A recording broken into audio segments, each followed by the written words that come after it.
2, 1, go.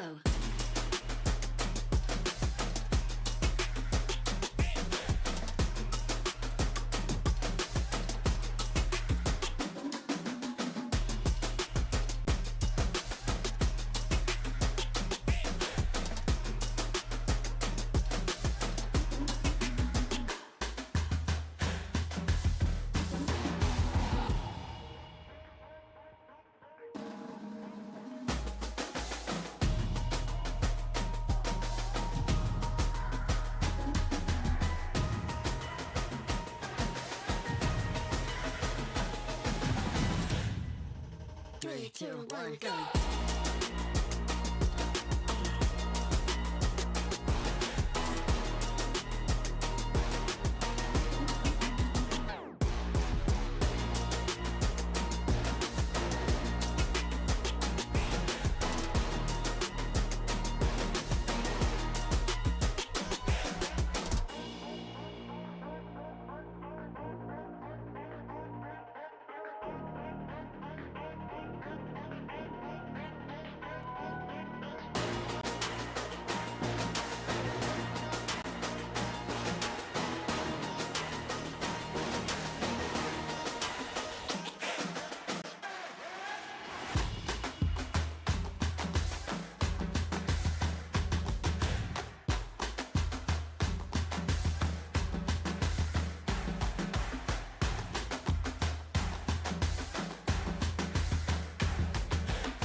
Three, two, one, go.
Team Spirit, the winners of last year's Riyadh Masters, are back.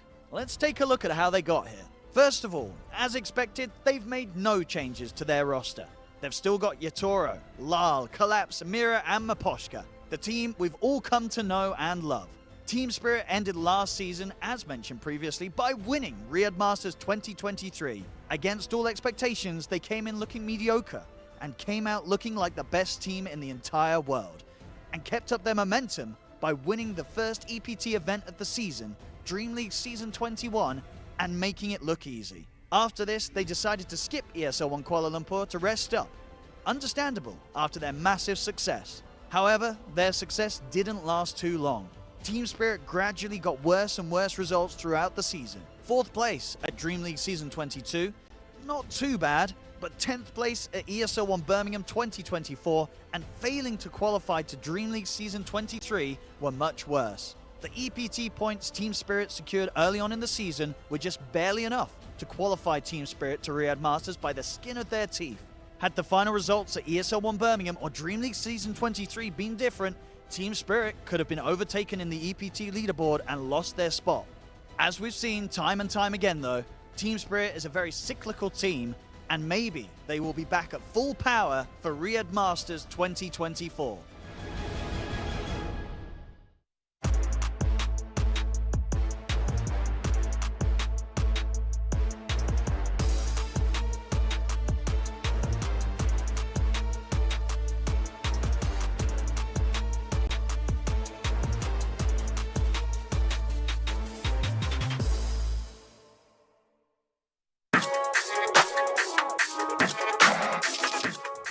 Welcome to another thrilling edition of Facet Blind Ranking.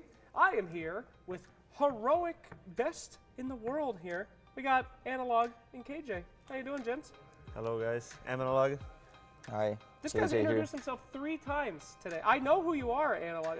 Are you worried about this? Yeah, people have to know, you know. Every time you say Analog KJ, the Brazilians. Yeah. Like, just so we don't be the same, you know. I am Analog. Yeah, that is Analog. That is KJ. Today we'll be ranking some... I mean, almost, you know, like, need more, some years of getting Oh, okay, yeah. more Dota years and I'll be like you. Oh, you know? thank you. I hope not. Don't end up like me, my friend. Enjoy the hair while you have it.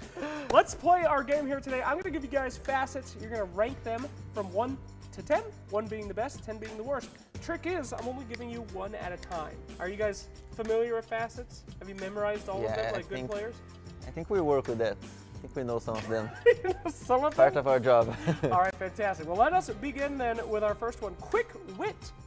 This is Dark Seers. I'll have to know by the name. No, I'm going to tell you, calm Okay. down, relax. Right, yeah. I will tell you.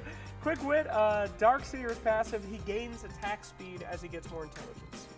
This is your first facet. You must rank it 1 through 10. I know my offlaner always take this facet, so I would say it's Oh wait, it's just a facet, because like what makes it broken is a facet plus the innate. So it's just a facet, you know. Well, assume the innate is good as well, you know? I don't know the Dark Seer innate, but I think this facet is good. Like, I will rank 6. Huh? Yeah. What do you mean? Like, 1 is the best, One right? is the best, yes. It's like 3. If you count the innate together. Ah, okay, 1 is the best one. Okay, I got it. No, we have to decide that. So we're counting innate together. Yes, of course. Okay, so it's the 2 thing. Yeah, for sure. So it's like 2 if you count the innate together. 2 or 3. Okay, I'll say 4. I'll say 4. Okay, We can 3. have different. 3 then. No, you can't have different. You're a team. You gotta make a team. Ah, we have 1. Yes, Not you, not me. Look, it 3. got nerfed. It got nerfed. So it's probably 4. It got nerfed. It did get nerfed. Okay, 4. 4. I think it's a 3. We're locking on 4. We're gonna regret that. That's pretty high, but okay, 4 it is. All right, very good. So you guys don't have a lot of Dark Seer experience then, as I heard from this discussion? No, we have. It's Yes. every game ban or pick. So. Oh, okay. Well, all right, very well. So next up is One Man Army. This is from Axe. You know, Axe gains strength based on his armor as long as he's away from his allies. 9. Super nerfed. 9. Yeah, super nerfed. 9? For me, it's 9. Or 8. It's a nice one as well because. Can I choose one? Because you chose the other one. So for this Yeah, I'll go for 9. Easy. Okay, 9 it is. All right, so this one is, you just don't get this one because it's way too nerfed now? Is that accurate? We're doing the combo with the innate, and the hero is not that strong anymore after he got nerfed. Sure. We were seeing that in almost every game. Did you guys enjoy the Axe time? Did you spam any of that in your pubs? Did you try any of that? I just play my role, I but used to play it mid when the mental works and you can. Oh my God, those were the good shard, times. you know, your attack was a very. that was not good times. Good times X was when you buy 2 stout shields in Dota 1, Holy shit. and then you go 2 vanguards. The double stout shield meta, that was nasty stuff, yeah. Oh, that's only for the bald guys in the chat there, so yeah, for sure. Okay, next up is Enchantress's Spellbound. And cast range of enchant is increased if the enemy is a hero. Enchantress has increased attack range against that target. You're the Inch expert. I'll live for you. I just trust you, you know. Just say the number, I'll trust you. Damn. I'll not even contest it. How good is this one? If you count the innate together, like the ranges are. Why do you keep saying that? You have to count the innate. You don't get to deselect the innate. This was like an ability draft of fast you could put on any No, hero. no, it's just like, how good are they in the world of Dota Yeah. against each other? 9? This is 9? Wait, the X wasn't 9 the X? No, think that No, was X 8. was 8. Yeah. Ah, it was 8, okay. But I hope there's not worse ones, you know, otherwise we don't have slots for them. But actually, we won with Enchanted and then they banned my Enchanted because they think I only play this hero. Yeah. Okay, so this one's going for 9. 9. 9 it is. Okay, full trust. Is that Yeah, sound not even contesting. He's the Inch expert. good? As a, Everyone bans it, otherwise you're gonna lose. Even with the 9 Facet, you know. Damn. Even as an expert, how do you think about her innate? What do you think about that one? The double neutral item. Is I that mean, a meme or is that it's- actually good? It's kind of meme, but in theory, I think what the big brains of Dota thought was like, you get the thing, you get super fast because you farm jungle, and then your team get like super fast because Ancient is usually for tempo, right? Sure. You're gonna sure. play fast. So if you get faster neutral items for everyone, in theory you're gonna have a power spike for like the 8-minute rune. At 7 you get like lots of neutral items. And if you are good, you can catch them in the air. You know that? Okay. What? You can catch it in the air? Yeah, like when you have one, it goes to base, the other one, right? Yeah. But if you're fast enough, you can catch them in the air. So you can give to the mid. Oh, so you like put yours in your backpack slot and then catch it while it's in No, the you just air? catch the other one and you go to your backpack. That's some crazy ass meta. Okay, got it. All right. Speaking of catching things in the air, this is Leeching Leash. This one, Pounce applies to stacks of Essence Shift when striking enemy heroes. So you get this for Slark. You Pounce and you get an Essence stack. I don't even know that was a Facet. Yeah, me neither. This is my first time. What the hell was this? That Yeah. sounds wild. I don't even know the other, just know the Barracuda. Yeah, there's a Barracuda The one. Barracuda, that's Yeah, right. Well, I this think is the not other one is Barracuda. Barracuda. So this is. Okay, that's... No, but Barracuda is innate. It's not the other Alright. facet. Alright, and I don't even remember it's like exists, honestly. Okay, so where are we putting it? 9 and 8 is already No, taken. 7. Yeah, 7, not that It has to bad. be 7. Yeah, it has to be 7, right? 7? Okay. mean, you think this is better It's 7 than or 10, Axe right? No, and if It's you're- 7 or 10. It's 7? 7 No, or it's 10? 7 because the Barracuda is OP. Yeah, but that's not the Barracuda. That's not the Barracuda. Though. Ah, the Barracuda Barracuda is is innate. Okay. It is, right? Yeah. No one else. You in work this with this piece- game, you have to know. I understand. No one else in this game has ever talked about innates. This is all you're talking about. It is Facet. It is Facet. Okay, this is the Facet game. What the hell? All right. Innate fam. So where do you want? Okay, 7 is good. Yeah. Or it's 10. No, I think it's 10 actually. Pounce and get edgy. No, pulse and get edge is a good thing. I think probably people get this one. That's true. So it's 7. Okay, sounds good. Okay, going on next. Unbreakable. This one is for Lone Druid. The Spirit Link, only damage dealt by Spirit Bearer heals Lone Druid. And Lone Druid's morph his Spirit Bearer into a enraged form that gains bonus armor, cooldown 75% on Entangling Claws. We don't have a laundry expert. But We had one. we had one. We had one, yeah. Last year, our offlaner, he played like 25 pubs of Lone Druid and didn't lose a single one. Holy. Like in the TI, when we were playing TI. So we managed to not play Lone Druid a single game because everyone banned it. Okay, that's fantastic. PPP. Yeah, so what I remember from it and from his words in the new laundry is the hero's garbage. Okay. So I'm betting for a 10 more than a 6. Wow. It's 10. It's 10 for sure. This is the 10? This is the worst one? Okay. Yeah, that's unfortunate. Are you guys sad you don't see Lone Druid these days? You like Lone Druid? I like. I like, but not that much. Okay. All right, next up is Rewards of Ruin. This is an innate, I think, or is this a fast one? I don't remember. Pugna receives 1.5 spell amp per destroyed enemy tower. Sorry? They Which saved hero? Pugna. they saved the trash ones for last now. 1.5 damn spell amp per tower. That's good for a Pogna mid. Kappa. Kappa. It's not good. This is 11. not good, but we don't have more. 11? Oh, no, Top no. 11. All right, guys. Where are we putting it? The lowest you can go now, I believe, would be 6. Yes. Yeah, for Pokemon Mid is very It's very fine good. in Very it. So, fine. então, so yeah, 6 is fine. All good. 6 is fine. It's way better than the one main army. So Max, yeah. Oh, the one-man army. That is true. Okay. Sounds good. Put that in there then. Jesus, that's so bad. What do you mean it's bad? It's 2 WAMP. It's 2 WAMP for tower. I think it's 1.5. 1.5. Jesus, That's so strong. bad. No? Okay. If you take 3 towers, which you can certainly do as Pugna, it's like a Kaya. How much spam is a Kaya? Kaya, I think it's 8. It's basically 8 a or Kaya. It's a Kaya after 3 towers. It's pretty good. If the Pokemon was pause 1, he would not get this mate anyway. He would get the heal 1. All right, next up, Frostbound. Chain Frost lingers on its target. If it fails to bounce, can bounce again to new target if available. This one is OP. Really? This one is This OP. one's OP. Okay, This where are one's we ranking it's that? like, sure. The hero itself may not be that good, but the facet, just the facet is good. It's like 2. Okay. We don't have a 1 yet. We don't have a 3. Yeah, so this is a solid 2. It's going so like it's coming a lot of face it. So No, but this I one is think- good. Yeah, I think 2 is fine. Like even the hero not being that good. Okay, a 'Cause, 2. I don't know. The next one gonna be like a super trash one, like Downbreaker. Okay, take it easy. Something like this. you We'll know? talk about the next one. The next one is Lunar Orbit. Moon glaives rotate and provide damage reductions while active on Luna. This is good. That's not the shard. Nope. No, the shard. I don't know what the shard does. You were grilling me about not knowing. You don't know Luna No, Shard? but I'm support. Okay. You have to know everything. You work at the game. That's true. That's true. So where are we putting this one? Lunar Orbit, guys. It's 4 or 5. I'm It's not that bad. sure. It's good for Luna jungle as well. Oh, I don't know. I'm down for 5. I never seen this hero in 5 is fine. 5 is fine. since the faces come. I never saw this hero again. Okay. All right. You think we're ever gonna get support Luna back? No, but we can get jungle Luna. Oh, very exciting. Can't wait for those days again. Wonderful.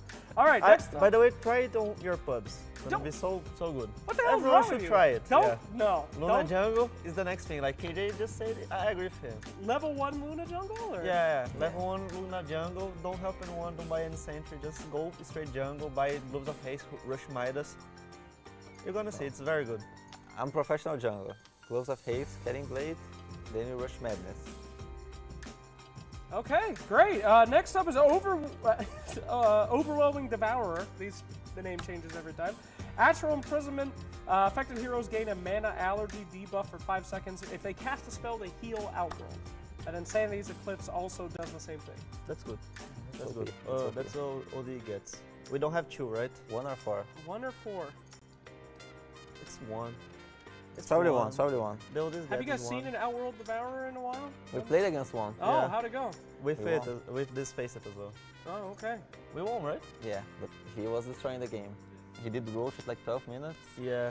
He really did a lot from this thing, I think. Yeah.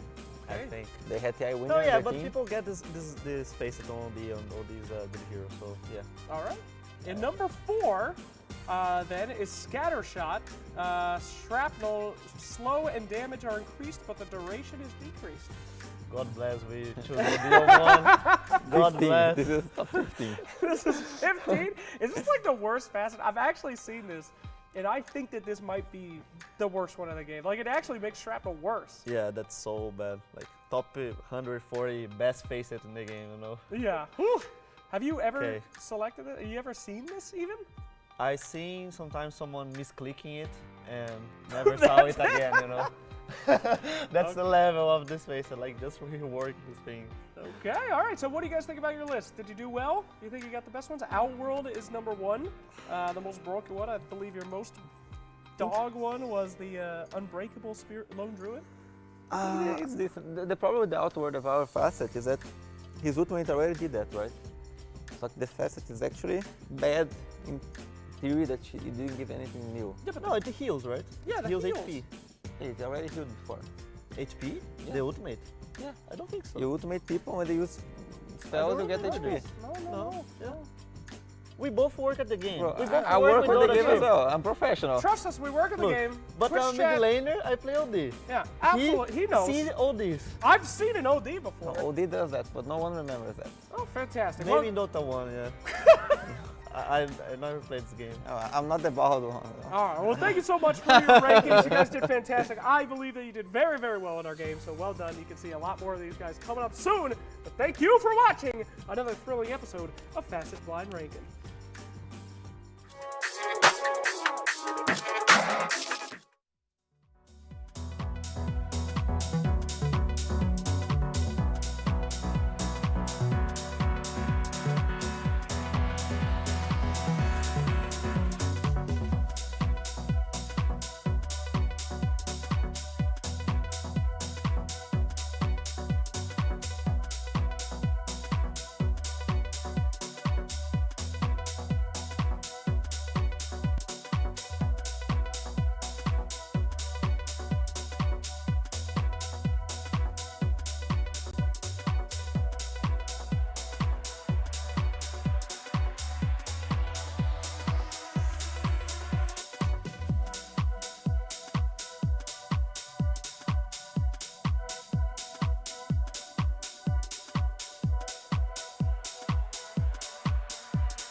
There's something in his eyes.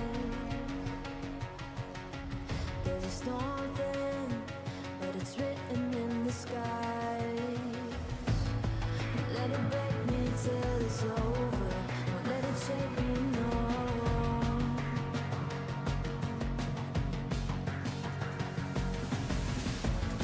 Won't let it make me go under. Won't let it make me go under.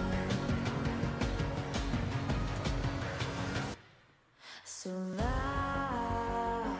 it's time to fly. Nothing's gonna stop me now. Nothing's gonna stop me now. Nothing's gonna stop me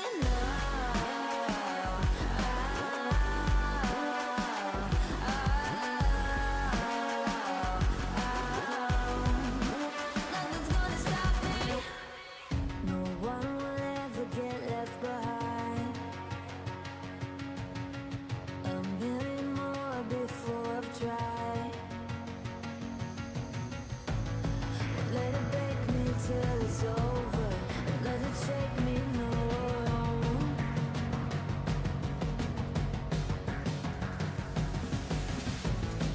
Let it make me go under. Let it make me go under. So now it's time to fly. So now it's time to fly. Nothing's gonna stop me.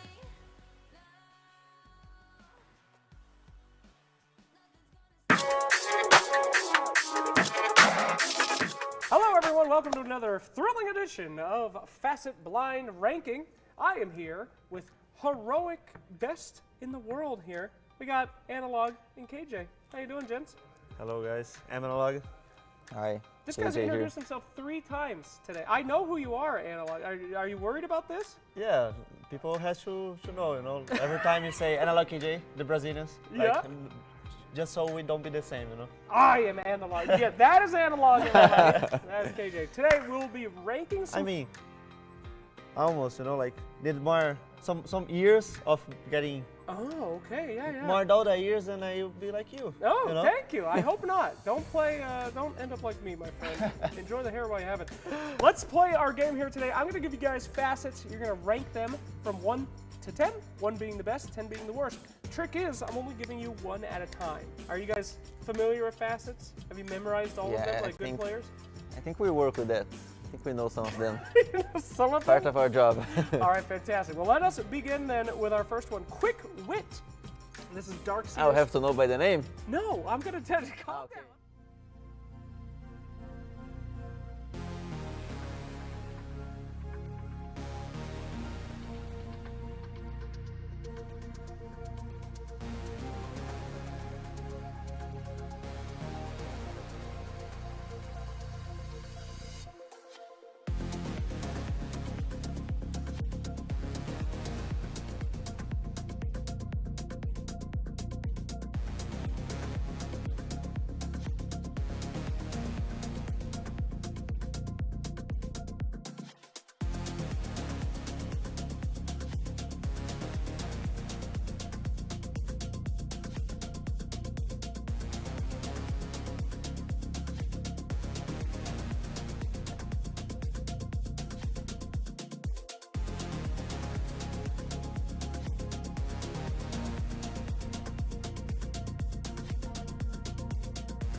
Day 7 is upon us here at the Riyadh Masters, of course, at the Esports World Cup. And it's Dota time. The group stage has properly begun. We're a day into it here. Waga, and even more super exciting matches to come up for us as well.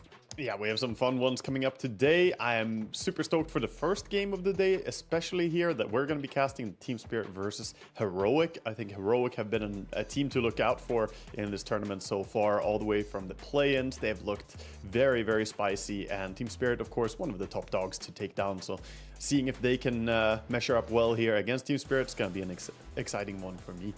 Right, going up against one of the winners of the previous events, right? You definitely got to screw your head on, get into the groove of things. As of course we've got the format of the whole event, like you mentioned, we had those play-ins leading into this primary group stage. Now we had the EPT standings, which also seeded people into the group stage in this kind of second portion of the event, and then of course naturally we move on after losing a couple of teams to get into the playoffs, where we'll have that double elimination. Best of 3 as well.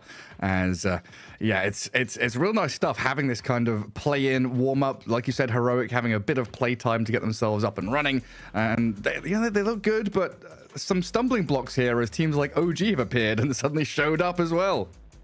Yeah, definitely. They are. Yeah, they didn't start that strong, but they have been looking really good overall. Sorry, I got mixed up a little bit with Falcons, who of course stumbled at first. Yeah. But yeah, OG. They have 2 draws. They have 1 victory, looking good there at the top of the group. Shared spot with Team Spirit. Of course, we can have a look at the prize pool here. The money that they're fighting for, the teams. It's not just the glory, it's also a hell of a payday. It absolutely is, yeah. Even down at 19th, 20th, 15 grand to be shared across the team. You're looking at that even 9th to 12th spot. $100,000 is sometimes the prize pool of an entire event. You come 9th, 12th, you're like, okay, there we go. We got first place in some other tournament, and then 1.5 million for first place is a big payday. The sheer size of the tournament can definitely dwarf some people's confidence. So you got to stay sharp. You have to make sure that you're not thinking too much about the money. That's what players always say. You got to stay focused. Just think one game at a time. Do not think about the money that is at line here. And here we have the teams, of course, that are here fighting for it. Yeah, I mean, you got to keep yourself focused. Don't think about the money. You got to be thinking about these teams. You're going to be going up against Team Spirit, Falcons, even though they haven't been performing particularly well. Extreme out there as well. Massive squads that you've got to contend with. Team Liquid, and yeah, OG. When they're in form, OG look incredible, and they've kind of shown up in these primary group stages looking pretty solid. I mean, yeah, Heroic, they've kind of been our, dark horses through this. You pick them out in the play-ins, like these are the guys to look for. Are you still confident that they, maybe going to get through the playoffs? Can you envision them winning the tournament even? I could honestly envision them winning. It's of course a super slim chance, but they have looked absolutely amazing. They didn't lose a single series in the play-ins. That says something, right? They had two draws, but otherwise they went flawless in terms of victories, which is really confidence inspiring. And going in here and playing in the main event already, I think that they're looking pretty good. Sure, they did drop one series so far. They lost to OG, who we were talking a little bit about, but they also 2-0'd Gaming Gladiators. Of course, I'm not saying they're my favorite to win, but they're definitely a team not to be underestimated. Oh, for sure, yeah. It's definitely going to come down to momentum in part as well, as we take a look at the standings here of the groups as we're talking about them. But yeah, Heroic kind of going on a bit of a spree in the play-ins. Lost their first series, but then they went on a 3-series win streak, dropped one game to Aurora outside of that. Beating Gaming Gladiators is like, oh yeah, we did it. And then you draw to LGD, you lose to OG. You've got to get back into that groove and kind of pick the pieces back up and think, okay, going into this next day of groups, kind of mentally reset. We're against Team Spirit. They're a completely different beast. We've definitely got to bring our A game, as we see Team Spirit up near the top with OG, Heroic just behind them in third. Yeah, Team Spirit had been looking really good. They play a lot of different heroes. They're showing their versatility as well. Obviously, they're also adapting to the patch and playing patch-specific things, but in very typical Team Spirit fashion, they have very flexible carry from Yatoro, right? He can play so many different things. Right. He did play Morphling twice. Otherwise, it's been a different carry every single game. So it's hard to ban him out. Yeah, and we do have some highlights from the previous day of group stage, and we can take a look at that now. Dire's bottom tower is under attack. Dire's middle tower is under attack.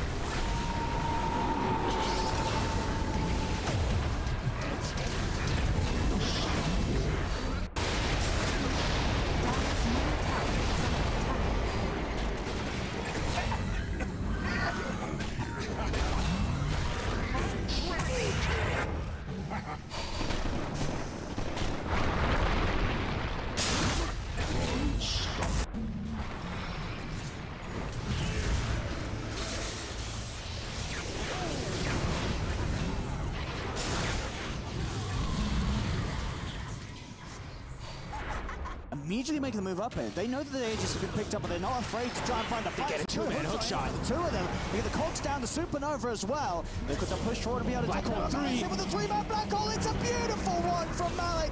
As they get the clean up. I mean, they'll take This it guy's any the day of the week. clutchest.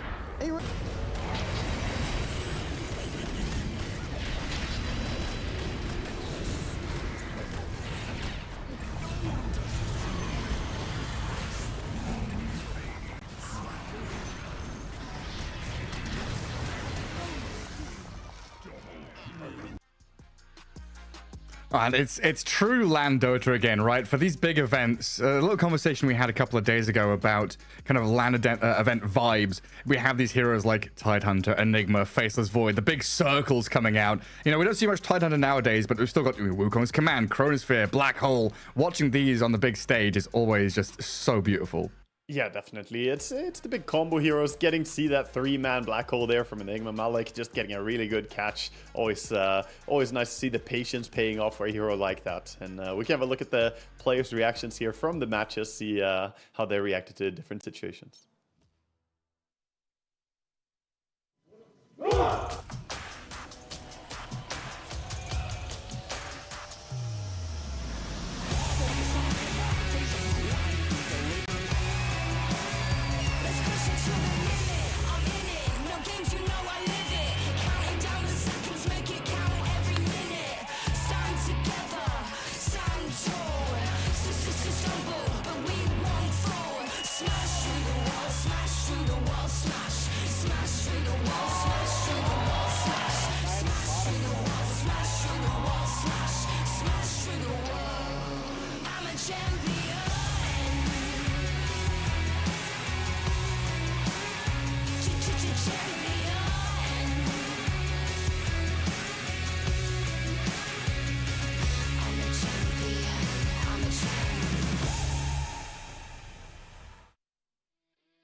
Well, it's such a wide, varied gamut of reactions there. You can see the happiness, the joy, the frustration, almost feeling, you know, in the pit of your stomach when you see some of these players just like, oh, I almost had them, or oh, they got me. It's just nice to, you know, see that human side of the players here at LAN events as well.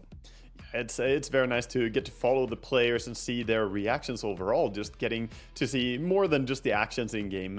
You know, some of these players have very animated responses, and it can be quite fun during matches.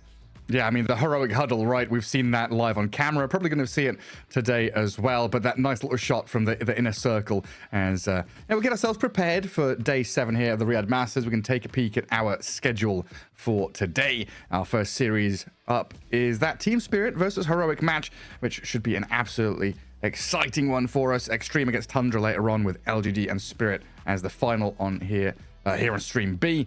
And yeah, they just look at these teams, you think, oh my god, you know, Tundra's going to go up against Extreme, who looks super hot, but then Tundra have looked pretty good themselves recently, decent form. Team Spirit, a double header here on the B stream as well, up against LGD and Heroic, where, you know, LGD have had some struggles recently while Heroic have been on the rise, so lots of different scenarios you've got to put yourself in, and you kind of touched on this, right? That Team Spirit can play different paces, different styles of play, so it's just a real test for everyone involved.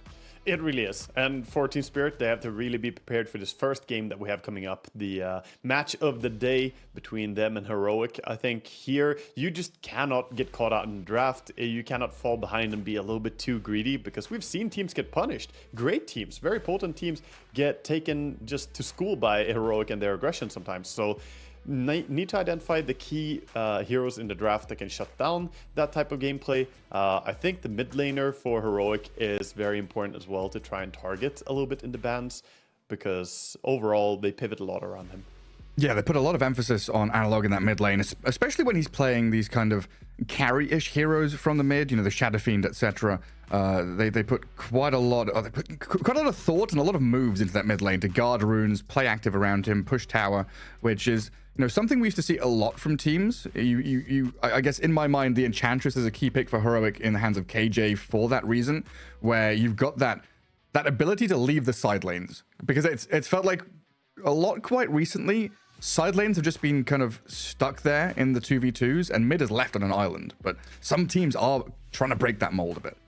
Yeah, some teams are. And honestly, I feel you touched a little bit on Enchantress there. I feel this hero, I expect it to do so much more than I feel it has been doing lately. It was interesting as well, before the show started here, we had Slacks interviewing some of the players here as well, asking them what they thought. And I was surprised to hear players trying to argue the case for the Enchantress actually being good, finding neutral items immediately to play yeah. faster. I'm like, that to me is one of the worst innates in the game. I feel like getting one more neutral token immediately, yeah, it technically speeds up your game, but you compare that with some other innates we have, like Tiny's, and it looks so bad to me.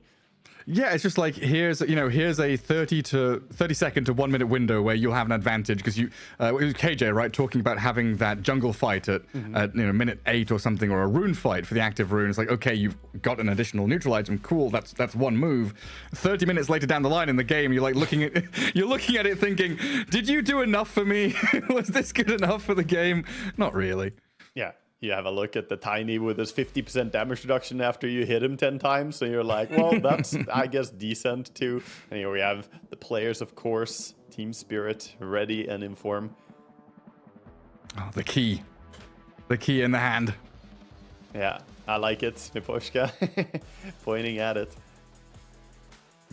We'll see if someone's able to crush that, or if Team Spirit are going to make their legendary run. And I'll see them here as well, doing all the poses, little swivels and turnarounds. I mean, I can't remember who it is. I think it was someone on the panel on the mainstream the other day. They'd done a little poll on professional players, and Collapse had come out as the best player voted by players. You know, kind of Golden Boot Award kind of deal. Do you think he is the best player as a player yourself? That is such a hard question to answer. I feel Collapse is outstanding for sure. I'm not sure if he's the single most driving force, because I feel like as good as he is, he also has so much other impact in his team that I can't take away. People have been praising, especially Team Spirit supports forever, for how good their overall positioning is, especially at their peak. But yeah, I mean, I'm not gonna say that he isn't. I just don't know who I would put, honestly. I have to think more about that one, if there's one truly outstanding, like, best player. I feel like Dota has never been in a spot where I can confidently say that. I feel like it's more up to the fans to make up their own mind who they think is the best. But as a person who has competed myself, and as someone who has been casting a lot, I feel like it's so hard to argue the case. Yeah, because you start to get kind of bogged down in the discussion about, you know, team culture, synergy, you know, the relationships, interpersonal communication between players, styles, you know, the coaching like staff, and Kurtik playing different styles, for instance. Yeah, there's a lot you can go into. And here, of course, Heroic. The opponents are Team Spirit, and these have been the rising stars. They looked very good. You know, after all those shuffles in the South American region, we had a lot of growth during DPC, and it was kind of a worrying moment where, you know, EG comes in, grabs a few players, Thunder Awaken and Beast Coast swap things around, and, you know, now we've kind of got, you know, Heroic, Beast Coast still being up near the top of the region, but Heroic, I feel like, have made that additional step now. You know, they've come out onto the international stage. They've come out of their region, you know, adding Davai Lama and, was it 2 Brazilians, 2 Peruvians? A bit of a split there, where previously it had been like a Brazilian squad or a Peruvian squad, right? Spanish-speaking or Portuguese. And now they've got this nice mix of styles, a bit of flavor, and they're starting to look like, you know, potential world beaters, contenders for the big stage. Yeah, they really have. I mean, I was casting them during the South American qualifiers, and they looked absolutely stunning there too. They didn't drop anything. They just go through everything with ease. From what I've been casting the last 3 months, I just feel like this team is looking so good. I've seen them win a lot. Obviously now, this is the biggest test so far, though. In the last 2 months or whatever that I've been casting them, they haven't faced off someone quite as strong as Team Spirit. They've faced a lot of good players and good teams, but Spirit is really a big one to take down. So all their prep, all their hard work, it goes into this. If they can take this, then that's a great statement to their group stage here. It's just a massive step forward, you know, like a landing on the moon kind of deal if you 2-0 Team Spirit, because then you find yourself, you know, top of the group. You've beaten the best of the best potentially. Yeah, because Spirit is up there now. They are up there with OG. They're the top of the group, so they just want to hold on to this. If we look at it from their point of view, they just need to hold on to that top spot in the group, feel confident and safe. But they're getting tested here for sure, and they cannot be caught sleeping here. No. Yeah, and so far, you know, historically, not many matchups between these two squads, as is kind of expected from, you know, Eastern Europe versus South America. It's only on lands they really get to see each other. Elite League, they did get, Heroic got a 2-0 victory over Spirit. Then at ESL 1 Birmingham, a 1-1 draw in the groups, but then a 1-0 win in tiebreakers for Heroic. So technically, a slight advantage for Heroic if you're just looking at those raw numbers. But, you know, 3 series, now we're on a new patch. You know, you can't really take these you know, heavily into account. They're not going to tip the scales of the balance. It's going to come down to, you know, game 1 here. Screw your heads on, get into this draft, and find out what we're dealing with. Yeah, we'll see what the teams are going to be bringing. Team Spirit already banning out that Enigma, hero that Heroic are happy to get if they can. Monkey King gets banned out by Heroic, so very standard that hero is not making it through a whole lot. I believe Team Spirit got to play that actually recently. They played it in the finals of the 1-win tournament recently and won against Gaming Gladiators, closing out the series and starting out the series with it, I think. No, never mind. It was the series before it. They played Monkey as well. So people are respecting it. Monkey, of course, a very, very standard ban in the current meta, though. Everybody's banning it. Cool, that Snapfire ban as well. A hero we saw kind of rise to prominence as a position 4 through the play-ins. Then, Lyle playing at mid. And we know that a bit of research into Collapse's Dota 2 Pro Tracker. He's played at offlane as well. And then, of course, it was one of Mira's signature heroes back in the day. This is a team that can flex Snapfire like 4 ways. So a very solid ban there from Heroic. Yeah, you don't want to deal with a headache. It's so problematic to draft when you have these heroes that can open up early and then move around. That's what we saw as well being used by Extreme Gaming yesterday. We saw them with a genius early Sven pick and then swapping after the opponents committed to counter the carry Sven with their minus armor strat. Boom, they slapped the TB down. So that's, again, the value of flex picks are... It's hard to describe how much it does for these drafts. People talk about spaghetti code in terms of games, right? This is like spaghetti drafting when you've got these flex picks, because you've got all these threads and strands of this links to that, this links to that. These pairings are good against these pairings. And if a hero flexes 4 ways, you don't have a good read on one individual strand of that big old mess of pasta you've got in the draft. Yeah, but importantly, Gareth, when you have all these different threads and all this spaghetti going, you can't get lost in the sauce, Gareth. You gotta know what you're doing. You gotta know what you're cooking. You're gonna have some you come up with meatballs. something good. Yeah, exactly.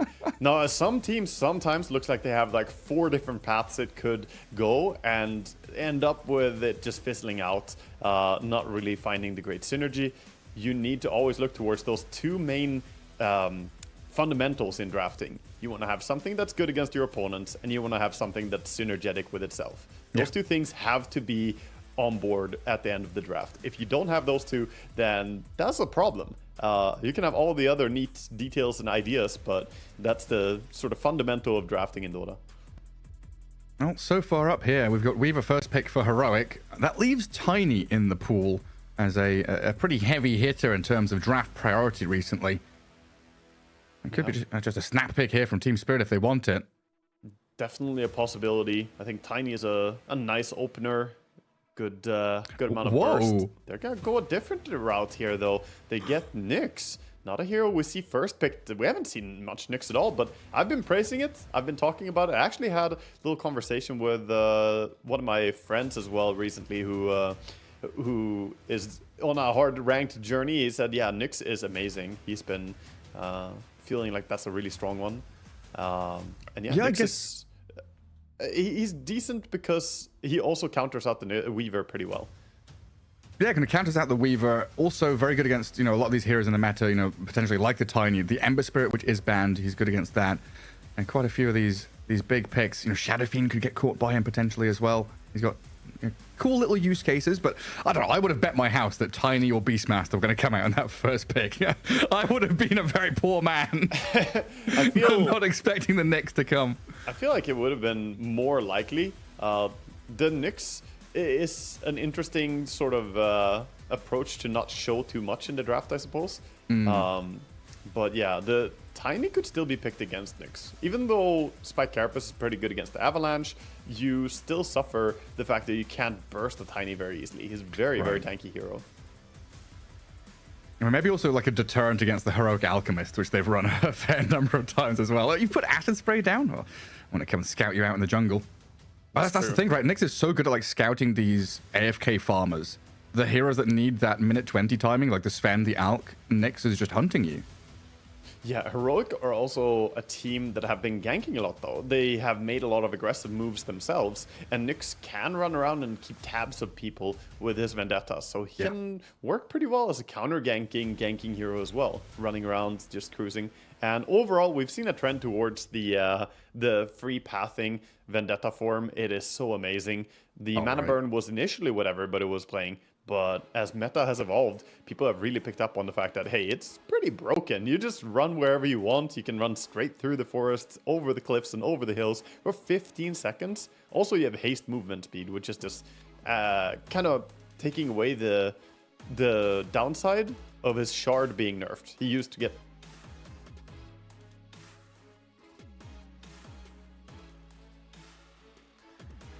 And the more we talk about it, the more we think about it, it feels like Nyx Assassin is like a very intelligent draft decision here to kind of counter Heroic. Whether it's playstyle or draft style, their signature heroes, whatever it might be.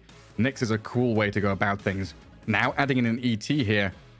I mean, position 5 Elder Titan, Miposhka, very good on it. We've seen Elder Titan just bully and dominate lanes to give you a good early time for a hero like Morphling, which obviously is banned here, but it's that kind of hero that you want to protect, especially the first 3 waves.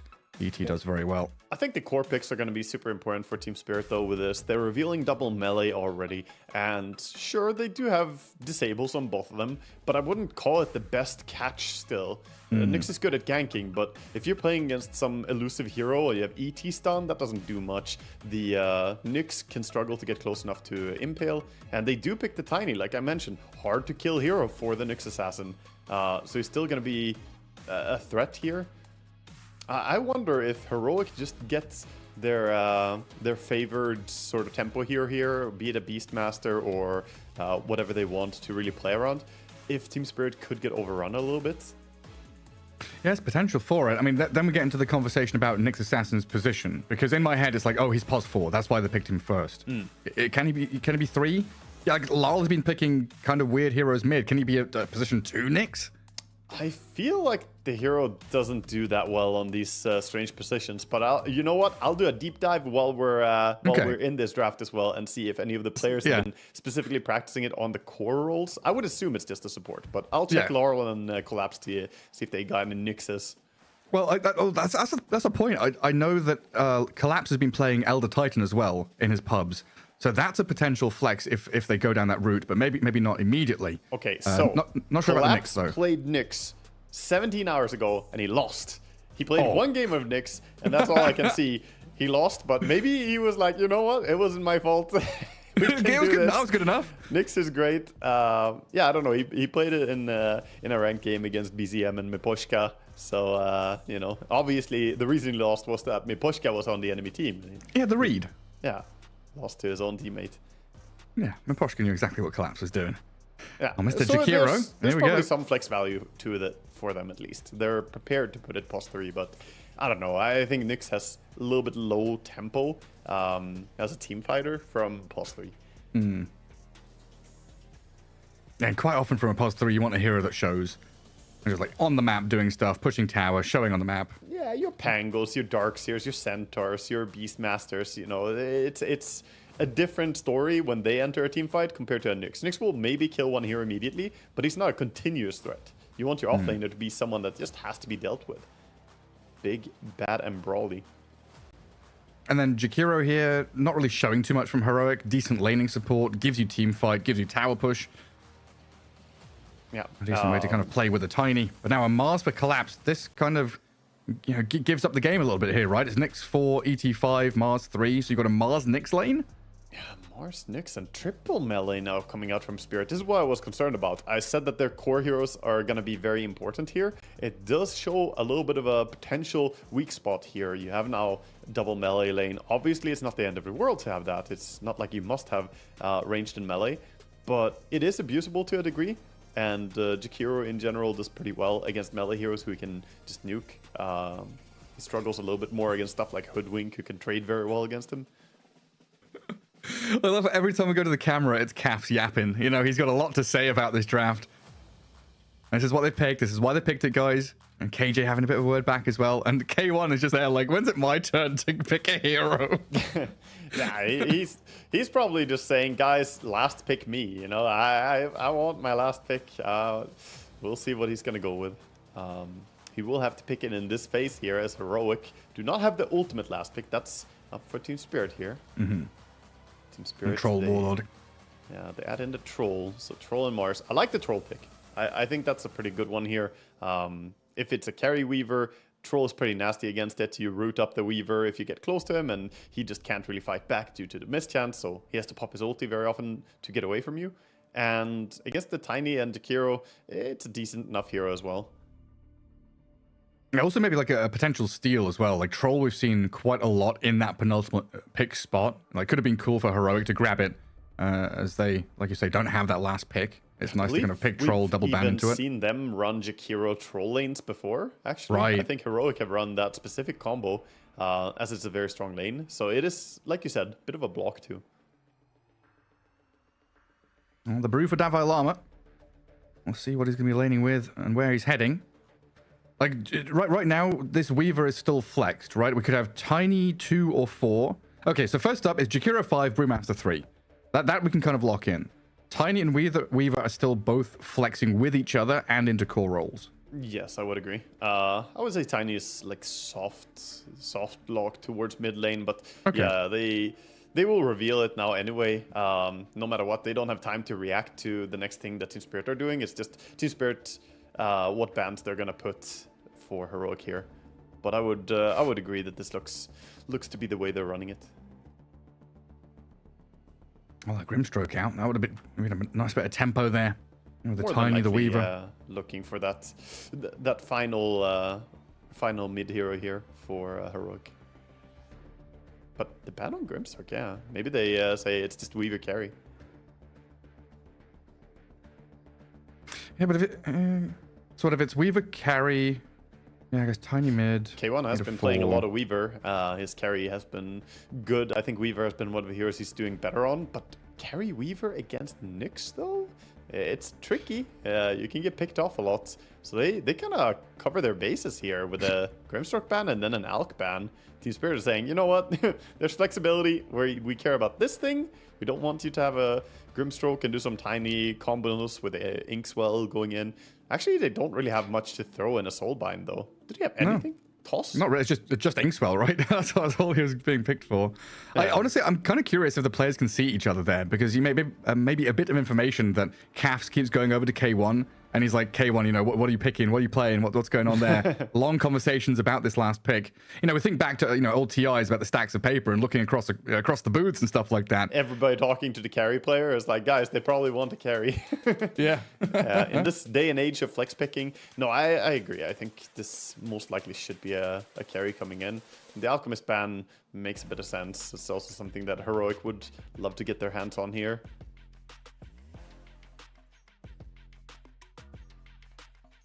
Ooh.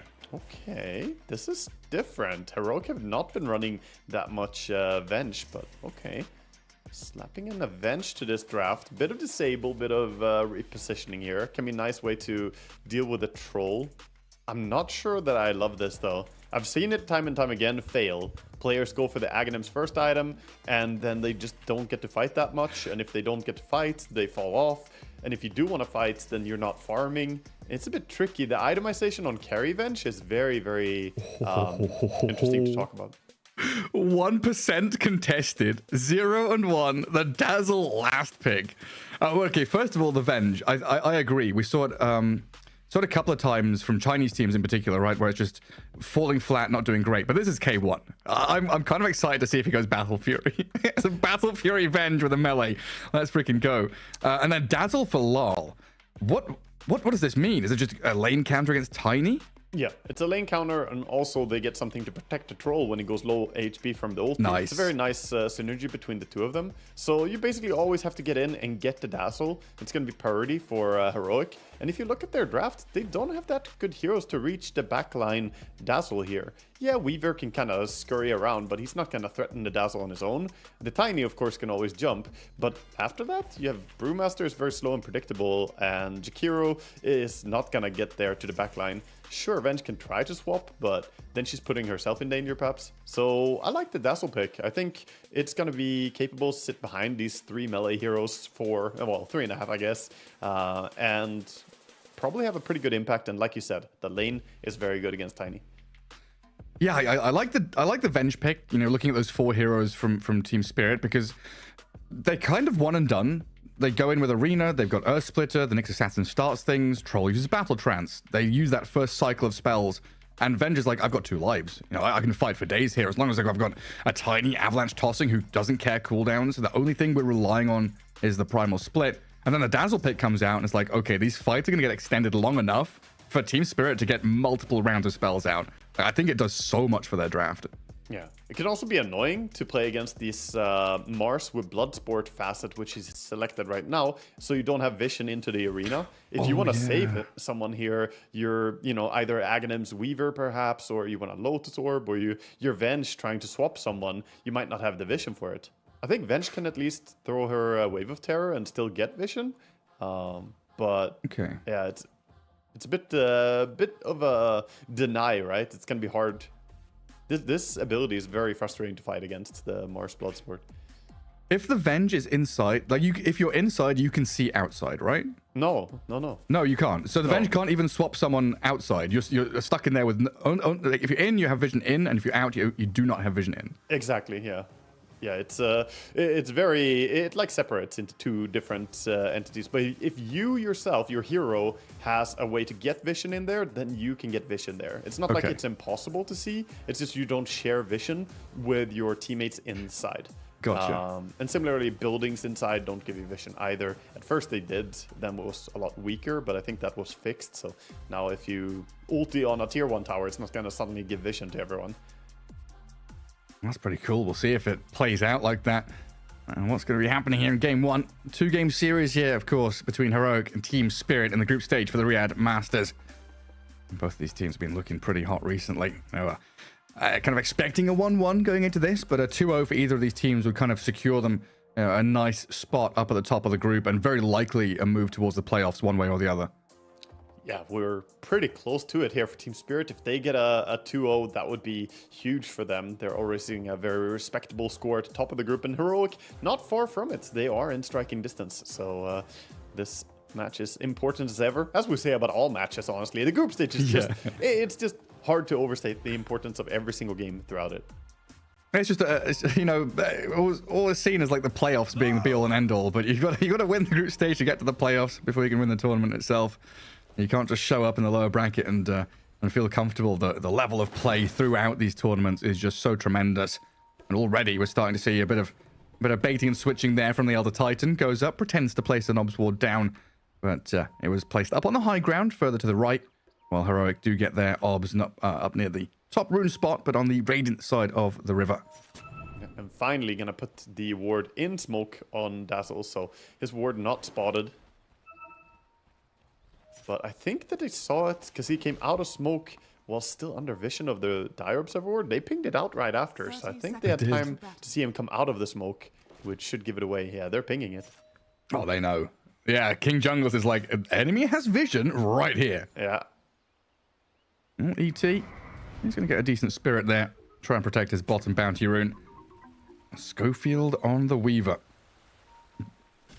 Usually he's on some kind of tanky strength melee support who gets up in your face. I guess Weaver here also very good at playing the recon game, getting in behind enemy lines, being a nuisance. I think that sentry had two purposes here from Miposhka as well. The sentry he put down that actually ended up dewarding. Oh, nice kill there. Onto Laurel. Yeah, 3 of them surround the Dazzle, take him down. And Team Spirit very focused on gathering bounty runes, just letting their Dazzle die. D-Ward is going to be denied as well here. King Jungles gets the deny on the hero quickly. Oh, very nice. Oh, great start for Heroic.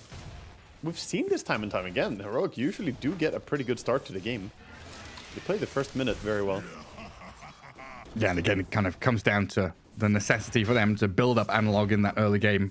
He's their tempo setter. He's the one that gets stuff done. Well, K1 has always been that greedier player. Maybe not as greedy nowadays as he was back, 4 or 5 years ago, but still very much a carry mindset.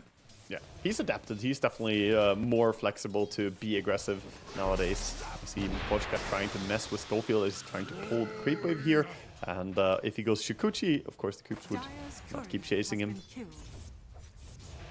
The lane manipulation. Just try and drag it around and away. He did mess the lane a lot here, so now Troll can't really see us properly as creeps are dying on the tower and also dying behind the tower. That's unfortunate for Radan, Mr. Yatoro himself. Yeah, just one of those little name change. One of those little ritual name changes, right? A little bit of fresh news. The one tournament name change. He already said that he's gonna go back to being Yatoro after this. Yeah. Was it specifically Yatoro with emphasis on the toe, right? I think he said in that interview.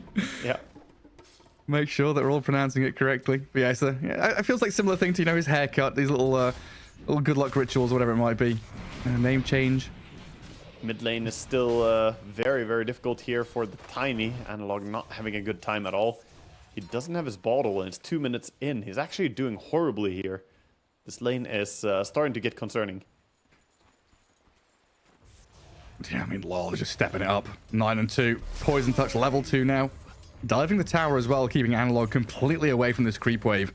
And kind of pre-hitting the creeps as well to make sure there's no last hits apart from that one tree toss forward. I mean, Analog's going to get his bottle coming out on Courier now, but what was that, 2 minutes 40 into the game? Water It's runes. too late. Yeah. Yeah.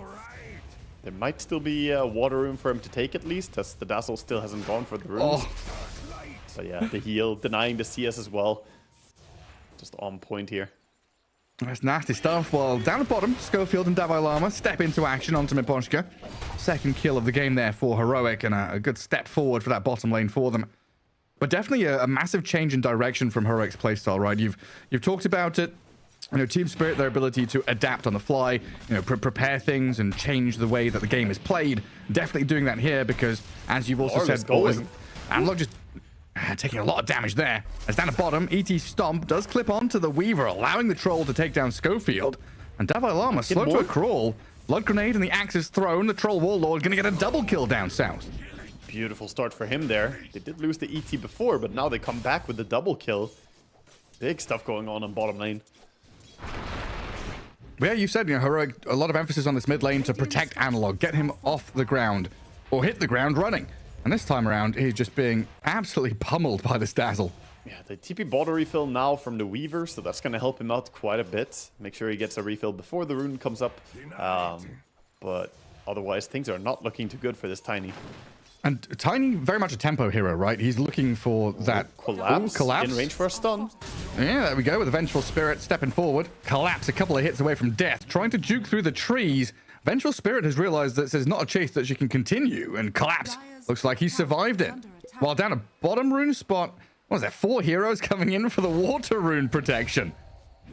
This is something that usually Heroic just do and get away with, right? They come in, they guard water runes, no one else does anything, but Miposhka's like, we know what you do, we're gonna do it faster. Yeah, and Miposhka being there forces Schofield to pick up the rune, which means that Tiny doesn't get a refill. We already talked about how he's not been doing too hot on this lane, and now gonna stay low HP on this lane over and over. He gets harassed by the poison touch, even as a ward under the tower here, or on the cliff. He pinks it out now, of course, he realizes those auto attacks. How did they see me? How is he hitting me uphill non-stop? 7 denies on the Dazzle. Toss forward from Analog, not going to accomplish anything, and he's going to be handed over a Lotus, but it feels like a walk back to base is imminent for this Tiny. He needs to get filled up somehow. Either Weaver dying right now, or a walk. The ward expired as he placed the sentry down. Oh no. Zikiro, even with your double attack, you were not in time.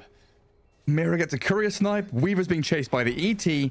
This... like, it's a 2k lead 5 minutes in, and it feels like I'm being like mega biased for Team Spirit in this one, but it really feels like Heroic have been read like a book, and every little element that they've used to get successes in previous games that we've talked about and we've loved from them is being hard countered by Team Spirit. Yeah, the Troll is a genius pick. It's so strong in the lane, and the last pick, Dazzle, was really a curveball that Heroic were not prepared for. This Tiny is just not gonna do anything. ET tries to get the Weaver. Might be able to kill him here. Close. Oh, down you go. 3-2, a 3k lead now. Yeah, Troll, Dazzle, out farming their counterparts. This is going to come down to K1's Vengeful Spirit. Like, are we expecting Venge to be involved from an early point? She is building towards Power Treads and Aghanim, so she definitely wants to activate early. And we're not going to see that Battle Fury build up. And sad. Yeah, a little bit sad about that, but we'll see how much she can really do. It can be hard to force fights as a Venge. Well, cool little toss back onto the Shikuchi there.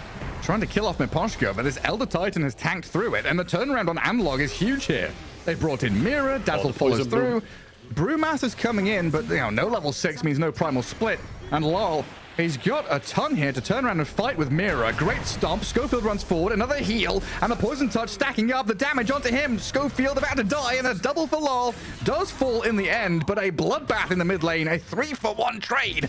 And it might not be over. I mean, Davai Lama is just being punched by the briefcase wielding Miposhka Elder Titan. Your tier 1 is being shredded by a troll warlord. You've been zoned out of lane. What do you do? I mean, Miposhka is not even gonna die here. He's saying, I'm going for the Wisdom Rune, but he realizes he's not gonna be 1v1 here, as there's more heroes coming for the rune. Gonna TP over to safety, and Troll just gets that free tower already. This is so early in the game. Collapse looking for the first ulti. Minute 7 tier 1, and yeah, Arena up at top onto Hector. Collapse here with Laurel. Nice transition out of that death in the mid lane to move up top, play aggressively. It is just a non-stop sequence of events where Team Spirit's like, a win here, a win there, thank you very much. It's like, you know, picking up winning lottery tickets off the floor of the street. Yeah, this is one of those games where you're gonna go back and just say that laning stage was all that mattered. 5k lead at 7 minutes. This is enormous lead. Control and all the cores here up on top lane now of Team Spirit, playing super fast Dota. Oh, incredible stun from Mira. Protect Law a 7, little bit. and they're already congregating like this. At this point, they just have to give up the tower. Heroic, they gotta look for whatever they can get here. Tiny needs space somewhere else. Yeah, it's like Analog is like, where do I go? Can I go top, defend tower, and farm out this jungle? No. Okay, No, the bad no. news, Gareth. Tiny is less farmed than every single core, but also both the supports of Team Spirit. So all of Team Spirit are out farming the mid Tiny. And that timer still going means he's not level 6 yet, correct? Yeah, he's not 6 yet. He's 5.5 at minute 8. And Dazzle was level 6 at like minute 5. 5 something, probably 550. I don't know. I didn't see exact timing, but yeah, he got a normal level 6 timing. He's almost 8 now. Troubling times for Heroic. I mean, your mid lane tower's dying. There's a ward behind top tier 1 as well if they want to make a move there. I mean, Heroic are trying to play aggressively now. Defend their mid tier 1, make a play onto Lol, toss forward Hector. Stomp is going to slow them down though. Lol, he doesn't have Grave, so he's going to die in the end. In comes the rest of Heroic though. And Team Spirit turned back onto the Venge with a great stun into Arena. Missing the spear, though. Collapse whips it here. Hector still looks like he's going to die, though, as he's surrounded by the Nyx and the Mars. A final touch not coming, though. The Big Cyclone, Davai Lama, allowing the Venge to survive thanks to this primal split. And they'll come back in to kill off Collapse. A triple kill for Davai Lama. Massive fight for Heroic. Another Avalanche. Have they got more to kill off the ET? Schofield in from behind. Davai Lama leading the charge. Chasing this Miposhka ET back behind the tower. Stomp is here, though. Catches up, stuns up the Weaver. He does die in the end, and Schofield, okay, he'll trade his life for us. Oh, was he still stomped there for a while? It looked like he could have ultied on the Weaver, but he didn't do it. I'm not sure what happened there. I'm not too sure either. I thought the wake-up damage was enough to wake him up, but yeah, it's only 150. He should easily have ulti there. I'm not sure what Sleepy happened. boy. Maybe he wanted to go to base, you know? Give him some rest. I can't believe K1 survived this, though. That last second Cyclone. Yeah, that was crazy. So good there by Brewmaster. Davai Lama just having huge impact in that fight. And that's what you're looking for. Perfect first primal split. And a pretty big 2k swing. I mean, we're seeing that net worth kind of build up to a 4k lead or so for Team Spirit. And now we get back to pretty much dead even. He can ulti Yeah, here, Collapse, right? a hit away. Very upset with things. Yeah. Yeah, that was very unfortunate for the Mars there. Collapse, you know, usually praised for his Mars performances, but he didn't connect quite cleanly there. Always a little bit weird when you're standing on high ground and trying to spear someone on low ground. The angles can mess you up a little bit. Oh, yeah. Nyx now, Mira just running in, looking for stuff. It's like Interesting build by wanted. him. The no boots, by the way. Oh, true, yeah. I guess he is always hasted when he pops Vendetta, so boots don't matter right then. He's gonna get spotted by a ward-centric combo here. That's what you want against Nyx. Set up some traps for him.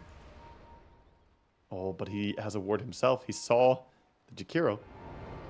The dust is going to give away, yeah, the high ground ping there on the He's wall. coming. He knows it's there. And Mira, let's swap back. Going to That's not save the King target he Jungles. wanted. Ventral Spirit suddenly appears. Okay. The mines have vision. He pings out. He knows that they have a ward sentry over there. But yeah, good kill. good to get something here. Heroic, every single kill they can get is huge because they're still so far behind. The big concerning part is this troll. I mean, Yatoro is just completely free in this game. He has Aghanims coming up soon. God, unspent gold. Could we go back to that first stat that was shown there with the item costs? I've not seen that yet. Thank you. Yeah, item net worth. So that's the oh, you kind of both of them together. That's pretty cool. So you can see the net worth of the heroes, the item net worth that they've got, and then the gold that's kind of sat wasted almost. You know, you're investing in a big item later on. Yeah. Kind of impressive that Heroic there, you know, so far behind in terms of items in hand compared to Team Spirit and still fighting back. Yeah, it was all around the Brewmaster ulti. Brew is very strong no matter what items he has, basically. That's why we see a lot of Brewmaster do exactly what Davai Lama is doing here. Rushing that Radiance, it doesn't hurt you that bad because you can already have very good impact just by that big cooldown. So he has the Relic. Almost has the Radiance, just 1200 gold to go now. Gotta wait up for that. This Radiance can backfire a little bit though. Sometimes you might get initiated upon by a Spike Carapace. It's not a huge deal, but just a small nuisance in this game. A surprising amount of calm right now after what we've seen in the lane stage and that initial burst of aggression out of Team Spirit, and building up this net worth lead to 5k now, and of course Aghanim Scepter arriving for Radan's Troll Warlord. A very fast pickup for him. Super quick. A little bit surprised he didn't go for like a Battlefield farming build here, prioritizing getting the Ags that early. It is good for farming. You just spam the axes non-stop, and it does honestly speed up your farming quite a bit. Dire's top tower is under attack. Just given how completely free he was, he did have the option to go either way. Yeah. Is there anything in particular we're looking to dispel here? Yeah, the Jakiro spells. You get rid of those, because when he casts onto you, it's just a good thing, right? You can dispel enemies, but yourself too. Oh, Toss the up. jump by Tiny is beautiful. Avalanche onto both of them, and the Macropire down. Tremendous amount of damage as they'll swap Miposhka back into the flames. K1 and KJ getting the kill, but Collapse has slipped away here. For the toss back and the run away with his phase boots. Avalanche, Analog yet again finds his man. Marks Collapse, gets back in. Pretty low HP though here. Tiny might be in a bit of trouble as Mira and Radan both arrive, but he sidesteps the stun, gets away from danger for now. Thinks about the toss back, send the troll away from him. Doesn't toss him to the Nyx though, just into the air, down to the ground, and you're dead regardless. Solo kill for Laurel right there. One auto attack and he claims the last kill or last hit. Did you see what happened to the tiny toss there on Jakiro? He tossed the Jakiro forward onto the Mars, but Mars used God's Rebuke to stop the toss from landing on him and then ran away. Oh, cool. No, I was watching the ET getting swapped into the Macropire. Dire's middle tower Yeah, is under it was attack. cute little plays there by Heroic. Good rotation overall, but sadly losing your mid laner and now mid tower being threatened. Schofield trying to keep them back and denying that with King Jungles. Huge power spikes coming up here for Team Spirit. They have the full Aghanims, of course, on both Troll and Dazzle now. And the Nyx Assassin is 180 gold away from his Dagon. That's when he has the kill potential. Bring some damage to the fight. And also, the Blink is just now purchased for Mars, so all of them have their timings.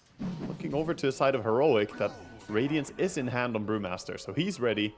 They have Blink on Tiny, and Aghanims on Venge. I think we're going to see a lot of action in the next minute here, Gareth. Oh, for sure. Yeah, it's go time. It's absolutely go time. For both the teams. Even Vessel on the Weaver. Actually a quite big item to have this early on. Yeah, it's real nice. We'll start off trying to push this tier 1 top. And Team Spirit bringing numbers to defend it, it looks like. All of a sudden, 4 heroes up there. Dazzle trying to join them as well as Mira and Radan start. Analog back in with the Avatos. Macropire over the 3 of them. The Vengeful Spirit swapping, surviving. Hector staying alive, and Lol, well, he comes back in with a double kill, and Troll Ward slices the 3rd. Oh man, it looked decent for Heroic there, but they are sliced and diced by this Troll Warlord.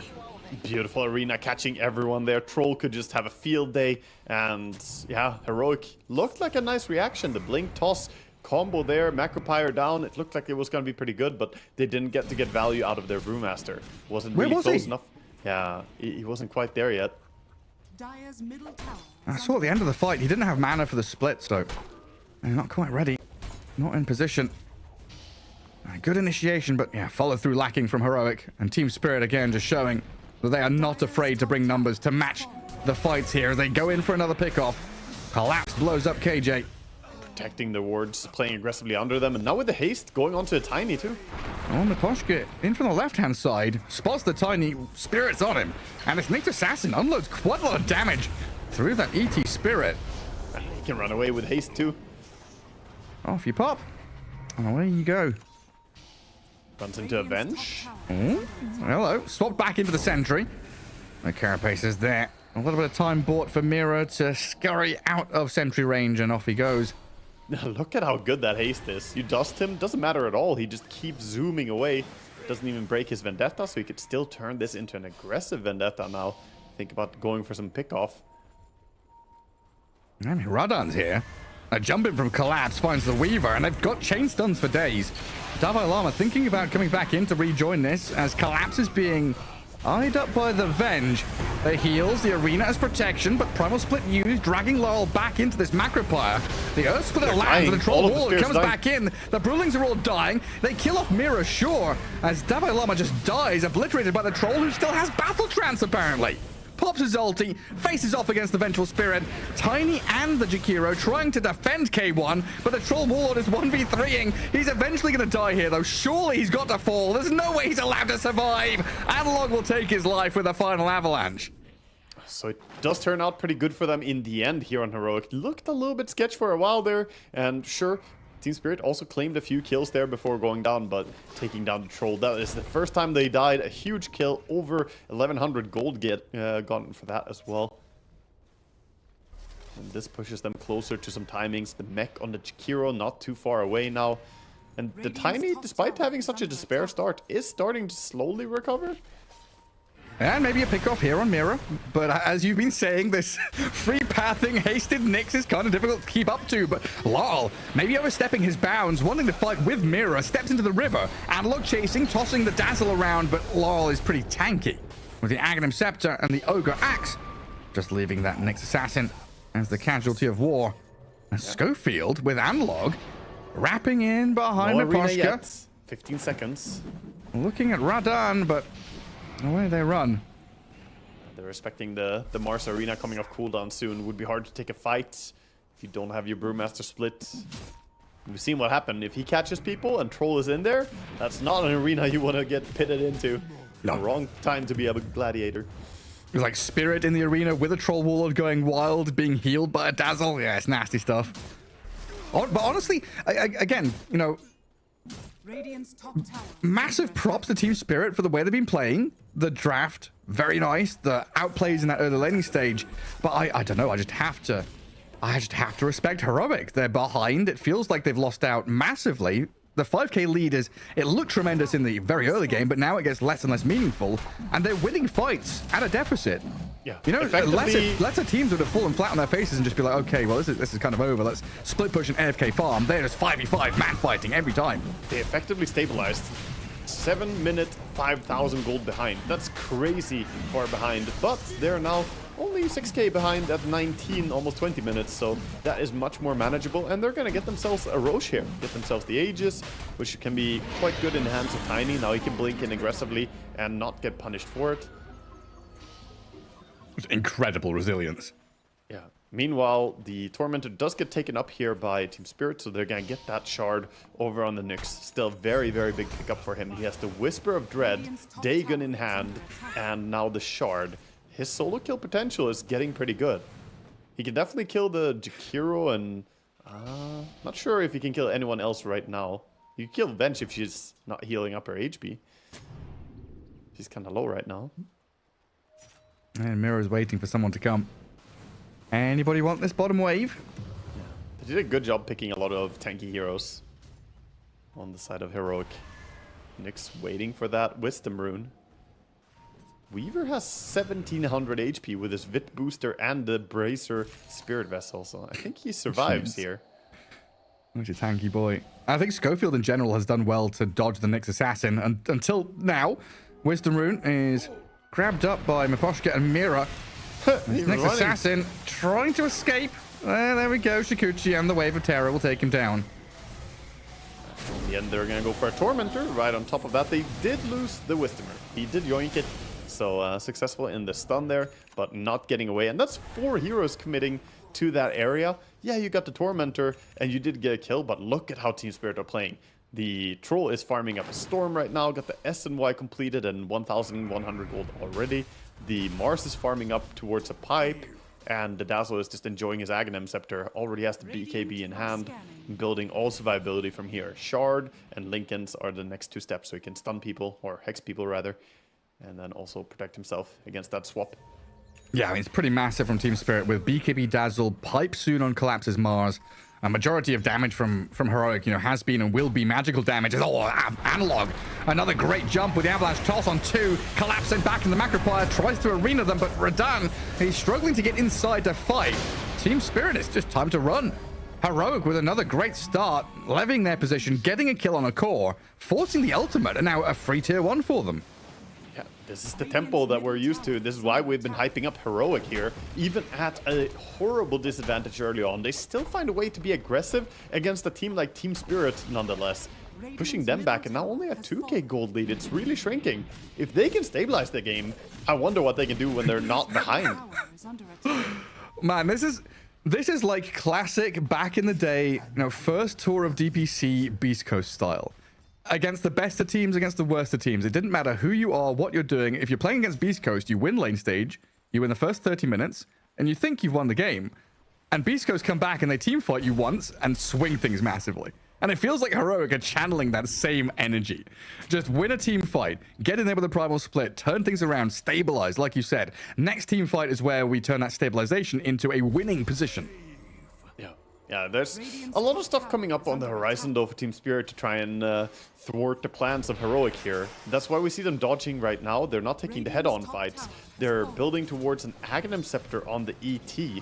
That's a big one. If he can get in there with his magic community and start smacking people, that's going to be huge. And of course, we still see the Troll just farming away, building towards a Satanic. But look at Heroic, much faster play here. Looking for any pick they can get. The support is going to be fine. There it is. Easy pickings. They've already got ward coverage up in the enemy Ancients, ready to kind of pivot between top and mid lane if they want to push a tier 2 right now. It's kind of crazy that the ET just gave 800 gold when he's the second lowest net worth in the game. He's got like nothing. Did he? Oh, nice payday for Heroic.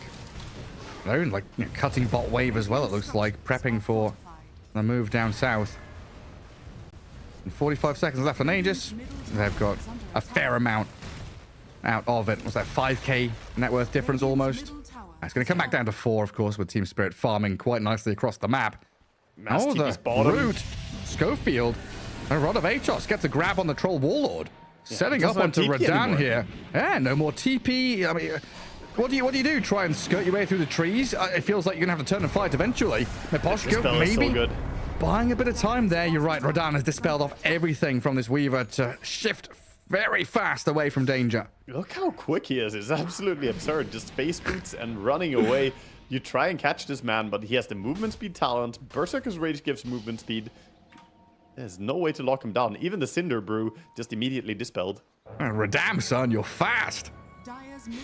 Incredibly speedy. And now Team Spirit. Looks like they're back into fighting action here, readying for a smoke out of mid. They want to be the ones to jump first. They want this Blink Arena from Collapse to land correctly. Yeah, we see again the smoke coming in. Nick's going first here. They will Tiny shows.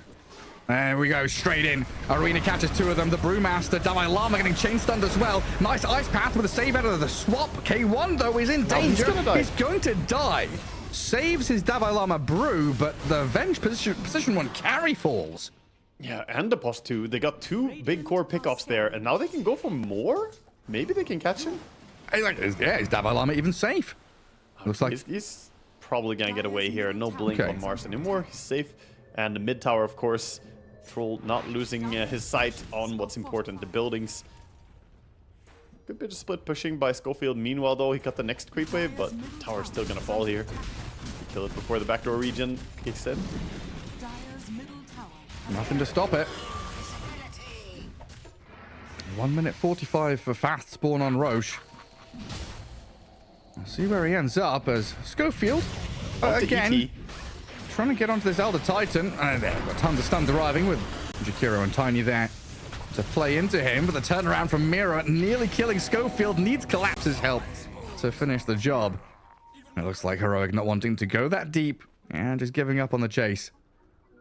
Yeah, back to farming again. We see moments of severe violence coming in here, and then for a while, gonna go back and farm again, work on items. Minute 26, we almost have the next tier of items coming up. And Troll does have the full Satanic now on Courier coming out, so that's gonna be a huge power spike for him. Look at that Jakiro damage dealt, man. What a hero. Bang-on bringing the Jakiro. Everyone's copying him. He's been bringing a lot of damage, honestly, with the Macropyre due to the swap plays that they've been doing as well. They toss people into Macropyre, they swap them into Macropyre. It's fun to watch how they're comboing their different spells on the side of Heroic. And what was the old World of Warcraft meme? Whelps left side, don't stand in the fire. That's what everyone's doing right now, just being forced to stand in there. He's the whelp. It's very annoying. Full AC on the side of Heroic. They have a little bit of a timing here with him getting stronger. Can block some of that important damage coming out from Troll. It feels like next Roche fight is vitally important for both teams. They could cement themselves in a position where they can think about, you know, these tier 2s, maybe even high ground if they get some good fights going. It should be time to start setting up for it shortly. As we know, Roshan is up very quickly. 30 seconds timer. Yeah, it's a fast spawn. Arcane Rune on Dazzle. Oh. Can you ask for a better rune right before a fight? No. And it looks like a solo pickoff here. Radan has found the Jakiro. That's one thing the hero doesn't do very well. Reposition. And that Troll way too fast for you to be running away. And also slowing him down is just not an option. That Aghanims is paying dividends for the Troll. God, ET's got a freaking Aghanim Scepter now. Miposhka, shiny golden god. And a backstab from Mira. I still haven't really felt the impact from this Venge carry that I want. As much as I love the idea of Venge carry, and I'm really on board with, you know, she could maybe do it, I just don't feel like it's it. That's why I honestly was really expecting, you know, it's K1, right? He is a farming player. I was so expecting some kind of Battle Fury, Maelstrom, whatever, farming build from him. And he's tried to step up the tempo and play faster, but... maybe he would have gone for a more farming build if the game wasn't playing out the way it did, because the early game was, you know, very, very rough. That said, he did have Aghanims queued up all the way from laning stage, so he was showing his intentions. See a big smoke around here. Brew is close enough to maybe stop the Roche. Yeah, they're getting into position. He's got a long walk to get in here. Miposhka's Courier gets sniped in the meantime, and these Venge Illusions, they're scouting things out. They see Collapse in the back. Dalai Lama hexed up. Weaver into the back line, scouting on Miposhka, but they've taken down King Jungles with Mira in the far right-hand side of the fight, while the Vengeful Spirit is being focused by the Troll. Radan has found his man, kills off K1. Hector dead, Arena's down as well, as Dalai Lama tries to walk in with an analog blink toss on the Dazzle, but Laurel is so tanky. BKB'd up, heals back to full. Heroic are bleeding out now with 2 heroes down. Roshan still standing. Schofield time-lapses back to try and buy a bit of time, but he's speared and pinned up against a tree to get blown up by Laurel. Beautiful fighting. Look, they're still hunting the Earth Bruling as well, giving high fives, even body blocking him, saying you're not getting away. No escaping here from the Troll and the ET. Even battle trancing to make damn sure the body blocks from Miposhka. Securing the kill. 4 down. Heroic, very sad with the way this went. Yeah, that was beautiful execution by Team Spirit. Heroic, they didn't get the Brewmaster ulti out until 3 teammates were already dead. Way too late to get the impact from that big ulti. And all that thanks to the quick spear from Collapse, reacting when he saw the Brewmaster at first. You see a little bit of a scuffle here as well. I'm trying to poke at this next assassin. Yeah, more than a poke there. Straight through him. This is all a distraction, though. It's just smoke and mirrors here as we have Roche being taken by the Troll. But yeah, so the conversation about K1 Venge, I think a massive kind of red flag was when he swapped the Brewmaster, right? Kind of very selflessly wanting to give his life away, or maybe not understanding how quickly he was going to die, but not acting as a position 1 carry on this Venge. Yeah, I mean, it's understandable. You have a lot of people playing when they play Venge as a carry. It feels like they say, okay, I'm fine with dying. I don't care. I have Aghanims. But in that case, he is dying and he's dying again with the illusion, not able to get away. And you are still the carry. You still have to have carry level impact. And I'm seeing basically offlane impact from this carry Venge. It's not terrible. It's not bad. But then you look at the troll and what he's doing, and you say, okay. There's a little bit of a difference what they're able to achieve here.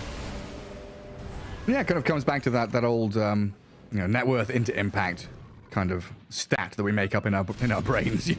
Feeling the vibes of it. 18,000 net worth. That's 32 minutes of farming. I don't know how many last hits she's got. Probably like 250 or something like that. That's a lot of time kind of put into Venge, and you're not getting the return of investment.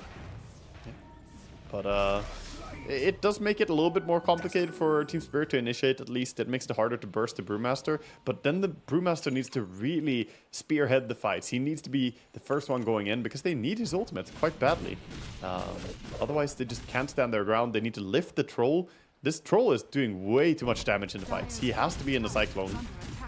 The only way to control him, due to his Aghanim Scepter and now the Satanic, too much Dispels.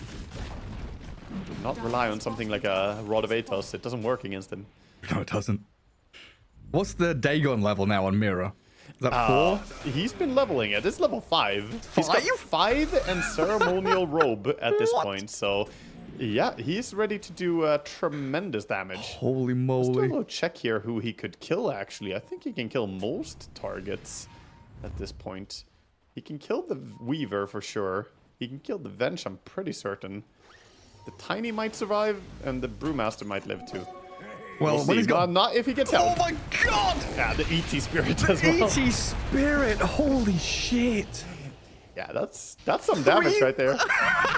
Double Llama's even pinging it out. 3,081 damage. Yeah, that's absurd. Okay, but a toss back. Hang on. Radan sent under tier 4s. He's got heals in the grave. Swap as well. From the Dazzle behind him. The swap under tier 4 still, but it's a lot of work there to not even take his first life. Never mind the 2 of them since he's holding Aegis. Yeah, he's just going to back up. He says, give me a second. Let me heal up. Dazzle can heal him a little bit. They're going to lose their important flag here. The banner. Oh, no. Fallen. Not the banner. Yeah. Well, Troll proving how difficult he can be to bring down, and this is before he finishes the Butterfly. Butterfly, by the way, on the courier, arriving as we speak. I'm starting to really struggle to see how you kill this. This is absurd level carry at this point. 2 minutes on the Aegis still. He's healed up to full HP. This is a high ground crack waiting to happen. Yeah, round 2. Let's go. Yeah. He even has the Vindicator's axe, so if you stun him up, he gets more armor. It's even tankier. Holy moly. But I guess you still kind of, respect the toss and the swaps and stuff like that. Heroic kind of showing what they can do in terms of displacement, and if they had their Brewmaster ready, etc., maybe they could kill him off once. Radiant are scanning. The bigger question is, Troll is not the target that you want to go on, but can you even kill the Dazzle? He has Lincoln's Blink and BKB. This is getting very complicated for Heroic. Yeah, they wish they had their own Nyx Assassin to do 3,000 damage to someone in the blink of an eye. Well, they're going to lose their Weaver in the mid lane. Mira's there to take him down. Collapse has used Arena while Davai Lama chases Miposhka. Elder Titan, Aghanim Scepter up, so he's shining golden, turns to fight. As Collapse dies to King Jungles on the right-hand side, Analog toying with the Troll Warlord as Laurel would join him up in this dire triangle. Chasing King Jungles. A freebie killed there as Analog will take out Mira, but this is a fight where Laurel is having a grave TP home with a BKB up and they cyclone the Troll. Miposhka comes back in, trying to defend Radan, and the Vengeful Spirit with Analog's Tiny actually take the ET out. K1 does die, and Radan now in a 1 versus 3. It's Brewlings expiring, Primal Split is over, Battle Trance is up, Radan turning, rooting Davai Lama, trying to get the hits in here through the Radiance Burn, but switches the final raid boss over to the Vengeful Spirit. The 1v3 fight, Radan seems to be winning, honestly. Might be running out of tools to use here, though. You gotta leave. He's pretty low on mana, but he's spamming the axes, killing off Hector's illusion. Schofield has managed to respawn in the meantime to rejoin the fight, but Radan has managed to quell their aggression, come back across to be guarded by Laurel, and Dazzle with Radan just going to go straight back up to the high ground again in this triangle. He's chasing in. He doesn't really have any lockdown on Troll other than his end snare once he gets close. So he can't really catch people if they do decide to run away. He gets tipped here again by Davai, who's having some bit of fun here, even though the game is looking more and more grim for the Dire here. MKB coming up as a next item for a Troll. He already has the Demon Edge. I don't know. The item progression is so quick on him right now. Oh, just through the roof, yeah. I mean, maybe wishing he had a Gleipnir or something there would have probably got him, 2 or 3 more kills if he had that little bit of control. But yeah, I mean, this Troll Warlord, the big boy.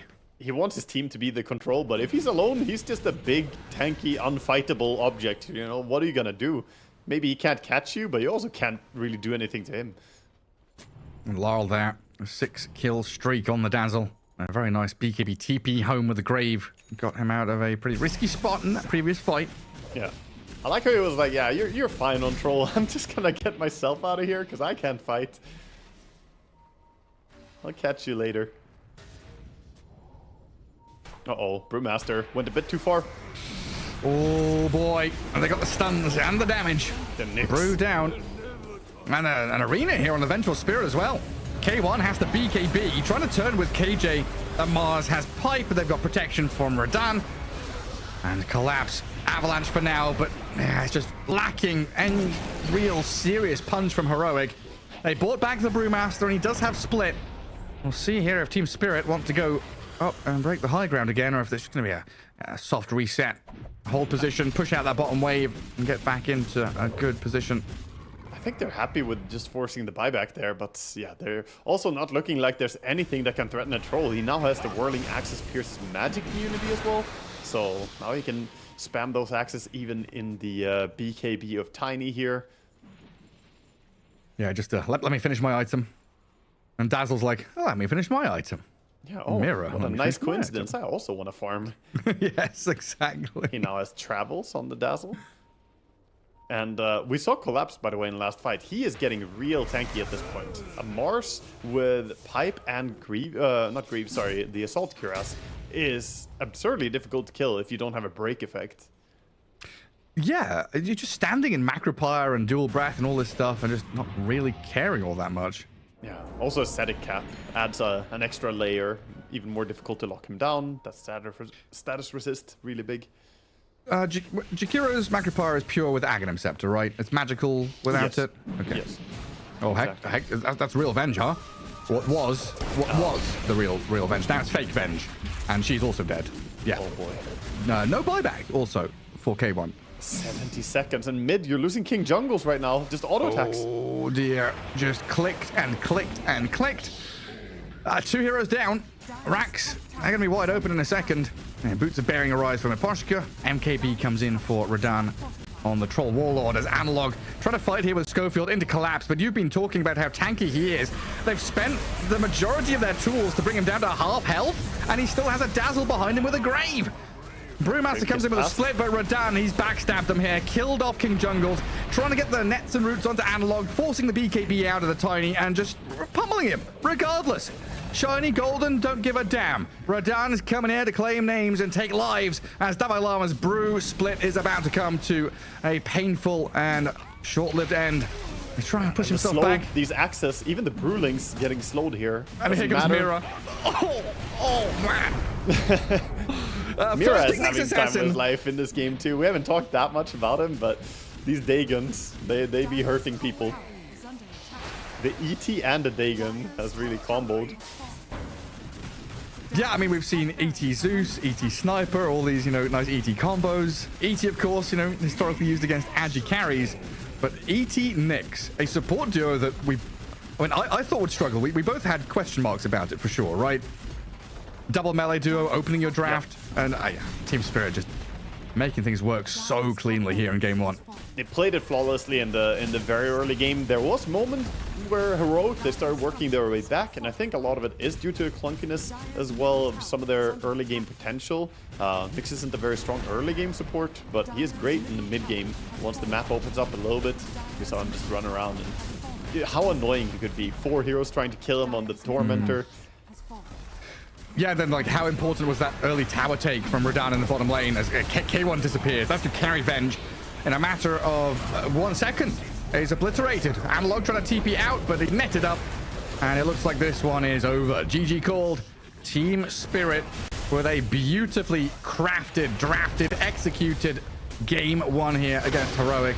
Just putting a stop to all of the positives that we've talked about Heroic through the play-ins, the initial group stage.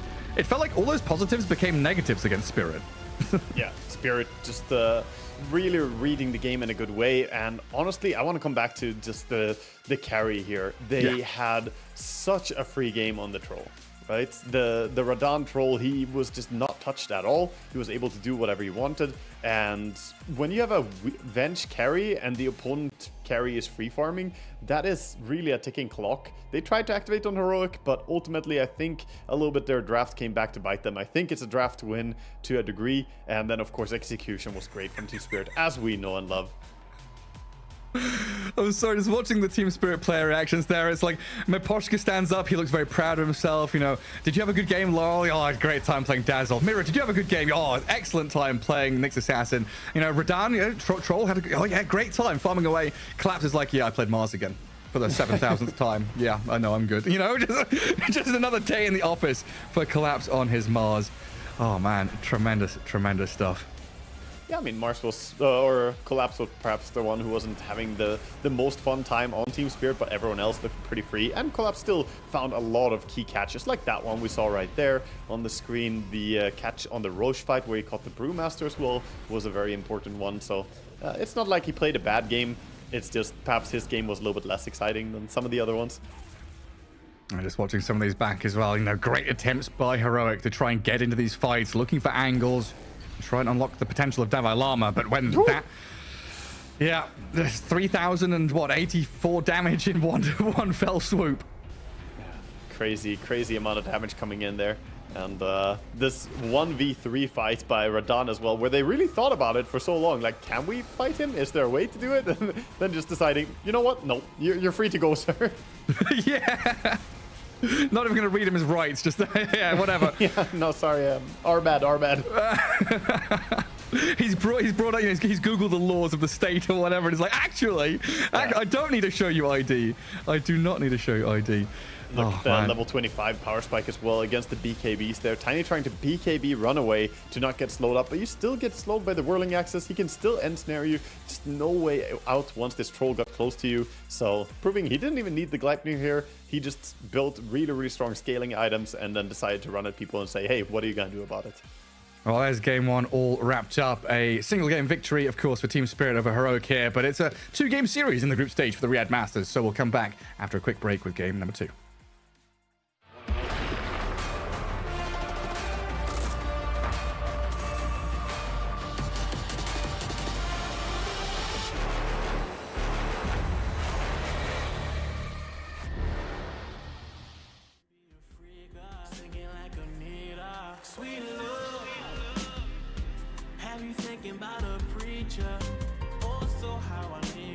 Girl, we can kick it. Have you ever had Chinese after 9 on a Friday?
up right now. I like this up right now. You might be stuck right now. This might loosen me up right, up right, up right, up right, up right now. Get off this bus right now. You're acting sus right now. This one. Turn up this up right now. I like this up right now. You might be stuck right now. This might loosen me up right, up right, up right, up right, up right now. Get off this bus right now. You're acting sus right now. This one. I know what you want. I know what you need. Here's some seeds. Grow some trees. Ain't no smoke, it's made for lungs, but you believe. But it's okay, we make mistakes, be relieved. So why art doubting? They're not like me, remarkable. My eyebrows too intense. I rock out like the Brahma. I wanted to be like Dwayne Johnson. Teacher said I'm trouble. Once I got my dreams won't work, I started snapping, I bust bubbles. I think it's how creators see. Other creators be perceived as fly. You're whipping right, but off IG, you're broken cheap. I need an electric bike to vend this food, to vend these rules. Get these tools, cause haters drool, they're watching me. Haters discretion advised. Oh me, oh my, I just want to survive and to see under darkness. Hiding from the light, all we do is push violence. Pain over violence, radio silence. Turn up this up right now, I like this up right now. You might be stuck right now, this might loosen me up right, up right, up right, up right, up right now. Get off this bus right now, you're acting sus right now. This one. Turn up this up right now, I like this up right now. You might be stuck right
Welcome back to the Riyadh Masters here at the Esports World Cup as we get into our second game of the first series of the day. Team Spirit taking on Heroic. And Waga, I know, talked earlier about a low sample size, but this is the first time Spirit have taken game one for Heroic. A great way to do it as well. Yeah.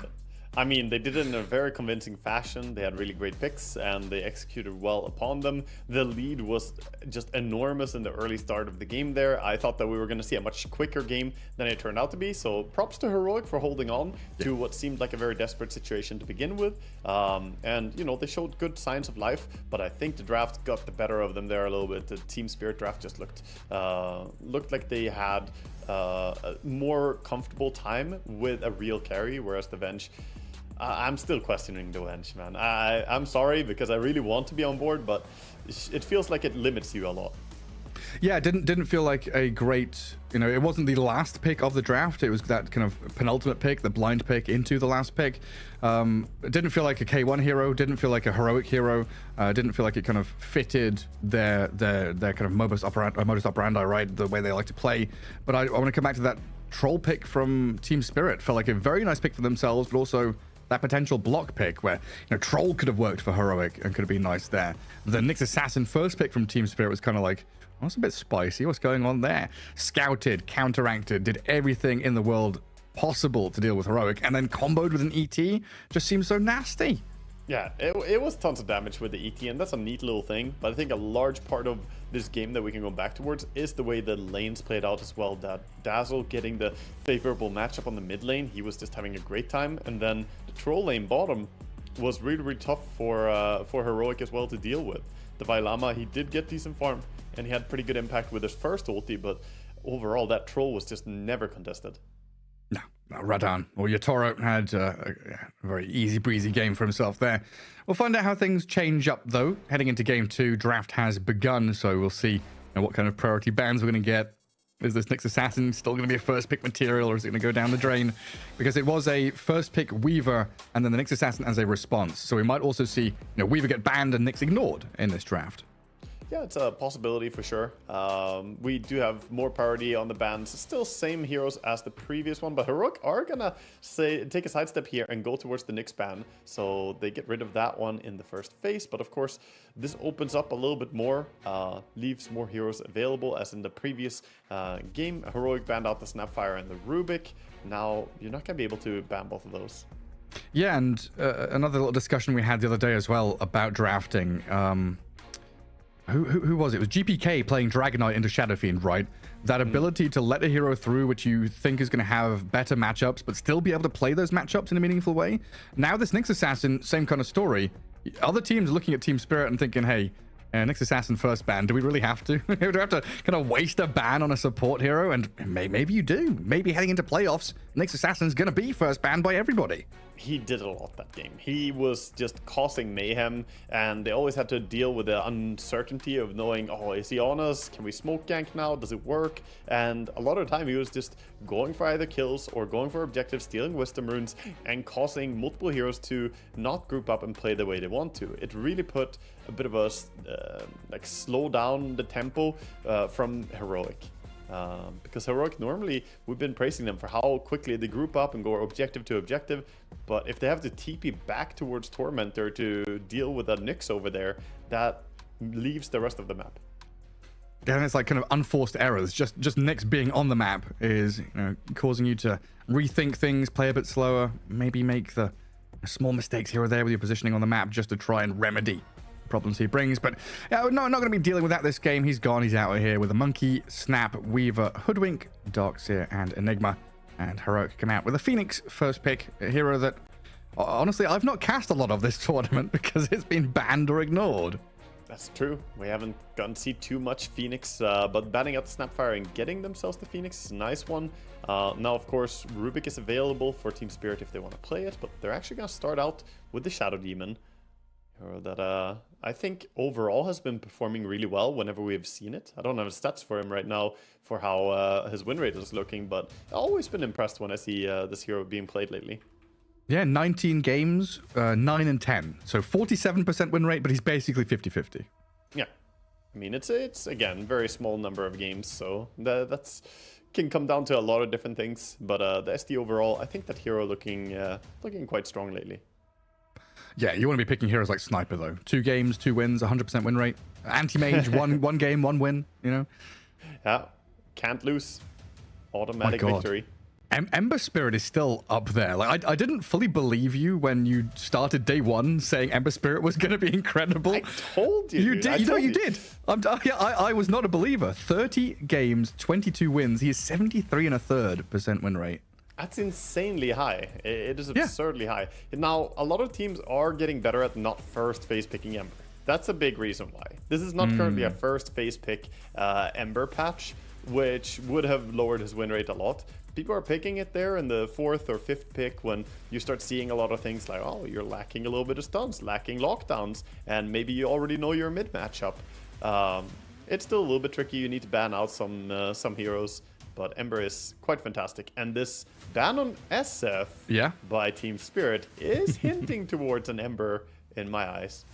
Yeah, I was about to bring up SF as a similar kind of storyline that you're spinning there as well. Heroic have done that, keeping the SF until 4th pick, and teams have started doing that and saying, hey, we can first pick the SF if we see a Dragon Knight picked, we're going to pick SF and counter him in lane, but seeing the Shadow Fiends kind of later on down the lines when you banned Spirit Break, you banned some of these annoying heroes.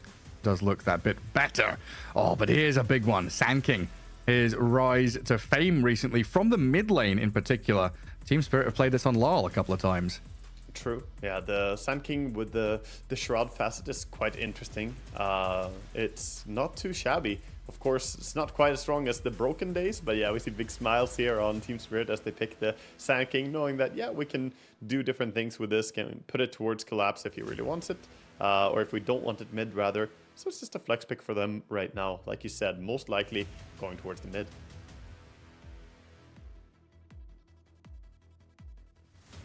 Now we get into that nitty-gritty of the draft. You've banned everything. It's time to pick, and the Ember Spirit is going to come out to play.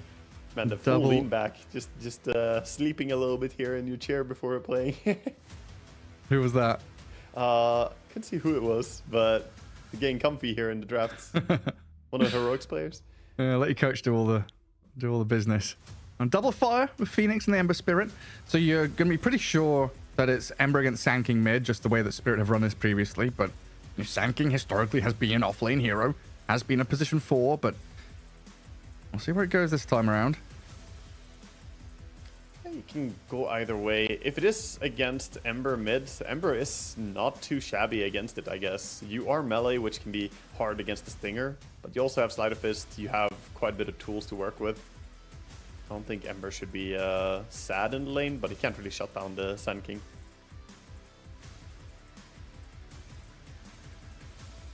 I always forget he got that Stinger ability.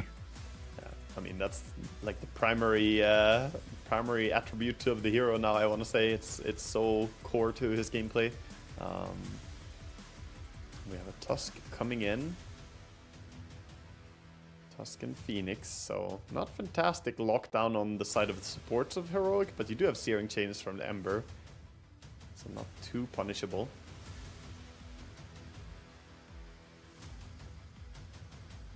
Team Spirit previously playing the Sand King alongside kind of harder carries from the safe lane in particular, Morphling for Yatoro, Terrorblade potentially. They do like playing this kind of double offlaner style where Larl is playing the Sand King on this Dragon Knight where he's jumping and stunning. And of course, you'll have Collapse on his Underlord on Mars as well, so you've got multiple layers to your team fight. And they do go with this Troll Warlord again. Comfort zone for Radan. Yeah, same thing here. You have great stuff to dispel. You have the Phoenix, you have the Ember, can dispel off the Searing Chains, can remove the attack speed slow from Phoenix and all the burn damage. Why not change, or why change anything if Troll looked as good as he did in the previous game? Also, not a bad hero to kill the egg. That's true, yeah. Just go up and whack it. Not as instant as a Snapfire, perhaps, but he does ramp up those auto attacks.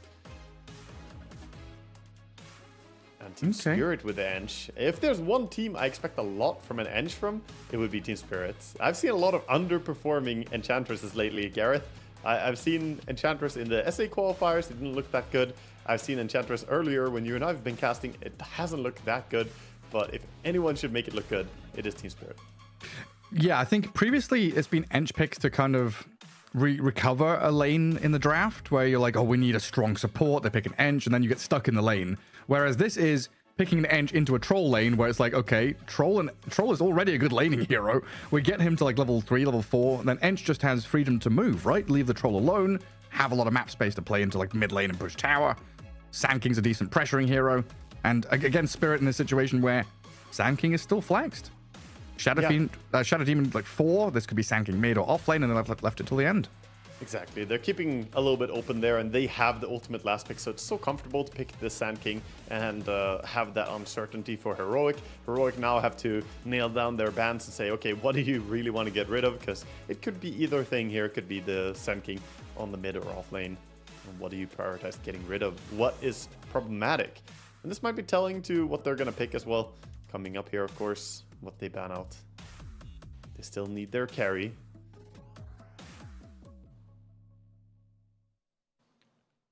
I wonder if Razor is completely off radar for teams, because this looks like a good Razor game to me.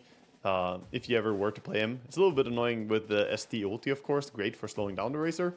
But against Sand King and a troll, Razor is very nice. And even against Ench. Yeah, it's just like, is it a K1 hero? I feel like we come back to this question so often. I don't know. I just like look at K1. Much rather have him on, you know, Chaos Knight or a Wraith King or you don't want to be a CK against troll. That's the thing, and Sand King as well. That's so true. You have to have the flexibility in your players to be able to play something that fits here. Alternatively, I could see a hero that Team Spirit have run recently. I could see Slark here actually work out. Not a bad one for Heroic. The Slark shard is very, very good for saving people from Troll Warlord. And they don't have very nice supports to deal with a Slark. You have no AoE stuff to throw at him. You have like a Sand King who can stun, but that's about it. The rest of the Slark is pretty free here. He is not really meta, but at this stage of the game, a lot of the meta heroes are dealt with by Team Spirit's draft. You can't really go Sven carry. I don't think it works. You can't really go CK. I think Wraith King also just loses to Troll. The man fight is not going to be good. There are so many things that are already addressed. There's no Monkey King. You banned out the Faceless Void. Like, you're just gonna end up picking Alchemist or something, I swear, and then losing the game. Alchemist is definitely one that's still on the radar here, and it could work. It does bring more Disable to their team as well. Juggernaut time. Yeah, I haven't seen any Juggers though, and they don't have a nice lane combo for it. Safe lane Dragon Knight. I'm going through the list. Gets spammed. That's actually a really good read. Yeah, Team Spirit are on point here. The TB would have fit really well for Heroic because it's a hero that could utilize their Supernova, fight under the teamfight spell, and they don't have, again, good AoE control against him.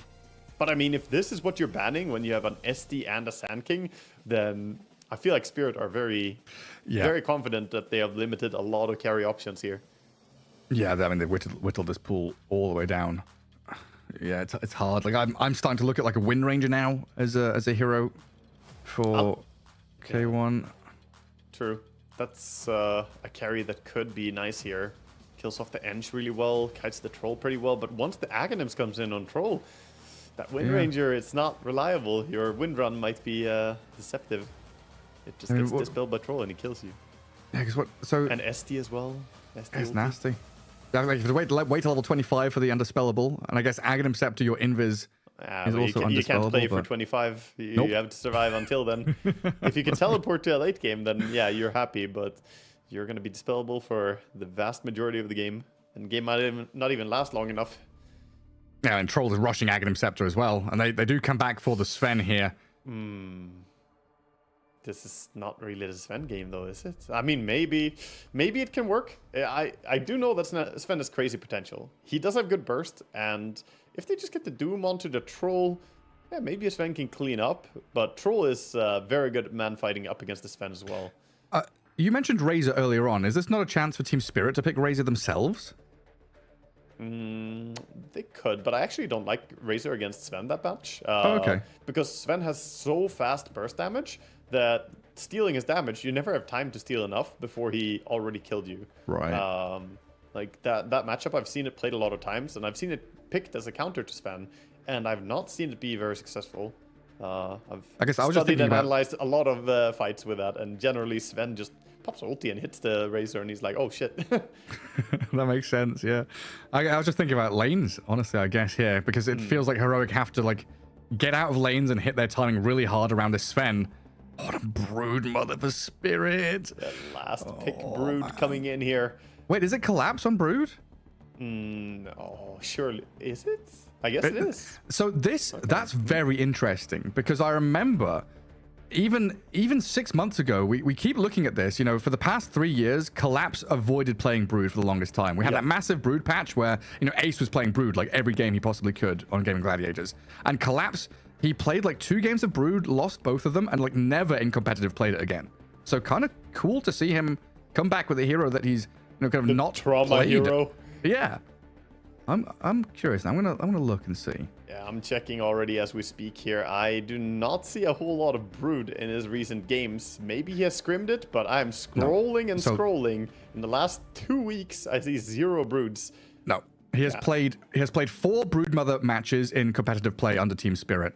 2022, 2023, 2023, and 12 months ago. Yeah, this is exactly the same stats that I was looking at recently. 4 losses. He's played it 4 times. He's lost to Ancient Tribe, Bet Boom, Beast Coast, OG. Okay, you know, since those tournament games, he has played 1 game of Brood in a pub. It was 2 weeks ago, and he lost it. He was 2-7-4 in KDA. Maybe, you know, there's been secret practice happening on a different account. I don't know. He still has active games being played on his main account, so I don't think so. Oh. But yeah. I made a mistake as well. I said 4. Those are 3. 4 for Team Spirit. It says 3. Yeah, one of them was Yatoro. Yeah, he played 3 games of Brood, and all of those were losses. But, you know, this is a redemption arc. Gotta be able to play it, I guess. They last picked it here, so they really like their chances. And Brood is pretty great in the current patch. He is super strong on any of the core positions. And he's going to go for the necrotic webs here. We'll see perhaps if he goes out and places a web on every single lane before the game starts. Something we have seen Broods do in general, just to get that minus HP regen for every single player. That's pretty cool. Well, Team Spirit bringing out a new bit of flavor here. Good time to, you know, test and try out Collapse and his micro skills. We'll see if he's got it in him. Now, we've obviously seen him play plenty of Beastmaster and stuff like that in the past, but Broodmother, a different beast. Look at a wry smile from Collapse there as the camera pans over to Heroic, their opponents who are a game down in this 2-game series, now scrambling for a victory off the back of a K1 Sven here in Game 2. And of course, the Ember Spirit for Analog, which we do have to come back to because this was a hero that Analog kind of rose to prominence with. Dragonite, Ember Spirit, 2 of his only heroes, really. Had a very, very shallow hero pool back in the day when, you know, DPC was still kicking about in South America. And he has progressed so far now that we often forget about his Ember Spirit and how strong he is on it. Yeah, Ember is a hero that he was stubbornly picking in the first phase, during the first phase meta, repeatedly utilizing that hero. And he's going to have to, you know, get a chance to play it here. I don't think it's a bad Ember game, but it can be a little bit scary if the Orchid comes in on the Brood. We'll see how items are going to play into this as well. So we have a little bit of a pause here. The Vailama is looking bored, man. He's like, get me into this game. Well, I'm playing Doom. What's going on? Yeah, I guess then the question again around this Broodmother is, we see Collapse and a lot of these offlaners buying auras. Is Broodmother going to go back to the aura meta where she was buying, you know, Greaves and Pipe and stuff? Is it Orchid to try and get momentum going? Does Larl go auras from mid lane on Sand King? Because I think his build on Sand King was like Bloodstone BKB rather than Blink and just playing fast. Yeah, he went Bloodstone Rush without. I might die items. here. Oh, Sandstorm's up. Sentry's down. Stormhammer thrown, but he's under tier 1 tower. That's a sentry placed as well, so -1 sentry at least. 50 gold. Still holding their ground here as well. Let's see if they can find anyone come around the corner. Nice spot Using the time Miposhka to there. place a sneaky ward while they were behind the enemy lines there, so we'll see if Miposhka can find that D ward or not. That's got to be my favorite ward spot of this patch. It's a very nice one. It rarely gets dewarded. It's so clunky to try and get up there. And it gives, you know, high ground vision. Nice bit of vision down on the rune spot. Similar to that little cliff top, you know, in the river rune spot that the Dire likes to use just above Schofield here, but I don't think that was quite as good. Yeah, there are a lot of spots that covers the top rune spawn that are hard to deward. And look at this, Mira getting body blocked a little bit by K1 here. Who's this? Schofield is up here. Oh, it's a tri-lane from Heroic. That's it. Mira body blocked up by King Jungles to give Hector the first blood. Good start, and gonna run down to bottom lane through the gate. What was it I said? Heroic, they always have a good start, man. They always come off to a good start every game we watch them, I feel like. Like, perhaps not the laning stage last game, but they did start out favorably in the first blood again. It's like pre-horn and then bounty rune moves. They always seem to have something up their sleeve. You know, some tricky little play, some nifty little move. It's in the mid lane. We'll see 3 and 2 for the Sand King. Ember at 1 and nothing. But he does come out with the Sentry Ward down to spot Sand King inside the Sandstorm at least. The problem is, even if you see Sand King, what are you gonna do to him? He has the Stinger if you run up on him, and I don't think you can really harass him that much as an Ember here. If you're a ranged hero, it would matter more, but I feel like Sand King is gonna be quite hard to bully here for him. Larleland getting an auto attack in on the tower. Big damage dealt. Every little helps, you know. Enchantress is going to come in here and bring a Hellbear, send it to the tower, eventually kill it off. Bottom lane looking like it could be very, very similar to last game. This Troll having a great time against the double melee. Tusk and Doom not the most threatening on level 1. Level 2 they have a bigger power spike, but I still think the Ancient Troll are going to be even stronger. I mean, that's just a lane domination draft build, right? Ench plus Troll. Good luck, have fun, no matter who you're playing. Yeah. Hector up at top. Yeah, he's pushed back away from this pull. Mirror and Collapse still looking pretty healthy up there. As Radan loses his courier down south. But back into this mid lane. Is Sand King now one of these new heroes that just can't lose lanes? And thinking about the Kotl, the Sniper. He just pushes wave and then goes jungle? Gets runes? Kind of. He can do that pretty well. Against a lot of lanes mid, yes. If you're against a mid Slardar, then it can be harder, I think. There are some heroes that can still give him issues. Ooh, the self-disruption is a little bit risky here. Mira gonna take some damage. Getting whacked around by the big sword of Sven. Pops the fairy fire, but with the fiery spirits coming in, KJ trades his life for that of the Shadow Demon. But now this leaves Hector kind of open to the Broodmother. Has a Stormhammer coming off cooldown, so probably wasn't going to die, but not in a comfortable spot anyway. And the Brood CSing happily here, getting a lot of the CS as well. And does Sand King drag his wave? And there was a dire creep there, I think. Drags some creeps into the camp, farms jungle at the same time. Yeah, he's going for the 0 points burst strike, the full farming build, just to ramp up his speed. He's going to stack up his jungle as well, and then he's probably going to try and go make another pull over here when he has a chance to.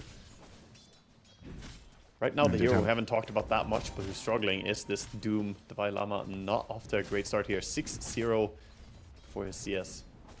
That deny from the Troll Warlord as well, that's going to hurt. Attempting a little pull across. Schofield will drag a couple of the creeps in there. And Aposhka, of course, well positioned to try and mess things up, make things as difficult as possible on the side of Heroic. Yeah, and it's just pretty hard to harass. She has the overprotective wisps, and she does reset the creeps back onto the lane. And still, the lane is not pushing. This is just bad news for Devi and for Dire here. I mean, last hit wise, you know, Sand King, Broodmother, Troll, pretty much, you know, perfect last hitting here. 13 denies on Troll, very nice. Ember Spirit's up there with them. Analog's not having a bad time, but the other two cores of Heroic, this lane stage, it's been spectacular. Very crisp from Spirit in the first 5 minutes in both games. Yeah, and they're showing top lane collapse. Radiant's middle tower is Quick under TP attack. coming in here from Tusk though. Yeah, turning back on the Brood. Very important that they get this done. Secure farm and space for Hector here. Mirror could be that second casualty. I mean, this is the kind of important move you're making, right? Where you're losing your side lanes and you don't want to continue this kind of... We're getting 60% out of 2 lanes. You'd rather get 100% out of this Sven lane, and maybe Doom suffers a little more. You're losing a little bit of value from this Davai Lama Doom, but he's already failing, you know, to really capitalize on this lane anyway. It doesn't make a massive difference in the grand scheme of things. Yeah, it's better to try and get something, for sure. The rotation towards a top lane here was really, really good. Good reaction by Schofield. He always has his eyes open for moving around the map, though, so I expect nothing less from him. But yeah, meanwhile, bottom lane, the Vailama is just fighting for his life, and he is going to be underfarmed. So at least try and give the Sven a good start, get him to point of mass commanders, he can go jungle, and then you can start playing around the Doom again.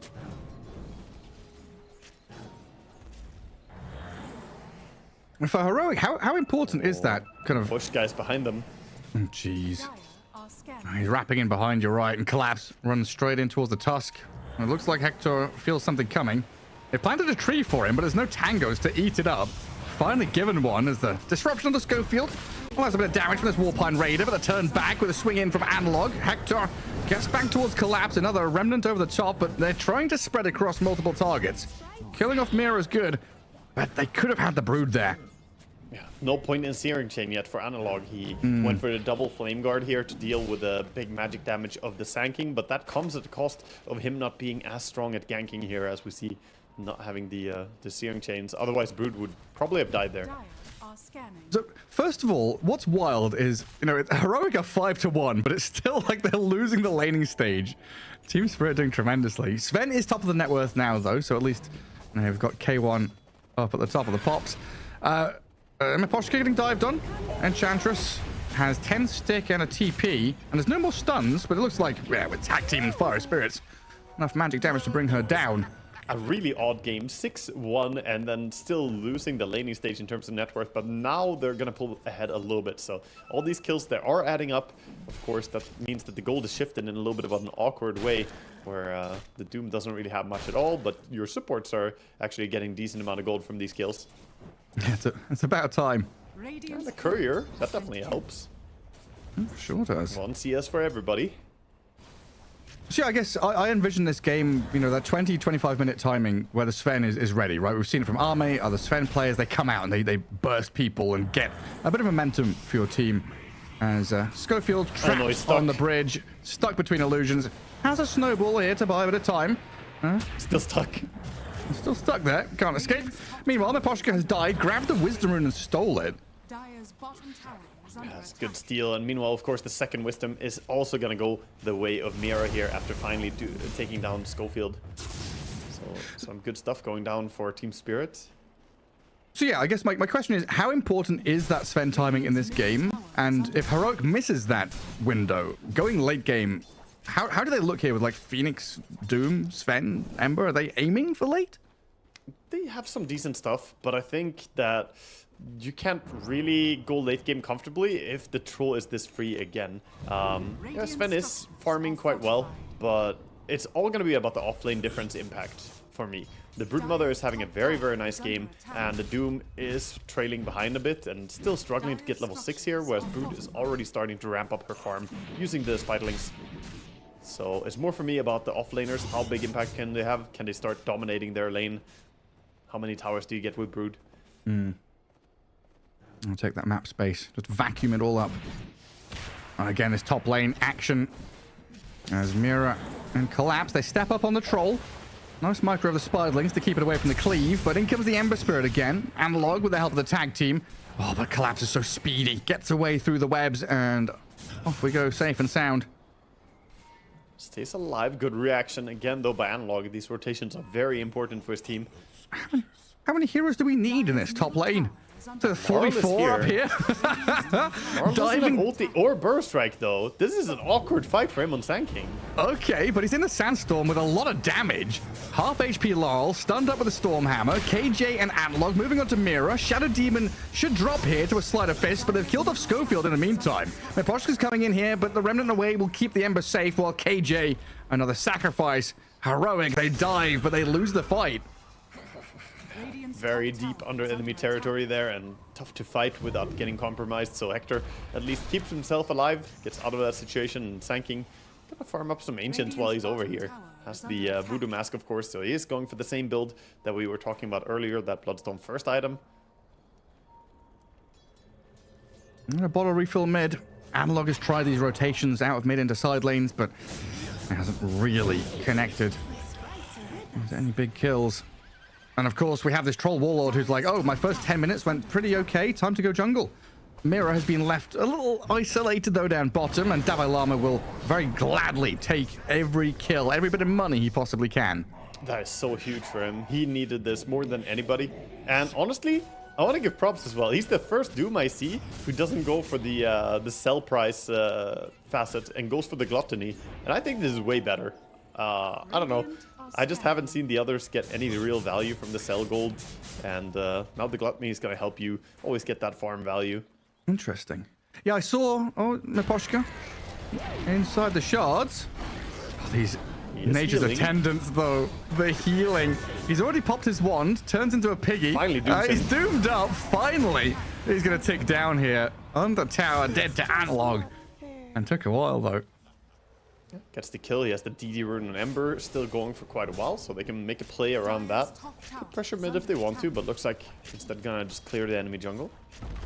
Yeah, interesting you bring up that Doom, though. I didn't check, and I was about to ask you about it, because I know BSJ and Jenkins on the panel yesterday were talking about it, where we've seen a couple of the Dooms go for this, like, pipe Crimson Guard, and then late game you sell the pipe and the Crimson, and then you turn into, like, you know, Blink BKB Refresher kind of Doom, the classic Doom.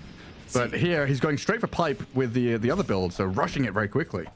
I mean, overall, the win rates between the two builds from a large sample size is basically dead even. It's a 0.11% difference. Okay. So it's really just what you can do at a top level with it. And what they talked about on the panel there, that makes a lot of sense if you get to see it. I just have been watching like 4 games of Doom, and they've all been going for very standard item build and never transition out of it. Exactly. So then you're getting 0 value from a facet, whereas the Gluttony is guaranteed value. It's going to give you something. And 15% more expensive buyback. You know, the other one is a facet with a very big drawback. 15%, that doesn't sound like that much, but once you go late game, that really chunks up your buyback cost. That adds up, that's 400, 500 gold, you know? Yeah. When we get to super late game. Is under attack. Top tower is finally going to fall here to Spiderlings. Dire's top Sven has tower been doing a is pretty good job falling. of defending his tower, but can't hold on forever. He does have Mask Command as Echo, so K1 is getting huge. Very much on board with this timing here. Oh, absolutely. Yeah, it needs to be as well. And I guess the Doom has also shifted away. He did have Pipe queued up for the longest time, but going Veil into Lotus Orb now, it looks like, is his choices. Well, 11 runes activated by Analog. He's tried to be, you know, active and involved, using these runes, pivoting into side lanes, killing off a few Spiderlings there as an extended sleight of fist keeps him off the map for like 20 seconds at a time. Yeah, that's, I mean, he's had good stuff as well. The DD rune, the Arcane rune. He's getting good value around these runes. Where are you going? We'll see if the Ember can keep staying active here. He's bullying the Brood a little bit, but not really threatening to kill her. And Team Spirit very focused on hitting their timings right now. You know, there's massive key items that are on the horizon for them. Oh, as King Jungles barely TPs back home and survives. Almost died to the tick at the very end from that Orchid. The Soul Burn. You gotta be so careful, and that's where Brood can start dominating an area on the map, right? When she has this kill potential with the Orchid, it's difficult to walk in there. Also, the mana region of Soul Ring plus Orchid combo is not to be understated. Now she can farm really, really fast. And bottom tier 1 tower is still looking healthy. Radiant's bottom tower is under attack. Where's Troll's Courier? Oh, Troll's Courier is dead, huh? Is there a way to see what Troll has on his Courier? I think he was just going for his Aghanim Scepter again. He's still missing his point booster for it. I think he had the other components. I'm not sure.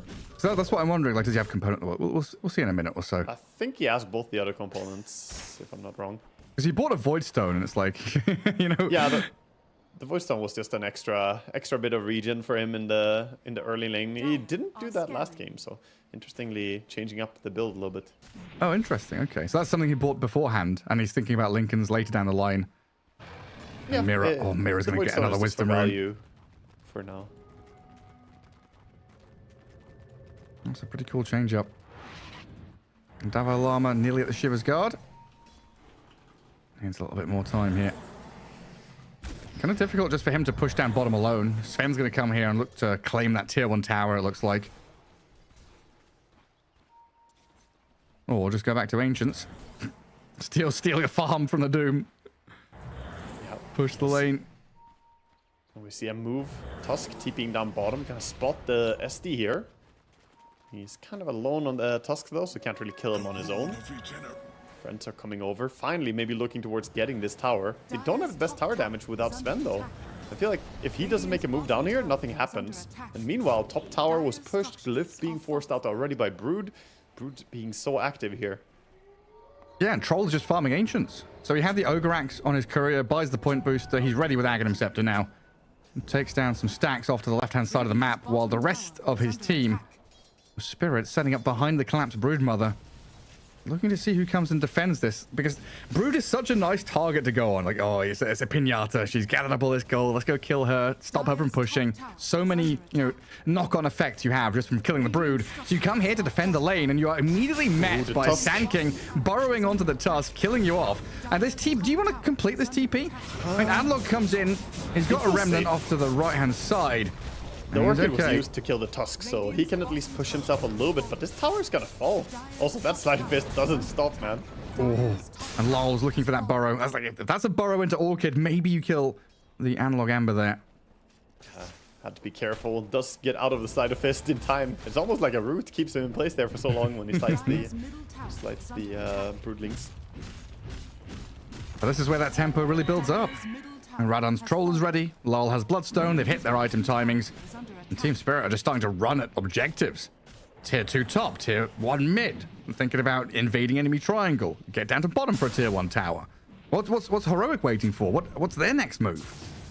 Yeah, I feel like they're waiting a little bit too long with the carry Sven. He does have the BKB now, so they shouldn't be waiting any longer. They need to get some value out of him and open up the map more, look for some kills, pickoffs. Overall, though, it's them being chased again as the Dalai Lama Doom gets found down bottom here. Yeah, Burrow Strike into the nets.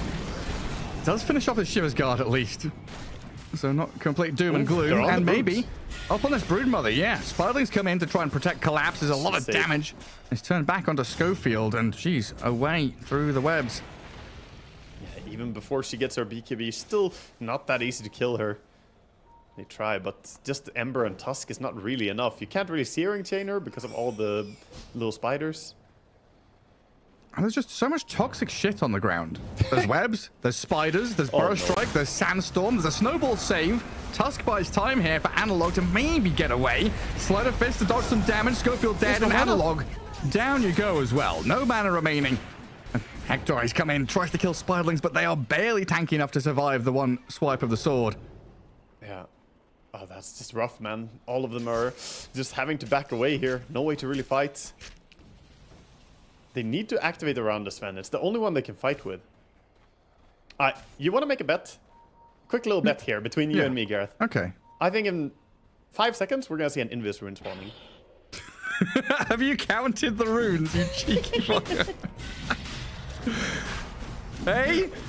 Have you been counting? God. It's an Invis. Oh, how did you know? How did I know? Can't fool this man. He's too smart. Oh. He knows not to lose his money to me.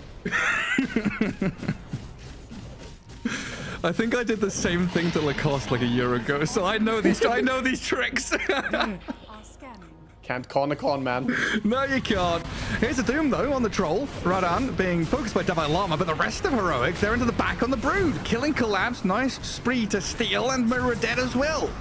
Aegis claimed up. Heroic, they've come out incredibly strong, but Laurel is here with a two-man burrow in the Sandstorm. Radan can maybe turn and fight with the Battle Trance up, chasing Dalai Lama, throwing axes at him, but he's being burnt alive. Radan doesn't have enough lifesteal to survive. They're going to come back in. Sand King tries to get out of here now, but the Remnant and the Shards chasing forward. They brought back on Mira, who's still trying to escape on the right-hand side of the fight, but Laurel is dead on the left. Analog with a double kill. Mirror in trouble. Dalai Lama's got the Infernal Blade into the Storm Hammer, and in comes Hector. Is there a secret buff we're unaware of when it comes to Heroic? Like minute 15 or 16, they just get something. They get so strong. Beautiful team fight. East Coast buff. It's K1. It's Schofield. Now they find the absolute perfect pick-off. They did put down a lot of wards in that fight to get themselves the vision. They smoked around, came in at a beautiful time, and vision wins wars. That's really the story of that fight. They got the pick-off onto the support, and yeah, we can see a replay here of how it went. Actually, they got the Brood first. That was the opening. Then the SD. And then this Sunray. Yeah, you're not life-stealing through that. No, definitely not. And this is where Sven hits his stride as well. You cannot really stop a Sven with BKB, Mask of Madness, Echo Saber from dealing damage. At this point, Team Spirit do not have a hero to deal with it. Later on, the Troll, yes, man fights really well against it, but this is the power spike that Heroic need to activate and utilize as much as possible. So he's building towards Harpoon next. Looks like he's going Harpoon into Daedalus. Very common items here. Catch people more. Yeah, and he's done well to kind of play around the Shadow Demon as well. And the way Sven wants to play is kind of jump in and burst someone, or obscure his initiation from the SD so you don't get demonic purged or disrupted up. Now, did a good job at kind of evading that, and also evading the sandstorm. Like going around, in a circle to dodge away from Laurel. Now maybe I'm picky, but I feel like comparing it to this Dust Devil, this Sand King doesn't really feel threatening. Maybe I'm just picky after Dust Devil Facet was so broken. Yeah. Oh, Radon gets caught here. Side steps. Gonna be fine. Yeah. I don't know. Like, he farms really fast, don't get me wrong. It farms super fast, but what does he really do in this stage of the game? He does have a nice ulti, but is he doing anything that a different mid couldn't do? I'm just seeing it being very greedy, high net worth, and not that active. Look at it comparing to Ember, right? Ember is just a menace. He can kill support solo, he can initiate, he can do so many things, whereas this Sand King, I mean, I guess he's kind of tanky. Yeah, he's like tanky, survivable, and I guess Mira gonna die here. Oh, trying to get away. And a slight change of that. And Radon, thinking about standing and fighting with an Orchid on the Doom. Supernova Sunray and a snowball save. They're on Dalai Lama to keep the Doom alive. They turn on the Ember, rooting him up, but Analog survives. They got the egg. Radon still trying to fight forward. Mana is there for Analog to remnant to the side as K1 arrives onto Laurel to slide him down. A double kill for the Ember Spirit, and again, Heroic team fighting very nicely in behind enemy lines. Did good there where the fight cleaning up with the Sven was important, though. It did look a little bit good for Team Spirit to start out. Got the egg, got the Doom, so not a horrible trade at the end of the day. And Sven ulti being on cooldown, but of course that cooldown is very low. It's already just 85 seconds, so he has it in just 30 seconds now. Yeah, it's like a dead even fight there in the in the stats. Yeah. Linken's is the next item of choice for the Troll, so he wants to prevent these initiations. The Doom, the Sven, we've seen what Doom can struggle against the Linken Spears before. Not sure if it's gonna do enough though for him. He can still trigger it with some stuff. What have they got, like Snowball?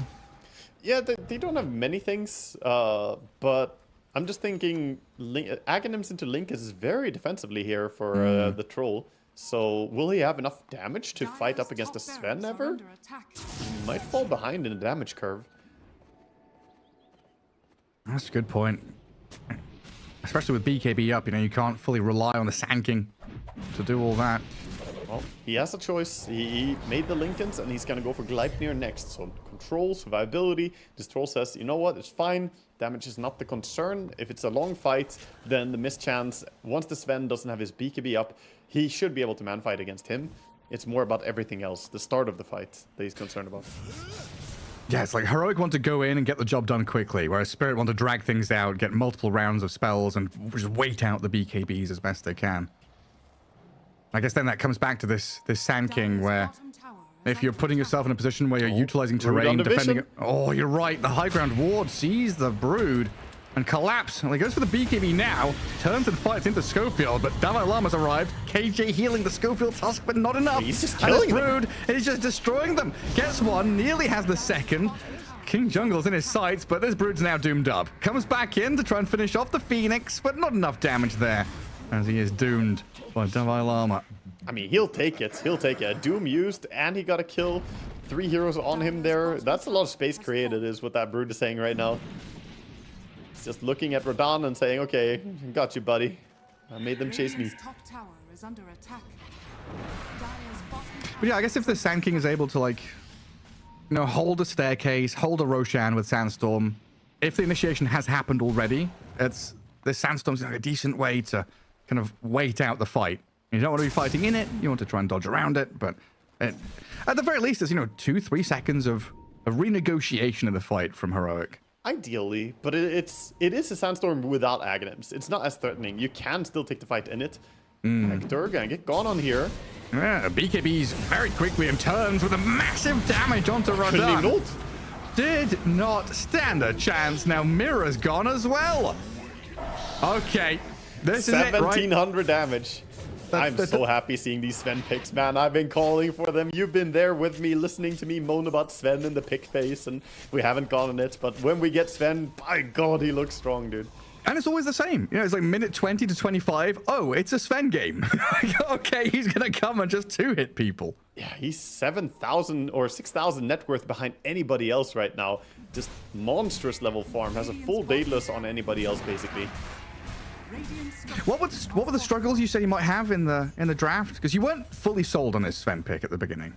Yeah, man fighting the troll, but you know, at this stage of the game, with the way that troll has itemized and with how things are looking, here it's not a problem. Late game though, there's some issues perhaps if he gets ultied by the SD. If troll gets strong enough that he can actually press his ulti, because that he died before he could get the ulti out on troll. And that's ideal for Sven, bursting people. That's what he does. Long dragged out fights can be more problematic. And top, they did get that range racks. Sneaky brood. Yeah, gets in there and snipes it. What was that 5-level difference for the Sven ahead of the troll? 6k net worth you mentioned already, ahead of the brood. Incredible here. KJ denies an amplified damage rune. Sadly, not going to have that in the hands of K1. Yeah, we see Collapse just sitting still here. Just not moving. He's embracing the tree. They found the troll again. There's Doom into God's Strength. Gone for 60 seconds. Schofield has died up in the north to Collapse, it looks like. Straight What down is the this? mid lane, gets caught there. Radahn just not really got his gank radar. Yatoro would never have gotten caught there, Gareth. Absolutely not. Not a chance in hell. It's high ground time, though, hey? Okay, just a couple of hits on the tier 3 and then run away. It's not high ground time. One bonk, kidding. and then we leave, we go farm. I like that they're backing out here. They can farm the tier 3 items, just build up more.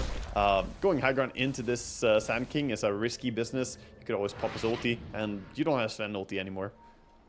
But all the time, this Broodmother is being a nuisance top. Just sending in more spiders, forcing people home. Try and deal with Collapse. This is his favorite tree. Always sitting here. Yeah, he's got a snipe on the Phoenix. And Collapse, the Nightfall. TP's home. That has to be so annoying. No, the SD is under 2 wards, not just 1. Got a Gleipnir to stop his TP. Hurricane to try and drag... Hurricane. Harpoon to try and drag him back. There is a tornado on the screen. It's not a hurricane, though. He's living for a long time for support. Look at the focus on Mira. He's like focusing, cast all your spells, try and juke around. Yeah. If he had more mana, he could have glimmered again there. It was actually quite close to him getting, not away perhaps, but getting to a spot where he would create even more space. Now, of course, Roche could be up. It is not up for another 30 seconds. Players have to wait a little bit. It feels like every item in this series has been like a new record or much faster than patch average. Like fast Aghanims in game 1 on the Troll, fast Lincolns here from him, fast Broodmother items. Yeah. Everyone really picking up the pace. Yeah, they're hitting their stride in a good way. It was not the fastest Shivas I have ever seen from the offlane of Davai Lama here, but once he got it, it was big impact. He is not looking like a guy who got shut down in laning stage. He's level 16 at this stage, has Shivas Blink, almost full BKB. I'm pretty happy in this game.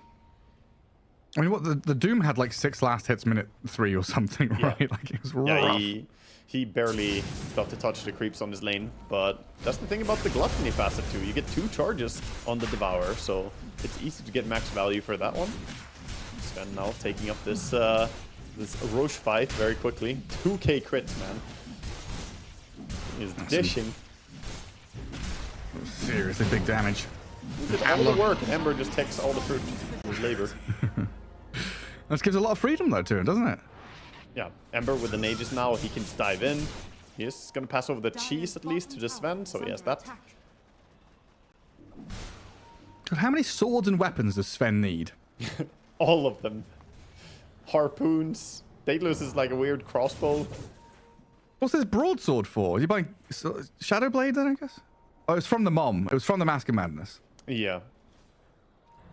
Yeah, it doesn't build into the Daedalus anymore. It doesn't build into the Chrysalis, rather. Yeah. So a little bit awkward unless you're going to go for something else. So it's going to have to casually sell that one, it looks like, as AC is his choice. Bottom lane. Doom used onto the Sand King here. Okay, trying to catch out Lol. It looks like the Doom has returned back onto Davai Lama, and Lol getting a bit of distance. Okay. Is he allowed to escape this? Can he get out? Doom's expiring. He's been caught. He had Sandstorm and Burrow Strike. He's under ward. He's under vision here. Again, Snowball the Lotus Lotus. Orb again. His blink coming off cooldown once more. Off to the right he pops. Bloodstone's up, but eventually he's going to drop. Laurel having some funny plays here. I have not ever seen someone Lotus a snowball while doomed and then blinking out of the snowball because he didn't take any damage, so he can blink. I mean, seeing people blink during Doom is pretty rare overall. That's, you know, usually reserved for some heroes with damage mitigation. That's a pretty crazy survival there for him, at least. Yeah, some cool stuff. Lots of nice little interactions. We're still dead, though, in the end, but a bit of time bought and delaying this Aegis power play from Heroic a little bit.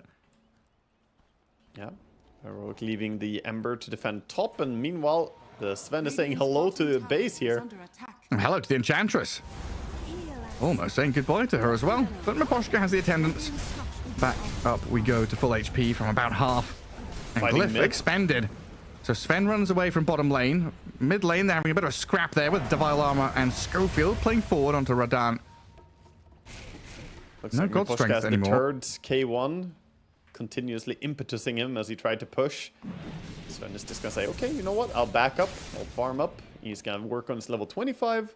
He is level 24.5 at this point on the Sven. They're now looking for the Brood. They have vision on her. Can he sense this gank and can he get away? He's definitely moving away from the area. Yeah, webbing all the way back to his Ancients. No way you're finding him there. What a quiet game from Radan in this game. Not used to seeing the Toro struggle like this. Has the full Gleipnir now, so he has the lockdown that he wanted. Still doesn't really have the man-fight items. Yeah, especially when you have the comparison of game one, right? We've just witnessed him play Troll and take over a game. Now he feels very reserved. A bash from Collapse onto Sven up top. But that's an Assault Cuirass for Hector now. Just be cautious here. If the Tusk goes in and finds him, could be dangerous quickly here for the Brute. And the Tormentor is up.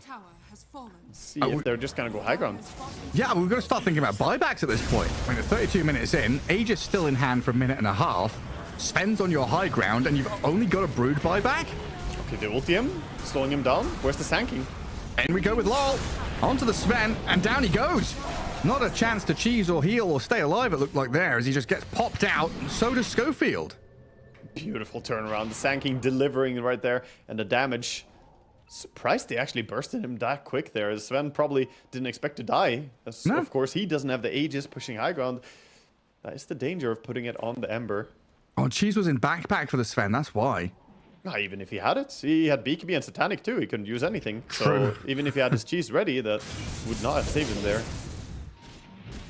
A 3,000 net worth swing, and suddenly, you know, we're being complaining about Radan not showing up and doing anything. He's on tier 2s, and maybe Team Spirit are thinking about high ground now. Honestly, I'm so surprised how fast he died. I think the Disseminate did a lot of damage there. The SD was actually the top damage done in that fight. Wow. By a lot. Yeah, I would not have expected that. And No. since they've already cracked that top lane, forcing a glyph here pretty early on from Heroic. Radan steps up, gets some damage onto the barracks, but look at that immediate Orchid. The silence and the kill takes down the Tusk. 50 seconds. Now. No Schofield, Analog and KJ. They've spent Supernova, so that's a team fight ability down. And Team Spirit like, oh, thank you very much, yeah. Radan is back. We bullied him all game, now he's here. Trying to take some buildings. And dispels off the chains. And off we go. Doom on the chase is still in smoke. Could blink with Shivas here. Doesn't have his BKB though. 5 seconds cooldown. And Sven is just respawning now. Not in time to catch, so they're gonna have to give up on catching anybody. Clean getaway here after taking the racks. Team Spirit just coming back into this game beautifully. I mean, they were starting to look almost done with this one as the Sven was dominating the game so hard, but fighting back. Now they're actually the first team to take a full lane. They didn't even lose their barracks on top lane.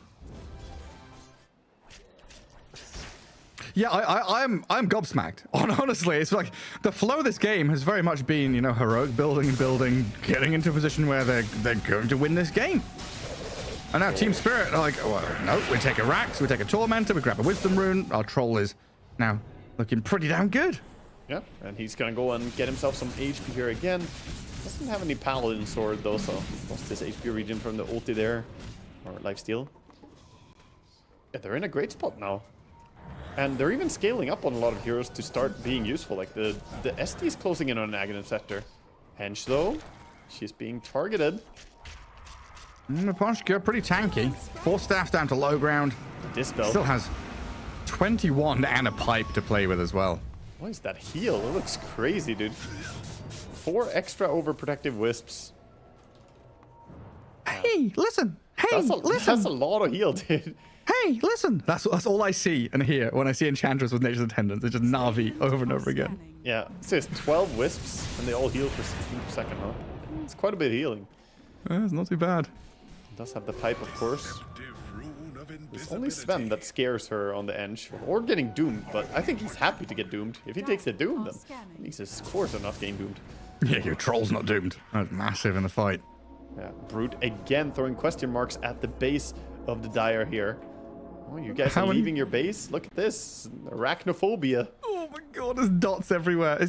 What's the other one again? It's like trypophobia, like, you know, Yeah, like little dots, yeah. little circles and dots everywhere. You see like a, you know, a flower with the seed hole in Combine it. the two. Use spiders to make the dots, and you can trigger people with 2 phobias at the same time.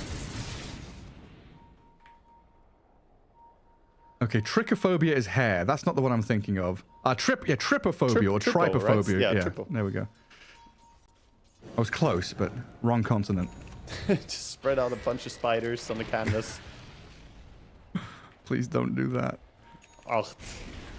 Actually, what's scarier?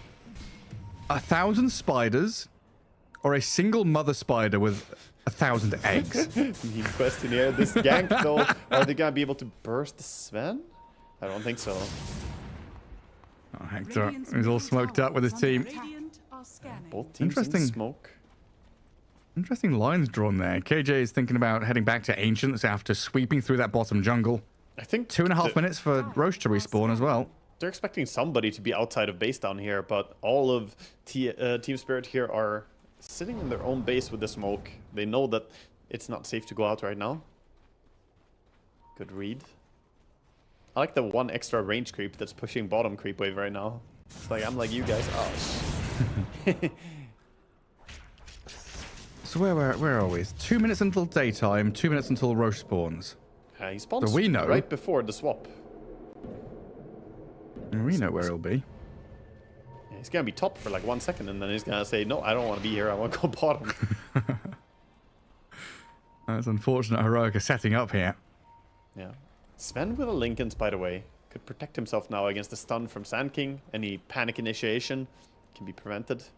Demonic Purge. Yeah, exactly. But the Demonic Purge, there's multiple. There are demonic purges. Oh, you're right. He has Aghanim Scepter.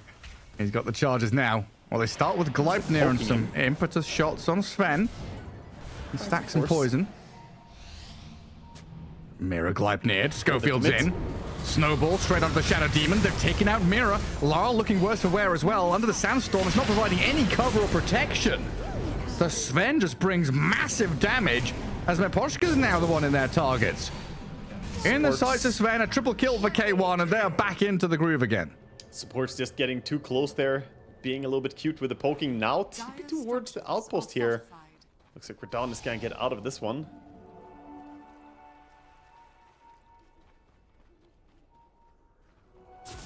We're still waiting for that Roche to come back up. So it looks like Heroic just gonna be dealing with lanes. shove mid all the way to tier 3 and probably go high ground to force a buyback at the least here. Dire's middle tower is under attack. Dalai Lama is hunting with Schofield. Radan shows on the wave. Oh, the dust, the Lincoln's pop, nicely done. Schofield has found his man. Trapping him up, snowball and shards into the Doom as well. Now it's just a matter of kiting the troll around the igloo the Tusk has made. He's doomed. he knows he's dead. No way out of Davalama's this one. dropping flipping items in front of him, eh? I hope that was a dust and not a BKB. Just drop all your items, why not?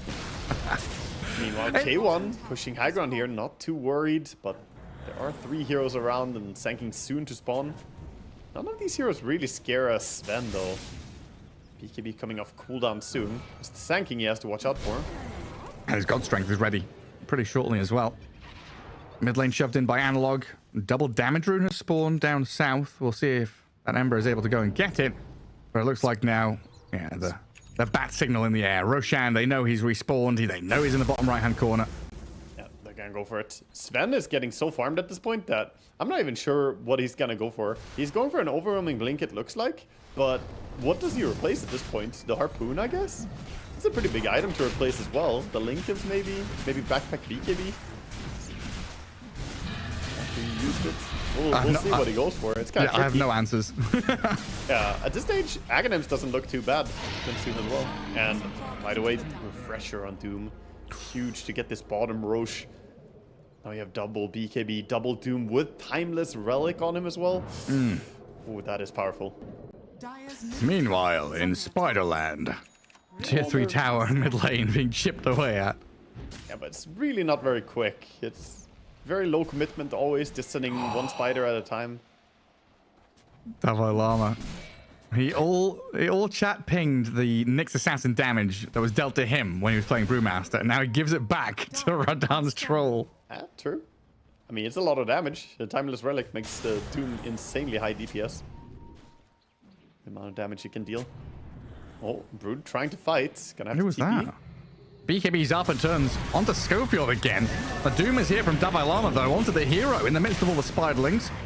Catches the Brood, takes the gem. Fantastic kill for Look them. how much gold that was.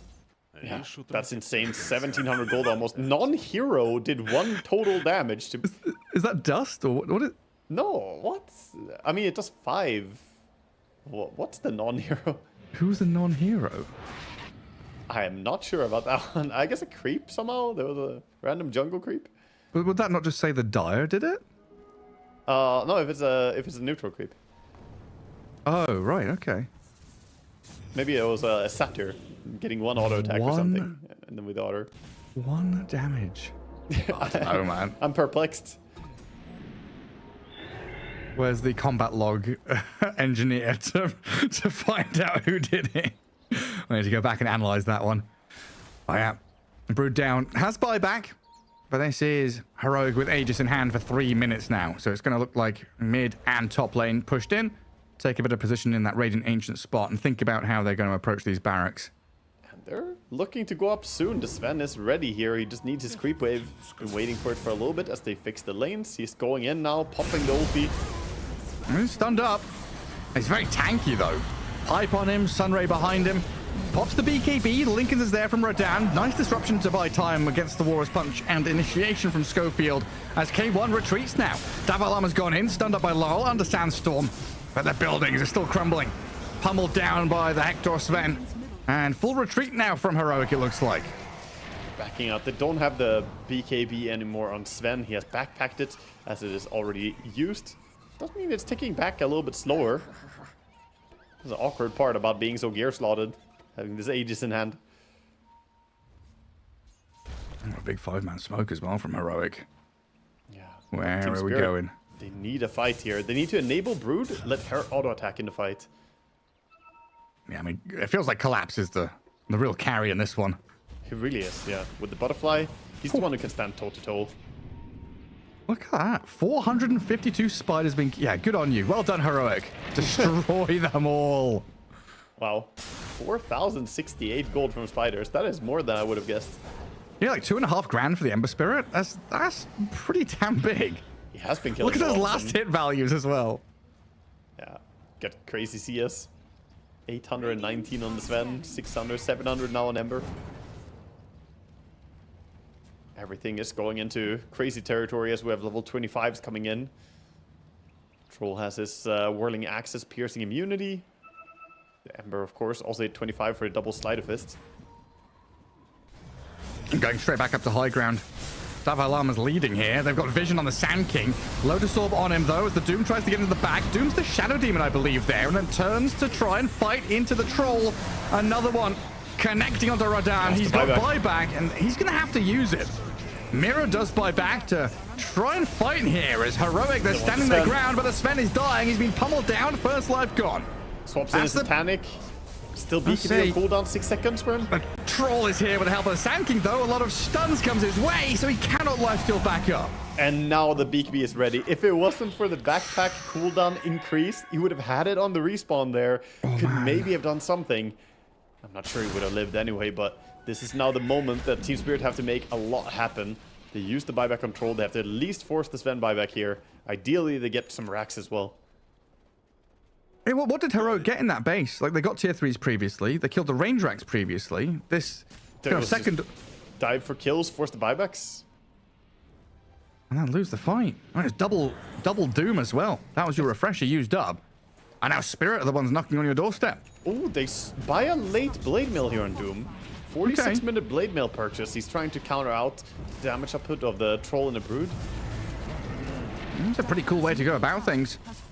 We've seen it work in the past. Think back to the old Sumail Alchemist with the Blade Mail against Sniper. Maybe this is the same kind of situation. Doom getting lightning controlled up a lot, though, and actually BKB's up on his high ground to step away from Team Spirit. Yeah, and they did get the buyback. So they forced the buyback, forced out the BKB from Doom, so he doesn't have the ability to be as active. Brood currently under a ward here. If they can find it in them on Heroic to walk out for that, that could be huge. She is right under vision. Such a close game. Yeah, easy for us to say just go out there as we see that all of Team Spirit have pulled back to the bottom part of the map, but Heroic don't know that.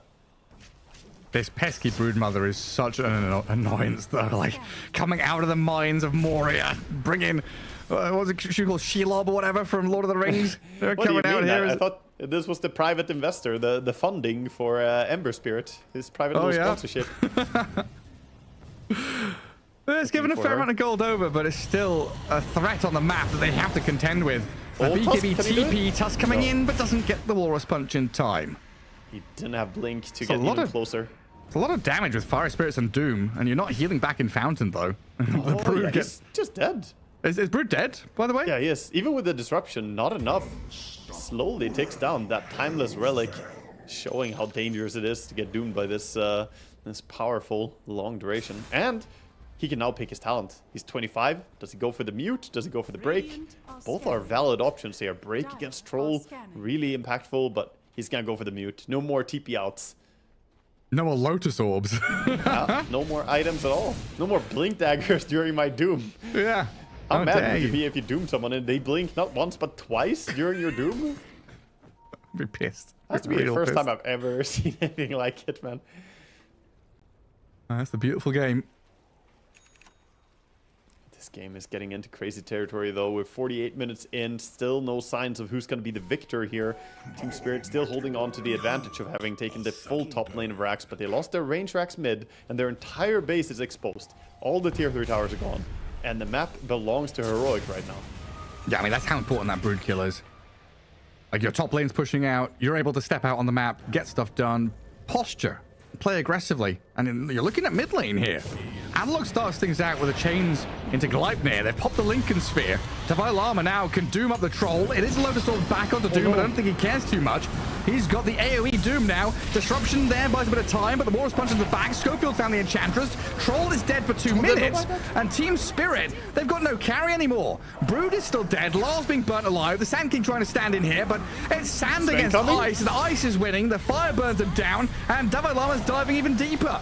They'll turn onto Mira now under his barracks, kill off the Shadow Demon before he can disrupt himself, and the buildings are forfeit.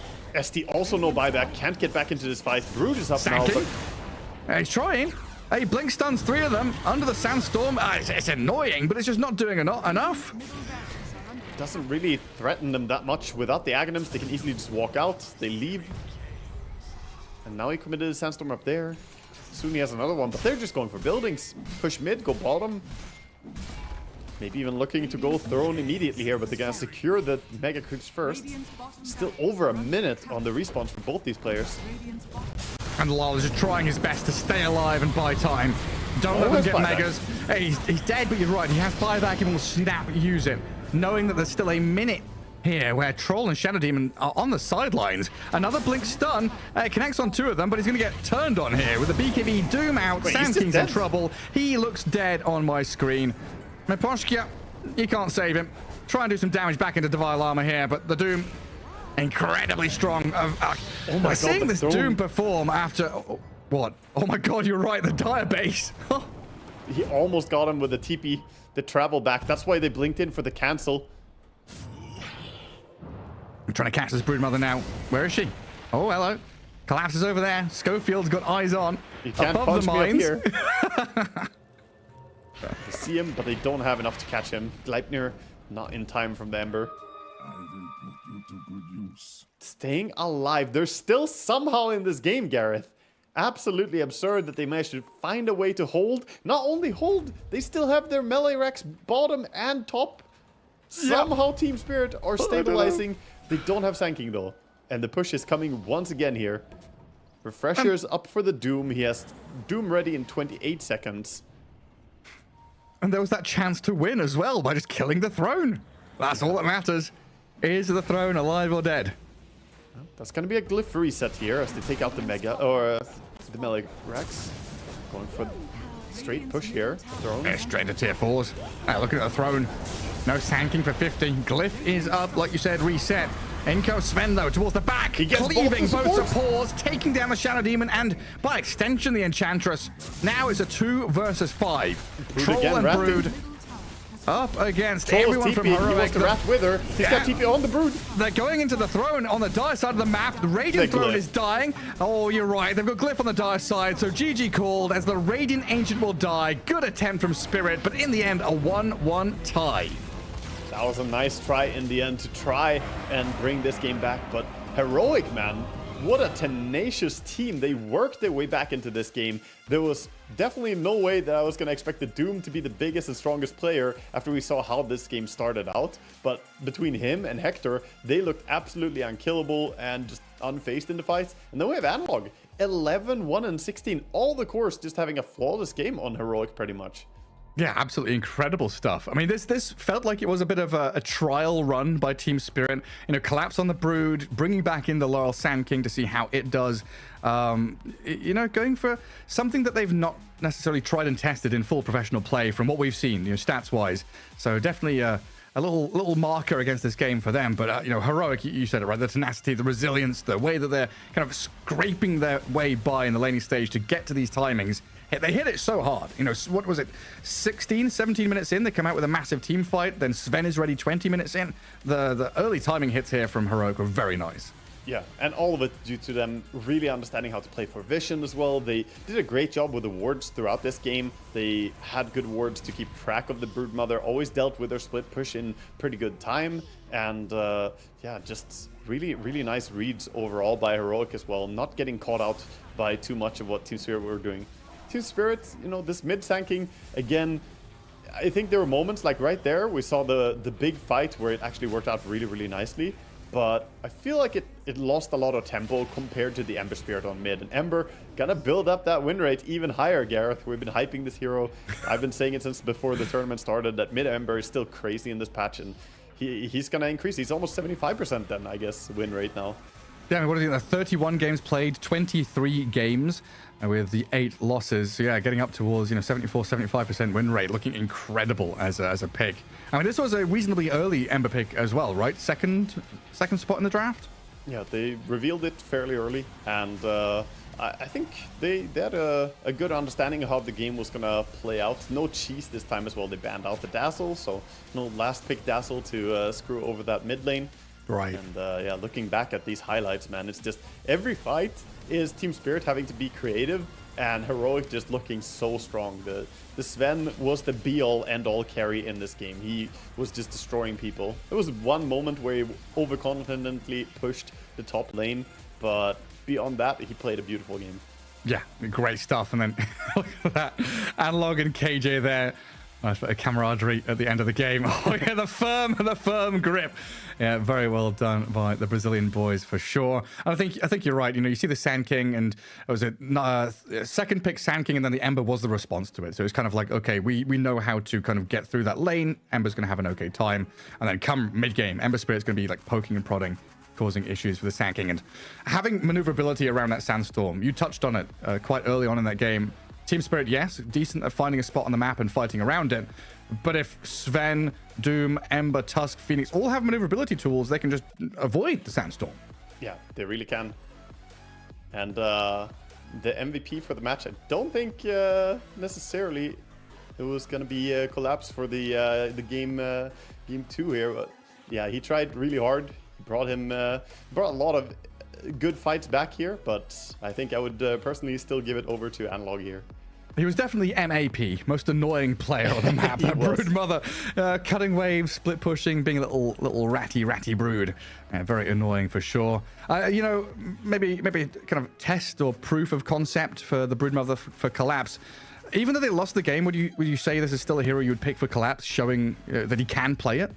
I think he did good, but I don't think that he was exceptional to the point that, oh, he got farm early on and now the game is over. He did get a good start, but due to the Ember and the Sven both being able to kill the spiders, he had to get pretty creative with how he's going to have bigger impact. If he just sent in spiders, we saw the stats. He feeds away a few thousand golds to people defending against it. And yeah, that is obnoxious, but I don't feel like there was a brood factor that I expect from a huge like brood spammer, for instance. Right. Where, oh, we can't let him get the farm because he's just going to end the game.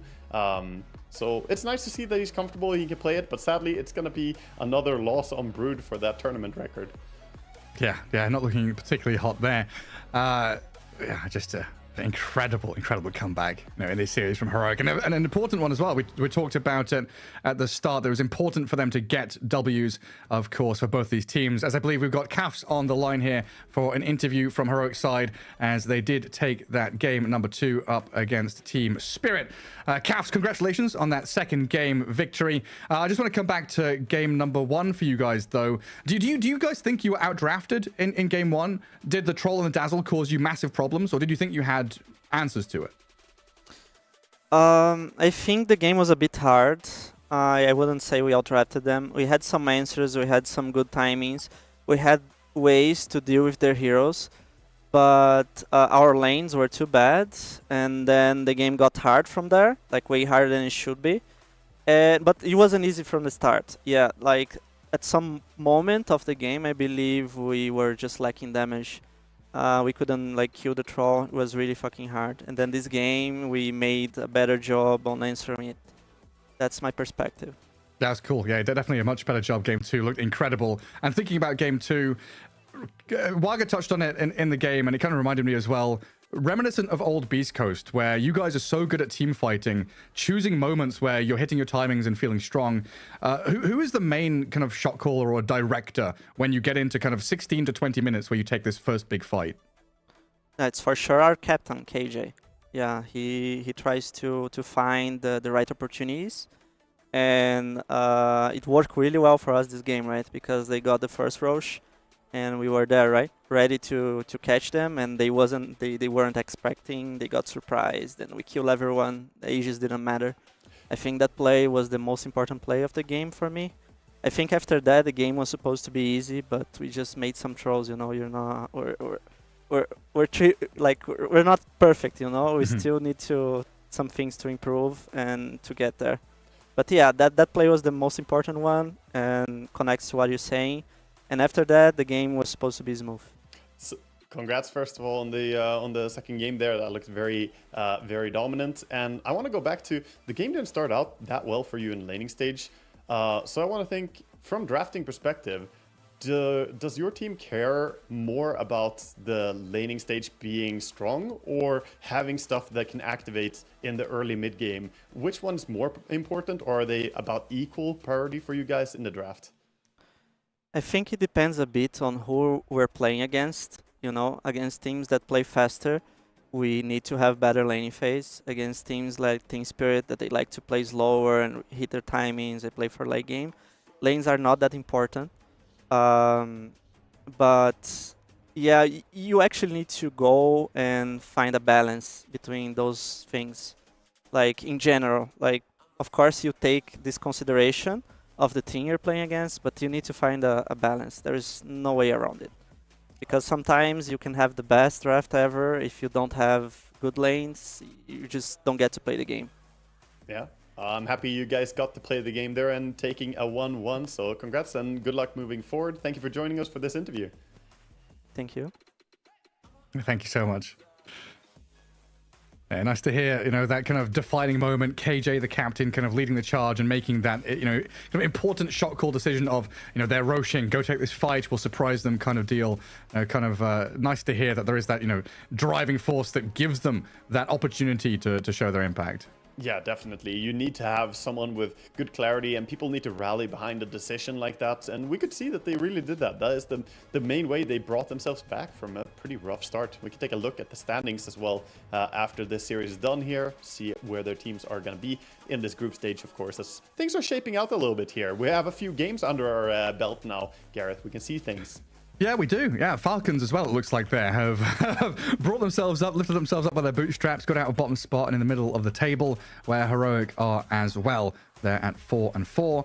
Team Spirit still up near the top at 5-3 as it starts to get very close in Group A.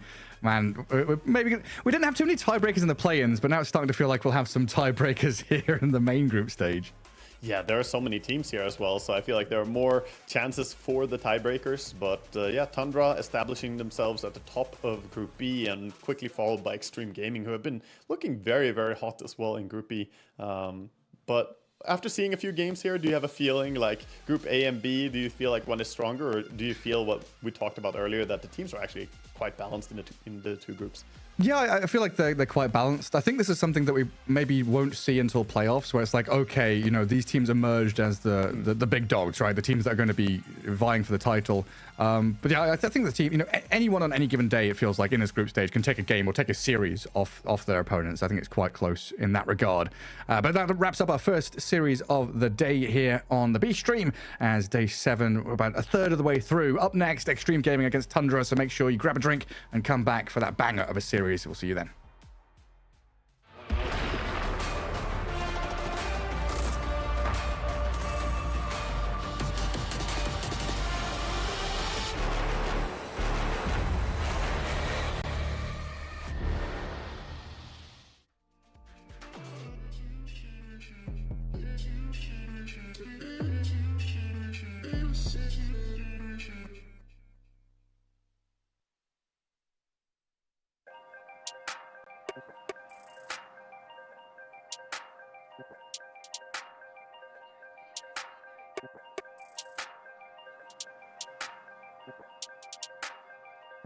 If all they've been saying is true,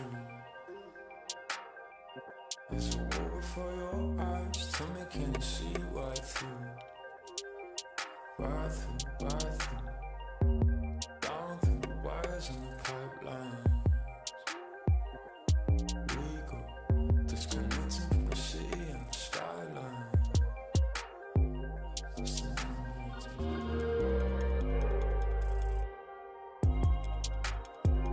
is the numbers game. The fight's the fear, the fear. This is the numbers game.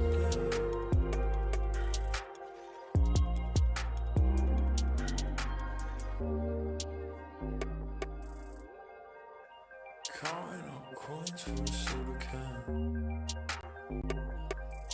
And there's nothing going on, no game plan, no plans.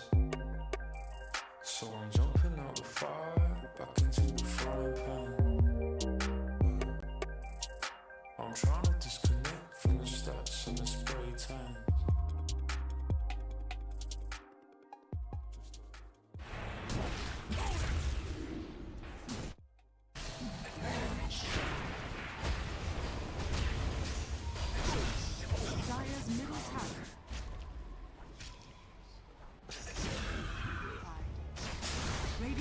bottom tower is under attack.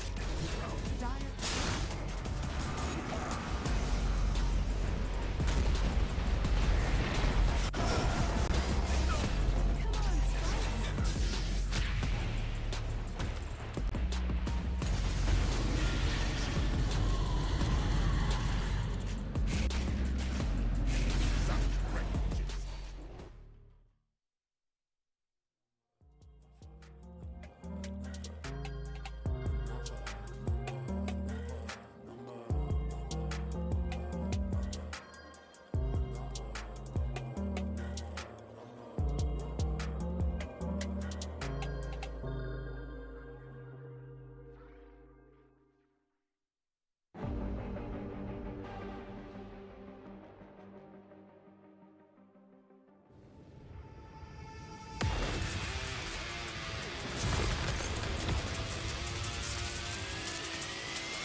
Extreme Gaming is one of the top names in the Chinese Dota scene, and their current roster is primarily built from players from ESL One Kuala Lumpur winning team Azure Ray. With a core of AR players, XM, XXS, and Jin Q, the addition of DY and Ame has made Extreme Gaming the strongest team in China, and one of the only ones that can compete at a top international level. As the roster is fairly new, they have only attended 3 EPT events this season.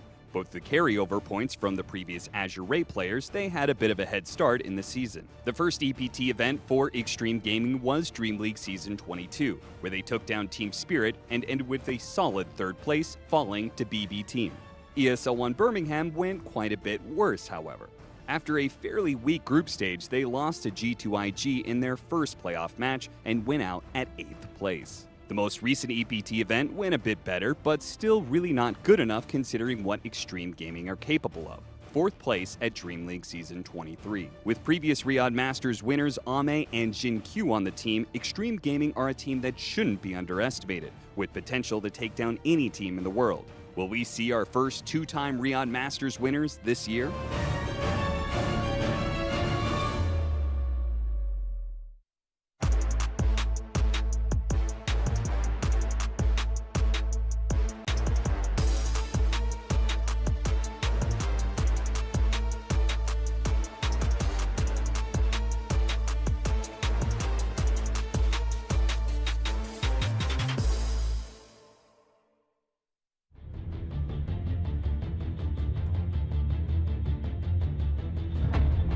Tundra, a once TI-winning organization, spent most of 2023 slowly drifting towards becoming a shell of its former self. Late last year, after a disappointing ESL One Kuala Lumpur, they decided to almost fully rebuild the roster, keeping only Topson, who was also relatively fresh to the team. Around him, they picked up pure 9-class Whitemon and have played with several different offlaners to fill the last spot, Ramses 666 being the last addition to the team. Things look better, albeit only very slightly better.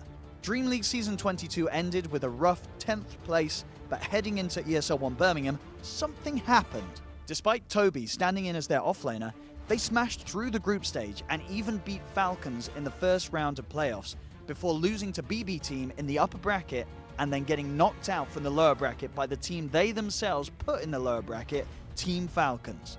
The last EPT event of the season, Dream League Season 23, was Ramses 666's first event with the team. They showed up, but got bested by the eventual 2nd and 3rd place teams, Gaming Gladiators and BB Team, to finish at 5th place. Despite having only played 3 EPT events with this roster, Tundra managed to secure enough EPT points from Birmingham to secure an invite to Riyadh Masters. Maybe now that they've gotten some more experience playing together, they will really show their best selves at Riyadh Masters.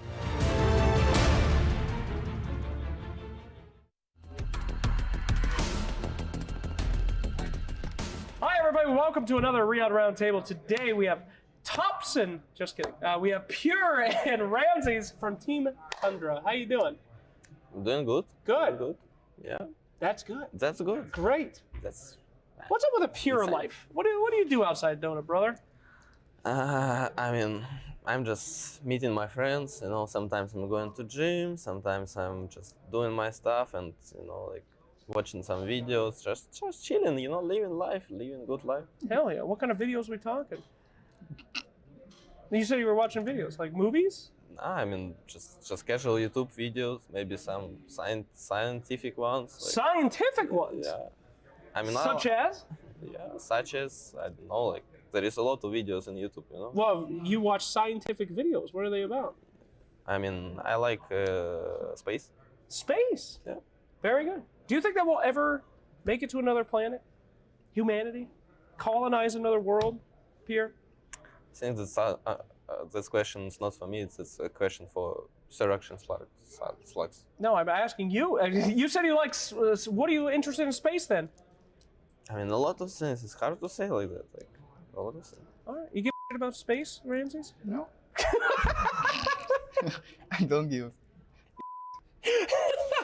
I just play in Dota and not doing anything, you know? Nothing else? Nothing else. Go in gym sometimes, you know. Eat food. That's smart. That's good. You like food, right? I love food, as you can tell. Thank you very much. Everyone likes food, you know. So if you weren't a Dota player, if Dota Ice Frog said, "Hey, yo, shut down the servers, game's done," what would be your dream job? Hope it's gonna be soon. No, really? You think Dota's done? I'm gonna be streamer, IRL streamer. Wow, IRL streamer. Yeah. I can see that, man. You got We the go gym, whiskey attack, pure. Yeah? Yeah. I could see it. You got the personality for it. You would be able We to survive. become bodyguards. Bodyguards? Yes. That's fantastic. Then UFC, something like this. Yeah. Would you take a bullet for pure? No. That's a bad bodyguard, brother. That's not a good bodyguard. It's a really bad bodyguard. That's not good. That's not good for the resume. Okay. What would you do if Dota was deleted tomorrow? What's the ideal job for you? Don't know. I haven't thought about this. I think I'll run some business, I guess. Run a business? Yeah, or I'm gonna be a crypto investor, something like that. A crypto investor? Let's not talk about that on this podcast, guys. This is not going to be a crypto show podcast, okay? We're going to chill. We're not going to go that direction. So, how's the boot camp been going? How's the team been going? You been enjoying your time on Tundra? Of course. Oh, good to see. I was not going LANs for so long. Last my LAN was Kuala Lumpur. I get the last place. But we just came for fun, you know, with Alpha Ninja. We just, Sure. Yep. Then we go Thailand, chill. Yeah, I like to be here. I enjoy Dota, enjoy bootcamp, you know. Everything. A real bootcamp enjoyer right there. Yeah, boot camp enjoyer? How was it? Tell me the tales. I mean, we got two bootcamps basically. We got the first bootcamp like before the TI qual. It was something like 2 weeks bootcamp, and then we got a break after TI qual. So we came back after a 1 week break, so we could bootcamp for 1 week more. But it was alright, I'll say. Okay. It was worse than a previous bootcamp for sure. What makes a bad boot camp? Like what makes it bad bootcamp? I don't know, like some visa issue. Oh. Yeah, some like when people are not coming at the same day, for example. Oh yeah, that's no good. Yeah, when people are not coming to the same day, when some people got some, I don't know, like bad atmosphere. Not bad atmosphere, but but whatever. Okay. We move on. No worries. We'll move on. How long have you two known each other? From the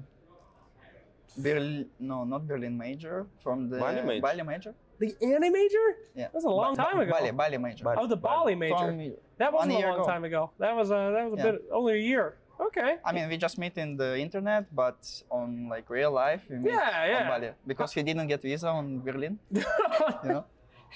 Correct.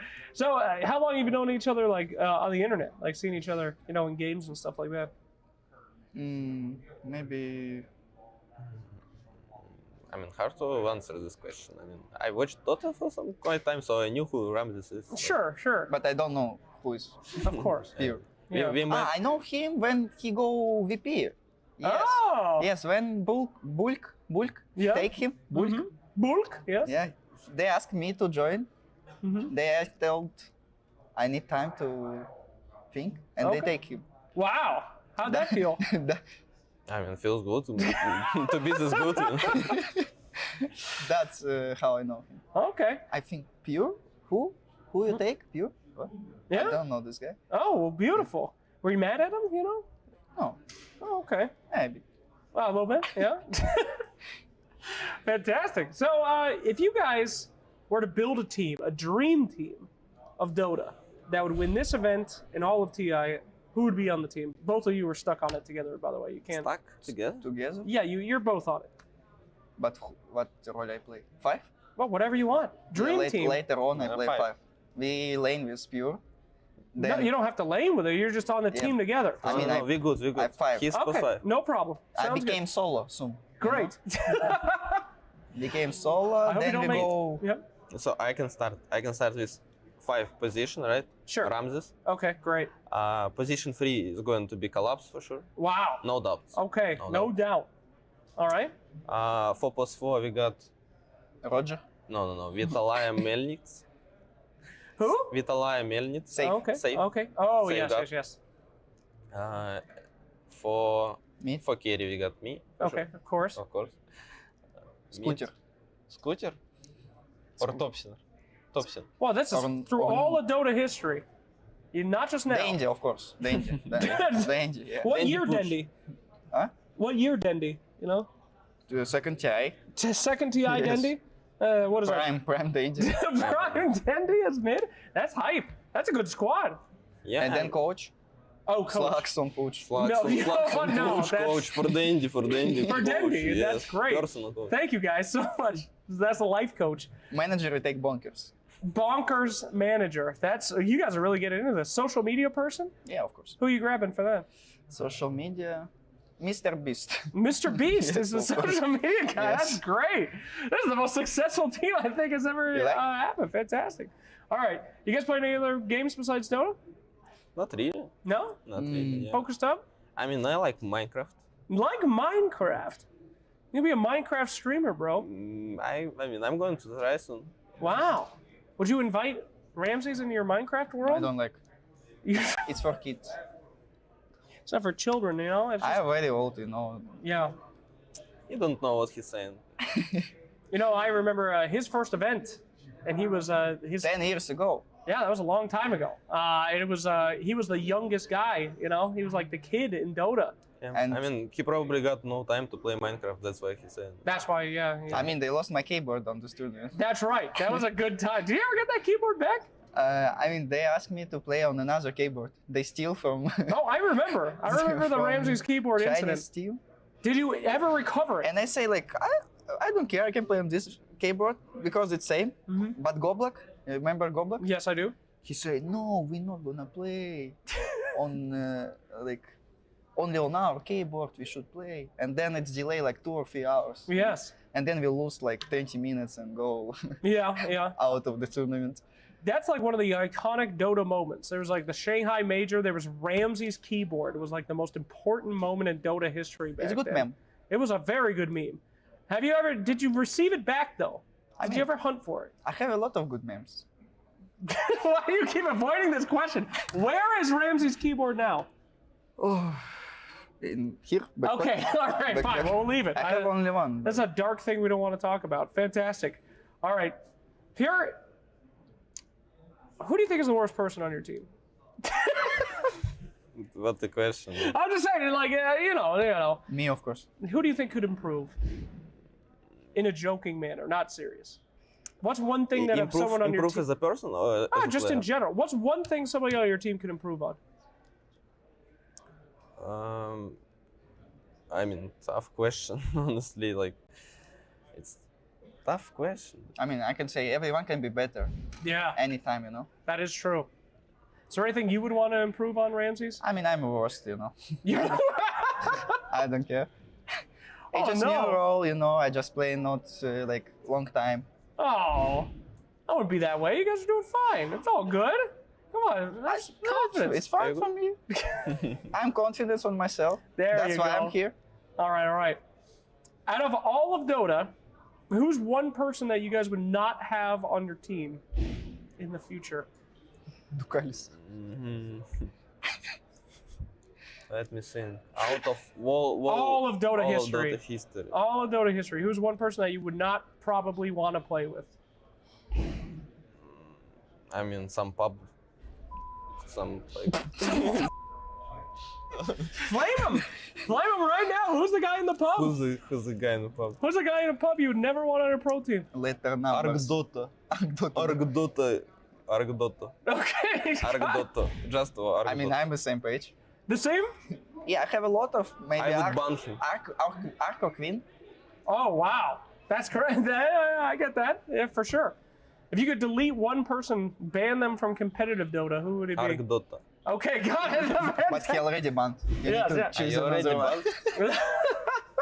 That's good.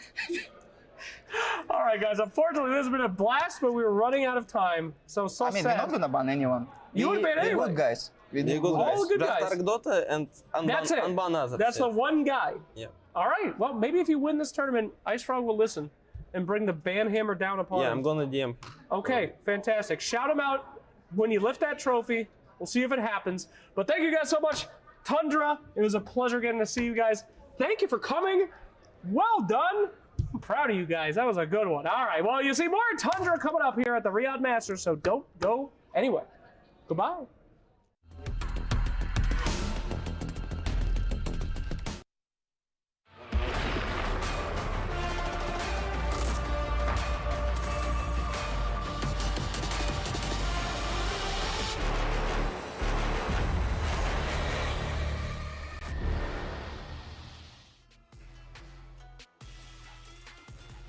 I hope you listened to Slacks there and didn't go anywhere, because we do in fact have more Tundra here at the Riyadh Masters at the Esports World Cup. They are facing off against Extreme Gaming in a matter of moments, Waga.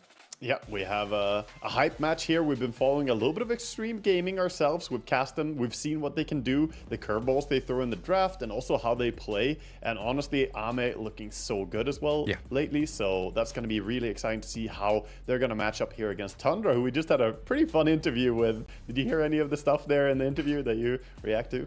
I heard some bits and bobs there. Yeah, we had an interview with No One talking about Ducalis. Now Ducalis mentioned in this one as well. It feels like Ducalis has got some things to work on in his pub communication, I believe. Yeah, good thing all these players have a lot of coaches, life coaches and so on. You know, we got Extreme Gaming here versus Tundra, of course. You see half of Ramses there on the screen. We sure do.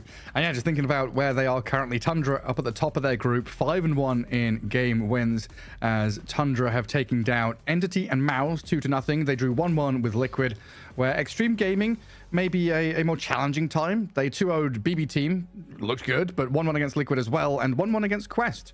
Quest, a team that haven't really been performing that hot, but definitely put up some resistance against Extreme Gaming. And again, coming into, you know, another day of group stage here, we keep hammering on this point, but every single individual win matters so much to get yourself to the playoffs.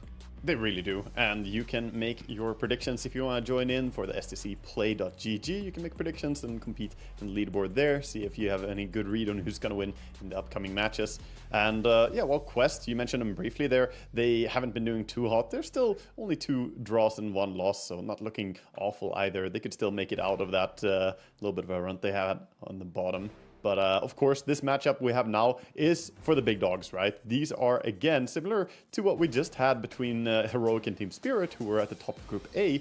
Now we have 2 of the top contenders for Group B here. We got Tundra sitting comfortably at 5-1, and Extreme not far behind them. Yeah, these are 2 more group stage seeds, right, coming in through the EPT rankings. So they are, you know, seeded in. They're meant to be top of their group. These are guys that are meant to be getting through to playoffs. And if they fail at that, you know, it's definitely a shortcoming that's happening in the group stage. As we see there, Extreme Gaming up on our screens, the big team from China that has so many expectations around this squad with Ame. Yeah. And we'll see if they're going to be able to hold on to their good record here and stand strong against Tundra, who will be a nice test for them. Tundra have been doing really, really well, especially on the back of Pure has been having absolutely fantastic games. He played 1 game, I think, where he never died on Anti-Mage, which was amazing. He was, what was it, 17-0-3, going up against Entity, no less, who are, you know, obviously a strong team as well in this tournament so far. So a lot of good performances by Pure. I think the carry picks are going to be very, very important in this matchup, because the carry to carry heads up is going to be just decisive for the mid and late game. That's for damn sure. Interesting you say that, because my first thought was about position 4 plays here. You know, thinking about White Class and Xinkyu on these sides. Rubik might be one of these heroes that's like very heavily contested, as I've seen Xinkyu have a lot of success on it. What do you feel about that in terms of like first banning support heroes against some of these players?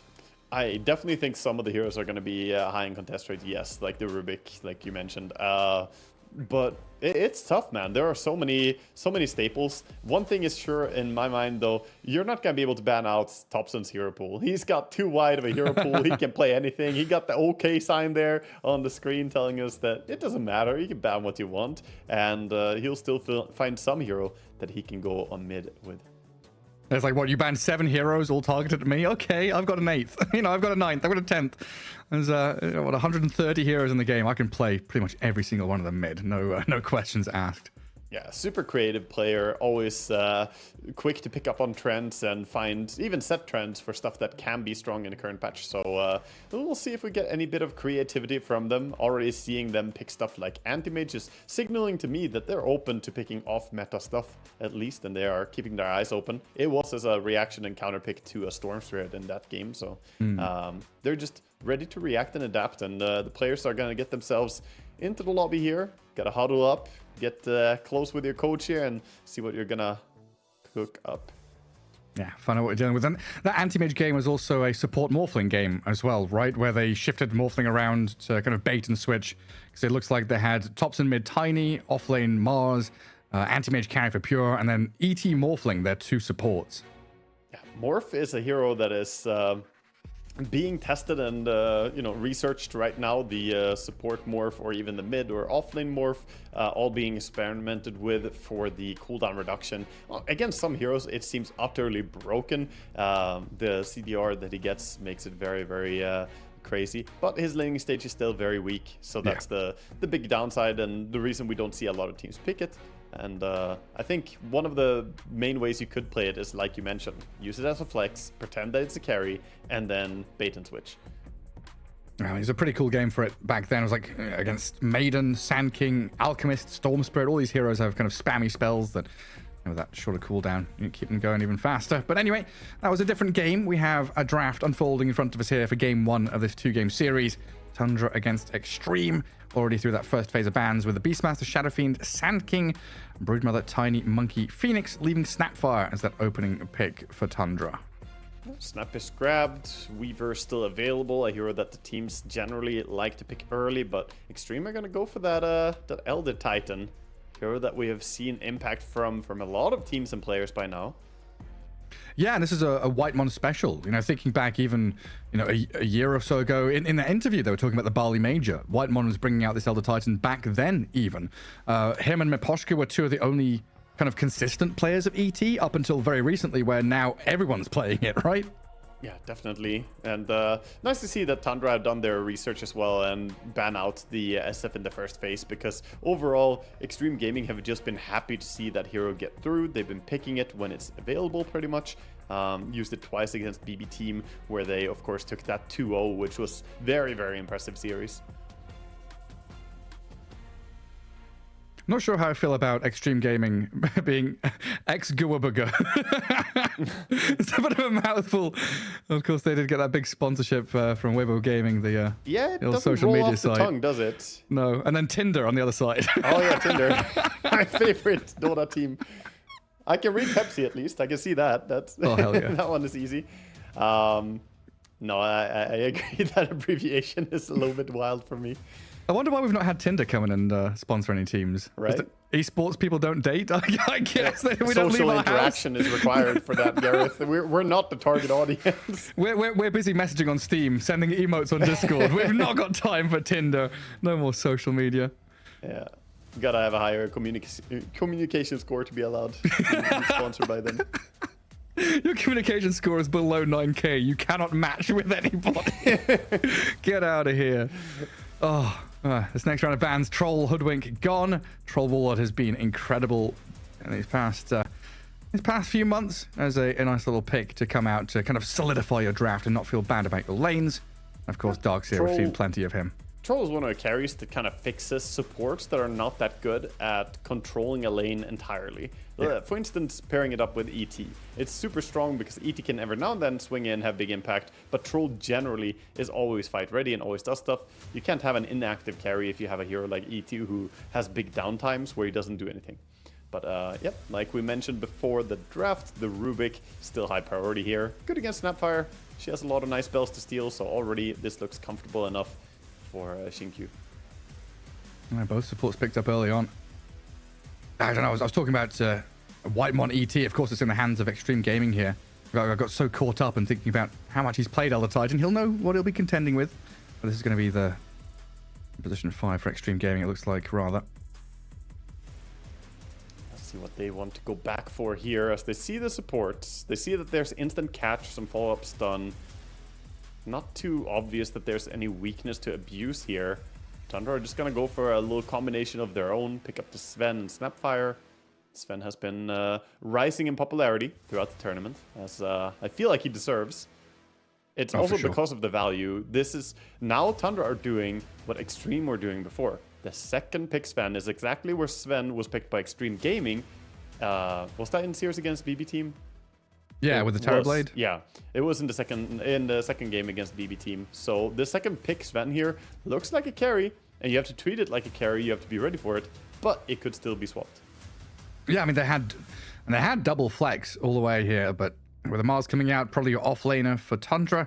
They still have potential, snap mid or 4.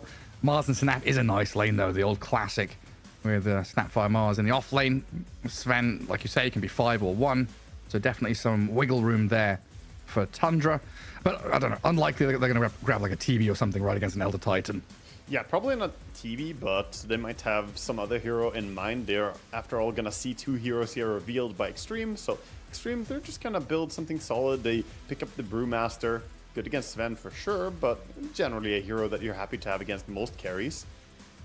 I'm not sure there's one that would punish him super hard here. And the Venge comes out. This is a core Venge by the looks of it, unless they want to flex the Rubik, but something tells me Extreme Gaming are less likely to flex the Rubik to mid than use a core Venge. Yeah, probably. So this is most likely a carry Venge coming out from Extreme Gaming. I have been a little bit questioning of it, but if it is going to be good, it's going to be good against heroes like Sven, Mars. You can swap people. It is supposed to be good at dealing with these BKB heroes who can be hard control. And it is also kind of interesting, right, that there's, excuse me, no real flex at all from Extreme. When you talked about it at the start, we expected it from a lot of these teams. Is this just the fact that they have the last pick as well? Like usually when you have last pick, you're leaving a hero open till the end to kind of dangle someone and say, oh, it was a bait. I mean, I guess to some degree you could say that they can do it still, but yeah, they're definitely looking more solidified than most teams do at this stage of the game. So Tundra now have their choice. You see the kind of tempo carry in the Venge. You see what they're going to be doing. They pick up the Dragon Knight for themselves here. So that looks like that's going to be the tri-core coming out from Tundra. The triple BKB carrier cores. They can get to a point of being able to kill the Brewmaster split with the Sven. It is brave, by the way, to pick the Brewmaster when the Sven was available, or Sven was already there, since we saw what happened to Brewlings every now and then. Oh yeah, they just get cleaved in twain. With Tundra, you never know though, right? This could still be, carry DK, support Sven, offlane Mars is there, mid Mars, mid Snapfire. They could pull some nifty stuff out. Like the fact you've got Thompson and 9 class, a mid laner and a support, position 4 player that just, they have no boundaries in terms of hero picks. They really don't. And I feel like it would be a waste to have Thompson or something as uninspired as a Dragon Knight mid. I feel like that's, it might happen, but it's a little bit of a waste.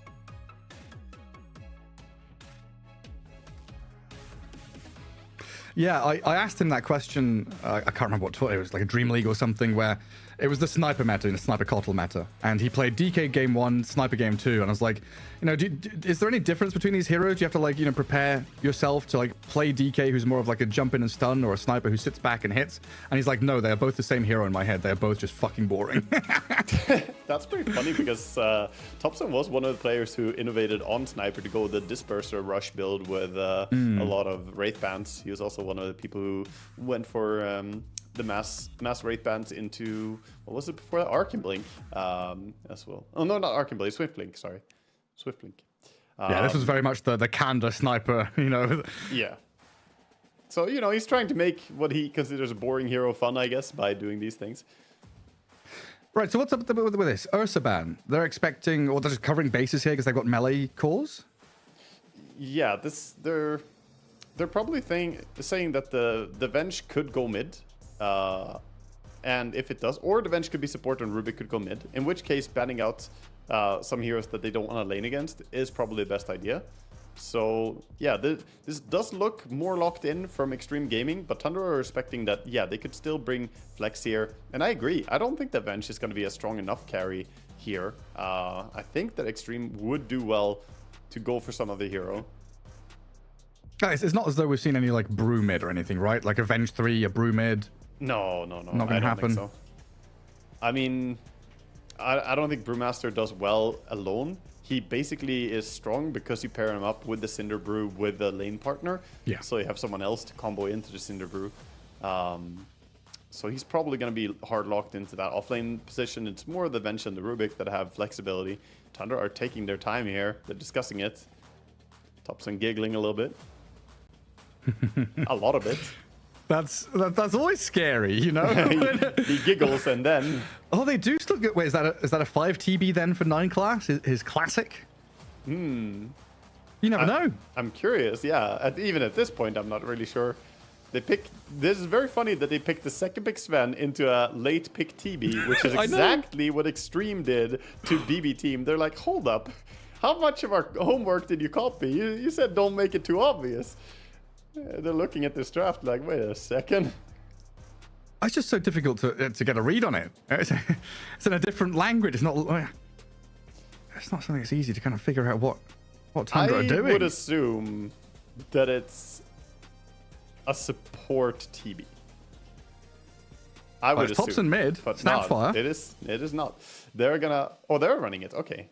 So Whitemon, yeah. Whitemon is on the Sven. 9 class is on the TB. Oh boy, here we go. The full-on flex. The carry DK that I mentioned earlier on as well. Yeah, Pure's going to take it with the Fire Dragon. Yeah, I've been mentioning it over and over how the Fire Facet is something that some players have been experimenting with, and nobody has really done it until now in our games. So we get to see what Pure is going to do. I've mentioned that this can farm really fast, and Pure, when you're thinking of carry players, he is one of the ones who are very happy to just farm away. That's kind of told by the little tidbit I told before the series started here that he played Anti-Mage recently in the Riyadh matches. Guy likes to hit creeps. We've definitely not seen it in our games. It has been done a couple of times. A safe lane Dragon Knight, but it's not a. I wonder. It's not a consistent pick. I wonder how the team fights are going to look, because you also have Rubik and Morphling on the same team from Extreme, so there's a good chance that you're just going to get chain stunned by your own stun in this. You're like Mars or something, you go into the fight, you just speared immediately, lifted, and then speared again. It's like, what's happening to me? Steal Warcry as well, getting stolen. Yeah, there's a lot of good spells to steal. That is very true. This is a pretty cool one. We'll see how it all works out as we head into game 1 here. So it is Arme on the Morphling. Of course, we got a bit caught up there trying to figure out exactly what Tundra are doing in terms of their role attribution. But yeah, we've got XM, the mid-Venge, DY the ET, Arme the Morphling, and of course XXS, Brew with the Shinkyu Rubik down at the bottom lane on the Dire side. Yeah, that's good stuff. Players heading out. We have a smoke already from Extreme Gaming, trying to plant some nice vision here. XM gonna be playing that mid-Venge, of course, as mentioned. He's gonna get himself a nice ward on the opponent's side of the high ground. And Shinkyu there. That's high ground ward down bottom. Yeah, getting tipped. Just a good Why is the Rubik bet. getting tipped? Like, he just warded, he's getting tipped. He's like, did they see me? Nah, it's just Shinkyu. He's a lovable person, you know. I don't feel like people are tipping Shinkyu because of some toxicity or something. He's just a lovable guy. Okay, you hate someone who's so always smiling. And someone who's playing Rubik. I mean, it's the nightmare for Eastern European players, right? The Shinkyu Rubik. Think back to that Team Spirit run at TI. Buy a Lincoln Sphere. I've got to sell my 4 staff. I've got to sell my mech to buy a freaking Lincolns. I need you to buy a Lincolns now as well. I need more Lincolns. One isn't enough. Yeah, indeed. I think it's real nasty on it. Oh, another ward placed down there by Tundra. Watching down towards the bottom bounty rune. We'll see if they fight over this in the river, though, as Whitemon considers it, but realizes it's not worth his time. 2 for 2. Ame gonna get harassed a little bit by 9 class here. Yeah, Morphling trying to get back to lane. Being punched by a support Terrorblade. Yeah, he's on you again. Round 2. Thinks better of it. Doesn't want to get hit by the ET as well. He leaves his sentry and then walks in vision. 9 class with the small mind games here. Of course, he's immediately going to show himself and show the sentry again. He's trying to be cheeky. Yeah, all these little things you can do. Get get the upper hand against your opponents. Mid lane, Venge 4-0 so far against Topson Snapfire. The deny there from Venge as well. Good start out of that first wave. And Venge rename mid lane to University, because all the universal heroes, they go to mid lane, man. That's how it is. Yeah. Just buy stats, hit creeps, come out level 6, and then make some action happen. Now, carry Venge, the kind of tempo, itemization, there's something that's been a little bit off from the games that we've seen. Does just being mid lane resolve that? Mid lane makes it a lot easier, because you're basically playing into what the mid laner is expected to be doing, running at fights and doing things, and you have someone else who's farming to secure the late game. So yeah, I do agree that it suits better on mid lane. There are some other downsides though. Well, Ramses. Committing the blood grenades. There's a nice waveform to kind of dodge the God's Rebuke and go over it while keeping pressure on Ramses and 9 class, who are both pretty low right now. And they've got a 1.5 wave coming their way though, and they're starting to deny the creeps to let it come towards them though. Yeah, it's a big creep wave. Nice play so far by Extreme Gaming on this lane, just playing well to CS. But at the same time, Ramses getting farmed decently here. Ramses has got Bulba's real name as his, as his clan tag or his sponsor tag. Yeah. Well, he's not playing Storm, so he's bringing shame to the sponsor tag. God, that little shredder. My goodness. Yeah. XM taking an absolute hammering from it. It does so much damage, and he's maxing it, of course. Gonna go for the Q and little shredder. He did take the Ricochet 2 Facet on Topson, of course, so he's gonna be scaling. What does that actually do? Because we saw it from FNG, and it didn't appear to do anything.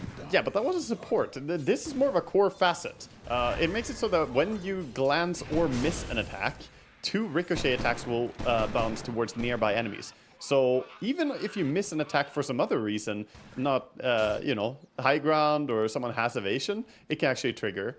So I guess Brewmaster, it's kind of interesting if he goes for the blue, like Storm Brawler form. But yeah, basically you ricochet attacks, you bounce them around. It's an auto attack Facet. But what does glances mean? Just as another one. Well, that's part of her innate. Her innate is that she has buckshot. Her attacks do more damage, but she has a chance to do glancing attacks, which have 60% damage. So yeah, she's like, I don't know, she can barely hit someone, kind of scrape them. Yeah, a glancing shot, just off the shoulder. Exactly. Bounce off the armor. So yeah, this is a build that can become strong if you get a lot of items, and level 20 and 25 are, of course, the huge power spikes for it. XM, I'm going toe-to-toe with the snap so far, but Topson, you know, after that first wave, has more than recovered. 7 denies up on this Snapfire mid right now. And it looks like everyone, you know, getting some farm under their belt. Both carries doing okay, both mids doing okay, and both offlaners having a few struggles. Yeah. Mid lane looking spooky here for Topson as he dropped really, really low in HP, and XM has enough mana for another stun if he magic sticks, so Topson has to be careful. He wants to get a bottle refill, but I don't think Venge will let him go for one easily here.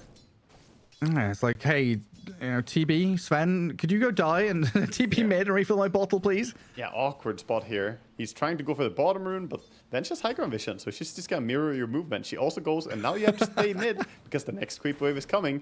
This is not a fun spot to be in as a mid laner. It's a funny little dance, though, isn't it? Watching Snap moves left, Venge moves left, Snap moves right, Venge moves right. Yeah, it's just delaying, though. Eventually, he should be getting the bottle refill, but actually, Rubik is swinging by now to take the bottom water rune, and that's going to deny the bottle refill here for Topson. So he has to walk base. That's the only play. That's painful. Oh, on bottom lane. There we go. Pure gets first blood, kills of X success because the Rubik went to get the water rune. So Topson loses out, but maybe a greater victory there in getting the first blood. Yeah, that is a really nice pickup because that's not a lane you expect to get a kill. You don't think that there's going to be a kill coming out from the support Sven and the Dragon Knight. But finding that, this puts them in a great spot. And Pure, I already mentioned how much he likes to farm up and get huge. This is going to propel him. And then how funny is it top lane? We've got 2 supports that are like damage stackers. ET and Terrorblade. Like, okay, the Spirit is shorter cooldown and maybe packs a better punch, but they're both just there kind of hitting each other with pretty massive damage. Yeah, the TP is just doing whatever he can, harassing here, but meanwhile, the Elder Titan getting a nice pull. Resetting the lane. Yeah, now Mars is up there in last hits as well. 27-5. And even though he had to run base, Thompson, of course, used the TP to get back into a lane. He's still not doing too poorly in CS. He's 21-8 versus the 27-11, so pretty close between them. Yeah, I mean, Tundra even coming out with a mild net worth lead 6 minutes in. And Rune's about to spawn. DY is booted away from his bounty.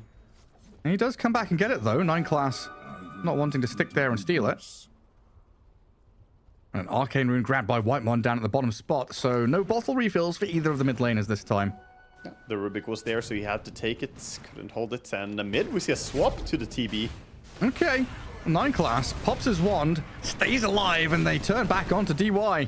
Whitemon and Xingqiu also arriving from the right-hand side. And this is after the active rune spawn. This is 6 minutes 30 we're getting moves into mid. Ulti available on the Snapfire, and Sven is looking for a stun to set it up. But Venge is hovering the top part of the lane. Hard to go on her. Gonna commit anyway. Trying to Warcry under the tower with a Stormhammer. And there we go. The icicle kisses out of Mortimer. Lifted under tower, but not gonna die. It seems pretty okay against Xingqiu and DY, who both come in here trying to recuperate their losses. Yeah, the Snapfire looking pretty damn good in these fights. You have TB trying to deny the Wisdom Rune. Not going to be successful in that as Xingqiu gets rid of the illusion, takes the Wisdom Rune and heads back base. And the aggression continues mid. Thompson and Whitemon, yeah, they stuck around, knowing that DY is kind of left alone to his own devices here. Attempts to stomp, but Thompson on a killing spree. 3 of the 4 kills coming out of this mid lane. Snapfire, but the Brewmaster and Eventual Spirit, they'll get a stun, a swap, and a double kill for XM. Ooh, what a huge way to come back to the lane. Gets 2 kills quickly here, finishes up his power treads, gets back and starts CSing. So sure, you got a lot of kills on Tundra there, but they bite back on Extreme, getting their first kills of the game there. It's the I'm okay versus think about that again, buddy. A lot of attention towards the mid lane in this game. Yes. 20 seconds for the next rune. Bottom lane, meanwhile, while you put all this attention towards mid, bottom tower gets taken. Right, it's like, yeah, Morphling's farming up top, so is Mars, but bottom lane tower's dead. Xingqiu looking worse for wear as well as this Dragon Knight Terrorblade combo, dishing out some serious damage. Not quite able to kill the Rubik off, but still exerting their control over this bottom part of the map. Yeah, and now Dragon Knight already farming pretty fast with this cleave. We see him starting to max it out. Went to 2 points in the Breathe Fire first, 1 point stun, and TB farming in the triangle as well with the meta. This is kind of funny to see, the support TB. And once he gets his level 6, we'll see if 9 class can get up to the cheeky ganks. Swap on mid. Thompson can drag back, but not enough damage. I'm a little upset that Terrorblade hasn't got his good item build queued up. You know, we've seen from 9 class what he can do with the Armlet, Dagon, Shadowblade, Blink, whatever it was.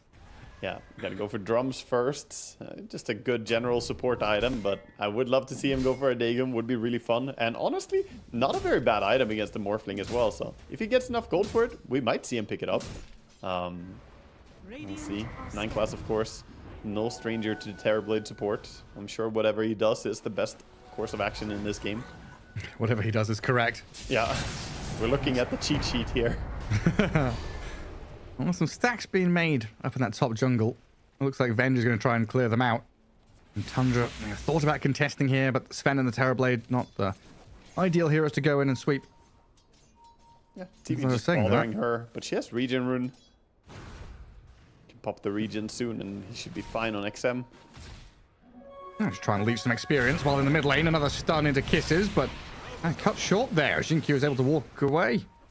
Yeah, nice use of the telekinesis as well. Keeps himself safe. Rune's coming up soon. Look at all these players from Tundra mobilizing for mid. Now they've brought Brew in from XG side as well, though, so a swap into this arena, counteracting the move of XM. Catches out the mid-Venge, and the Brewmaster just wasn't ready for this. Didn't split, didn't go for any plays. Is 9 class also going to survive? TD gets his level 6 now. Look at his HP too. He's ready to do a swap on someone. Yeah, and Thompson, he's just hasting straight in, but he misses the Scatter Blast. He's still hasted, though, so wobbling around with a funny little Mortimer on his hind legs, flapping his front legs. Sprinting back to the Radiant side of the river. Maybe just gonna go up and do this under just for harassment here, but we'll see what 9 class is gonna get up to. as all of Extreme Gaming mobilized to keep this tower alive. It feels like we're seeing a farm trade for the Morphling and the Dragon Knight, but Dragon Knight is starting to accelerate. Has the armlet coming out now. He's just that much faster. Using these dragon forms off cooldown, he killed a tower, and he's got that much Even more map outside space. of it, 60% cleave whenever he isn't in dragon form, so that is interchangeable with you having a Battle Fury at this point. It's just 10% less. Oh, it's pretty massive. Army's Morphling. They can be working on that Manta style. Still quite a late game focused hero though. Yeah. And Extreme Gaming haven't been able to really... Again, a swap mid. Thompson getting run at, but he gets away. Yeah, I mean, this has been the difficulty so far, right? XXS has lost his tier 1. He's tried to kind of activate his play through the mid lane, but not using split, not getting any team fights that he wants. It feels like Tundra have like dodged the brew very well. They have, and effectively he's falling behind because of it. And Mars is spending a lot of time just farming. Ramses, you know, he's an old carry player. He knows to get his CS, so he's building up. But the Brewmaster is starting to trail behind. Already 1,400 gold behind the Mars. Starting to see a bit of a deficit there. Yeah, I mean, even the Venge having a few struggles. And we've seen how well, you know, the counterpart, the Snapfire, is able to scale. Once we get to, you know, kind of level 15, level 20 talents in particular. Anyway, are we seeing the same kind of Gleipnir build from Thompson here, right? Yeah, I think we should be seeing it. He's going for the Maelstrom first. Can't imagine he goes for anything but the Gleipnir right afterwards. Get some lockdown, get some control, especially when you play against a Morphling. Always useful to have. And then you can think about like Pike, BKB, Daedalus, etc. down the line. Yeah, big smoke towards Ramses on his Mars now, but looks like he already has the good read, walking back to safety. He's gonna go and clear himself a big camp, and that will put him very close to his Blink Dagger. Well, he does spot him with an Observer Ward. It's just the ET here, though. Trying to leech a bit of experience to get to him. Extreme have missed a lot of their moves so far. They're making a lot of moves, and they're big and committed, and they're not really getting the payout for it. Meanwhile, Tundra, much more relaxed. It's like, you know, the way they're moving across the map, it's like breathing. Very, very easy. You have supports moving around. The cores are always being efficient, and that's why we see them growing and growing here. And then you start to get that, like, uncomfortable itch. As a Brewmaster in particular, wanting to get involved, wanting to use Primal Split, even going for the Spirit Vessel build, which we've praised in the past. You know, XXS kind of going away from that Radiance build in several of his games on this Brewmaster, honestly, and trying to play actively. But that now becomes a problem. That now becomes you've invested in aggression. You don't have that backup plan of the Radiance being more of a mid-game centric hero, being able to bring that burn and that evasion to the team fights. Now you're just running around with no vessel charges. Exactly. He's not gotten anything for it. Mid-blink, Mortimer's. Rubik, good swap. Has kept Jinkyu alive. The most important hero and player on your team, the Jinkyu Rubik, survives the onslaught as they defend their mid-tier 1. And that's the important part that we mentioned in the previous draft, actually. The Wave of Terror giving you vision so you can swap. Because he has the vision block, but it doesn't work against the bench who can save as long as she has Wave of Terror ready. Right, yeah, good point. What's it called again? Bloodsport? Yeah, Bloodsport, Arena Facet. Dire's top tower is under attack. And Thompson going to come down, match the movement of the Morphling here, defend the tier 1. And Pure can sit up in this top lane, play with Ramses, play a bit aggressively, try and maybe pressure this top lane a little bit. Just gonna shoot Ame a little bit on bottom lane, but Ame's Morphling looking pretty strong, close to that Manta style, the first timing. Meanwhile, though, I just feel that the build-up here, we almost have a full BKB on Pure's Dragon Knight. He is really ramping ahead. Like, Ame is not farming poorly here, but 8.7k net worth at 14 minutes is huge. And Dragon Knight does scale really well with items, so this is a bit concerning. This is a scary prospect. And like, also the fact that, you know, if we start thinking about the game going, you know, later and later here, your Brew hasn't activated, your Venge, we've seen previously, you know, safe lane carry Venge have difficulties transitioning out of lane stage into mid game properly. Maybe mid Venge is going to have some differences there. But the comparison that I'm aiming at here is your Tricore isn't spectacular when you compare it to First of all, the Tricore of Tundra, which is, you know, Universal Snap, very, very good going hyper late game. Mars and DK, pretty damn good at accelerating and getting there as well. But you've got two freaking supports, Waga, in the Sven and TB. I kind of want this game to go 90 minutes, so we have 5 carries on Tundra. It's the classic 5 carry draft. The ultra late game is definitely quite intimidating here from Tundra if they do get there. It's a long way away. Something that's closer, though, is this shard for TB, who already has it sent out.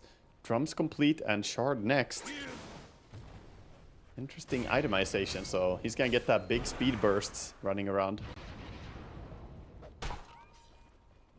I'm still sad it's not the armor Dagon. You know, stun to start things off. XXS, he's got primal split here, but I'm just gonna walk it off. It's just that, yeah, you brought it up, right? It's just that natural breathing, right? It's uncomfortable for Extreme to play this map. They're really kind of struggling to connect in any meaningful way onto enemy heroes, whereas Tundra, you know, they move top, they boot Brew out lane, they get a tower, they push the wave, they move mid, they're looking at tier 1 tower here. It's just an algorithm they're following. You know, it's robotic.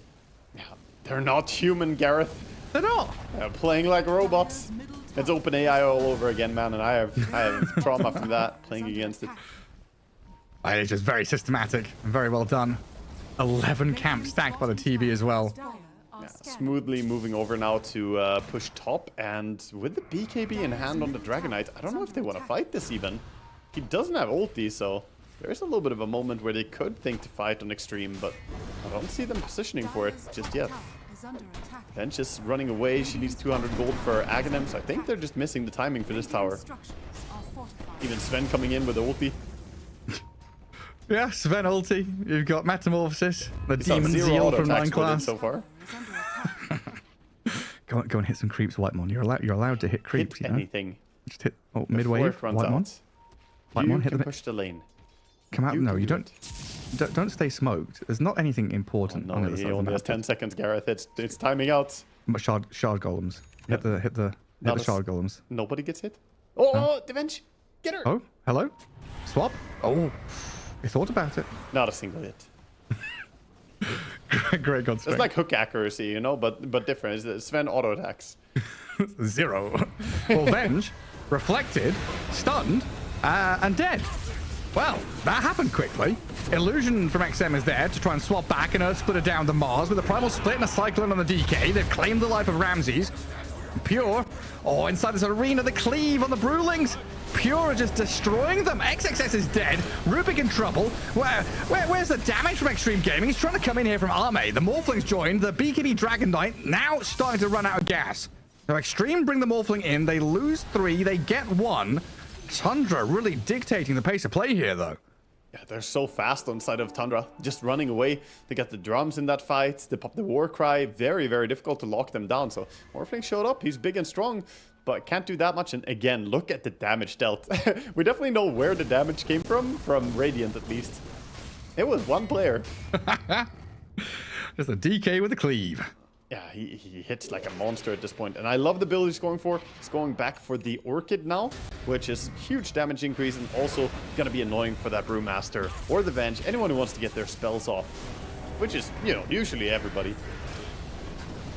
They were pretty close to getting more kills there. Thankful for Extreme that Arme did show up and became a bit of a brick wall in the fight. That's something that Tundra haven't really contended with yet, is Arme's Morphling. But if it, like in this fight we just saw, if they're able to kill the other 4 pretty cleanly and easily, I don't know if the Morphling can stand 1v5. Yeah, Morph doesn't really burst stuff like Dragonites as well. He's good at killing off like semi-low HP heroes very quickly, especially once he gets Kanda. As I say that, the ET is getting close to getting caught here. Yeah, Whitemon's there with Ramses. Plenty of stuns for him. Missing the spear though. Hang on a second. Stolen spear with a swap back in. Gleipnir comes to kill off the ET with the Mortimer's Kisses. Pure into the backlines aiming for the Rubik. Xinkyu focused and killed. 2 supports down and XM might be in trouble as well. Spear this time connecting perfectly. They'll take down Avenge and her Illusion. Oh, it looked like they could maybe turn that around. Started out decently, but it turns out to be a disaster. Instead, losing 3 heroes now. And it's not quite done yet, even as the 9 class is just bullying XXS all the way back here. And the little army cam there as well, killing some skeletons on the other side of the map, does finish his Lincoln Sphere at least. So potentially ready to join the fight, but a very defensive itemization. Brewmaster just walking in here against everybody. Okay. Success. No C needs to have some impact right now because you're not a Radiance build, you're not farming up, and you're gonna fall behind if you don't get good fights going. And meanwhile, on the side of Tundra, they're winning fights while also having what you were mentioning, the crazy late game carry situation here. The support can scale, but it's more so the Tricore is very, very potent with item builds. Well, it's like, what's the window then for Extreme? Like, Morphling, one more item, two more items, and then try and win a couple of fights, get a Roshan, go... Like... I feel like they're playing a little bit slow. Maybe it's like Butterfly next, or maybe it's Kanda next on Morphling. He needs one of these two items and just activate, I think.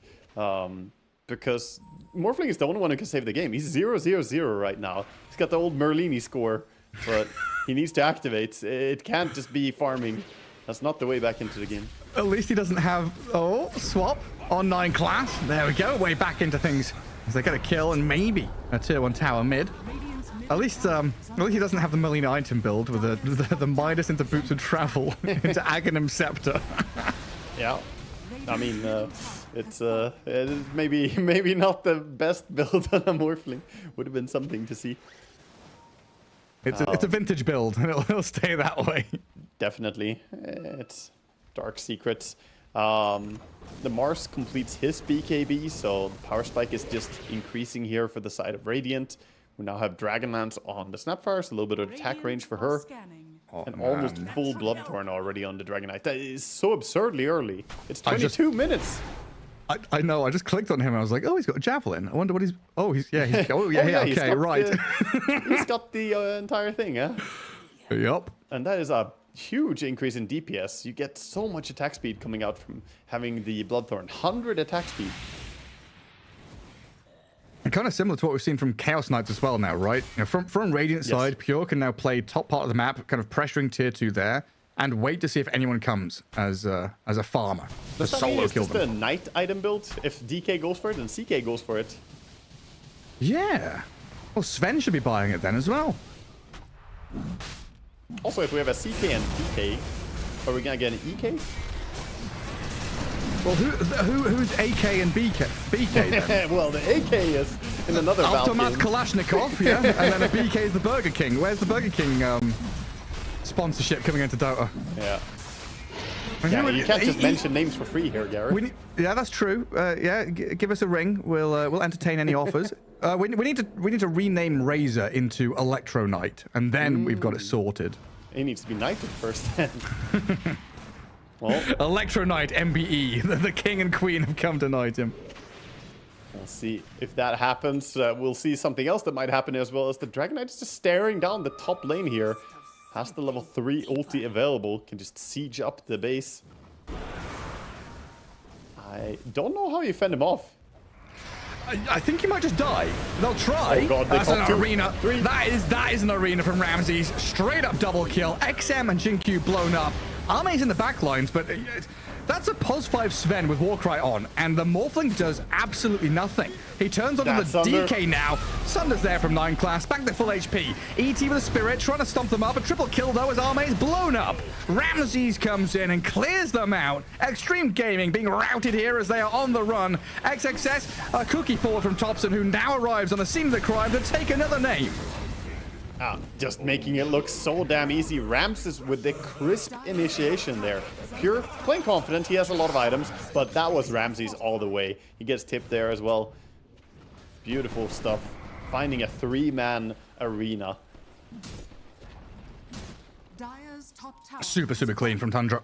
Yeah. 12k lead, 15-4. Extreme Gaming just haven't had a single hand to play. No, they're getting completely outclassed here. Tundra are just miles ahead of them. In net worth, in decision making, everything has gone so well for them. And the Morphling still doesn't get anything. Just absolutely outmatched in this fight. He is going for Crystallis, trying to go Crystallis BKB. He wants to be able to auto attack. But I don't know, man. Even if you auto attack, there's already a shard on this Sven. He has Warcry maxed level. And you're fighting a TB, a DK. The armor is insane on this team. Yeah, I don't want to keep on, you know, flogging a dead horse, but Vengeful Spirit is a core. Can we just talk about this again? Yeah. What has Venge done this game? I'm not impressed by it. They've done a lot of swap ganks. It hasn't really worked out that well. I love this Facet overall. I want it to be strong, but every time I just see it being outmatched. It was outmatched on mid lane now, not really looking as strong as the Snapfire mid. It was outmatched as carry before, just not looking as tempo as the Troll, for instance. And overall, this game is just so quickly falling out of hands. Like, what is this? What is this effect that's going on, right? Where like it should be strong, it feels like it's strong, it's worked in pubs or scrims. Like there is something that's gone right with this Venge carry and mid lane that is making the highest level of pro players and pro teams want to draft it and putting it into core positions. Well, it's aggressive. But then when it comes into game, it just flops. It's aggressive. It can fight, but it doesn't. It's a win more type thing. It's great when Right. you're winning. It's a win more pick, I think. And you don't. The thing about win more things is that you can't really draft with the idea to win more because you're not winning yet. You gotta be winning first, right? That's usually what we say. Oh, that's a win more item. A win more position for a hero is not really a thing, but it is probably why teams are really liking it. When it works out, it's amazing. You can keep swapping people, just dive, but she does not operate very well from behind. It's like when it feels good, it is good, but when it doesn't feel good, it's really bad. Yeah. And I guess there's also then, like maybe the crux of the issue then is also this Rubik Brewmaster off lane. You know, it's a good pick, it's a good draft, it's a good lane for sure. But Tundra like outplayed them, they got early tower, and the tempo was meant to come from Rubik and Brew, and that never lifted off. Dear so then Lord. the Venge didn't have a platform to jump off of. He has a Skadi on the DK now too. Every time I click him, man, there's another full item in there. From where? Yeah, he just pulls it out of somewhere, man. I don't know. He's never died this game. Pure is a farmer. Fair enough. 21k net worth. And he's up on the high ground. Chipping away at tier 3. He'll find this one easily as well. TB Illusions. ready to protect him. Yep. Aegis for 35. Idiot ready. Not easy to go on him. Just gonna have to drop this Rax. There's no initiation here. They could swap him, but he still has Aegis. It's a bad time to go. It's Arme, yeah, twin gating bottom. He's pushed out top wave. They swapped a swap on the DK. Oh, Pure. He's dragged back in, but an arena's here from Ramses. Catching up XM. DY trying to hold them back, but this Pure Dragon Knight is just unstoppable. He's got 5 seconds left on Aegis. Maybe now this is their chance, but a forced stamina cookie back gets him away from danger. He does have his BKB as well. Aegis gets claimed, and he's back to full. No way of stopping him as Thompson does get cycloned. Cancels his TP. Finding the Snapfire is a nice pick off here. That is huge that they get something. Don't just get completely destroyed. So at least they can get out on the map. They also win a fight in good timing to get their own Wisdom Rune.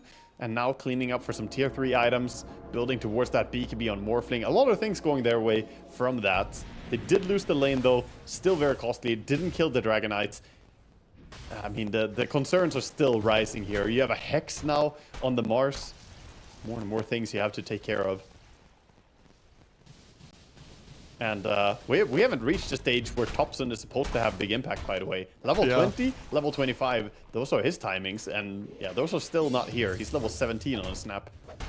I'm not sure he gets to do anything this game, though. The Dragon Knight is just looking absurd. He's like, hey, Pure, chill. Just I've been farming so long. Please don't win the game just yet. Yeah, just 10 more minutes, hey? Pure, just relax a little bit. Let me get some Wisdom Runes. Let me get some kills. I'm a Snapfire. Oh boy. He got the Paladin sword as well, so now he has built-in lifesteal on the Dragon Knight. Not just a knight, he's a Paladin now too. He's on a mission from God. He sure is. Crusade against the Dire. What do they have on the Dire? It's not really... Nothing. Not really much. They have the BKB on Morphling now, so he can auto-attack, but look at 9-class impact in these fights. He is just always there to save. You have so tanky heroes, they can't get bursted. And I've actually unlocked the secret to 9-class TB in this patch from watching this game. I can see what he's doing. He's sitting back every fight, and he has the Shard. So Shard gives him bonus 100 movement speed. Tranquils makes him pretty fast. Drums makes him even faster. He zooms in for a Sunder save and then runs away. That's his gameplay. He literally just sits there, waits for the go, and then he is like a medic running into battle. We need to give him the TF2 medic gun. Just come out here with the Sunder with the medic gun animations. I'll jump in onto XM. Perfect initiation again from Ramses. Thompson with the covering fire, blowing up the Venge. And the illusion looks pretty dead as well. Silenced up so he can't even swap back. Can't run, can't hide. Dead for 45. And yeah, I mean, this Scythe of Ice on this Mars now makes the game pretty unplayable for anyone who's not the Morphling. Even for Morphling, anybody could trigger that Lincoln Sphere. They have so many different ways to do it as well. It's not going to be that easy. High ground again. Knock, knock. Pushing. Is Arme home? No, we're busy. Can Arme come out to play? No. He's in a different castle right now. Arme's doing his homework. He's not allowed to go outside and play football just yet. No, please. Come on, we really want to play with Arme. Like the Brewmaster just standing there. No. The four Spirit Brothers will not allow it. Stole Sunder, went to hit the Tormentor a bunch to lower his HP. He has prepped himself to try and kill someone with a Fade Bolt and Sunder play. Eyes on Shinkyu. The Rubik right now is cooking, man. Look at this man. He's going. He's gonna do it. Shinkyu, Shinkyu, Shinkyu. Come on. There is no minimum threshold for that Sunder, but his Sunder is timing out. He doesn't have it for that much longer. Oh, he's not gonna get there, I want this to work for him because he's, you know, he's doing something so cool. But it's gonna time out. Nobody is near. Nice creativity, though. You got me so excited for that, and I thought it was going to happen. Now I'm so disappointed. I'm just, yeah, we're all sad with you, Shinkyu. He probably feels way worse than us, but I feel it too, dude. That was a nice out that he had. Maybe he could have bursted someone. He could have blown up the DK, possibly, if he got himself low enough HP. He could have insta-killed literally anyone. That's maybe their biggest win condition. Shinkyu stealing Sunder in this game. The problem is, he has to steal Sunder, then get low HP, and then find someone, which he can't really do that in one fight. He has to take a fight and then do it afterwards. It's a super challenging spot to be in. Smoke coming in. All of Tundra. And Daedalus for DK. A scan on the Roche Pit as well. He's 50 seconds away from spawning. Charging forwards. Extreme Gaming. Spotted by the TB Illusions. Big wrap around here. TB and Mars or going above. They see the snap. They know she's on the left-hand side. And Pure comes in from the northern side. Kisses in the arena again. It's great from Ramses to kill the Venge. Primal split going to come to an end. XXS has to expend it just to stay alive. Whitemon finally dies. A kill for Extreme Gaming in a 2-for-1 trade, but Arme is being annihilated. All the cores down. That just might be it. They just call GG after that. No Morphling for 75 seconds. You kill, like, that's Extreme Gaming's first kill in like 20 minutes. You know, killing Sven and then losing the fight and probably just losing the game. Yeah, no, they just cannot fight at all. There's absolutely no way that they can take these 5v5 engagements, and their pickoffs aren't that good either. Sadly, I'm painting a very morbid picture here, but Extreme Gaming, I just don't think they had it in this game. Tundra looked way too well prepared, and I love the way they executed their draft here. Yeah, and Pure is like, hit tier 4s. What are you doing hitting tier 3 mid and barracks, boys? Let's get this over and done with. Yeah, put them to bed. I'm curious why they haven't called it yet, so they're just gonna go and say, okay, throne. We'll call it for you. The aggressive GG through action. Action's louder than words. And here is Tundra on the verge. In game 1, the TB, low HP, Sunder's ready, but he's being controlled up. 9 class dead, but the throne, of course, exposed, cold, out in the open, just being clicked by the BKB cores. And game 1 is over. Tundra take the victory. Tundra playing so decisively there. 0 deaths on this carry. DK Pure is keeping a phenomenal record throughout this tournament. He has had so many games now where he has either not died or just had one singular death. It's just looking super good form for this Riyadh. And all of the team, I shouldn't say it was Pure only. Ramses with so many good catches with his Mars in this game, and Thompson as well. He delivered what you expected him to do. He didn't really get to the point where he was going to pop off at level 20. The game ended on him being level 19, but yeah, he'll take the win. Yeah, like, so Thompson did well, but he didn't get to, you know, play the game as maybe intended. He wanted to go a bit later, but he didn't need to. The rest of the team doing so much work here, as we'll see some of the highlights back, which are just Tundra running at Extreme Gaming and killing them over and over again, right? It's arena after arena after arena. Ramsey's absolutely perfect game on the Mars here. Came out of laning stage strong, good timing on his blink, and he just... Where's the Venge? Oh, there she is. I'm going to arena her. Yeah, whenever they jump, they always jump the course. Did a good job of targeting down the important heroes, because Venge could save people, but she can't save anyone if she's the one who gets caught in. Did you ever see the Venge die once and then sort of stay alive with the illusion? I feel like she always just got killed immediately right after.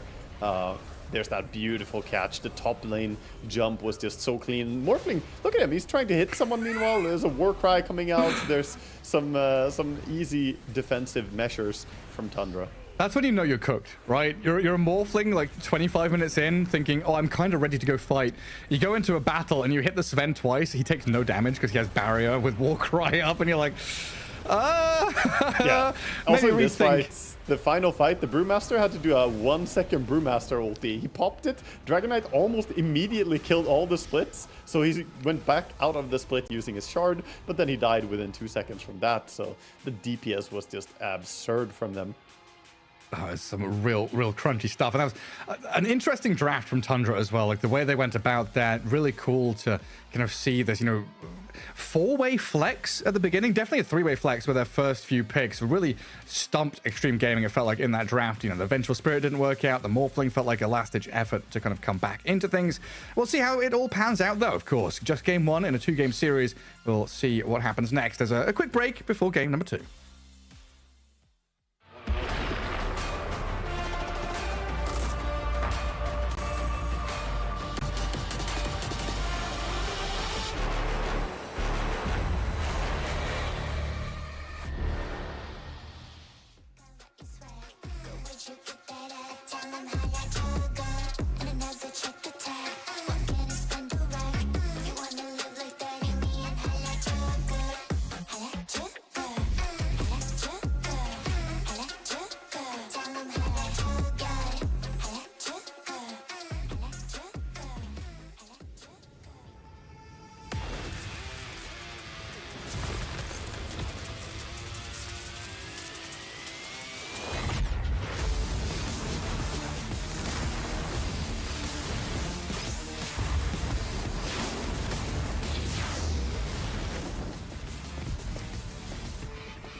Honor 200 series, the best portrait phone AI empowered. Studio level, AI portrait camera, 3 hardcore portrait modes. Color, vibrant and classic to capture portraits that truly stand out. AI empowered magic portal. Snapdragon 8S Gen 3 AI chipset. 5,200 milliampere per hours silicon carbon battery, 100 watt, Honor Supercharge. This is Honor 200 series.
Welcome back to Extreme Gaming against Tundra Esports here. It's the Riyadh Masters at the Esports World Cup, and Wage, it's game 2.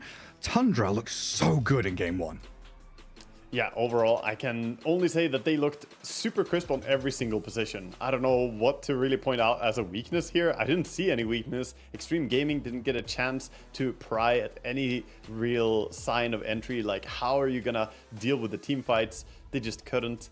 So we'll see how Extreme Gaming are gonna approach the draft, because last draft we thought the Tundra were having a little bit of fun doing something that Extreme Gaming were doing before with the Sven and the TB, the Switch, but they ended up playing both of those as supports. How are you gonna predict a team that puts a Sven and a TB as their supports and end up running the safe lane Dragon Knight? They're just looking so flexible right now, and I love what Tundra are doing. Yeah, like the only hero you would argue isn't really flexible was the Mars in that third pick. Okay, maybe he can go pos 2, but it's not really a done thing nowadays. Snap, Sven, DKTB, just all giga flexible for Tundra. And this was also extreme with last pick, right? They had that 24 pick Morphling that was meant to be, I guess maybe not this pick in particular, but usually that last pick is meant to be a bit of a gotcha pick, right? This rounds out our draft. This counters one of your core heroes. It does something here or there. And it's like, okay, Morphling into Terrorblade, that can work. Morphling into DK, that can work. But yeah, just having this Vengeful Spirit as a mid laner, no matter how much you big it up, Waga, no matter how much you tell me, Vengeful Spirit carry can work, Vengeful Spirit core is looking good, this Facet is nice, I haven't seen it, and I don't believe things until I see them. Don't pick me to be the one who's saying that it's good. I want it to be good. I'm not a believer in the bench carry, sadly, in this. I mean, the pro players are, though. It's being picked a lot, right? It is being picked a lot. She is sitting at 4 wins and 6 losses right now, so it's not all doom and gloom.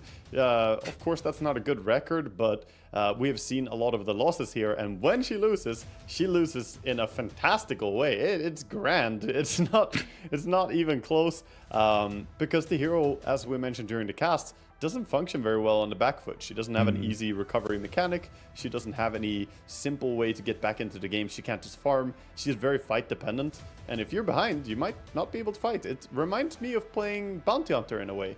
Bounty Hunter is also a hero who can look amazing, but when you lose, oh boy, does it look useless. Yeah, it really does. I wonder where these 4 wins have come from, because like I'm pretty sure of those 6 losses, we've covered like 4 or 5 of them. We've seen Venge lose so often on our stream, but that's kind of the way of things, right? It's like 3 or 4 simultaneous streams, tons of games happening. Sometimes you catch all of the losses and you never see the wins, and it just feels that way. But yeah, like a bit closer to 50-50, and maybe there's ways to kind of wiggle that hero into a draft to feel a bit more successful. As it looks like we've got draft ready, about to go into things here. Game 2, of course, for Tundra against Extreme Gaming, as we get a little bit deeper into Group B, where Tundra are currently at the top. They are 5-1. They've dropped a single game so far in the group stage to Team Liquid. Extreme Gaming, a little bit of a harder run, 2-0ing BB Team, 1-1ing Liquid, the same as Tundra did, and then a 1-1 against PSG Quest.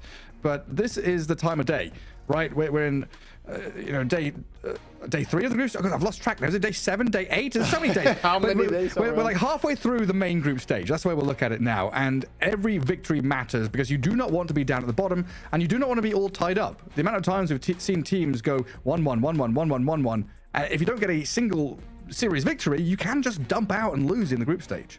You really can. And dude, I got curious as we were talking about it here.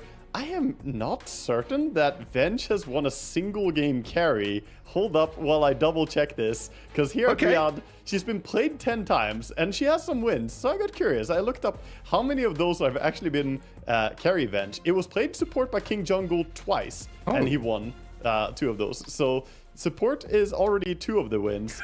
And it was played offlane by DM. So, that's a core role, I guess, but it's not carry. So carry Venge, I don't know if anybody has won with it here. That's 3 of the 4 wins. So that's the thing, right? Is I guess I should have extended my question to you earlier on in that game, because we had a little conversation about the shift from carry to mid lane and maybe how it fits the Venge's tempo a bit better. And now that question kind of continues into the offlane Venge, position 3 Venge, not as much emphasis on farm, much more emphasis on team fight starting, and not really mattering that much if you die in the team fight. Oh yeah. They did have success once with it. XM did actually win once with the mid-bench. It's his fault then. It's his fault people are picking Venge. They've screamed Extreme and they're like, oh, he's doing it, he's winning. He won against PSG Quest with it. But, you know, PSG Quest, also we're wondering how strong are they looking right now. They've been dropping a little bit here in the group. But yeah, anyway, moving on from the Venge topic here. We might see her come back, who knows? We already have some minus armor from Extreme with SF here. Getting their opening SF. Comfort zone for Extreme. Yeah, and flexible across that mid and safe lane as well if they want to put it in the hands of Army if they desperately need to. We'll see where they go on from here. As a Jakiro comes out, this has been one of my favorites. I've seen him do very well in lane. We had an interview yesterday where XM told the translator that he feels like he is the best SF in the world. He is super confident, will play it against anything, not scared of anybody, and they will pick it if given a chance. And they're living up to that, taking it right away here. Oh, it was XXS, right? It was the offlaner saying, we're very confident with yeah, XM he was speaking for XM, saying it's, you know, he was maybe trolling his mid laner a bit. It could be that XM is, you know, being thrown under the bus by XXS a little bit. Oh, we see a bit of a hoodwink play. Very often banned because she is up at the top currently of the picking contest rate board. 49 picks, 31 wins, 18 losses, and 54 bans. So definitely highly contested. Slipping through here, though, is what? Brood, Tiny, Monkey, ET, Mars, Troll, Brew, Sand King, Phoenix, Beastmaster banned. So we've got a Hoodwink and we've got a Darkseer. Yeah, crazy. We get Darkseer Spiritbreaker combo picked this late here. Very good heroes for punishing the Hoodwink. Also good for getting onto that SF. You now have some stuff to cancel his ulti. You have a lot of different ways to deal with the SF ulti. And it also means mid-Rubik for Thompson, right? Yeah, it should be. Or carry Spirit Breaker for Pure. Nah, Pure would never touch that ever since they nerfed the bash damage to creeps. Oh. Listen, Pure wants to kill creeps. If he can't kill creeps, he is not gonna do it. Okay, fine. That's how he functions. So yeah, this should be Thompson on Rubik, which should be a treat.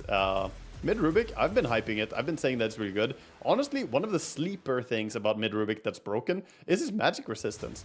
This hero does not take a whole lot of magic damage. He gets magic resistance for every point of spell amp he has nowadays.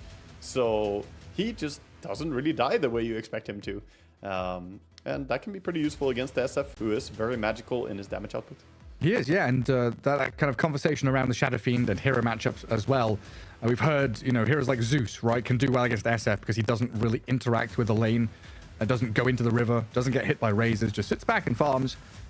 Rubik can do a pretty similar thing, right? Just zap with Fade Bolt, hit from range, and if SF steps up to you to raise him, you've got telekinesis. Yeah, I actually think it's a nicer hero perhaps than the Zeus in some ways, as Zeus fell off a little bit with some of the nerfs he took, whereas Rubik has been, on the other hand, getting buffed and gained a lot of stuff. So I like the idea of throwing the Rubik mid, but the Sven here coming in from Extreme Gaming, I'm very curious if this is going to be run for sure as a support, or if they want to run it as a core. They still have the flex. Yeah, it could be a nice lane pairing, right? SF, Sven, if that's your go-to. Pango is still potentially flexible mid and off lane, so they're keeping a lot of options open here. Stark contrast to game one, where one of the big weaknesses of their draft was the lack of flexibility. Everyone was kind of locked in their roles from the get-go. Yeah, they're going to ban out more carry heroes, most likely on the side of Tundra, but I wouldn't mind seeing him play a carry Sven here on the side of Ame, because Sven does really well against Darkseer, and they're actually going to ban out some supports here. So they're saying, yeah, it's looking like you might do a carry Sven, banning out the SD. Another hard counter to the Darkseer and the Spirit Breaker. If you ever play against this combo, just pick SD. It allows you to just ulti either of them. It messes them up. The disruption can be great for saving against Spirit Breaker too. And these graphics have been the greatest addition to Dota 2 broadcast in a long time. The prior ban, the stolen, the red lines around them. So nice seeing the differences and swap arounds and a bit of thievery coming in from these teams. Yeah, taking the opponent's stuff. But to be fair, Tundra did copy Extreme Gaming first. It was their homework. Now they're just recycling it again. I'm reading the same essay. That's Dota 2 though, right? Cyclical in nature, recycle, steal, plagiarize, thieve, whatever it is. If it works, it works. If it's good, it's good. Just try and get it in your hands and take it away from your opponents. how much changes when you just take out 1 or 2 components from a draft and add something else, or even just change your opponent's draft, and suddenly your own draft might be different as a result. Perhaps you run a hero support that otherwise would have been carry, you change stuff up. So yeah, indeed, there's a whole lot of flex and a whole lot of different possibilities here. The players are trying to consider everything at this point. Yeah, it's like, you know, in motorsports and stuff, they swap out the tires depending on the heat and the humidity and the rain on the track and stuff like that. In Dota 2, we swap out heroes. It's like swapping your tires for a watermelon or something, right? All of a sudden, oh, our wheels are rhinoceroses. Yes, this is how the game works. Yeah, the Morphling and the TB ban from Extreme. Get rid of some heroes with very high armor, so that's telling me that Sven looks more like the carry, since he doesn't enjoy going up against mega armor carries on the enemy team. But they could still swap it. Maybe it's just a different hero who doesn't like armor. Ogre Magi, okay, that solidifies it. So Sven carry. Yeah, that's the way it's going. Yeah, why was I even considering the flex of the SF? You said it. XXS said it. Give it to XM. XM is going to play it. He wants to be that SF, and he's going to get to be it. I'm curious to see, are we going to get any big steals on that Requiem from Rubik? Of course, Rubik has the potential as well to do telekinesis into Requiem, which is a horrifying combo. It just blows you up, lifting you, and then getting underneath you while casting it. Well, let's see what Mr. Moon Meander has in store for us here. The coach of Tundra stood behind them. It looks like Ramsey's the one that's the most vocal right now. I would love to have Moon Meander as a coach, but I'm disappointed we don't see him crawling on the desk, you know, telling war stories and stuff. Have you seen any of his super inspirational speeches? The old ones? Yeah, I was pretty big into Heroes of New Earth back in the day. Moon Meander would push his chair back, stand up with his crotch visible on stream, screaming at me. Oh yeah, I loved it. Yeah, he's a funny man. For sure, but also experienced, very experienced when it comes to competitive Dota scene. Been around for a while now. And Faceless Void. See a Faceless Void coming in from Tundra here, pure on the Void. Not a hero we get played that often, but interesting to see what he's going to bring to the table here. I mean, it seems pretty good all round, right? Time dilation against all these heroes, very nice. Chrono, though, I think that obviously the big one for the Faceless Void against kind of a combo breaker. You delay the God Strength of the Sven's initial jump, you stop Requiem, you stop Rolling Thunder. Yeah, and it ticks one of the boxes I love having when you pick a Faceless Void. You want to be sure that you have stuff to dump into that Chrono. They do have a Jakiro, great spells to throw in there. You can put Darkseer next to it. You can, you know, throw some wall in there. They can vacuum stuff. There's a lot of different things they can do. And whatever the Rubik steals, he can dish in as well. So I love their draft for the Void. And Void is one of the heroes who can actually go toe-to-toe against the Sven as well. So not a bad one to pick up here, but we've seen what Sven can do. He hits that timing, the 20-minute timing, Gareth. Yeah, a real strong timing. I like he leaves the best until last there, you know, the Rubik, whatever he can steal. There's so much stuff that he can... I mean, we don't know what he's going to have. Sharpshooter, Requiem. Just raises. Huh? Or Ignite, for that matter. Throw some Ignite at people and it just lasts forever. How does stealing raises work? You steal individual, like you steal the short rate. If you steal short, you get short, right? Yeah. Okay. So if you have Aghanims, you could steal 2 different races, but yeah, you're only going to have the race that you do steal. You don't get all 3 in some weird way. Yeah, I got confused a bit because ability draft used to be if you pick raises in AD, you only got the middle one. And for some reason, my brain told me that works with Rubik, but yeah, stupid brain. Yeah, it's a bit like that. He only steals the one that he gets, but yeah, if SF has the races available, then Rubik will happily take them. He has big spell amp. He's gonna go for the Arcane Accumulation here. Not gonna go for the Frugal Filch or whatever it's called. He will have the AoE on his spells. Honestly, an SF ulti with increased AoE is a thing of horror, because I think it does increase the AoE on the individual souls. So it's easier to land big damage. Don't quote me on this. I'm not sure, but I think that's how it works. That sounds monstrous. While also increasing, of course, the full AoE. So yes, if you do get a big Requiem off as a Rubik now, I think you can do absurd damage with it very easily. So like for sure, it's going to fear people further away. But yeah, if it's increasing those souls AoE, your standard, it's back to your telekinesis play, right? Just telekinesis into Requiem, just blow anyone up.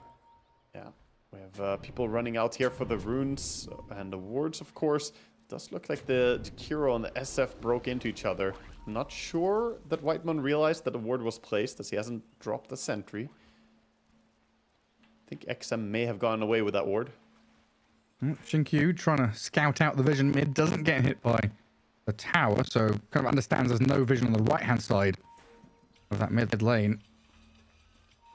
He's not going to find his high ground ward, though. Again, tucked away so nicely up on that little cliff behind the trees. 30 seconds to battle. Yeah, that ward is very comfortable. If you're Dire, it's pretty much the best mid ward you can get. So if you do manage to sneak it, it is amazing.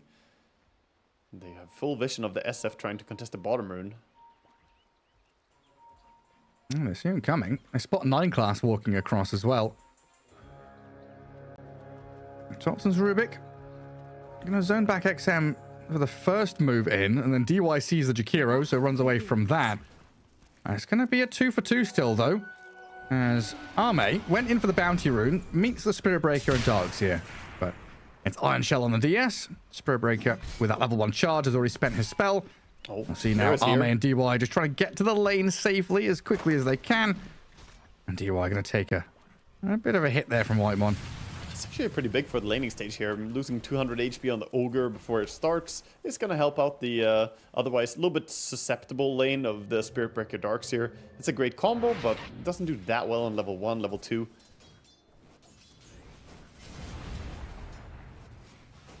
SF. 3-1 so far. And Thompson getting tagged up by the Razors. Good start for the Shadow Fiend already.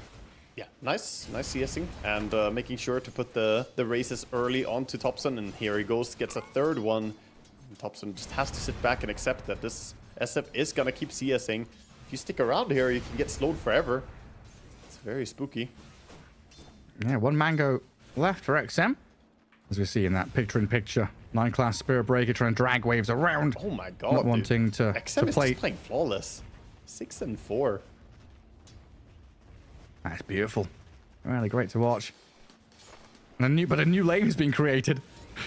Darkseer and Spirit Breaker, their classic move. You know, they want to get to kind of level 3, level 4, so manipulating waves, not honorably playing that straight up lane, dragging waves around. Yeah, always shenanigans, pull around, make it awkward, and this is gonna test Ame's ability to get all the farm as well, as the creeps are gonna be dying in random locations. And Shinkyu up top though. Dead to this Jakiro Faceless Void, who hit level 2. Get the move forward onto the Hoodwink, kill him off. Yeah, first level 2 power spike there. They didn't quite have level 2 on the Hoodwink. He was just about one experience away. Missing 4, in fact, experience points for that Scurry. And time dilation. You can catch people off guard. XM just looks so good in this mid lane. 9-4. I mean, Rubik, you know, catching up, getting some last hits there as Thompson, but every time you look, it's a struggle for Thompson. He's having to sweat and really pull out all the stops to get any kind of last hits. I think the lane does get easier over time, though, for Rubik. Once he gets the level 2 Fade Bolt now, he has a little bit of a CSing tool, and he doesn't have to get as close. He can kill off the creeps more easily. So I think the worst part is over, and getting boots early is also going to be a big timing for him. Charge down bottom. Stopped in its tracks by Arme. Nice stun. CS as well as stopping the charge. Good efficiency. That's what we expect from Arme. Oh yeah. Yeah, for sure is. And Darkseer, always like this, kind of down at the bottom of the cores in the last hits, just trying to scrape the bottom of the barrel. Things get easier as the game progresses, though, for him and for Tundra in general, right? Looking at Faceless Void, needing a bit of time to ramp up. Rubik, Darkseer wanting to try and hit that mid-game timing around their items as well. Yeah, Void is definitely a pretty slow hero. He's going to take a while before he gets the amount of items that you want. We'll see how it plays out in this game. So who does laning stage matter most for then? If that's the case, you know, Tundra kind of want to get to mid-game, extreme gaming. Do they want to play faster and rely on lane stage? I think the most important laning stage is probably the Pango getting a good start so that he can non-stop run at people and use his ulti the way he wants to. Because Void, no matter what, he's going to keep hitting creeps. And he isn't being pressured here. He can always time walk after the Pango harasses him. Well, we've praised XM so much that we've cursed him a little bit. He missed a couple of last hits onto tower. Topson got some nice... I'm going to keep calling them pseudo denies. You know, he's pre-hitting the creeps, making sure the tower gets last hit, not allowing XM to finish them off. Look at all the CS though across the board, so even, both on the denies and last hits. This is the closest match that we have seen in terms of just CSing. And dead even between them, but a kill up top potentially. Blood grenade after bushwhack. Take one down. DY dead. Jinkyu might be falling here. Yeah, Pure going to slap him with the mace. XXS still keeping that pressure on though, getting that chip harassment into Pure's void. Yeah, meanwhile, Ogre went down bottom to the combination of Spear Breaker and the Darks here, just pulling him back with a vacuum as well, and body blocks coming in from 9 class. So kills across the board. And now TP bot refill coming in for the mid lane here from the Hoodwink, helping out XM a little bit. So was that moment of panic where I swear bottle refill used to happen faster than it does nowadays, and a couple of times I've been given the bottle and then handed it back too quickly so it hasn't refilled. Yeah, just watching Shinkyu there like, yeah, just hold it. Yeah, you do have to wait a little bit now. I don't know if they added a delay at some point. Honestly, I wish they would just remove it. I feel like it's a mechanic that is also hand-holding the mid laners. I want mid lane to be a dangerous place. Yeah. That's definitely one of those things that makes things quite easy. I want one. Gets a pull out of that small camp. Rubik about to hit a big power spike here as both mid laners hit level 6. He now has the stolen melee race, the worst one. He would like to have a different one, but this is still a lot of damage and still something he can use to farm. We could see move into mid as well from a number of these supports. We're 15 seconds away from minute 6. It's I can see a couple of the... Yeah, I can see a couple of the supports moving from bottom lane, but they're fighting each other on the way there. Dark's here, sorry, the Spirit Breaker and the Ogre, like, as a bounty rune, as a courier to snipe. 9 class gets the upper hand, as Topson also bottles the regen rune. Yeah, Topson going to be very happy to get that good amount of resources for him there, so he can spam, and he gets a steal on the mid-range race. Much better to have than the melee one. Now he's in shape to just farm super fast. A quick TP top from 9 class here, forcing a swashbuckle out of XXS. Ice Path cuts him off at the pass, and with a dual breath, Whitemon will help secure a kill for himself. Actually, Pure does not get the last hit. Yeah, you gotta help yourself before you can help your friends. That's how you support. And Pure still having a very good laning stage here after this. They're gonna try for Jinkyu as well. They want the Wisdom Rune, of course, the bigger objective. And down goes the Hoodwink. Timeout's back to safety. And the Wisdom Rune you're mentioning. 9 class and Topson both here, while DY on the opposing side of the map going to try and steal the Dire one. But who's over there? It's Whitemon with an Ice Path, so double Wisdom Rune for Tundra. Again, it's just all these little victories paying off big time, as Topson's going to come across and get a freebie kill on the Ogre. Oh, that's so big. Nice plays from Topson here, activating, and also Whitemon stepping behind the trees, using the Ice Path. That was a really good secure on the Wisdom Rune there. This is good stuff coming out all around here, and Extreme, they need to start looking towards what they can win here, and mid looks like they're going to start pressuring this tower, as if utilizing that Rubik has left the lane for so long, brings down half the HP of the tower. Does that bottle refill work? Nope. Not quite timed it there. Ogre came a little bit too soon to the mid lane. Oh my god, we already see it. Look at the damage from Topson. XM is going to be so careful. Yeah, it hurts real bad, the spell amp, and this is only level 1 Arcane Supremacy at this point. Yeah.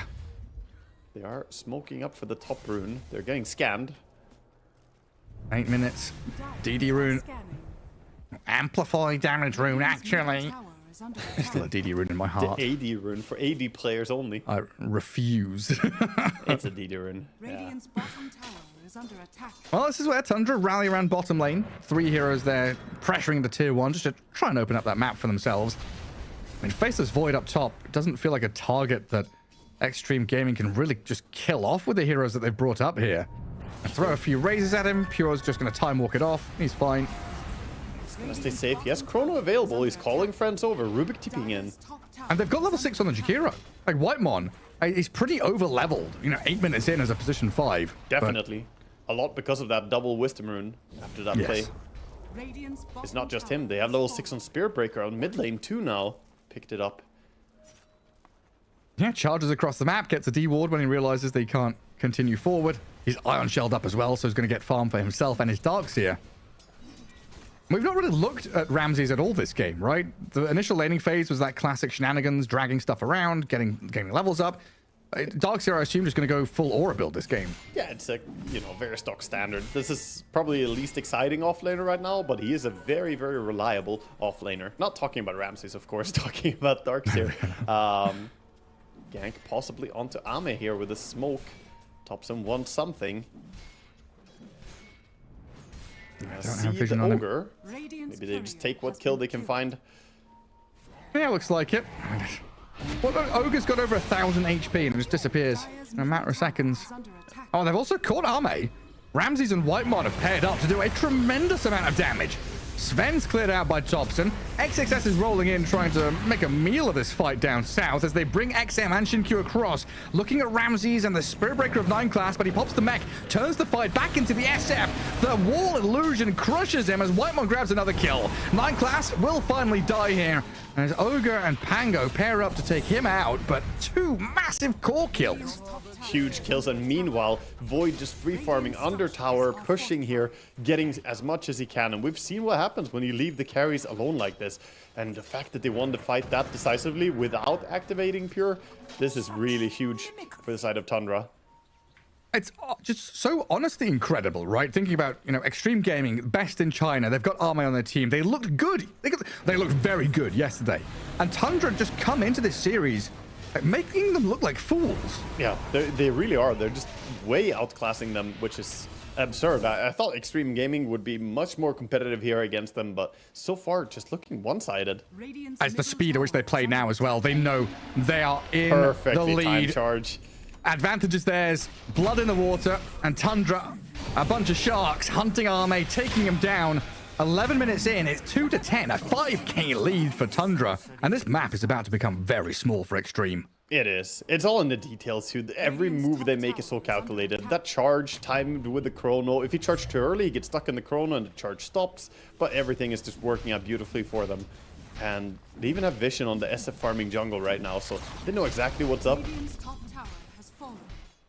Looks like the Darkseer is going to make his way down back to bottom. SF is farming for a Yasha here. DY. He's bonked up the high ground.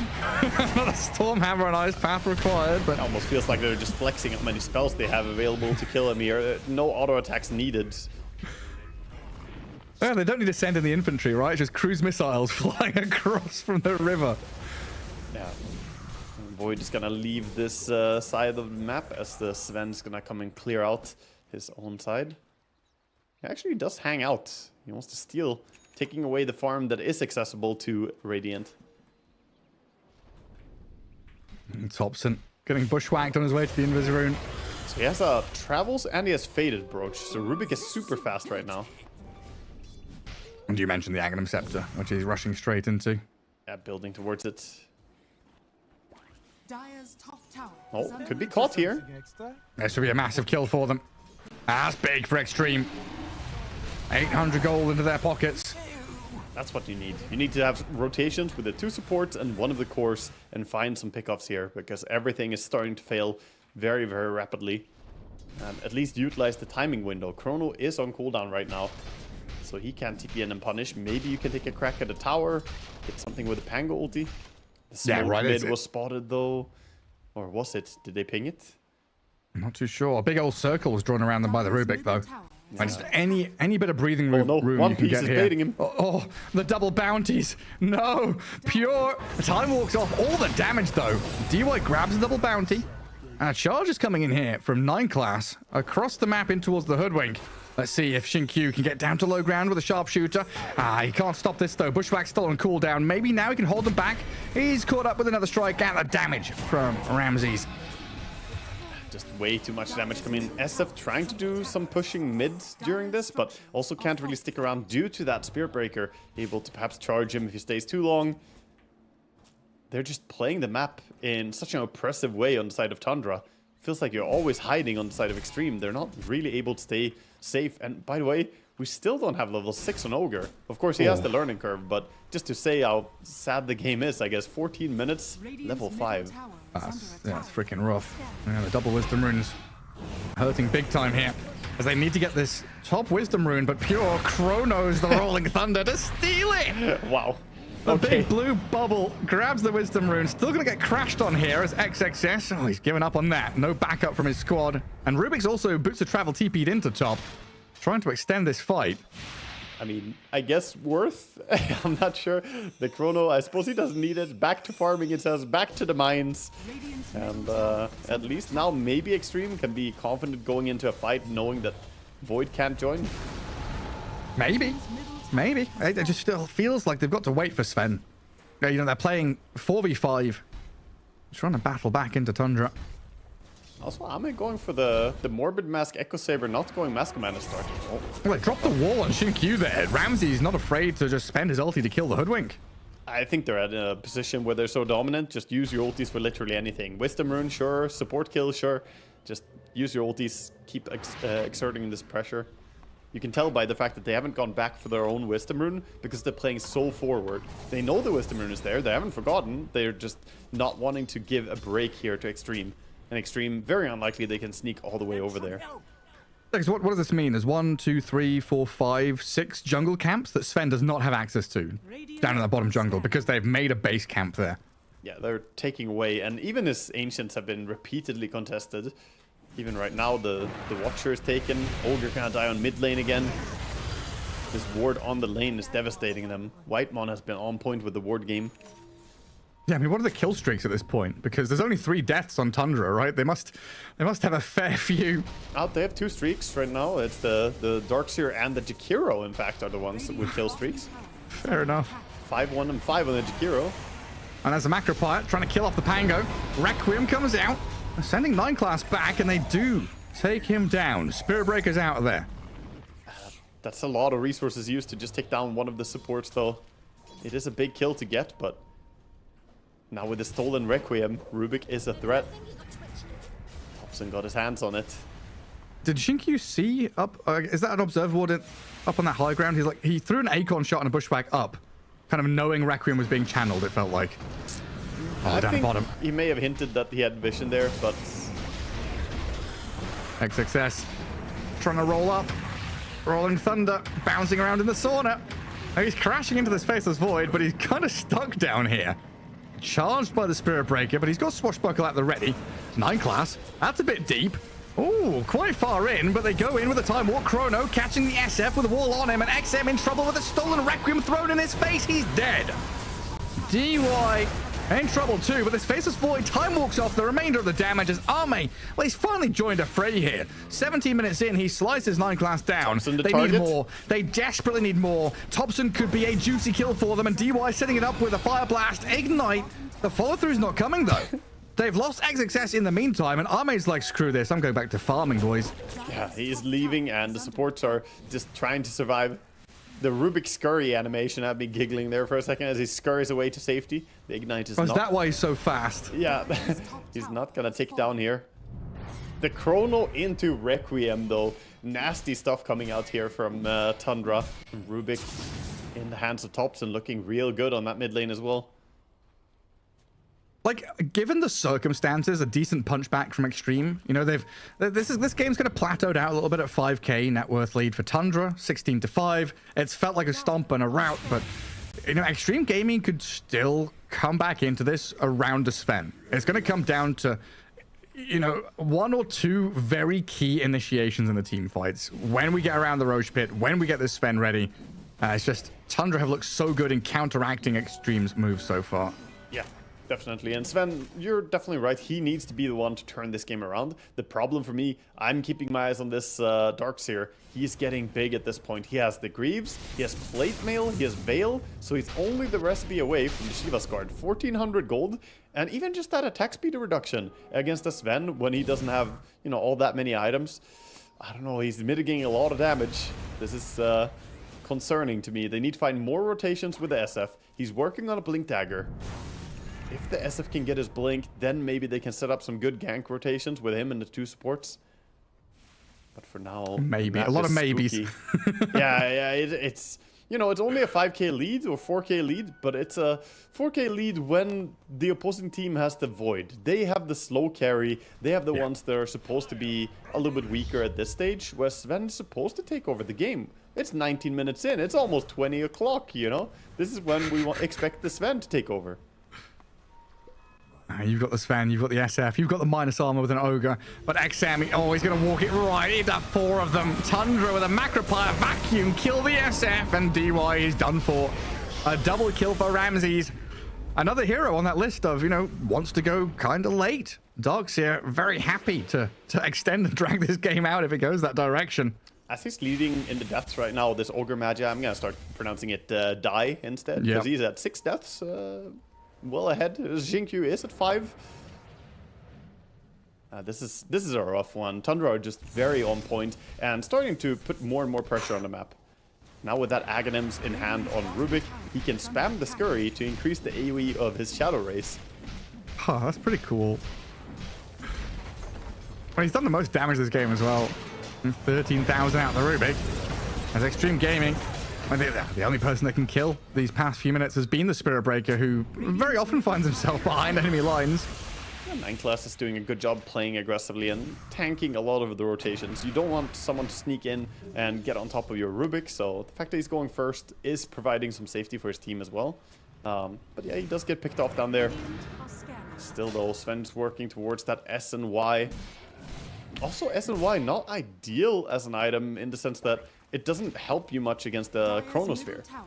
You can wish all you want for slow resistance and status resistance, but it doesn't help you if time doesn't stop or it doesn't move. Dire's middle tower is under attack. We do see the shard go to the Jakiro here. Tormentor taken out by Dire. Looks like they're posing for going straight towards a Roche attempt or something here after getting the Wisdom Rune. This has got to be the way of things, right? Extreme, they need a place to fight. The best place to fight is going to be around Roshan. Yeah. It's like, it's good for you, but it's good for the enemy team with this Chrono Macropire as well. It's a good setup, though. They already planted some vision down here on the side of Radiant. They got one Observer ward down in a spot that's pretty hard to deward. That scan turns red and everyone just gets the hell out of there. XM's TP'd mid, everyone else running out. They do have a DD rune on the SF, but I don't think they want to fight. For now, it looks like they're just going to try and build more advantage, build more items. The ward game has been so on point for Dire. So, yeah, I know you're not okay with just allowing Tundra to have Aegis, but there's no other way about it, right? You can't fight into this, you can't go down here. They don't have smoke, so yeah, they can't. They are out of smokes, I believe. Yeah. And without smoke, there's no way you're walking in and contesting this Roche. So just have to give it up. No real option. They do have Arcane and DD Rune for a short window here on SF. XM is saying, if we ever fight, it is right now. He wants to defend his tier 2 tower bottom.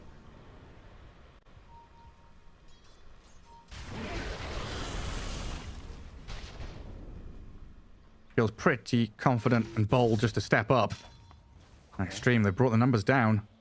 5 members, all defending this tier 2 tower, but it feels like Tundra have this read.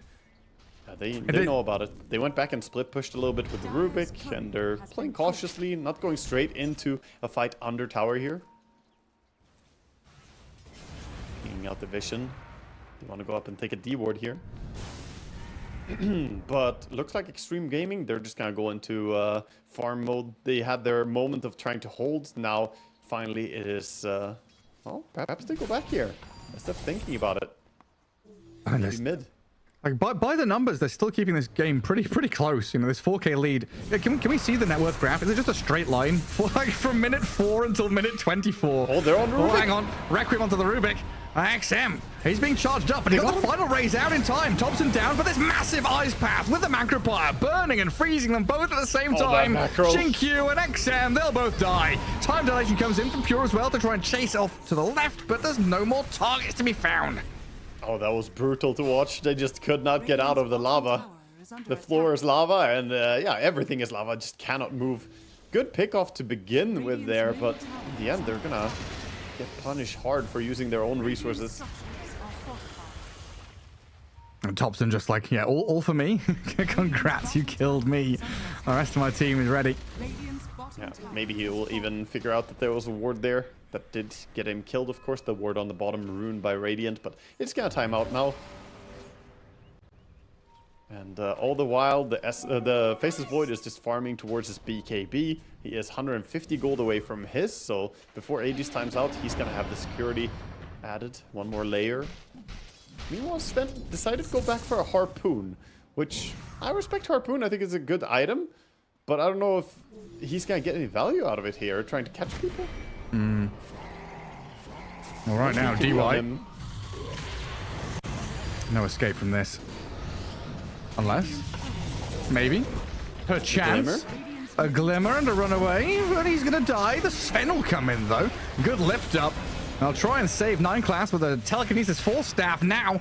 Stuns onto the Sven, dragging him around with the telekinesis as XXS arrives with the Rolling Thunder, but it feels like the decision has already been made to try and run away and escape. Chrono, the Faceless Void, he's coming here, catching up to Arme and bringing down the Sven. Jinkyu in trouble now as well as XXS in the ice path, stunned up, caught out, lifted, dragged back into the waiting arms of Pure, who just wallops him with a triple kill. Oh my god, the fight. Beautiful Chrono there. Good catch again. And you can't really run away from this team. The time dilation, the Shivas coming in, different catches, the Spirit Breaker, of course, punishing you. They're just rushing down bottom as well. And I don't know if you saw that, but the Stormhammer AoE was big enough that it actually hit the Hoodwink there on the side. Or was it the Pango? It didn't look like it should ever hit the 2 heroes, but his number was up to 8, which I guess that means he has, I mean, absurd AoE. 200 radius increase on the spell. Incredible. I mean, yet again, Extreme Gaming just not able to put up a serious fight here. Again, trying to battle into Aegis, not even taking that first life of the Faceless Void. The late game. Wait, did Pure die in game 1? You mentioned he was... No, he was unkilled, yeah. He was Dragon Knight and didn't die at all. Yeah, and it looks like same story here in game 2. I'm telling you, his KDA throughout this tournament is amazing. It's really, really strong. And yeah, that speaks a lot about how easy their games have looked, honestly, because we are casting the group stages here, and it's not just about which team has been winning and how many teams do you have or how many wins do you have. Look at how you've been winning, and a lot of the wins that Tundra have now have looked somewhat like this. They're crushing opponents. And Extreme are not bad. Extreme are really, really sharp as well. I'm counting. You're counting his KDA? Yeah, he had 4 deaths in one game. One of the recent ones I saw. He had 1 death in a few of the other ones, and then he had 11. I think this is going to be his 3rd or 4th flawless game if he doesn't die here. This is the 8th game of the group stage they're playing, and he's got 11 deaths. Yeah. Yeah, that's not bad. Averaging just about 1 death per game, you know, a little bit over it is, that's pretty damn good coming out from the carry. 0.727272727272727272727272727. You can stop. 7. Okay, I'm sorry. That's ridiculous stats being put up by this man. That is absurd. Doing really, really well here, but of course it is the entire team. Ramses has also had a fantastic game in this second game of the series here. His Darkseer is just looking completely untouched. It's 1.375, isn't it? It's 11 deaths is deaths per game, not games per death. Exactly. Yeah, games per death is an interesting stat to look into as well. What a dum-dum. I'm like, divide 8 by 11, yes. I just really wanted to say 7-2. You just many felt like doing math on stream. Oh, it's fun, isn't it? That's setting yourself up for failure, my friend. That's damn right. Extreme Gaming feels like they've got about 1 chance left in the tank. This smoke gank has got to pay off dividends, and it looks like they're going to find nothing. Look at the lines being drawn, right? By 9 class and Whitemon. They know exactly what's up. It's on point, yeah. They don't have the vision there, but they perfectly pinpoint where they are, and look at their positioning. They're holding themselves on Tundra, holding high grounds, holding smoke positions, and checking out the bottom power rune. Gonna find themselves a region for Thompson, who has, of course, the Octarine core. So he's just ready to pop off at this point. Everybody looking so damn strong on their team. Even the support at this point. Is it really a support when a Spirit Breaker charges you with Shadow Blade and pops the drums and starts attacking you with, what is it, bonus 80 attack speed? I don't think that it would be a fair fight, him up against the Ogre Magi or the Hundwig at this point. When you said support, I heard the inverted commas around the word. And he's the least farmed. The Jakiro has even more net worth. Goodness gracious me. And again, Tundra, you know, in no real rush to do anything. They can just wait, set traps, allow Extreme Gaming to, you know, kind of walk into things. As the onus is on them to make moves. Yeah, they want Aegis, they want Butterfly on Faces Void. That's what they have their eyes on right now. Faces Void. Spirit Breaker just zooming away. It's so funny to watch it. Yeah, I hate this facet. It's impossible to kill Spirit Breakers. That's incredible. They charge someone, they just say, okay, oh, well, I'm out, peace. Just kidding. Like get run over by a train. You don't even see where it is when you wake up. Goodness gracious me. I mean, yeah, Extreme Gaming now just kind of sitting on a high ground and hoping Tundra walk into a Requiem. It's not going to happen though right now. 30-minute rune about to pop up. Everybody's greenlit. They've got all their ultis ready, all spells available, but Extreme have been using their smokes and kind of frivolously not able to connect into any of these team fights or pickups they wanted. Moment for Radiant here. Finally, they have the BKB on the Sven. BKB, Harpoon. He is ready to be unstoppable and also pull people back. There's only two small problems. He can get stopped by Chrono and maybe by a Spirit Breaker, you know. And maybe just a bash. Also, I don't know how he kills a Butterfly. Butterfly faces Void with the Vindicator's Axe, so he has 20 bonus armor if you stun him. Yeah, there's a few problems. Get very lucky, maybe? Yes. Invest in a crit now. Today is the day. Yeah. Just do it. Just hope I think for the the damage best. has to be SF. SF needs to land a huge ulti somehow. But for that to happen, it's all on Pango and Sven to create that situation. It's like TP. XXS and DY kind of just have to walk in and feed. Like buyback wise, we need some hero that has buyback to go in, die, force something, force a wall, force a Chrono, and then XM has a better breathing room to initiate in a fight. This is a sharp move. They all mass TP'd down bottom and then quickly decided to go down here and check. And have that bit of vision as well. High ground observer ward. I mean, XG knows it's there. They're still playing forward and into it. Yeah, and Tundra are gonna say, yep, there's vision there. Spirit Breaker scouted a little bit. He was like, they definitely saw me when I went in. Runs back, plays towards his own vision instead. Top lane is pushing in. Sven is TPing there to deal with it. If they see him right now with no TP in inventory, that's green light for them. They can just go. They've spotted him. They know. Yeah, and there's that's where they Ramses. go. A vacuum wall, force the BKB early out of XM. Faceless Void, he time walks forward, the Nether Strike comes out, and XM, he's just being focused down here, but a great Requiem turnaround play onto Pure, BKB time walk. Oh man, that was close. Pure survives, barely turning this fight around as it was almost great for Extreme. XM dead, a double kill for Pure, nothing goes their way. They smell blood in the water. The moment this is Sven TP'd away, they utilized that moment. I mean, he did show on the top creep wave without TP in his inventory, so it was just too obvious for them that they're gonna take an easy fight there. Also, Thompson has stolen both the short range and the mid range Shadow Rays now, so he's cosplaying SF. He's having a bit of fun. The green raises. I mean, they are very spammable, and it's getting a little bit absurd, the stuff that he's doing in terms of AoE. Right, so you weren't sure how the Sven is going to deal with a Butterfly Faceless Void. Yeah, but now, though. Now he just needs to wait until Void dies once and then kill him afterwards, Gareth. Yeah? Step A, step A, question mark. Step B, question mark. Step C. Just kill him again. Step 5? We just go from like step C to step 5? Yeah, here we go.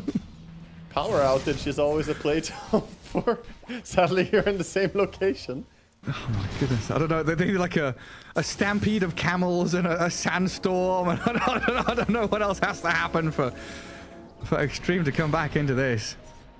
I don't know. This is getting very grim here, and with the gem as well in hand on the Darks here, he's just checking for wards everywhere. Building towards that Aghanim Scepter is going to be the final nail in the coffin, it feels like, because at that point, the Darkseer will also be able to cancel out any SF ultis or even Sven's DPS.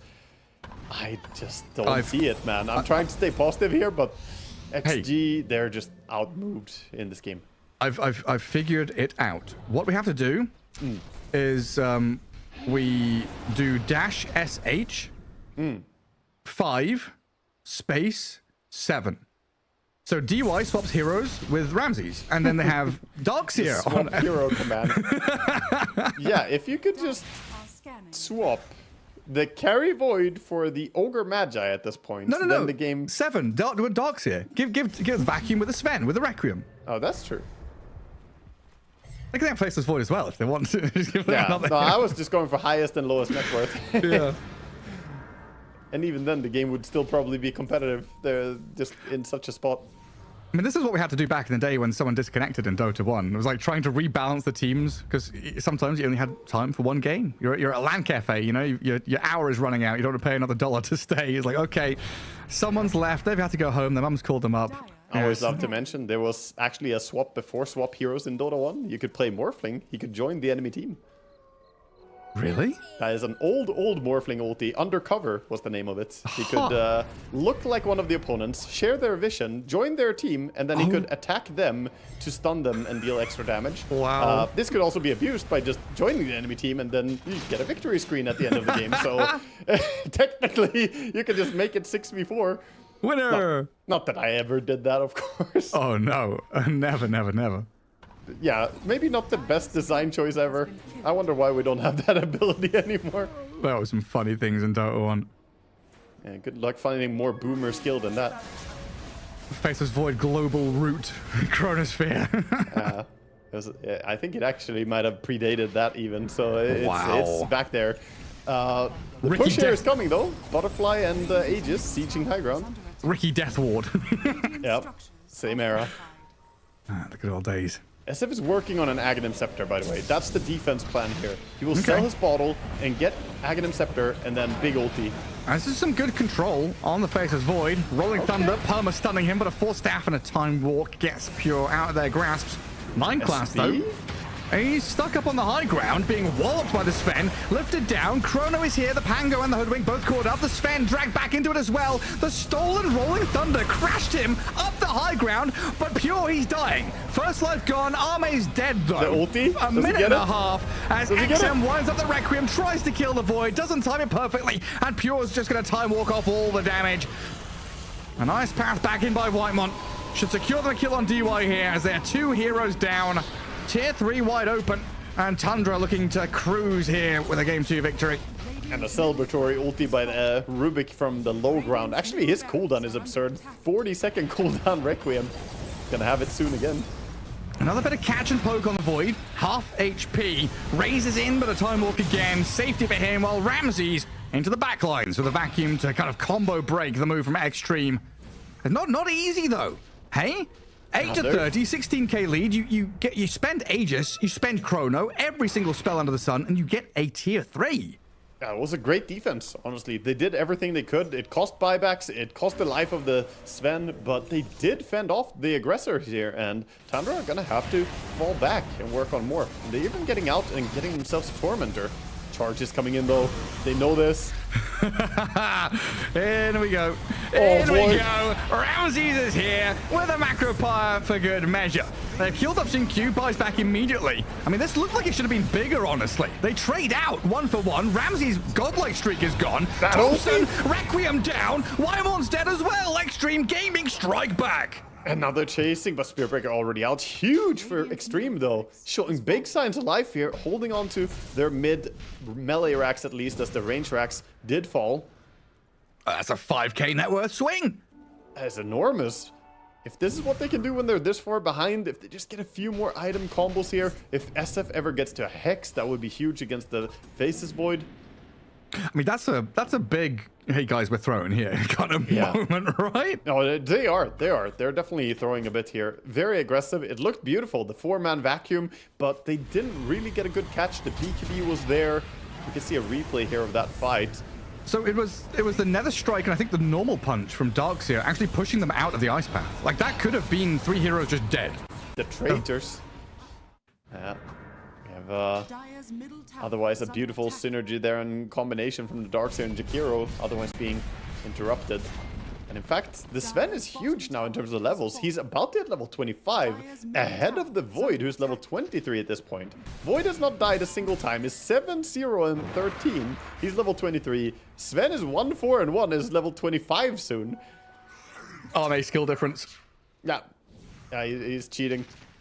Get him, boys. This is what Yathro learns from him. Well, we've got the little relationship between the two of them. Definitely true. He is going to get himself the 50% God Strength damage. The assists. I love that. Yeah, 22 assists for Spirit Breaker. One assist for Sven. for Sven. It's fine. Sven mostly gets kills. That's why he has 1 assist.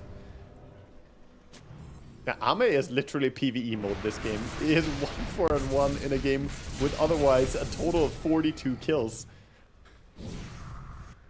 Pure trying his hardest not to die. 7-0-13. Hold up. Hold the phone. You see what Spirit Breaker is doing? Oh, is he cheesing it up? He's definitely looking like he's thinking about some kind of block. Tasty stuff. Preparing for the late game, eh?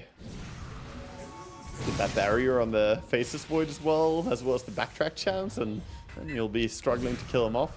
He's never dying. Now, this is where Tundra are really considering that killer blow. And they took out 1 barracks in the mid lane. They'd love to kind of clear out this Radiant base with the advantage they've had, the advantage they've got. And it's started to be whittled down from, what, like 15, 16k down to 8 now. And they don't have these backup plans of second lives, Aegises and Cheeses. The potential for Extreme Gaming to, win a couple more team fights, even the playing field, balance the scales, get back into things. It's viable. Yeah, I mean, they could recover here, but the question is, Roche, he's spawning in 5 seconds, and they're just gonna have to give it up, right? I don't see how you get out there and contest it. Maybe you can find it in you to make a move. They do have a smoke. They're bringing it in from inventory now. Okay. This is the game-deciding smoke, I feel. Someone's got to push that bot wave. Yeah, they can spam it out.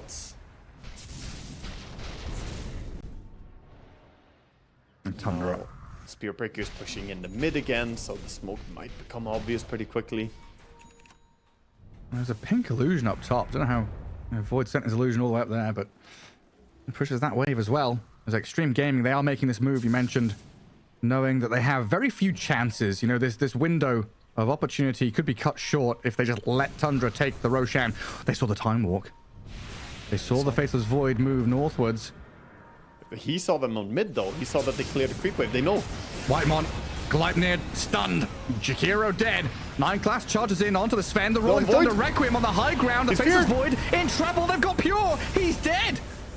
Taking down the Void. Arme's on the tail of 9 class now. The Spirit Breaker getting turned into roast beef. He's gone with a double kill for Arme. Roshan time for Extreme Gaming. The comeback is on, Waga. Oh my god, they're actually doing it. They're bringing this back after Roche here as well. Beautiful initiation. They blinked up, got the vision. He time walked onto the cliff as Faceless Void, trying to get vision of people, thinking, yeah, it's fine. I can just quickly BKB if something happens, but he just got chain stunned. Stun came in, SF ulti followed up, and nobody could save him at that point. And now we have Armagus, we've got a Refresher, we've got all sorts of good stuff for Extreme Gaming. They have brought it back, equalizing the game. I want to have a look at that net worth graph. This is a long time coming. They've been behind since minute 3, dude. That replay showing, of course. Crazy, crazy kill. Beautifully Timeless done. Relic SF also has Refresher Shard now from the Roche. How quickly is this going from, like, Tundra have won this game? Calm, easy, simple, to, like, Oh, hang on a second. They started throwing a little bit. It wasn't even an absurd level throw. It wasn't like they were fountain diving. They weren't that overstepping. But Extreme Gaming, you cannot count them out. They're so good as a team. And that little bit of a dive they made on the Tormentor play top, it cost them a lot. FAFO. Yeah, definitely. As now, Facet Void does get to respawn without having to use his buyback. So that's the big win for them here, that Tundra didn't have to spend their own buyback on the carry. They should be happy to try and take fights even into the Aegis. If they go on the SF, then they can still win the fight. Problem is, he just consumed his Aghanims. He has to refresh a shard, Lincoln Sphere, BKB. Not the easiest targets. You have to chrono him, basically. Thompson trying to steal, but the Lincolns, double Lincolns, in fact. He's just this Sven cosplay otherwise. He has the God Strength and Warcry. It's so funny. We talked about Shinkyu's Rubik and the necessity to buy Lincolns against it. Now, Shinkyu and XM are like, yeah, we both buy Lincolns against Rubik. Yep. That's what you do. He's repeatedly trying to steal something from the SF here, but not able to get his hands on the spell. And the Sven has actually gone for an interesting bit of itemization as well. He has the Swift Blink now, so he has his mobility. Along with the Harpoon, he can really catch people. Oh, he can. Very tight now. 6k lead for Extreme Gaming. Words which I did not envision saying, you know, from minute 10 onwards. Yeah, how fast did it swing from that as well? It was not long ago that they were 15,000 behind. Oh my god, Spirit Breaker just rushes away. It looks unfair when he just runs like that. It's a funny hero for funny people. Big difference is the Facet Void. He didn't have level 25 last fight. So bursting him was a lot easier than it should be now. With the Trickster Cloak, Butterfly, Super Evasion, and Backtrack on top of that, it's not easy to bring him down twice. It basically has to be Shadow Fiend. That's why I'm emphasizing finding SF is the main priority for Tundra. Paramount. Yeah. They're trying to play around their vision right now. A high ground observer board from Tundra near their own Ancients area. Yeah.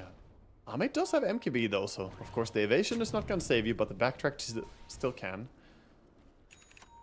It's just if you get controlled up, it's not going to save you against the Requiem on your head. You're now relying on kind of popping Lincolns, trying to charge him, trying to bash the SF to stop that Requiem if it does come out on top of a big target.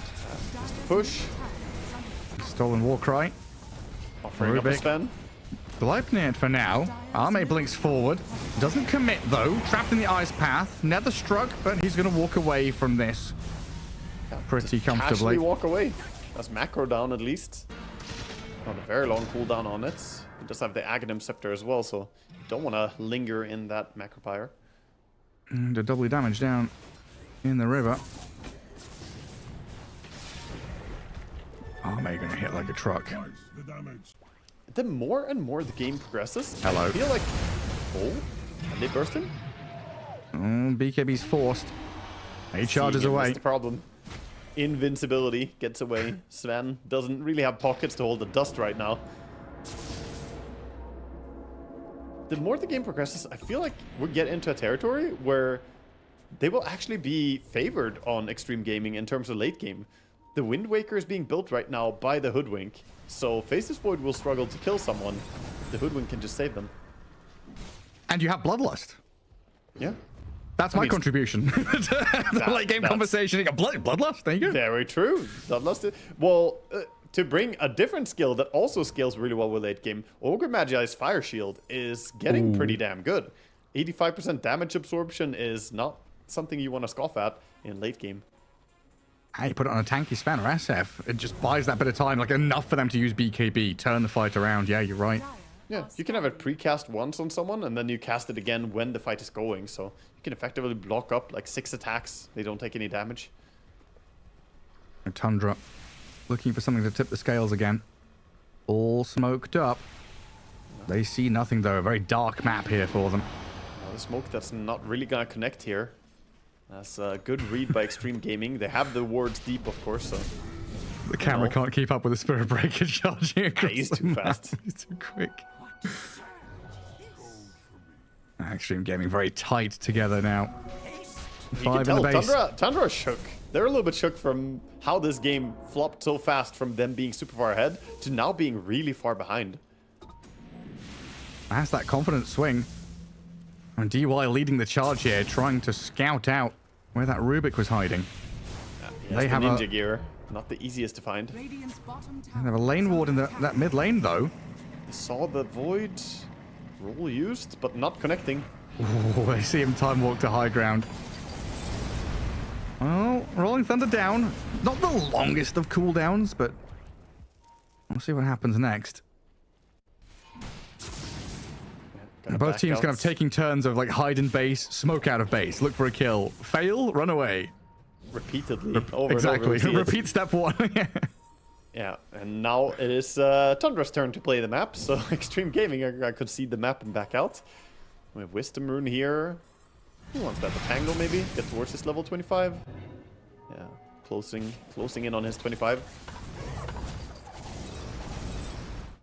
Such always a nerve-wracking game here for both teams. That's the thing, right? There's always that fear as Extreme that you're against a Chrono, a vacuum wall, you know, like be-all and end-all of late-game team fighting. Massive tools for Tundra to play with. But then equally Tundra, you know, afraid of this Requiem. Like the Sven's jump, his initiation can just take out not just one, but like multiple heroes in a flurry of hits. Yeah, there are a lot of big threats to keep an eye out for here. Even just the Darkseer has a lot of danger when he jumps someone. At this stage, he has his Aghanims. Shivas, of course, can combo up. He's going for a refresher next as well, so he wants more illusions. Get double BKB as well. Not bad to have. More chain stunning as well. Bring back the days of the parallel walls. The noughts and crosses, the tic-tac-toe Darkseer walls. It's so awkward to put him down. It's like, I don't know. Do I aim on the enemy or do I aim next to them? I'm trying to vector target this nonsense. Just let me put it down. Wind Waker is in hand now for Hoodwink, so playing without buyback. Okay. Oh, is that Extreme moving out of their base without a smoke? Yeah, they're going for it. Spearbreaker is sitting around. He's rolling up. Jules. There we go. Sent skywards. His BKB and charge, though. Gets the distance down to low ground. It looks like he's safe for now. Tundra still up on the high ground in that bottom jungle, looking for some form of reinitiation. Extreme not giving them a target to jump. I like Thompson right now with the super defensive spells. The Roll Up and War Cry. These are not the spells perhaps that he wishes for, but you know, he soon will have to try and get something new. It is bothering him a lot that they can't really find spells as well. With the way the game is playing out, just being dodged a lot. He's not going to find himself without anything pretty soon. Well, he has to roll up. And 1 minute 20 till Roche spawns. Spearbreaker again. Happy to be firsts. Arme. He's bonked around here. Pure Chrono's him, but he got off the BKB. The Sven tanking through the Macropier. Ice Path turns around, hits into Pure. Good damage to begin with, but he's been punched and controlled. There's a Chrono again into the back onto the SF. XM caught. Can he get out of this with the Requiem? No, not quite. He's down. Pure still alive. And XXS with Arme. They're going to turn and kill 9 class as a consolation prize. Double buyback, quick TP out here from the side of Tundra. Get out of that. Nice retargeting by Pure. He realized, wait a second, I'm not doing any damage to this Sven. He has the Vindicator's axe, so he is like 70 armor when he sat in that Chrono. Just not the target you want to kill, but the SF revealed himself, and very quickly the retargeting onto him. Important there. And now he has to play without buyback. Spooky they need stuff. Aegis for him. They do. Roche is up in 20. But this is also where you can make a power play if you're Tundra. You do have your buybacks. Sure, you don't have Chrono. That's the thing. That was Chrono and Refresher for an SF buyback. You definitely had to utilize a fair amount of their arsenal to kill him. And Sven, well, he's straight up high ground in behind enemy lines. Arme, he dragged one around with a harpoon, but he's being bonked around by this Nether Strike. Arme's gone far too deep here. 1v5. He's staying alive, but there's no way he's going to survive this onslaught of damage. Oh, no. Dead with buyback and XM. Oh, Ramses has caught him. Requiem required with the BKB from Rubik, lifting him up and dragging SF back in towards Pure. Arme's brought back, though, TPing to the bottom outpost, trying to rejoin the team as 9 class Spiritbreaker sniped down by Shinkyu. Oh no, that's a dieback for him. What's 5v4 going on now. Yeah, he committed in thinking they were going to fight, but nobody was really with him as the Rubik was chasing after the SF there. A little bit disjointed by Tundra. Now 5v4. Got to deal with this somehow. Oh, okay. What's chrono cooldown? 30 seconds. 30 seconds on the first chrono. 60 seconds on the refresher. Okay. Pango still has Aeon Disc locked, by the way. He has had that for like 10 minutes. He is ready if he gets Gone on. They're going tier 4s. Extreme Gaming are going tier 4. There's a vacuum wall. Ramses gets 3 of them trapped inside of it. BKB's up, but that's not going to be enough. Arme, this is a buyback from him as he goes deep, trying to fight mano-a-mano with Pure and dies back. Okay, Extreme Gaming trying the best they can with the Requiem in the behind tier 4s. XM fighting as hard as he can, but Tundra, they've got the numbers, they've got defender's advantage, and they've got every single name taken here. A Chrono to find the 4th kill inside their own base. No buybacks for Extreme Gaming, and just a Pango who survives. Oh my god, finally Tundra can exhale and feel safe here as they have done it. They have defended and they have held. Aggressive stuff by Extreme Gaming, diving in so deep. Ame, I don't know if he overstepped. It's so hard to say in these fights. It's crazy because he has to lead the way so that the SF gets space. But ultimately, Tundra managed to turn the fight around there. And Void manning up against the Sven 1v1 without Chrono, killing him off was a good decision. And yeah, this is it. I mean, the Pango is just a lone defender looking at his base. They call it. And he even gets double time walk, refresher, Chrono here.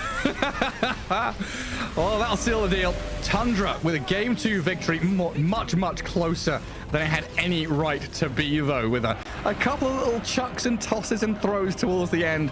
They were going for the killer blow, right? They were going for that move which just shuts the game out of contention, but they handed Extreme Gaming a good 10-15 minutes of potential comeback time.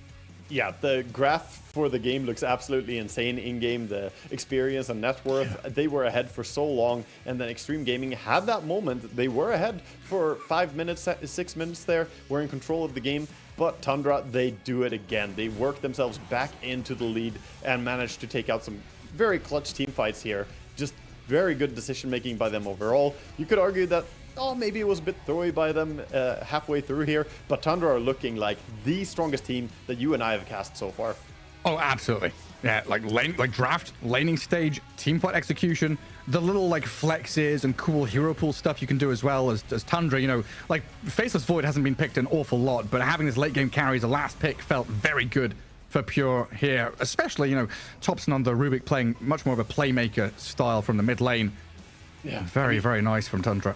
Crazy to see them even get ahead that much when Void, usually seen as a weak early game hero, doesn't lane that well, but they did secure themselves kills in the laning stage against the Pango, proving that, hey, Void is pretty weak, but he does do pretty well against the Pango in the combination that we have with the Jakiro here. The lane worked out really well, and of course the team fight from them was so strong later on. Just watching some of these punches back, you know, you said it, Arme kind of in PvP mode the majority of this game. He did come out with a lot of net worth and looked strong when he was able to join the team fights, but just kind of converting that team fight victory or that individual pickoff into something bigger seemed just a hill they couldn't get over. Okay, don't cheat. Who did the most damage on Dire? Who did the most damage on Dire? Rubik? No, it's Jakiro. Oh, man. The POS 5 Jakiro did the most damage in this game. He did 28,800, well, most damage on Dire. He did less than the Shadow Fiend, who of course did 35 almost. But yeah, he actually topped out his team. Crazy to see the value they get out of this Jakiro. Hero looked so good in his hands. They enabled it really well, of course, with their team, with the Chrono, with Telekinesis. A lot of combos worked out really well. Nice to see the reactions here. Oh yeah, it's beautiful. And we saw at the end there, I think it was Pure trying to give a fist bump to 9 Class, and 9 Class just had the open palm and just, you know, taking the high five fist to himself.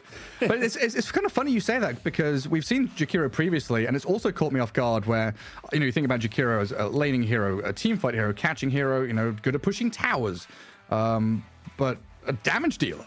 Hell, I guess so, with Macropyre and enabled by a Vacuum Chrono. Absolutely incredible. Yeah, he played great, and we have an MVP here as well for the game, though, that I have to say I think it's definitely Pure for this game. He played outstanding on his Void. He did have like one mistake, and that's why he has one death. He time walked up on that cliff at one point and got caught and chain stunned.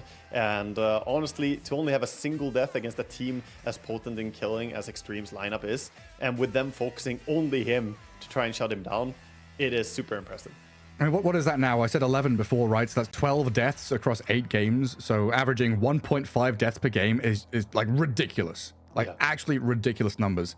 No, he's in the form of his life here. Pure is just playing great. I looked through some of the other games as well. He's just looked really dominant, and it's great to see. It's great to see that he's peaking here for the tournament, and the team is also just looking on point overall. They will have to be careful about the little bit of dives into the enemy areas sometimes, of course, but they backed it up. They recovered even after the game got hard. Yeah, and he's absolutely advanced his gameplay as well. You know, Pure was quite often known as being kind of a greedy, farming, super, hyper carry player on the Morphling and Anti-Mage and stuff like that. But now, expanding his playstyle to like Chaos Knight, the Dragon Knight looks super cool as well. I think we have someone on the line. Oh, yeah? We should have Pure joining us shortly, I think. If we can get him on the line, we'll have a quick chat to him, as Tundra looked absolutely incredible. Yeah, we do have Pure on the line. We can have a chat with him. Congratulations, Pure, on that 2-0 victory. Beautiful stuff. Did you expect to have such an easy time against Extreme Gaming? I mean, you don't expect an easy time from any team on this tournament, I feel like, except some owls. But yeah, I mean, it was a tough second game. What can you do? Like, they play until like their throne gonna explode literally. I don't know. Yeah, they put up a really, really tough fight. So talk to us about that Faceless Void pick, because it feels like it's rare to see kind of late game carries picked. What was the thought process there to pick the Void as your last pick? I mean, we got a few options for the last pick, but Void is just a good hero overall, I think.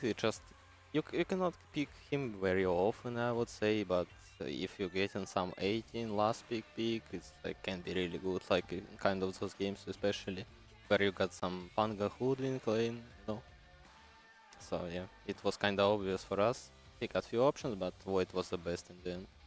Nice. So, first of all, I want to say congrats to the series there. But I have a question for you going back to the Dragon Knight that you played. I want to ask you, you played it now multiple times. How strong would you rate this hero? Because we haven't seen him so much on carry. The red Facet is buffed recently, and you're making the most of it. It looked absurd how you farmed faster than Morphling in that previous game. I mean, it's a secret strats, guys, You cannot leak too much, but I can say, like, I think Dicky is just a decent hero overall to flex it. And also hero farms pretty fast. He's got a good lane stage. Additional stun on your core is always something good. And I mean, it just farms way too fast, and it was a good hero this game. So yeah, that's kind of it. Well, thank you yeah, thank you for letting us watch an amazing game there, and good luck in your future games. And thank you for joining us. Yes, thank you guys. See you later. Yeah, thank you, Pure. And great to have a chat with him as well. Secret strats for the Dragon Knight. A couple of things, right? One of their greatest strengths as a team is that kind of, hidden nature of their drafts, the flexibility of the heroes. He mentioned it there, DK flexed across multiple roles. They've got Rubik playing Thompson, all these heroes and, players just being able to go into any spot they wanted to, honestly. Yeah, definitely. And, I like trying to pressure him, peek a little bit into the mines, but he's a disciplined player. He knows he shouldn't say something that his coach or his team leader wouldn't want him to leak here. Moonmeander will have some speeches for him if he leaks any information, that's for sure. I felt like he was trying to hide that it's really strong. That sounded a lot like, yeah, it's pretty good, It's balanced, he says. It can work, I guess. A pretty good hero means it's freaking busted, It doesn't look good in his hands as we do watch Pure's highlights back here from Game 2. Exceptional stuff from his Faceless Void. And going toe-to-toe with an Arme Sven is no mean feat. As just watching this back, Extreme Gaming. Also, they like you said, they fought until their throne died. Yeah, the details as well there. You can see him time walking onto the SF, making him ulti, then using the shard to jump back out again. SF ultis, and then he TPs behind them. Like, he's playing very crisp in this overall. And I don't know, man. Tundra looked like a different beast. We've been casting a lot of Riyadh already. We have seen a lot of the different teams. But Tundra here going up against Extreme, who took BetBoom in an easy way, or BB Team rather, as they're called here. It's very impressive to see what Tundra brought to the table today. Yeah, really, really gorgeous stuff. And definitely excited to see their progress and what we're going to see in the future, as we'll take a look at the standings as we're 2/3 of the way through day 7 of the group stage here at the Riyadh Masters, and see Tundra right up at the top where they belong. Like you're saying, one of the teams to beat currently in the group stage for sure, and probably looking ahead towards the playoffs as well. Yeah, and of course, Team Spirit and Gaming Gladiators up there. Gaming Gladiators off to a weak start, but now find themselves in the top. They were losing their first game, of course, and we saw them have a little bit of a tough time earlier against Heroic, but they've clawed their way back to the top. And definitely starting to look good. And of course, usual suspects, you know, Team Liquid, etc., all up there vying for control of the top of the group. As that rounds out our day here for the group stage. But there are more games and series to be played, of course. So grab yourselves a snack and a drink and come back to Ricky and Zach as they take control of the microphones for that final series of the day. And Margaret and I will see you tomorrow.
If I heard that you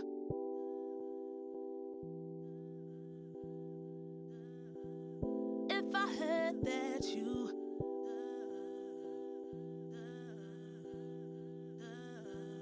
If I heard that you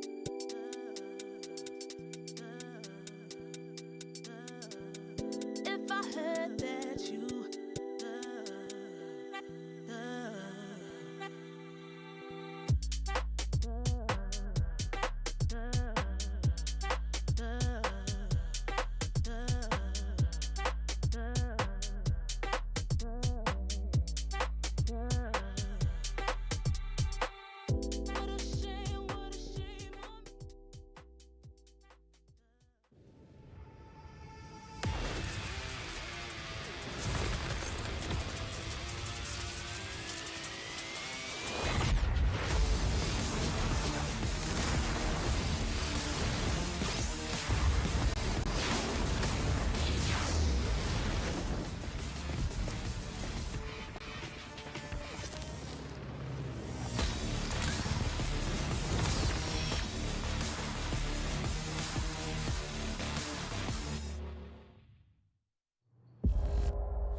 You ever wondered how a Hollywood movie is shot?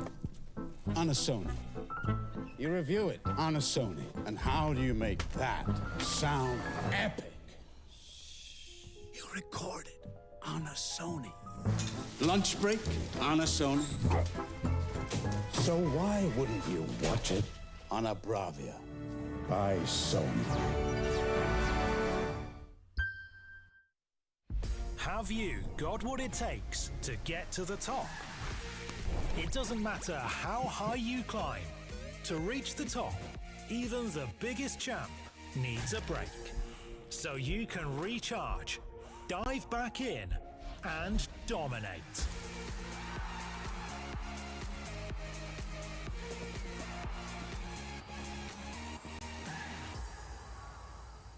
Have a break. Have a Kit Kat.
You've got some things going through my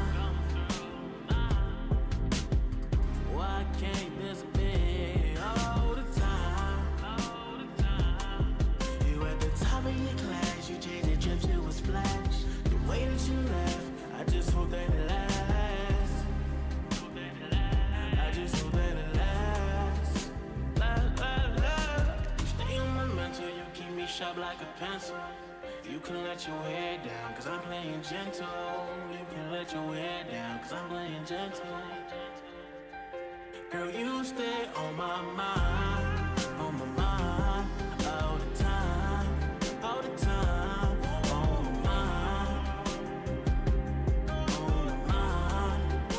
Girl, you stay on my mind, all the time, on my mind, all the time.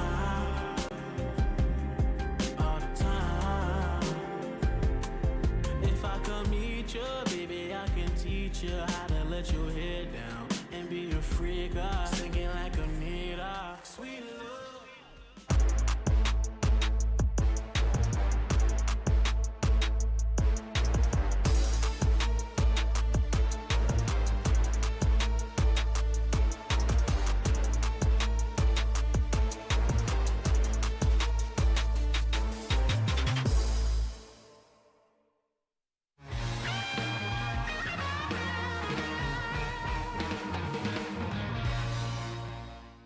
Hello everyone, I'm joined by Y of LGD Gaming, and I was hoping to get a chance to learn about your origins as a player, how you started out in Dota 2 from even before your professional career. Just how did you and why did you start playing Dota in the first place?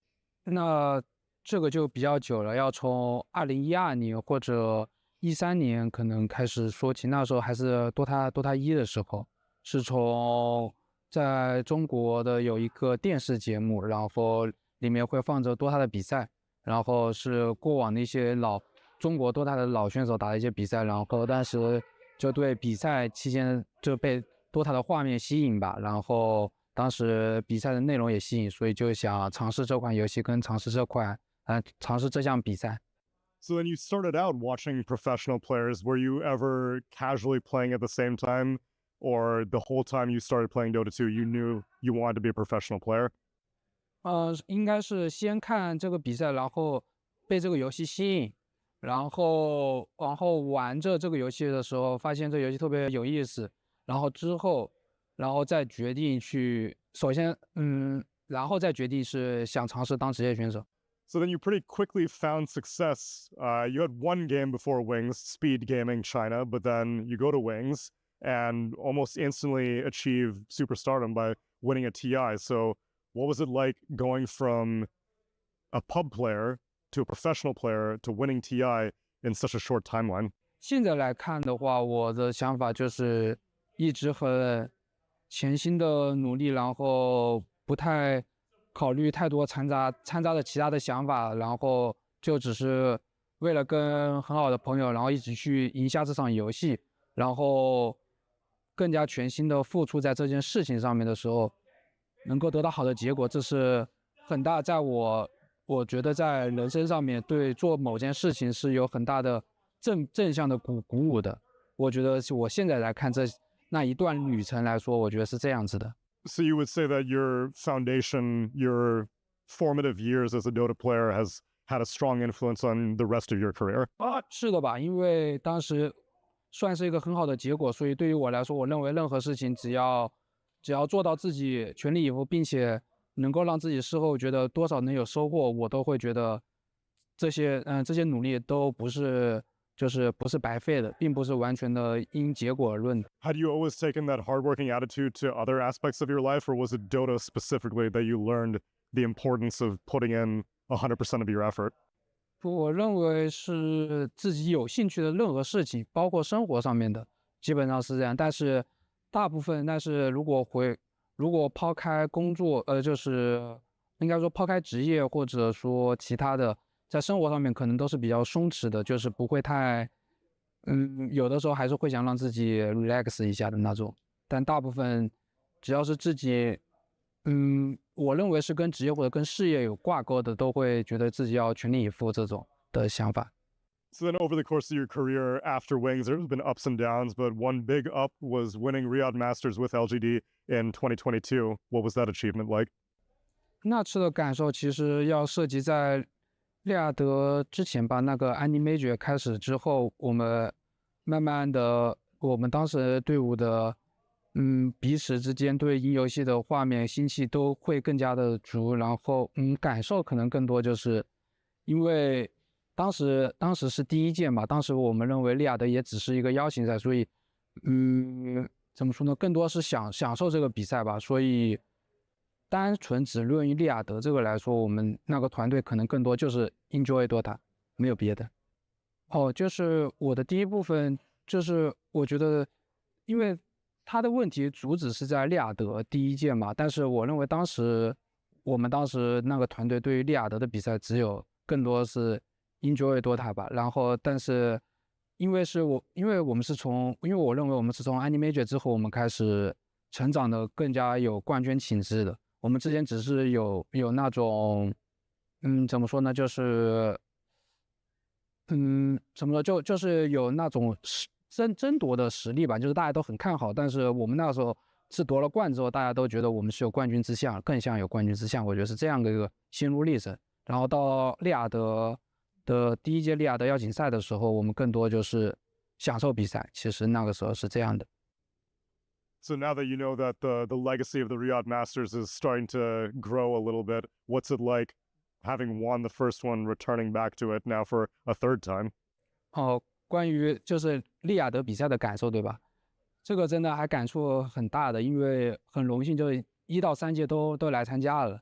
然后第一届当时很明显就是先从场馆来说吧，变化特别大。这短短的2年吧，这是应该算是2年间。然后第一届感觉确实就像是一个邀请赛一样，但是像朋友之间举办的，然后有场馆各个设施，然后选手之间也很舒服。然后到现在就很简单，第3届一进去，当时给我感觉就像是进了一个电竞的环球影城的那种乐园一样，特别大。然后里面的设施啊、人啊都特别的多，然后就特别的牛逼吧，就是这样。Well, thank you very much for taking the time to speak to me. Why? It's always a pleasure. Can't wait to see how LGD do at this Riyadh Masters. Shish, yeah. Thank you. 谢谢。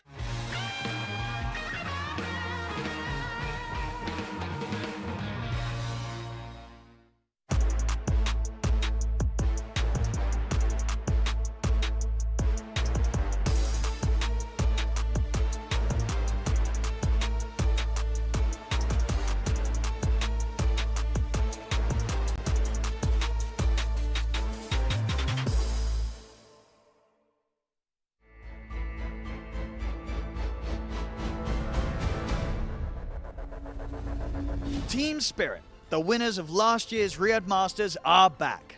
Let's take a look at how they got here. First of all, as expected, they've made no changes to their roster. They've still got Yatoro, Lal, Collapse, Mira and Maposhka, the team we've all come to know and love. Team Spirit ended last season, as mentioned previously, by winning Riyadh Masters 2023. Against all expectations, they came in looking mediocre and came out looking like the best team in the entire world, and kept up their momentum by winning the first EPT event of the season, Dream League Season 21, and making it look easy. After this, they decided to skip ESL 1 Kuala Lumpur to rest up. Understandable after their massive success. However, their success didn't last too long. Team Spirit gradually got worse and worse results throughout the season. 4th place at Dream League Season 22, not too bad, but 10th place at ESL 1 Birmingham 2024 and failing to qualify to Dream League Season 23 were much worse. The EPT points Team Spirit secured early on in the season were just barely enough to qualify Team Spirit to Riyadh Masters by the skin of their teeth. Had the final results at ESL 1 Birmingham or Dream League Season 23 been different, Team Spirit could have been overtaken in the EPT leaderboard and lost their spot. As we've seen time and time again though, Team Spirit is a very cyclical team, and maybe they will be back at full power for Riyadh Masters 2024.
Welcome back, everybody, here to the Riyadh Masters of the Esports World Cup. We are jumping into our third and final series of the evening here, and it's going to be a great one. My name is Cryptic. I'm here with Z Quixotics.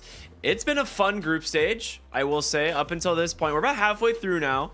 There's been some pretty big upsets and some teams starting to kind of separate themselves from the pack. And these are kind of two of those teams there, right? Team Spirit and LGD going head-to-head. LG kind of struggling a little bit. They barely squeaked through in the opens, but Spirit, I think, was off to a slightly of a slower start. So without taking too long, let's take a look at the standings, Zach, and kind of break down what's been going on here in this group stage. Yeah, I don't think anyone is officially in or out yet, which keeps it pretty exciting. I think Tundra and Mouse are probably the closest to that. I think pretty much more losses for Mouse or more wins for Tundra guarantees they're in, but everyone else is still in this mix of maybe you're straight into the upper bracket, maybe you're lower bracket, maybe you're eliminated. So that's pretty crazy. Day 3, last series of the day, and it's still really close between 8 teams. That's it just shows the level of competition here. Yeah, Group A is really close, whereas Group B, we're seeing some definite deviations from the crowd. Obviously, Tundra has played an unbelievable tournament so far. Their only loss is against Liquid, where they draw the series 1-1, of course. But yeah, Group A is just neck and neck, dude. Only a couple games separating first, like you said, from 8th. So depending on what happens in this series, it could get even more wild. If LGD draws this, or even if they get a 2-0, we're going to have a really, really close group. But as we've been saying, we've got a series coming up right now. So let's go ahead and take a look at these two teams. It's going to be, of course, Team Spirit versus LGD. And what are your expectations for this one? I think Spirit is looking a bit stronger right now. I think LGD does have the capability of winning at least a game, if not the series, but they've looked like a little more shaky than Team Spirit. And looking at the track record of these teams in the group stage, like you said, all the teams technically within 2 games, but Team Spirit has played the teams that are on that higher half of the group right now, and they've been going 1-1 and getting a 2-0 themselves, whereas LGD has played the teams on the lower half, and they're going 1-1 and getting 0-2'd. So, they've played different teams, and even though the records are close, I feel like Spirit's been playing the stronger opponents and looking stronger compared to LGD. So if LGD wants to stay in, they're going to have to really step it up here. And as you guys can see on the bottom of the screen there, make sure to go over to stcplay.gg to participate and kind of put your game knowledge to the test. Who you think's going to win? What?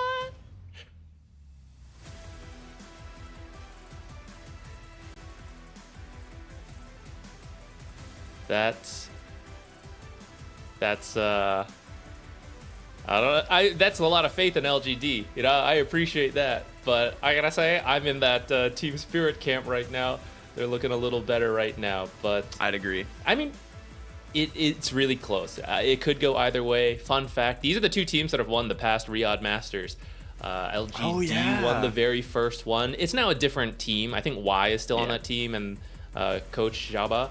But Spirit, same roster. They won last year, and then they won TI. So it'd be crazy if they won this one as well, and then TI again. That would be insane.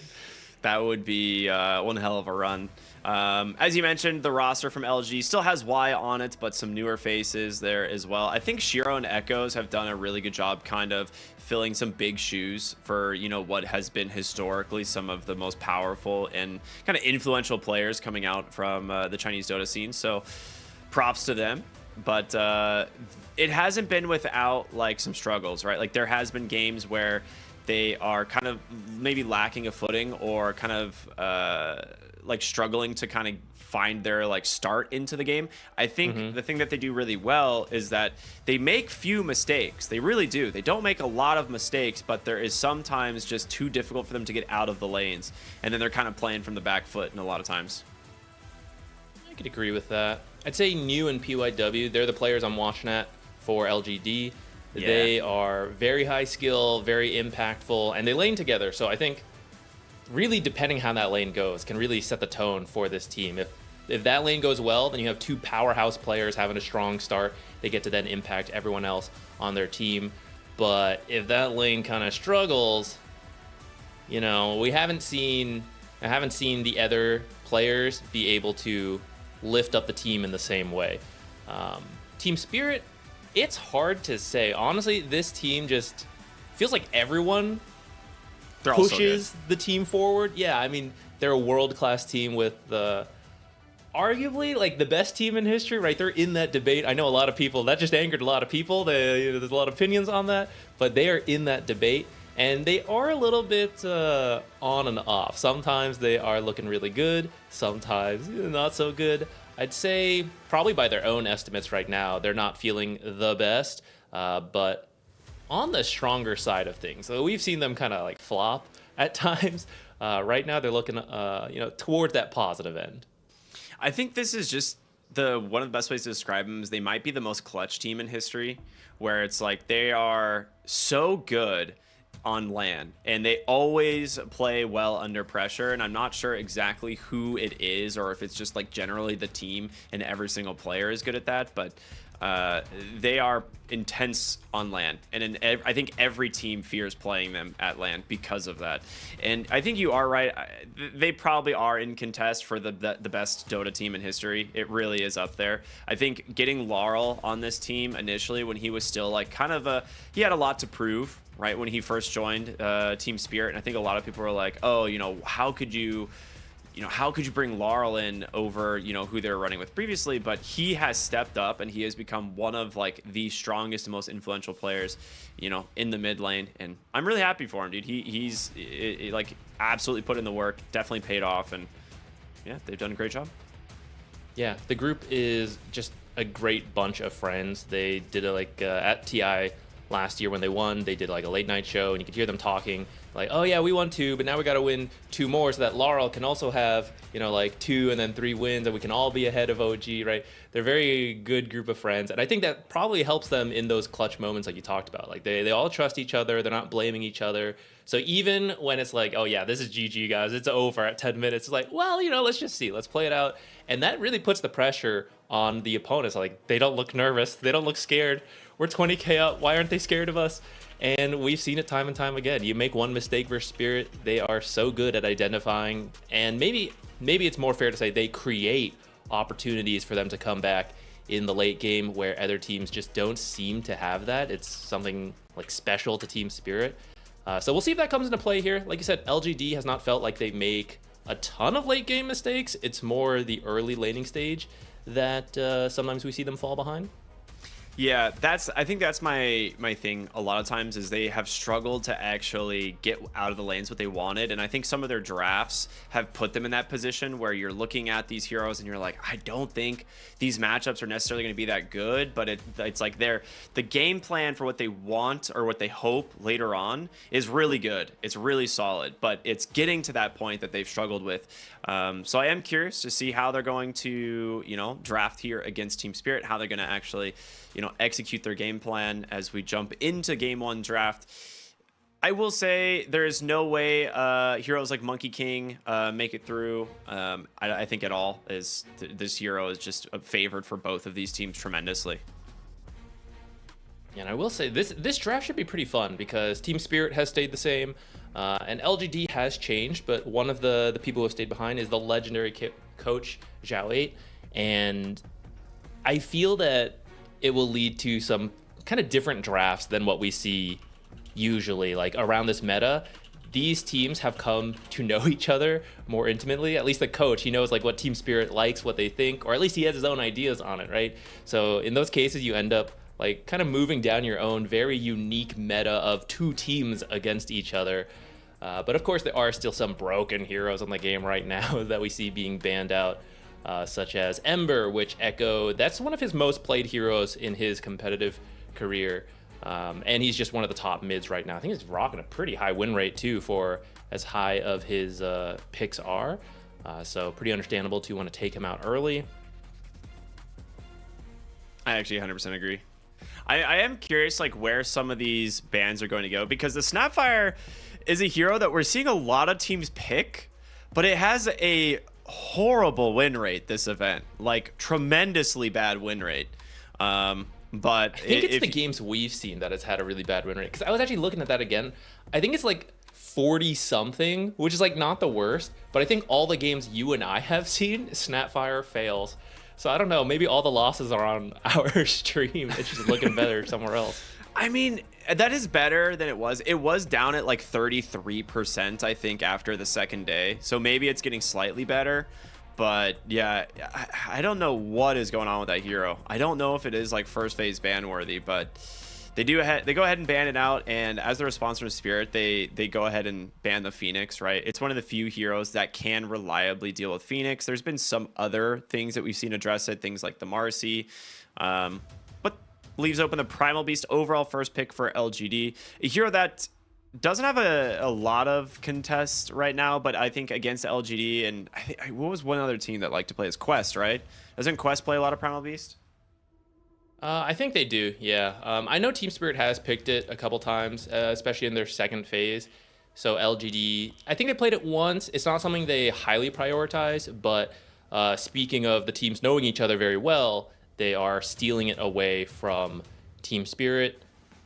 And Rubik response. Rubik's been a really good hero right now, and Onslaught is a nice steal, but more importantly is the ultimate. It's really hard to not get that stolen as Primal Beast, and then you have a long range Pulverize in the Rubik, so it's not an easy matchup to play.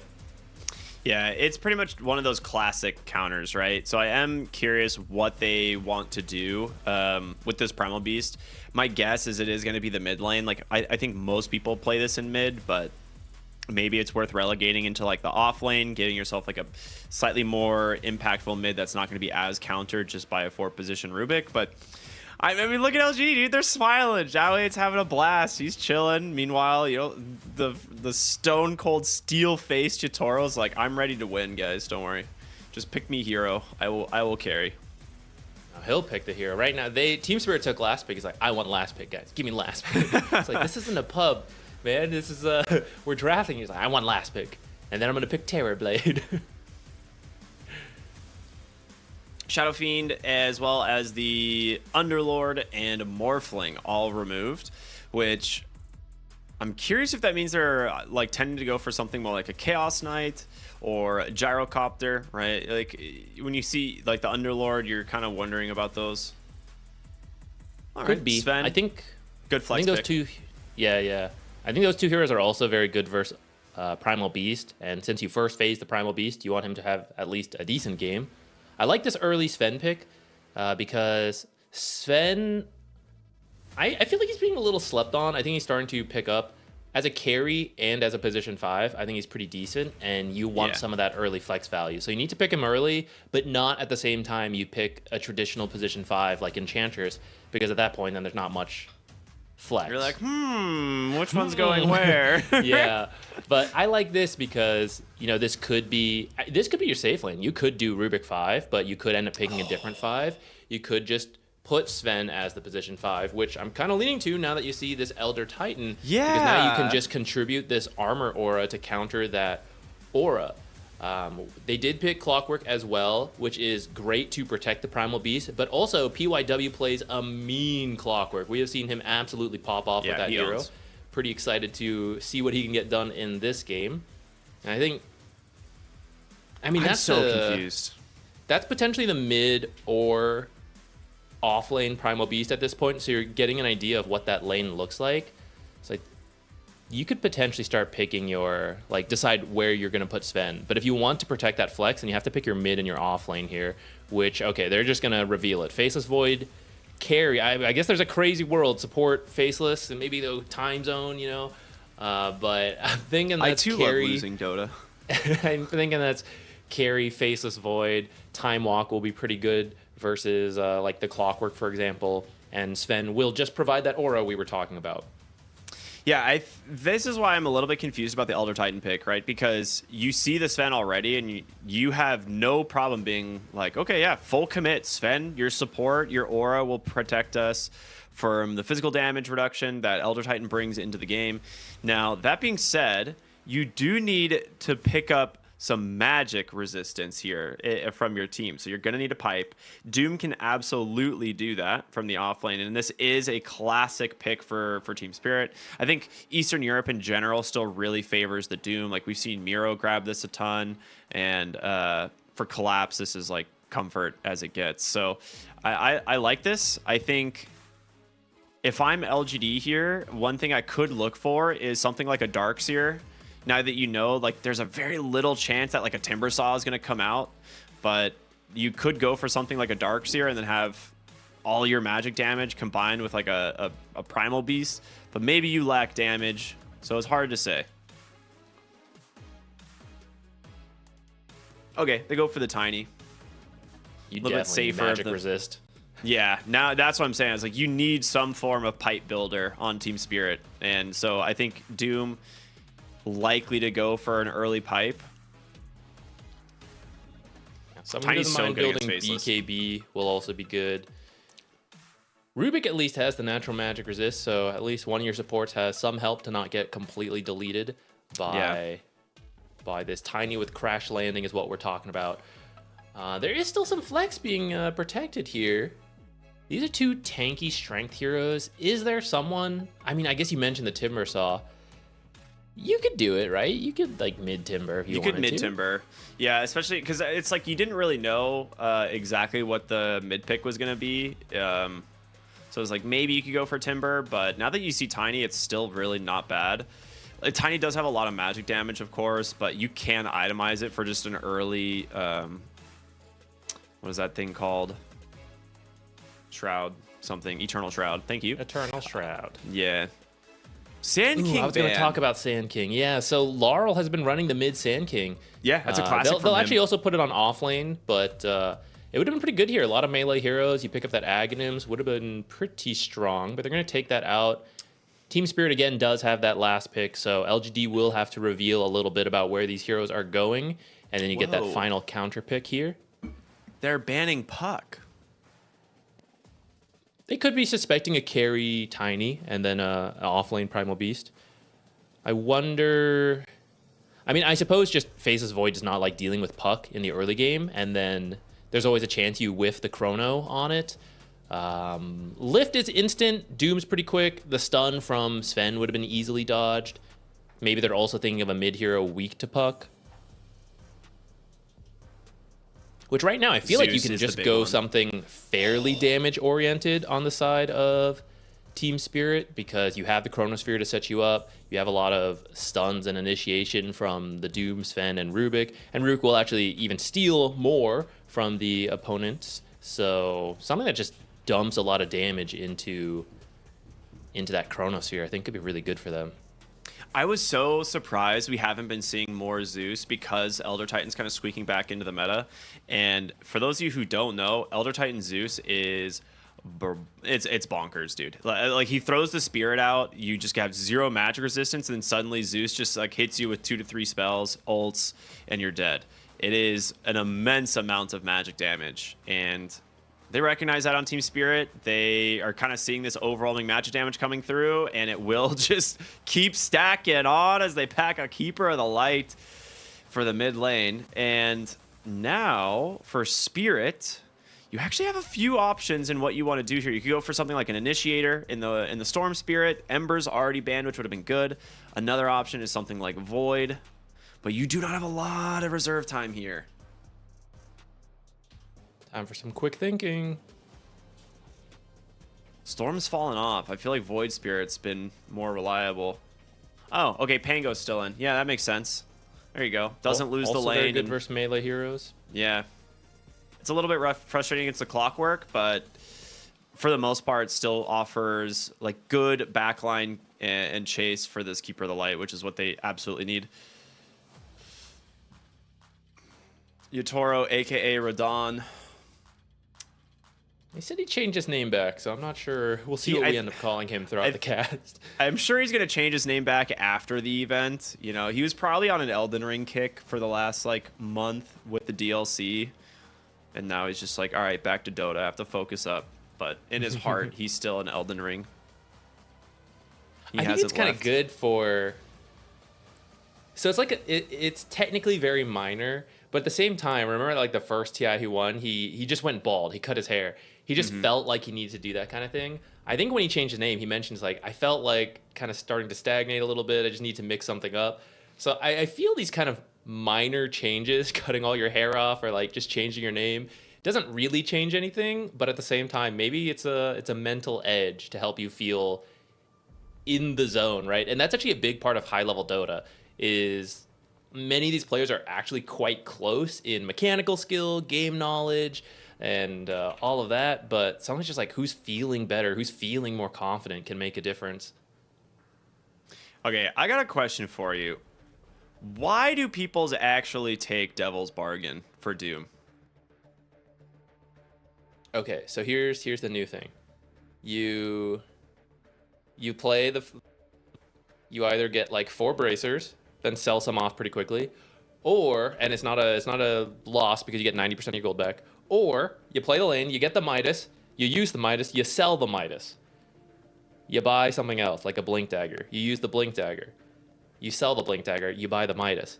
And the math works out just enough that because you're getting like 90% back at the charge, like instead of holding the Midas, you get something else more active, like the Blink, a Veil, whatever. The Midas is building charges while it's like sold back. You go back, you buy it again, repeat throughout the entire game. It's kind of like the tech people are doing, but you have to be very consistent with it to make it look good. I'm going to keep an eye on him and see if he actually uses it, because I feel like the 15% buyback penalty is legitimately problematic in times. Don't worry, you get all the money from the Midas. It's okay. I mean, you're going for XP if you're going for the Midas, right? That's what you're mostly playing for. Like the gold but you is also get the gold. Well, I mean, the gold's just offset by the buyback, right? Or by the sellback cost, right? So you're using it and you're selling it back to basically break even on gold, but you're boosting your XP. Like that, I think, is the main idea behind it. The problem is I can't figure out how long the cooldown is on Gluttony, because that would be the one that I would actually try to figure out, because it actually doesn't list how long the cooldown is on the charges. But if the cooldown's longer for some reason, then I guess that does kind of make sense, because then you're just getting less gold. Sounds like this needs to be a math video later on. Thank you. Just giving you something to think about. All right, we're in the game. We'll see if he actually does that. Yep. For those of you who are just tuning in, it is our third and final series of the day here. It is Team Spirit taking on LGD. And a very important series for both these teams. Group A is very close in terms of the spread from 1st to 8th. LGD towards the bottom, Spirit towards the top, but only 2 games separating all of these teams. So these series matter a ton. We'll see how this ends up unfolding as both teams kind of just setting up here for the runes.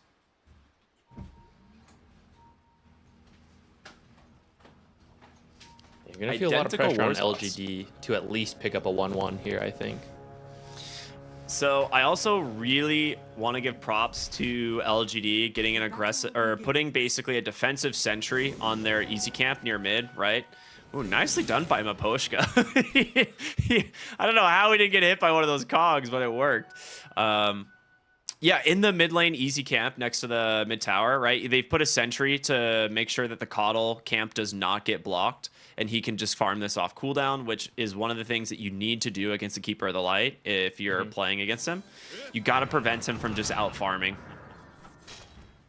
Something interesting we kind of glossed over. Maposhka actually did take the Rubik, and it's going to be a Sven 4, which this lane might be a little tough. I wonder if it's to match up to the ET. Once you take Warcry at level 2, then you can kind of ignore, not ignore, but you kind of match the Astral Spirit and the Natural Order that we see Elder Titans take sometimes. And I guess it also looks like they're just going to creep drag down here, so Sven going to be more equipped for that than the Rubik.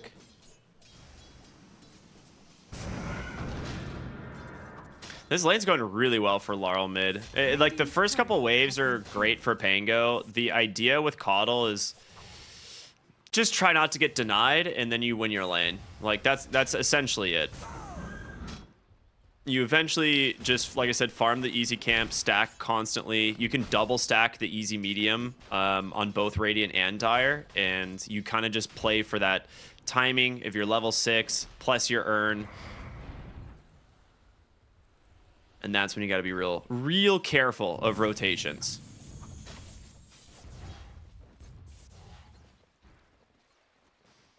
So let's talk about some of these side lanes. We've got the... Well, actually, are we? Let's see what Echoes is up to here. Doing that double stack we were talking about. Yep. And down here, I guess this is kind of just a farming lane. Sheer going to look for a lot of denies and last hits with a high base damage at Tiny. And you're just going to be trying to play for Equilibrium, Doom. Sometimes you can play aggressive. Other times you're just going for that farming efficiency over other heroes because of Devour. And then Sven's just doing his best to help out here. Yep. Ooh, top lane, some aggression coming out from the Primal Beast. That might be our first blood. It is. They run down Miposhka.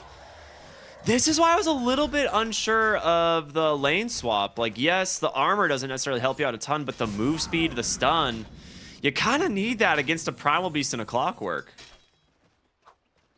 That's true. I think part of that was the level 2 timing, though. I think once you have Telekinesis on Rubik... Oh, is he still level 1? That's really good versus these two heroes who just need to run on top of you, and you can just lift them and throw them away. So I think once he gets level 2, it'll be a lot harder to do that. So good on LGD to pick up a kill before he has that power spike.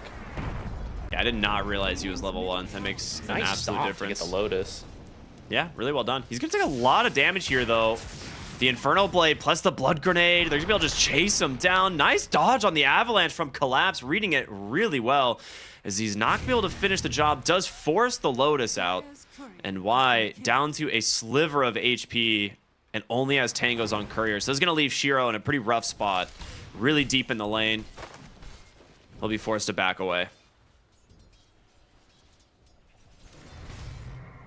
You do get a Courier from Mira's Courier. Just had a Sentry on it, so it didn't lose anything too big. But that will affect the pull camps, of course. Get a little gold for that. Dude, Laurel is actually owning this mid lane.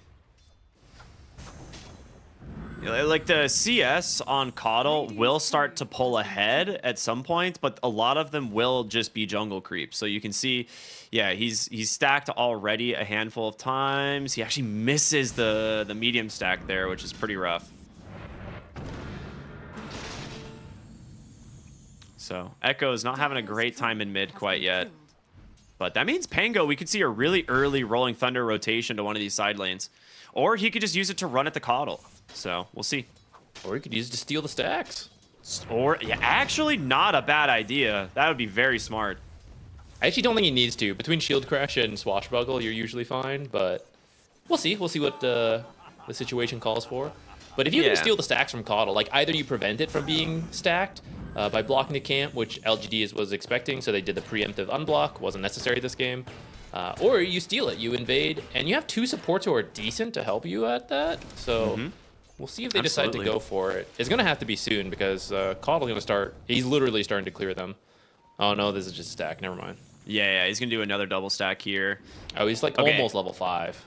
Yeah, so you want to start doing it level 5 with the 3 points and the Illuminate, but like you said, Laurel, he could just go threaten these. He's going to know that this is happening. He's actually so close to 6. Yeah, he's almost level 6. He is 11 denies. I feel like it'd be awesome to do. Just like look at Mira. Shield crash, look at Mira. Washbuckle up. He knows, dude. He just immediately wards. He's like, yo, what's up? You got some stacks over here? Laurel's going to walk around and just start getting to work on these. He's like, this is the recovery for this Coddle. We're winning the mid lane. Take the stacks. Level 6. Medium camp is already gone. Ooh, I like... Okay, bottom lane. Yeah, they're going to use this rotation to the jungle to punish Collapse on the Doom. And the kill, they want to give it to Shiro, but PYW, no real way to stop the battery assault. Gives that one on over. I really like that he chose to steal the medium stack. This hard camp that you see on the screen right there, it's actually, you can get XP from the mid lane. So high-level Dire team will, like the mid laner will stand close enough to get that stack when he thinks the enemy is jungling. So they steal the medium camp, which gives Pango XP to get level 6, but it also doesn't give any XP to the Coddle. They're doing exactly who's still in the mid lane. And now they are just going to steal it, and they don't care that they're splitting XP. Coddle in shambles right now. He's doing exactly what he can to try and pick up anything. The 2 big ones. He only got 1 big creep from that stack. Alright, he's still going to try to rotate and get collapse. He has to. Give him some earn charges. Yeah, he needs to make this rotation. He's level 6. Are they going to kill him, though? It looks like with Laurel coming in, he's got an Arcane Rune. The Rolling Thunder's there. Echoes in a lot of trouble. Does get the Illuminate coming out to heal him up with the Stormhammer from Mira. It's enough. They instead just punish him. Dude, Laurel really good call from Collapse. Oh, he's got the Purge creep. That's why that didn't work. He just removed Solar Bind. That I was like, I was thinking to myself, I'm like, he didn't Solar Bind him. Very weird. But yeah, really good heads up play. Knowing that level 6 Coddle rotation is going to come out, he just has the Dispel. Okay, Coddle's game is seriously in shambles right now. Okay, here's the crazy thing. This is how well Laurel's playing. Coddle is still at the top in terms of CS. And then Pango has 20 more over him. That's crazy. Net worth-wise, tells a much different story. That's 1,200 more gold. It's really hard because look at the matchup here. 63 and 14 to 39 and 1. That just doesn't happen, you know, like that often. Like it's mostly because Coddle wants to play for those stacks, and it was just such a good play from Mira to just rotate over and say, I will contest you for the stack. Your Pango is stronger by far. 8-minute power rune. Where's it going to be? It's a shield rune bottom. PYW forced to pick it up. This is big. You do need to bring the supports over for this. Pango's already doing well. Imagine if you let him get a good rune to then go get some double kills or something on the side lanes. So really important to bring both supports. And since everyone's all together, might as well smoke down here. We hate Collapse on the side of LGD. I mean, he's low, but he's got the Purge creep, like you said. It just instant dispel, but a great avalanche. The toss, okay. It works. With Shiro on the wraparound, they get it done. Right back. That'll be some earn charges for him to get to use. Yeah, you need these kind of kills with the way that mid lane's going. It's not from getting stacks, and it's clearly not from the lane creep, so he has to at least find some kills on the side. Top lane. Looking at New. Yeah, I mean, Primal Beast is so tanky. Do you even... Oh, I was gonna say, do you have the damage? But yeah, the other 2 heroes rotating on up here. Laurel. Rolling Thunder's not going to connect for now. I think trying to hold the ability, but they'll end up securing the kill anyway with Maposhka's Rubik. So, big rotations for both offlaners. The Primal Beast off to a very good start for LGD. One of the reasons we've seen him get some attention lately in those first phase. Ooh, pause. Quick pause. Right now, Collapse is going for a blink. So if he's going to use this tech, I think it can work either way. But for example, he could get the blink ult someone. Then while your ult is on cooldown, you're not really going to blink. So you sell the blink, you buy the Midas, use it for a little bit, sell it again, get the blink again. We'll see if he does it. I swear it works out. It's really close, but it kind of works. But I don't know if you actually need to do that.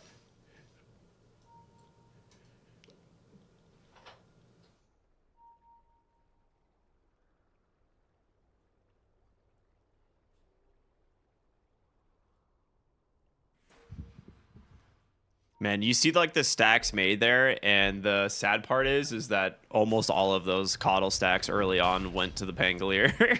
Yeah. Well, Coddle with the rotations is recovering. Like with how that lane went, he's only 600 behind the Pango, which, you know, is maybe more severe than it sounds, because Coddle is usually supposed to be able to pull a lead by Illuminate spamming the lane and then doing the stack, so maybe more meaningful than 600 sounds. But at least he's not like super far behind. Finding a kill was really big for him. Let's see if they can actually find Radon here in the top lane. There's going to be the Vessel out. He needs to time walk to the high ground, but there's a Spirit there waiting. Instead goes through New. Really nice attempt, but the Pulverize is there. The Stomp from the ET. Very good kill onto the Faceless Void. just slowing down his game. Despite how rough this mid lane has gone, they have definitely managed to pull things back in.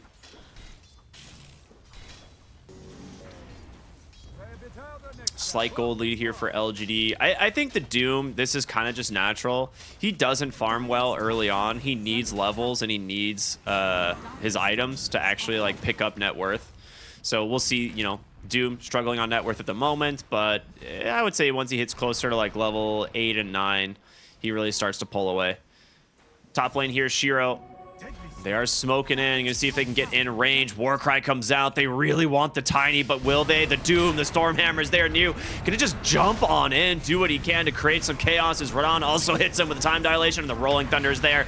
Doesn't manage to trap Laurel for the moment, but Cogs. Shiro's out. He just walks away. They turn around, a big avalanche and a toss, and Laurel's gonna be the one that's dead instead.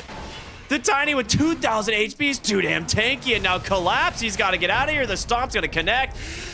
It can't, they just can't find anything. There's not enough damage on Spirit, and now Mira in the sights of LGD is an onslaught on through. 3 dead on this overextension and the tier 1 tower.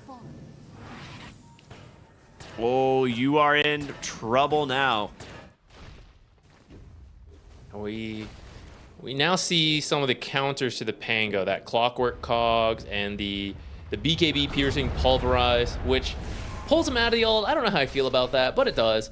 And it just means you don't really get as much roll usage as you would like. And part of that is why the Tiny manages to escape there. We might see it on a replay here.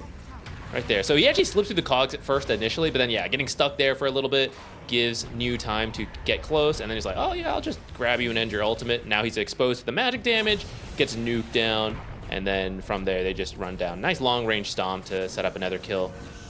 Yeah, We're starting to see some of the weakness of the Sven support. Yeah, exactly. I was gonna say, this is where that Elder Titan starts to shine, because your Sven, yeah, it's mitigating a lot of the physical damage, but LGD is all magic right now. There is like what, your Tiny's gonna hit someone twice off of an Avatos, like, and that's it. The rest of everything is magic. Yeah, the armor will be really good later, but weak. It depends on the matchup, but the laning stage is not great, and then this early game can be awkward if your team's not winning, and that's what's happening here. I wonder if doing a positions 5 Sven would have been better. I think I got the idea of why they were swapping, at least for the early game. Maybe they also want the scaling from the Sven as opposed to Rubik, but this is the potential risk of doing that, and it seems to be hitting them. I mean, just look at the net worth difference here between the off lanes, right? Like, New has had a ton of impact. Oh, so close. New's had a ton of impact this game. Meanwhile, the Doom is slowly, and I mean slowly, working towards a Midas. So, yeah, we might see the Devil's Bargain start to take effect later, but for now, you just have like an off lane who is essentially a jungler. Like any other pub, huh? Yeah, like he can't really contribute anything. He can't tank. Like, Doom does not actually have a lot of like HP early on, like compared to you know what Primal Beast has, you know. Yeah, he's getting real close to that BKB. We were talking about, you know, yo, you got counters to this ability, but once you got BKB, you can kind of get what you need from your team fights on the Primal Beast. Yeah, it's like you don't even have to pulverize for a kill at that point. Your onslaught trample is pretty much a guarantee for like any of these supports, and then if you do see Pango try to initiate, then it's just BKB grab him and end it.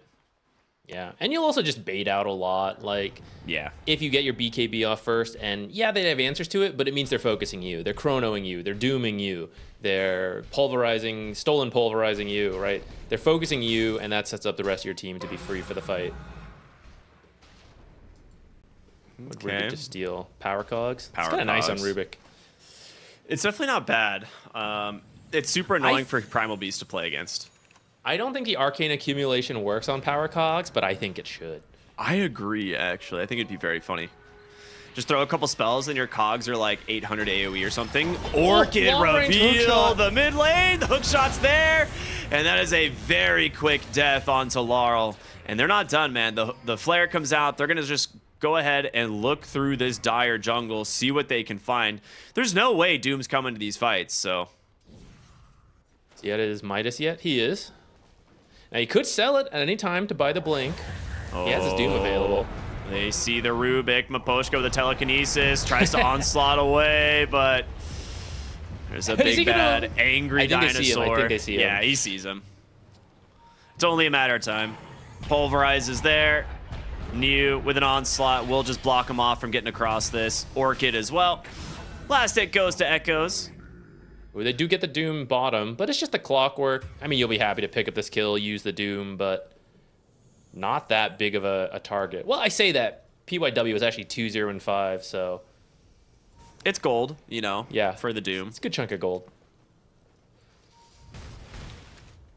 But you have a tiny problem. And yes, Shiro's doing my favorite build. I freaking love this build. So you just go Echo Saber into Moonshard. This is the Giga Chad tiny build. It is so fun. I'm for it. You get the shard too, right? Yeah, you get shard. Yeah. You basically get the shard immediately at 15, but you go Echo Saber into one Hyperstone, and then, you know, buy your He's got shard. the shard on the way. Yeah. Finish the Moonstone. Gotcha.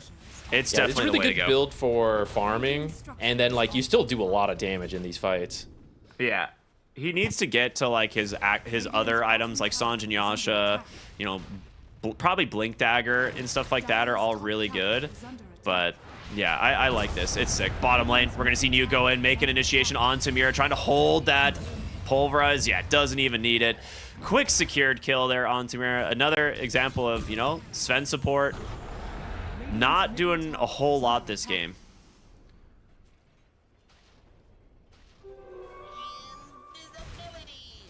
It's actually such a sick draft from Zhao 8, looking at that and be like, okay, yeah, Sven support.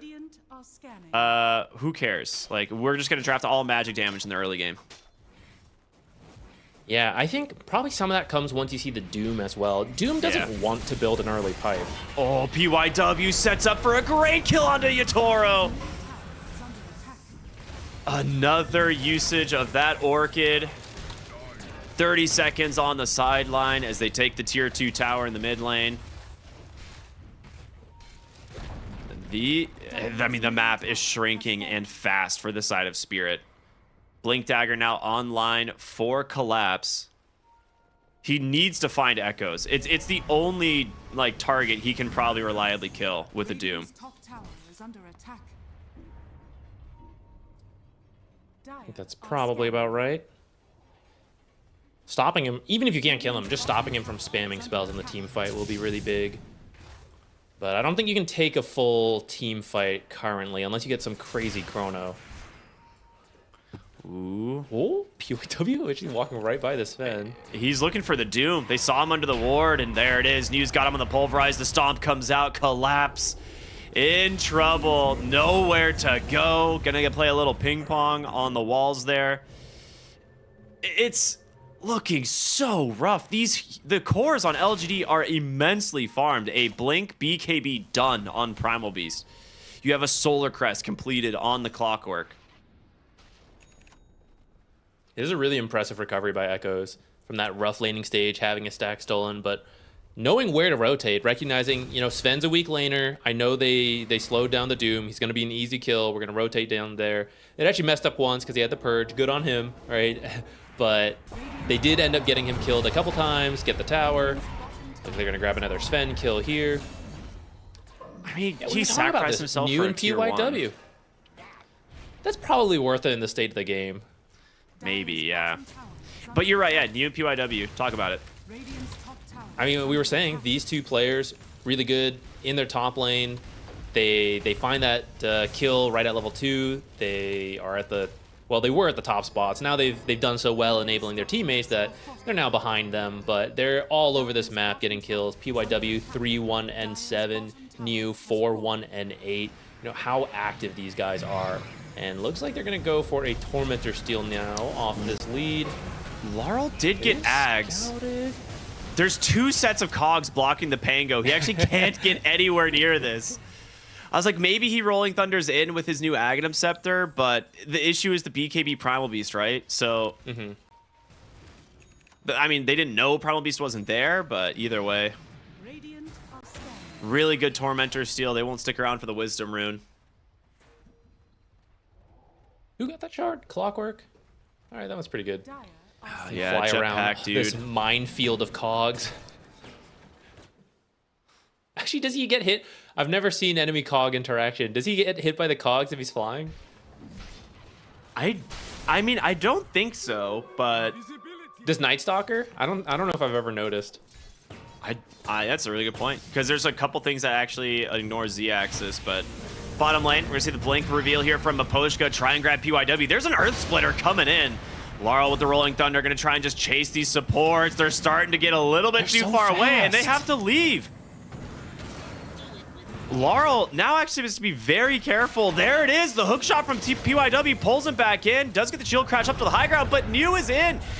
He's just gonna run him down the Pulverize. A nice Stormhammer from Mira, but you lose the Pango.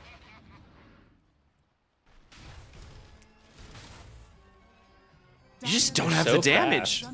Both supports actually built phase boots, and then Elder Titan has, you know, the move speed from Astral Spirit anyways. He also has the Solar Crest on Clockwork. So they actually just outran the Pango roll. That's not something you usually see from the supports. And then they're so strong, once the roll was over, they knew they could take the team fight, so they just go back. I don't think I've seen PYW miss a hook shot, and they've all been super long range hook shots too, not like the short stuff. Roshan now at 22 minutes. I guess you put it on Shiro. Sometimes the carry's not ready to get active, so you put it on someone else, but I mean, this guy's topping out Worth, has Blink Moonshard Echo. I think he's ready to join. I feel like, yeah, it's one of those things like Shiro can just walk up onto the high ground and take your buildings. And I think that's what their game plan is here. You've only taken one tower on Spirit, and you had to sacrifice your support Sven for this. They're smoked to the top side, wrapping around through the gate. If they see anybody, it is a Blink Pulverize, and they're absolutely dead to these three heroes. As New. Did they catch a glimpse of them? No, they did not right yet. away. Oh, they will now. They find Mira. Is that the target you want? But instead they find Yardero. He's just dead in the triangle. Shiro and Echoes find the kill. Hookshot in mid as they've got the Sven as well. 2 dead again on Spirit. The Orchid has been ruining this Faceless Void's life, and that's the reason. Like, Faceless Void is farming so deep, trying to just hide on the map. He cannot join. Those kills, you're just gonna go high ground? I mean, Here even comes if you Shiro, bought back, baby. I don't think you can really fight. Yeah, Solar Crest, Moonshard, Tiny. Say goodbye to your buildings. Here's the thing, you could get like a 4-man chrono, like let's say LGD No one suddenly dies. can't resist the call of the fountain, they all clump up. As long as Echoes isn't in it, he can just spam the heal into the chrono, and I don't think you have the damage versus these tanky heroes. This Tiny, carry, Primal Beast offlane, they're so tanky. This is not a very farmed Faceless Void right now. It's actually the reason we see the Tiny pick into the Faceless Void, right? Like, he is one of the safest heroes to pick into Faceless Void's chrono. He has unbelievable stat gain. He's incredibly tanky. All of his armor is bonus armor. And then you get insurmountable, right? The more that you hit this guy, insurmountable and Crag Exterior, the more that you hit this guy, the like less damage you're actually going to do to him. Oh yeah, that's something we forgot to say, by the way. He went insurmountable instead of crash landing, which we've seen so much. But I think this game is really good versus the stuns that Team Spirit has, but also the Doom. We used to see this interaction in the past, but you would just build a bunch of status resistance versus Doom, and it would do a good amount of damage, but it would be over in like 8 seconds. And that's really the big part of Doom, is taking you out of the fight for so long. You can't heal, you can't use spells. So I think a really heads-up choice to switch over to insurmountable. I think this is like the ideal facet, right, of you adjust depending on the game. Watch, just one shot Maposhka. That's with all the magic resistance, which I guess doesn't even matter this game that much because there's no crash landing, but a little.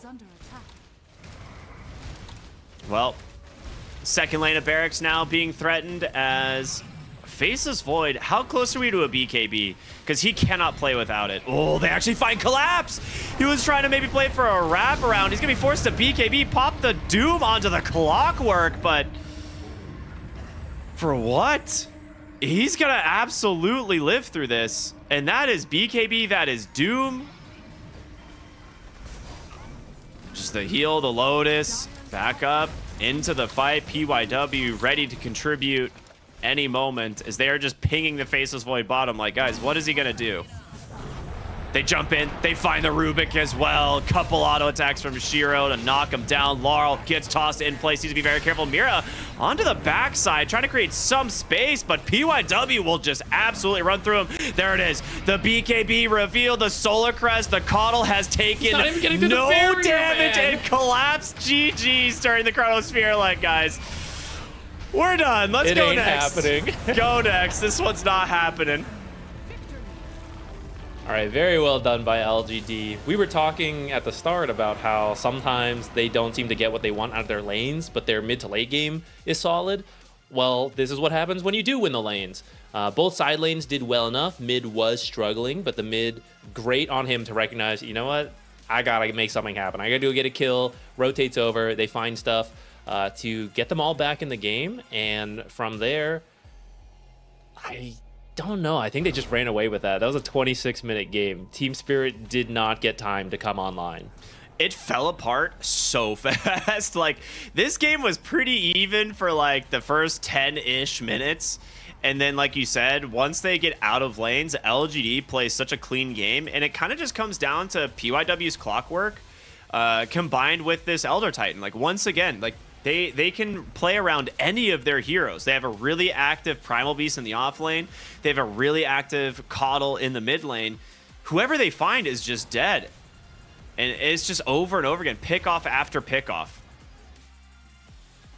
Yeah, I'm not faulting him for it. This might come down to the draft that I didn't see, but you know, maybe LGD did. They're known for their wise drafting. Pango did do well. He was really farmed, but he really struggled to make things happen in the side lanes. And now that I think about it, I mean, you have the Clockwork in one lane, and then he started roaming because he was doing so well, so that Clockwork could have been anywhere. The other side is the Primal Beast, who can pull you out of your ultimate, so you can't really do much there. And then, like, maybe you find Tiny on his own. Tiny's so tanky. He's got the status resistance, so it's also hard to kill him. So Pango just not able to convert the really strong start he had to the rest of his team this game. I mean, your side lanes were kind of a disaster on Spirit, right? Like, the Doom was so underfarmed the whole game. Like, he was like 3,000 behind you at the 15-minute mark. Like, that's how underfarmed your offlane Doom was, who's going a Midas as well. It's like, what does your Doom contribute when he's going Midas and he's that underfarmed, right? It's like you go back for the blink, then you get a BKB, but how much of the map can you actually play around? So you get this double BKB at the end of the game. You still have zero damage to actually throw into the Chronosphere, like we talked about. It's just a really clean draft from LGD, really solid execution, and a well-deserved Game 1 victory. But with that being said, we do have a Game 2 coming up in a little bit, everyone. So we're going to go to a short break. We'll be back with our final game of the evening. It's going to be LGD versus Team Spirit. Stay tuned. We'll see you in just a bit.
You ever wondered how a Hollywood movie is shot? On a Sony. You review it on a Sony. And how do you make that sound epic? You record it on a Sony.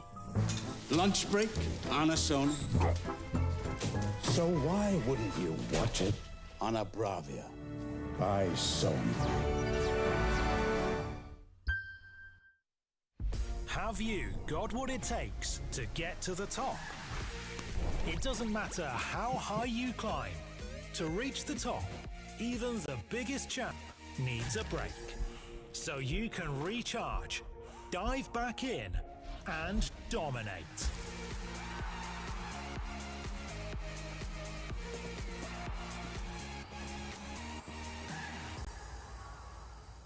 Have a break. Have a Kit Kat.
Don't know how it's come to this.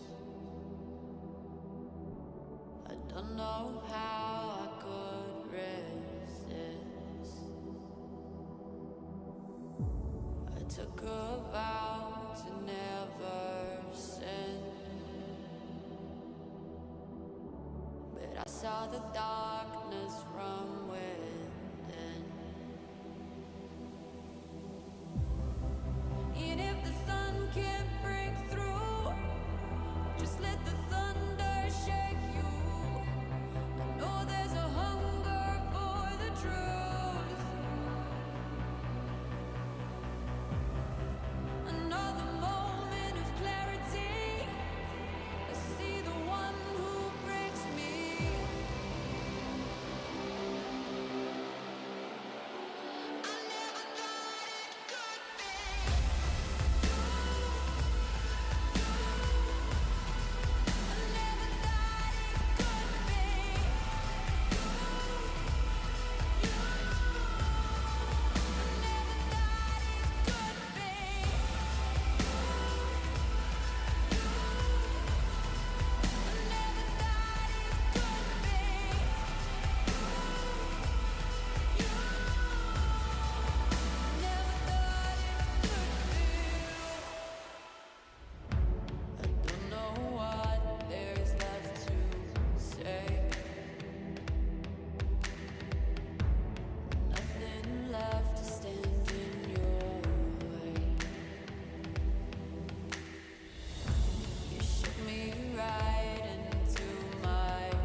Welcome back, everybody. Here as we are getting ready to jump into our final game of the evening. It is LGD versus Team Spirit, and a very impressive game number 1 from LG, man. They crushed this. So what's the comeback here? What can Spirit do to maybe change things up here for game number 2? I think they need a stronger hero somewhere. So in one side we had Faces Void, who in the early lane, not really that strong of a laner nowadays. Doom, also not the greatest laner. Like, it sort of depends on the matchup, but I'd say he's not that strong. Then you got Sven support. Not that strong of a support. You know, he kind of like stuns, that's what he needs. But he really wants a strong laner to work with. So either you replace the Sven with a more traditionally strong support who wins the early game for your weaker cores so they can scale, or you pick a really strong off lane, strong carry, so that Sven just needs to stun, and then you have like a Chaos Knight and Ursa go in and kill them. I think something like that would have helped at least one of their side lanes do better, and then you would have had a side lane to work with Laurel, who was doing really well. But as it was, like, Laurel was in a great spot, but then both side lanes were really struggling. Yeah, I'm kind of surprised about the Faceless Void pick at the end of the day. I feel like looking at that, you see these kind of already several tanky heroes being built on the side of LGD, and I guess maybe they're like, well, we want to dodge like the lane being too difficult, right? We want to dodge like the powerful off lane that they're bringing, and it just didn't really match, right? It didn't really do what they wanted, and because of it, you're playing on the back foot pretty much the entire post lane stage, and you're desperate for any net worth. You're desperate for any, you know, BKBs that you can find to bring into this game, but dude, they took all of your towers so fast. Yeah, really, really good momentum going from LGD there, which you wouldn't always expect. Like, Primal Beast Coddle are not exactly the best tower taking heroes, but that build from the Tiny, he had a good time and he got active pretty early, and then Tiny did the building damage that was needed with the Echo Moonshard and just whacked the towers after his team killed everyone. Yeah, I mean, they gave Primal Beast a little bit more tower damage, right, from his innate, because he was like abysmal at taking towers, which was kind of funny.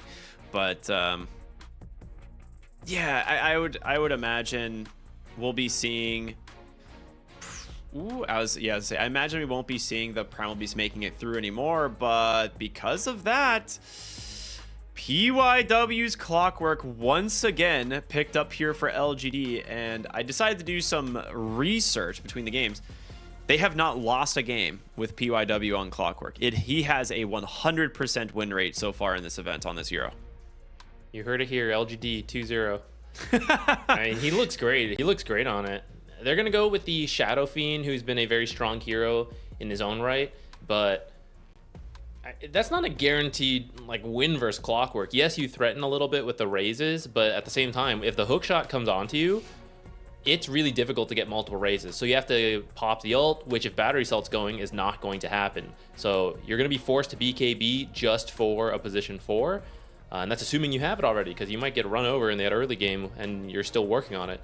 So you're going to need some other heroes to help build you some space, keep that Clockwork away from you.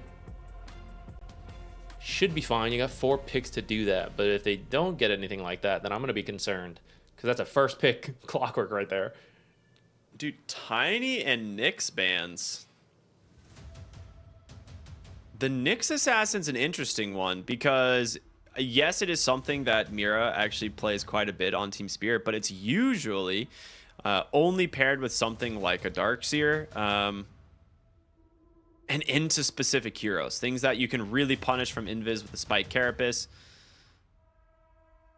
It also really owns Invoker, which we've seen recently, so it's a little bit strange. It's like, would you pick Invoker with a Shadow Fiend? I don't think so. I'm wondering if LGD is thinking of a creep hero like Enchantress or Chen. Oh, maybe. Okay. Because that's the other thing Nyx can do is, like, usually his laning stage isn't great, but thanks to the mana burn, one-shotting any creep with mana, you're now pretty decent versus certain heroes. So maybe they're thinking about that. For now, Team Spirit are going to steal the Elder Titan, which that support duo just looked really good last game for LGD. Y is an excellent Elder Titan player, PYW, fantastic Clockwork player. Don't really want to deal with that again, so they're going to steal it. And this combo is also really good. The Spirit for the Raze combo, if you do magic build SF, maybe in the mid lane with Laurel, or if you do physical damage SF, potentially from the carry position, then you've got the armor reduction from the ET. So some good synergy there wherever you end up putting this SF. Yeah, absolutely. So I am curious to see what that's going to be. They're going to grab themselves the Mars for LGD, which I actually like quite a bit into Shadow Fiend because it does make his kind of like team fight a little bit more situational. Like you can't just very easily like jump in there. Otherwise Mars can just you know, arena spear you unless you are initiating with your BKB. But Mars is going to be the one looking to start the engagements here. And the decent range for a melee hero as well. So in the lane, if you do pair up, it's easier for you to keep your distance from the triple raise combo, as well as like you could just spear the SF away if you have to. I like the Shadow Demon here. They didn't get like Elder Titan, but now you kind of can get Elder Titan if you want, right? You can get his aura. If that's true. Actually pretty valuable for you in a fight, you could go for it. Otherwise, it's great for Shadow Fiend, stealing the presence as well as kind of preventing his Requiem in fights if he doesn't have his BKB running. And then Demonic Purge is super frustrating for an Elder Titan. You pull your Spirit back and it's just instantly gone. Yeah, good save potential as well, which we'll see how much that matters based on the rest of the heroes coming in. Me over here being like, how can this hero like be offensive? And you're just like, yeah, but he could also just save from Earth Splitter and Requiem, which realistically makes way more sense. Those are good. They're very telegraphed combos, right? Which gives you lots of time for a disruption save to come in. Yep. But depending on what heroes you end up picking, it's not as required. Like if you have very elusive heroes, then they can maybe dodge it themselves. Sandy there's that Claws. Sand King. Okay. It has been this something hero- they take mid, right? So that probably Yeah. reveals the Shadow Fiend's location. Not fully. I think that's the nice thing. Collapse can definitely play this hero as well. So this between these two cores, you can move them. So I think you pick a support here and just save that flex for the last pick. It is interesting because with the Sand King, yes, you can flex it, but it is so much weaker in the side lanes. And I am curious what they want to do to maybe punish that. Yeah, Oh, I mean, I think hoodwink. that's true, but Team Spirit has last pick. So that's true. Even if you are generally weaker, there are some matchups you're still really strong, specifically versus melee heroes. And because you have last pick, it's on LGD to just, we can't pick those heroes or they'll just put Sand King off lane and beat us. So we have to pick someone different. And at that point, you could just put Sand King mid. But they do just grab themselves the Razor here. It's And good I against feel like- both of them mid. Yeah. That's a good Razor pick. Okay, so no matter where you put Sand King, you can follow it with the Razor. You can, if they want to put Shadow Fiends mid, you can just keep the Razor mid and then pick a carry that also beats the Sand King. So you're kind of in a position here where like you're not gonna have the beneficial matchup. So they go ahead, they're gonna start banning out some carries for your Toro here. They get rid of his Terrorblade. Decent hero into the Razor, of course. Now, the real question is, what else could you be worried about?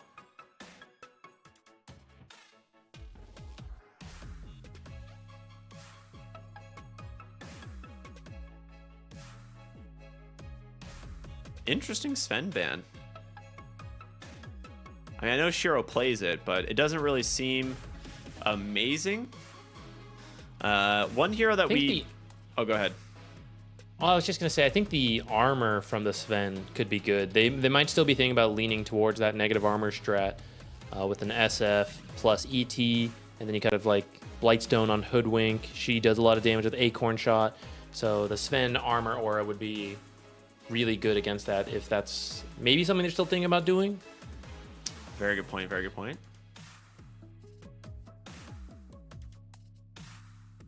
A few more seconds here before they are out of their reserve time. I feel like it is mid Razor as well. So yeah, they're gonna bin out the Faces Void. Hero that really annoying for Sand King to play around. The only hope you have is you have the Aghanim Scepter running when he chronos you, but time dilation kind of makes your lane really difficult. Yeah, these are, well, besides Sand King stun, the others are a little bit more telegraphed, the Stomp and the Bushwhack, so you could always time walk away from those. Probably good to remove one of the more elusive carries in the pool. Dude, I mean, you could go for an anti-mage on LGD legitimately. With the Terrorblade ban, CK ban, it's definitely a possibility. It's not that common, but it is really rough for the Sand King to play around in the lane. The other options are kind of a little bit greedier, playing for more of a ranged carry here. So something like the Muerta, which he likes a lot. You could also even look for like Drow Ranger. He actually has a lot of options. Alchemist. Okay, that is not either of those options, and I guess still pretty solid because Sand King is a weak lane hero, so they're just gonna kind of use that to their advantage and snowball off the lane and kind of play for an advantage with the Razor Mars timing. Yeah, and I think you could swap the lanes here if you wanted to. So if you want to match Alchemist to the Sand King, you can move it around. That is an all-in pick for sure. Like, it's good into the Mars for sure. It's very good into Alchemist. But this hero requires time, and we see that a lot with Phantom Assassins going the methodical facet. Is you need to get like to your Deso BKB Battle Fury before you're going to be able to start like really contributing. But once you have it, it's pretty scary. Yeah, your negative armor is really good now, and that's kind of what Alchemists tend to be weak against. Though there has been some cool builds with like Shiva AC, just go like all in on armor. You do less damage than usual, but you're really survivable, spam out spells, and then you have a semi-carry like Razor from the mid lane who could make up the difference in physical damage. That's exactly what I was going to say. I like the Shiva's AC Wind Waker build this game for him if he really wants to. Like, you still get your Radiance, and then you build for like Shiva's AC Wind Waker, and you just can't die. Obviously, throw a BKB in there as well, but it's super annoying for heroes to get onto him. Yeah. I think Team Spirit's draft is looking pretty good the later the game goes, but LGD has really strong early game heroes to maybe just run over this game again like they did last game. That was like, what, a 26-minute game? So yeah, these are some heroes that could do the same thing. You got a fantastic stacking hero in Shadow Demon to set up the Alchemist. You don't have nearly as good of heroes at stealing stacks. Like, I know SF can, but he's not a very mobile hero, a very fast hero. So it's kind of difficult for him to get there. Sand King can eventually do it, but also a little bit slow to get over there. Take some time to do it. Oh God, PYW. So I don't think it's that easy to steal. Calm down. He's like thinking about he's constantly spamming the. I mean, you guys can't see it home because we're looking at it in client, but he's just like spamming the different facets, and it's like causing his hero to like jump around. But the timer was counting down, and I'm like, bro, if you accidentally select hookup, you are going to grief your game. So yeah, ends up not doing that. Actually, I think hookup could actually have been good this game, because hookup is really good when you have melee teammates going in and you want the physical barrier. So you just get a bunch of armor and you just like you let Alk jump in, you hook up to Alk, you get the both physical barrier, and then you stun, and then you get to do it again like in a few seconds depending on what level it is. I think this game versus a very physical damage draft from Spirit, it could have been cool, but expanded armature is just way better for the early game. So I get why he still did it. But I think with some adjustment to the facets, like this could have been a game to do hookup. I mean, that's true. The question is if you want to try and cook that hard, like in a really important series, like you're against Team Spirit. If you get it's this, always time to cook. We never leave the kitchen. It's just if you get the 2-0 here, you go to 5-5, and you are just like you kind of cause chaos in Group A. Let's be honest. Like this group is going to be an absolute bloodbath with how these games are turning up. Look at PYW, double Ancient Cam block. Make sure both SF and Sand King do not have these stacks to farm up, which they could do really early, both these heroes. This is actually just going to help your economy even more because you're already going to have a gold advantage from Alchemist, or that's the theory. We'll see how the lane goes. Okay. Shiro, I think we've been seeing a lot of Alchemists lately go the extra starting gold, which I'm kind of surprised that that's the case because I feel like the utility of the other one, like getting way more concoctions off during your ult, is kind of cool. It also helps you farm really fast because you can always concoction to just kill the wave or to kill like the creep camp or whatever. Echoes, I mean, decent mana drain, but as you say, you took 3 raises now. Laurel is going to kill him. Can he actually chase him down? He just needs to get in range for the melee. That's it. Oh, wait, yeah, one more? First blood for Laurel on the Shadow Fiend. You've got to respect the raises. You cannot just face tank 3 of them like that. And he's going to miss so much XP. Good about that. So he gets a bottle and another mango. So even though he burned through all his mana for that kill, he's going to have it again, and it's going to be enough to threaten Razor, especially once he hits level 3, which you're going to hit first because you just got the kill plus the creep advantage. Yep. Really nice play from Laurel, which he outplayed last game too. It was just the connecting to the rest of the team. So can't count Echoes out of this, but I say Razor is a hero where winning the lane is much more important than Coddle.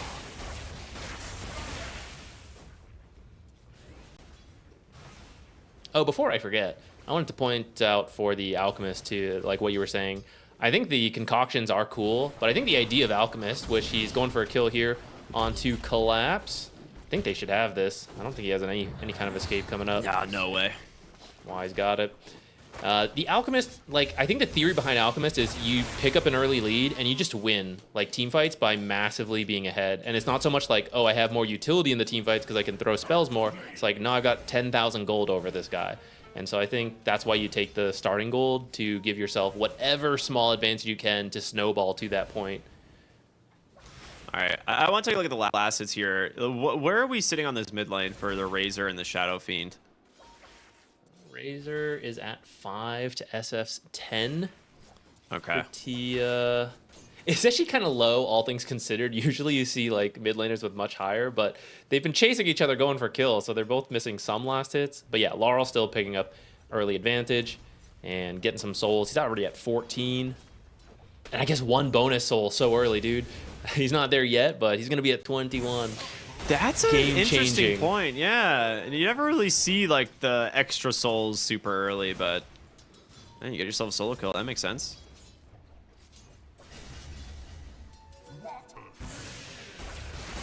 He just gets his boots delivered as well, so Laurel has that extra potential movement speed to secure a second raise. Once you get the second raise, you kind of have to back off the lane. Like there's no real potential to sit there any longer.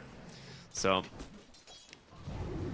for Spirit though, CS wise in the bottom lane also going very well, right? The Templar Assassin off to a really good start. Is expected, right? Against the Mars lane, it's a favorable matchup. Oh, top lane, Mira in trouble. 3 stacks of poison, but not enough to finish the job as Collapse. Just gonna try and chase down Y here.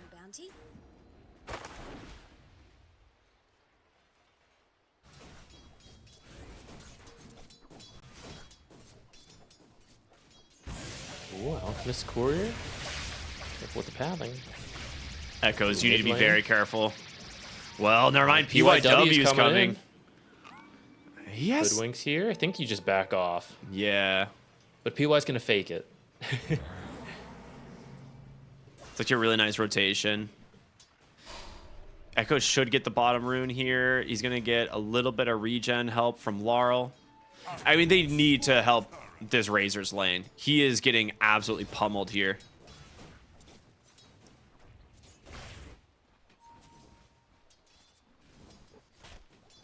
hard part is you do just have to walk in as the clockwork. Until you're 6, you don't really have... Like, once you're there, you're great. But getting there is the hard part, especially if Shadow Fiend sees you coming and just hits you with a raise to slow you down. It's not going to be easy. Maybe as it turns to nighttime, it becomes a little more feasible.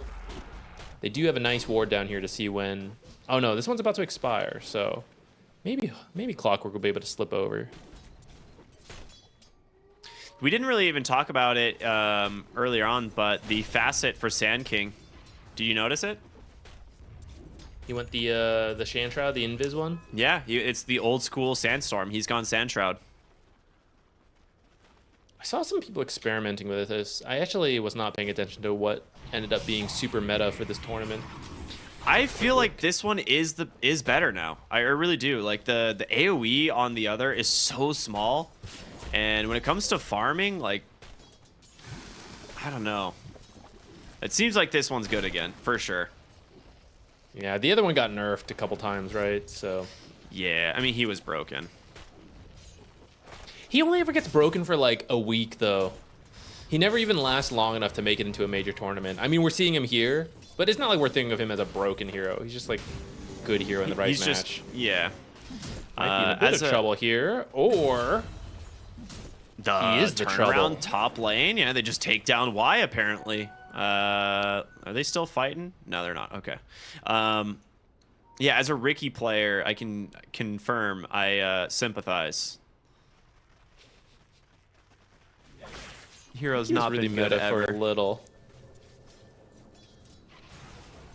I think Sand King has been less meta than Ricky. Dude, no in the last couple years. You think so? I don't know. Ricky got a lot of time with the sleeping dart patch. Yeah. I mean, it was a couple teams that played it. Most people just ignored it. Bottom lane spear comes out. They're not gonna be able to do anything with it.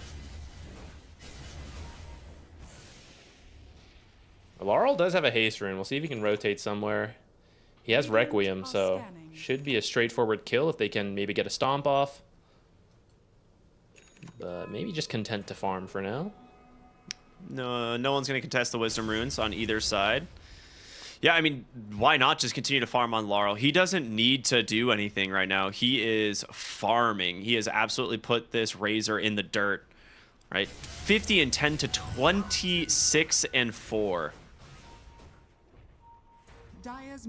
True. I do think you want to be a little wary of this Alchemist, though, right? You don't want him to be too farm. Looks like Hoodwink spotted some stacks, so he's just going to come up here. This isn't directly slowing down Alk, like attacking him, but this is what he was going to fall back to farm to finish up the Radiance, so you are delaying the Radiance at least a little bit by doing this, and perhaps by killing that Courier as well. I'm really surprised he bothered stacking these camps at all, because, like, your Because of Alk the is SF. only going to be... Yeah, it's like because you're against the SF who's having a good time, and, like, your Alk can't play there anyway. Haste Rune coming in. Yeah, here we go. Shiro's gonna go and throw the concoction. Great bushwhack out from Mira. Defensive disruption from Y. Laurel with the Requiem's gonna let it rip here. Doing a lot of damage there with the help of Collapse, but the arena comes out and Shiro's gonna live. They've done it. Collapse goes down, and somehow LGD lose nothing. I'm a little surprised he didn't just throw the Requiem a bit sooner. Especially off of like the initial stun, he would have hit a really big Requiem. Maybe not sure where the disruption was coming from, so he was scared. But yeah, holding it for a while, and then great arena placement lets Alchemist get out with just a little bit of health, but his ultimate was still going, so here he is, back to full health, straight to farming. See, that's when like you're like you have to tip your offlaner because he sees this fight getting ready and he's already booking it to the Twin Gate, right? He's like, I need to be here. I need to be ready. And he doesn't want to expend his TP because he wants to be able to go back bottom. So, super smart play. Laurel picks up an amplified damage and just takes out 3/4 of that mid tower. Doing good on the rune so far, even if he wasn't able to use that haste to actually get a kill. At least for Laurel, he doesn't die here because he definitely wants to keep those bonus stacks rolling. It's a shame that he doesn't get another, of course, right? But with the help from this Hoodwink, a little bit of harassment damage, but with Y here, tower push should come to an end. LGD has done a great job at like stopping the bleeding, right? The lanes were looking pretty rough. Your Alchemist is doing great. New is doing well. You just need this Razor to kind of catch back up. Bottom tower is under attack. Yeah, though at the same time, I think later on, you're probably just sending the Razor to link, like, PA, which is not always the best because PA does have the jump, but as soon as she jumps in, you link her, and you're just gonna play behind this Alchemist, who is having a pretty good time. I mean, he's nearly 1,000 up over the next hero. Could have been better, but he's still gonna hit the Radiance at a really solid timing. Well, Maposhka taking the gank there for the Shadow Fiend. They were absolutely looking for Laurel. You could see like Clockwork runs by him, is like, but guys, maybe there's a Shadow Fiend up here. But they will settle for the Elder Titan and head back to their lanes. Really good. I mean, it's good recoveries. Like each of these kills make a difference. Where are we on the Radiance timing? Oh. He's really close to the relic. Like Laurel with a raise gets it. That's a second kill.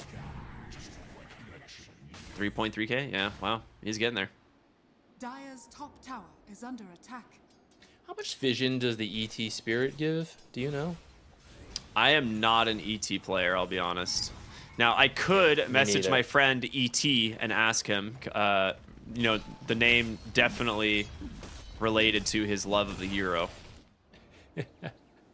Well, I was just thinking, Mars has the Facet to prevent people from seeing in the arena, but you actually at least have the Spirit to, I believe, give you that's a fast battle decent vision in there. Yeah, but he skipped boots. This is just a naked Battle Fury. Okay, well, they get a lot of damage here onto the Mars, and they will bring Radin in to finish the job. Wow. Okay, so we're seeing some tempo coming out again from this Elder Titan. Last time they had PYW on the Clockwork, but you've got a Hoodwink. Arguably the best forward position of the patch. Doing work. Lots of damage on that Hoodwink. Where's our damage counter? Did we do that already? Damage dealt. Yeah, she hasn't been in every kill, but still very high on her team. Sand King did a lot of work in that first fight, top lane. Dire's middle tower is under attack. It's easy to get a lot of damage when you're versus a melee hero like Alchemist. Yeah, you just keep spamming the new, what do they rename his Caustic Finale ability to? Stinger, yeah. Stinger's wild.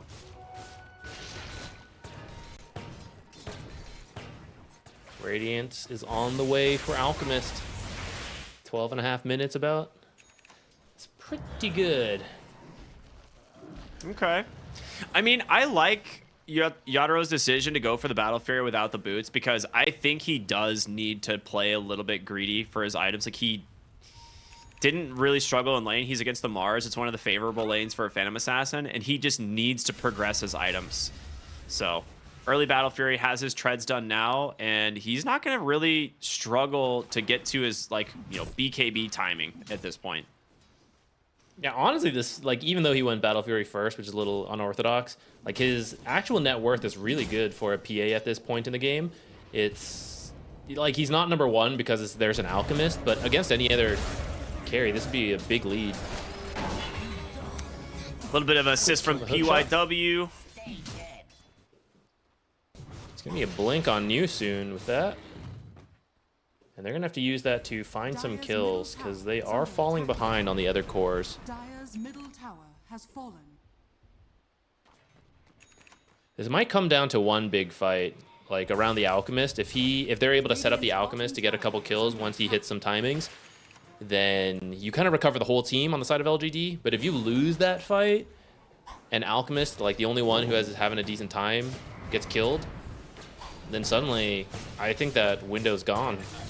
Yep. And we feel Team Spirit's going to win late game, so this is all you need. Just continue to chase. Stomp comes out. Bushwhack to continue. The sharpshooter is there. They're trying to give the kill to the Phantom Assassin, but Maposhka will secure it.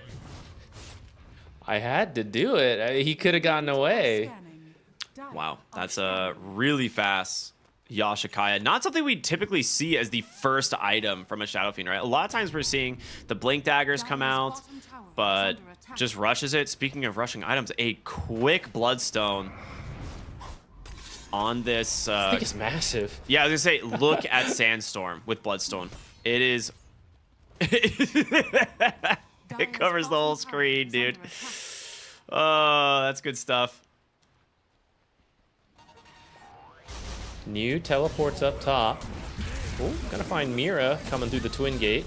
Yep. You take that, although I think he was looking for Collapse originally, so Collapse is gonna be glad that Mira tanks that for him. They're gonna They're come coming back to the twin gate, They're actually. ganking. Yeah, they're sending everyone to the bottom side here. If they can find this Phantom Assassin, the Blink Arena Spear out, but Radon's still nice and healthy. Earth Splitter gonna do some work. No, it just barely misses, but a big Requiem out from Laurel, the epicenter from Collapse, and he is ripping through the back line. 3 dead on LGD as Shiro gonna cut his losses and take off New, trying to get away, but Mira with a great TP will be able to scout the Mars, the sharpshooter to come through, the slow is there, and it's only a matter of time.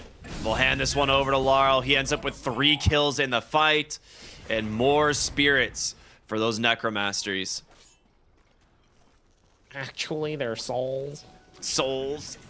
This is where if you weren't just a little bit behind, like that was really close in that arena, a lot of heroes dropped down to that last couple hundred of health. And if you were having a bit better of a time, you might have the damage to actually finish it up. Yeah, we're gonna see here, a bunch of them fall low right there. And they do finish off the PA, but Laurel and Maposhka both get to live through that entire fight to then pick up more kills. That's a weird interaction with Spear and the Burrow Strike, yeah. Yeah, I didn't know that it worked like that. So 44 seconds slower average blink, but I want to remind you that this is typically not when you have a Kaya Sange already done. So Laurel is unbelievably farmed this game.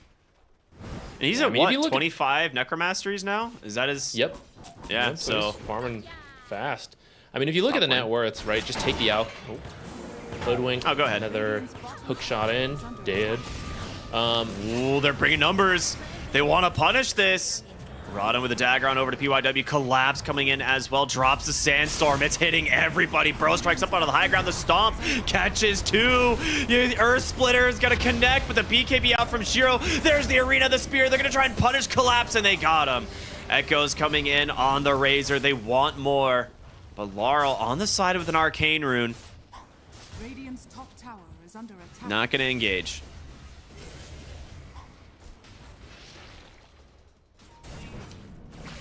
Great BKB there from the Alchemist. Yeah, but I don't know if they're finding enough. I mean, I guess they got the Sand King kill. But the other cores are just so far behind. Like, Alchemist is at the top because he's Alch. But your other cores are really struggling. I mean, look at that SF. He's like, yeah. That's like 3 heroes there. He's just walking in for raises. Would you And have they're the running from Spirit, him. bro? Dude, the Stomp and then the Spirit Aura is just on top of you. You're going to take a pure damage double raise to the face. Yeah, 6 kills now, so 26 stacks of the Necromastery. He's going to get his BKB. The thing is, the worst thing you do on the Shadow Fiend is play greedy in this position because you do not want to lose those stacks. So going back for the BKB, I think, is really smart. Pick up your Aghanim Scepter later when you get closer to the 20 talent.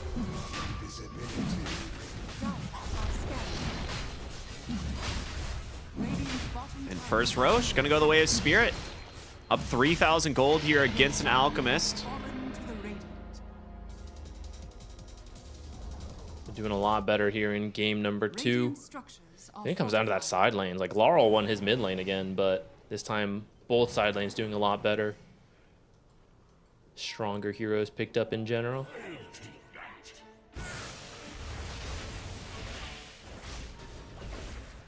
Yeah, Alex's gonna work on this AC, so it'll be a lot more survivable in these fights. Oh my god, look at that damage. Dude. Oh my lord. There was a Razor there. Yep. That is Sand King doing work this game. The thing is like, the AoE on this Sandstorm is so enormous that by the time you think you're like even getting away from Sand King, you still got like 500 more units to get out of the range of the Sandstorm.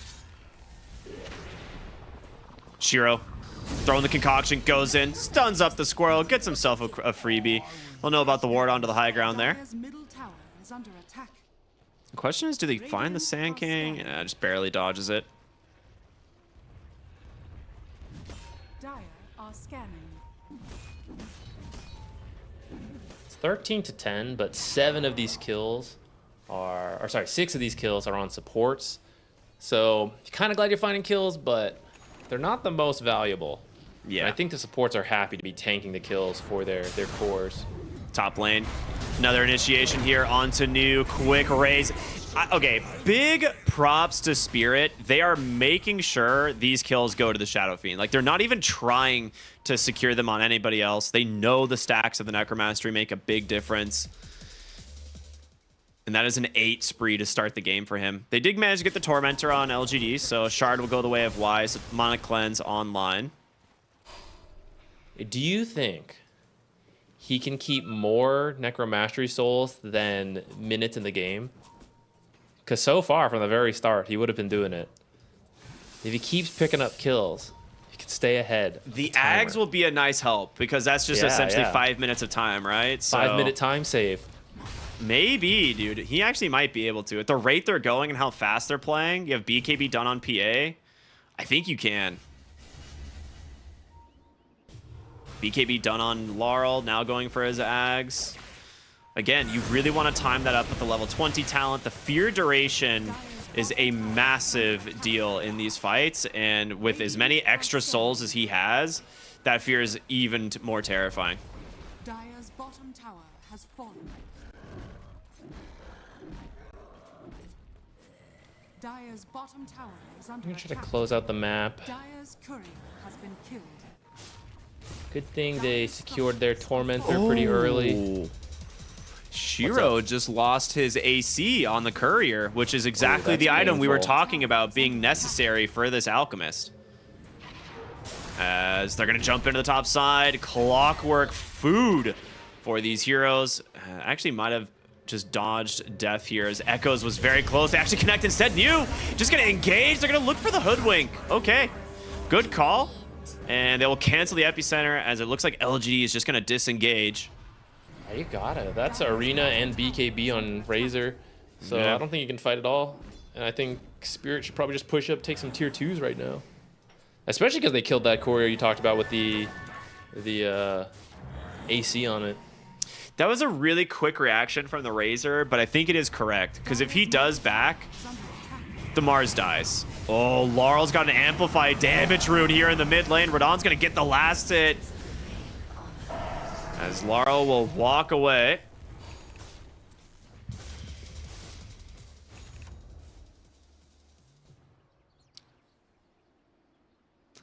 Sanj and Yasha now completed for the Phantom Assassin. Dire's middle tower is under And a BKB now done on the Mars. I mean, that's a really big pickup this game as well. You need the BKBs to take these fights. Dire's top tower is under attack. Okay, Pretty Maposhka happy is with just his going first straight stages.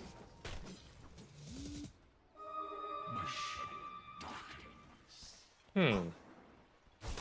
I'm a little surprised he didn't get like a Solar Crest or drums or something because of how well Dude, PA's doing.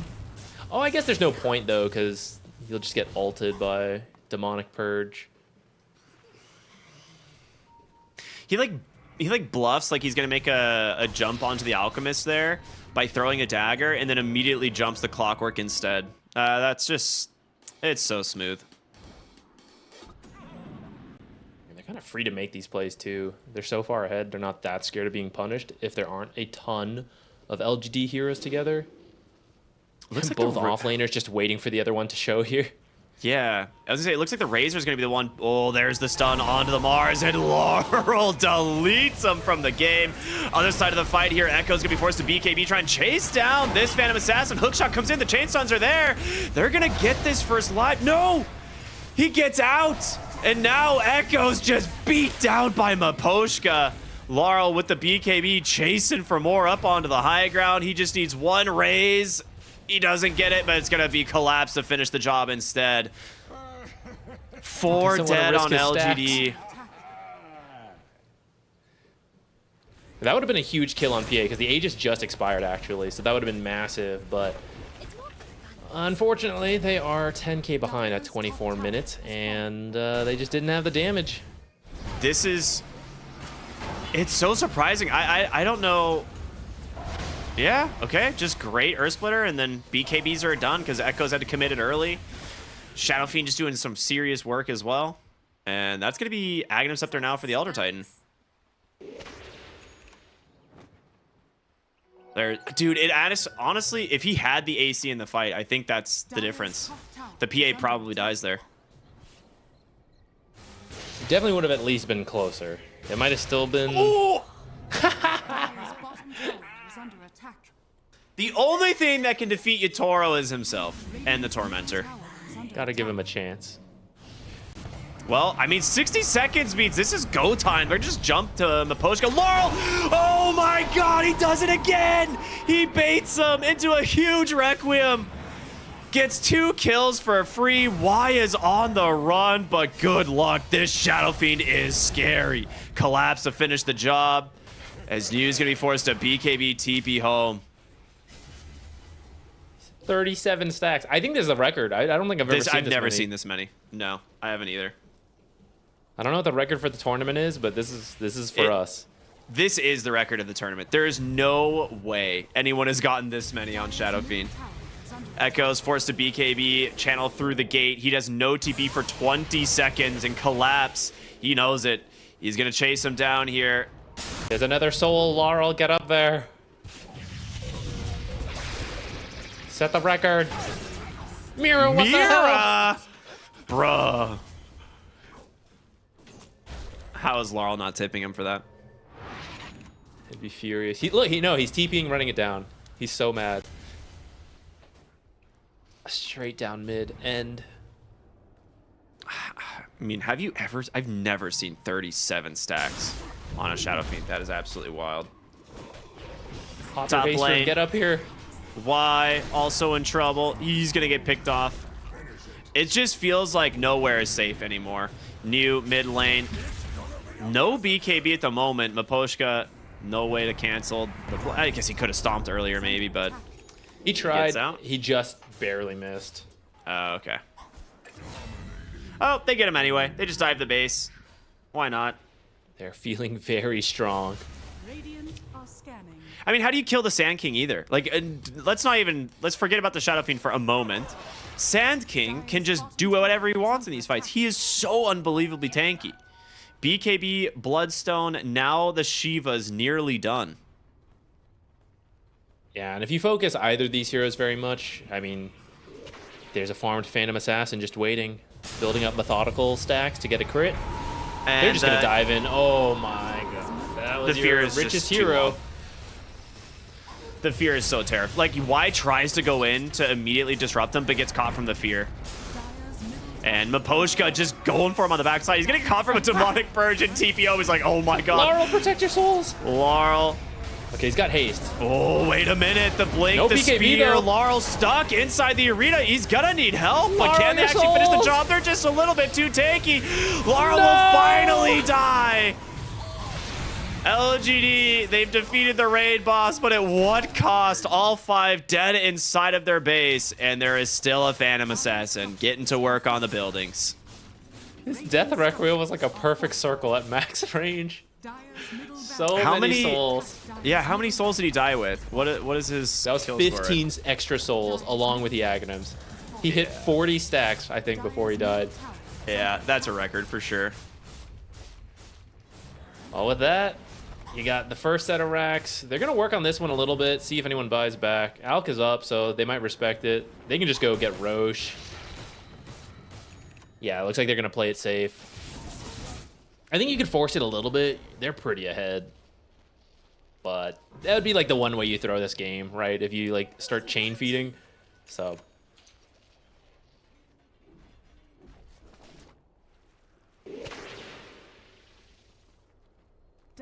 I'm really sad he lost his souls. That was really exciting. Dude, I am too. It was so fun to watch.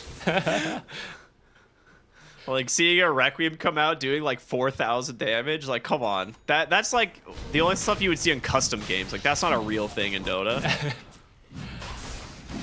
Yeah, on a real note though, that is pretty major. Like that's a massive amount of damage that you just reduced on the Shadow Fiend.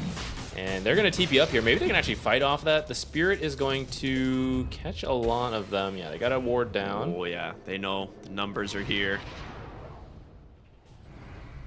They're gonna respect this for now. Collapse is just gonna walk in. He feels so They're no strong. Gets the longer blink to stun the respecting this. Requiem. Doesn't connect. A really, really nice disruption. And that's what they've been looking for on LGD. You trying to bait this initiation.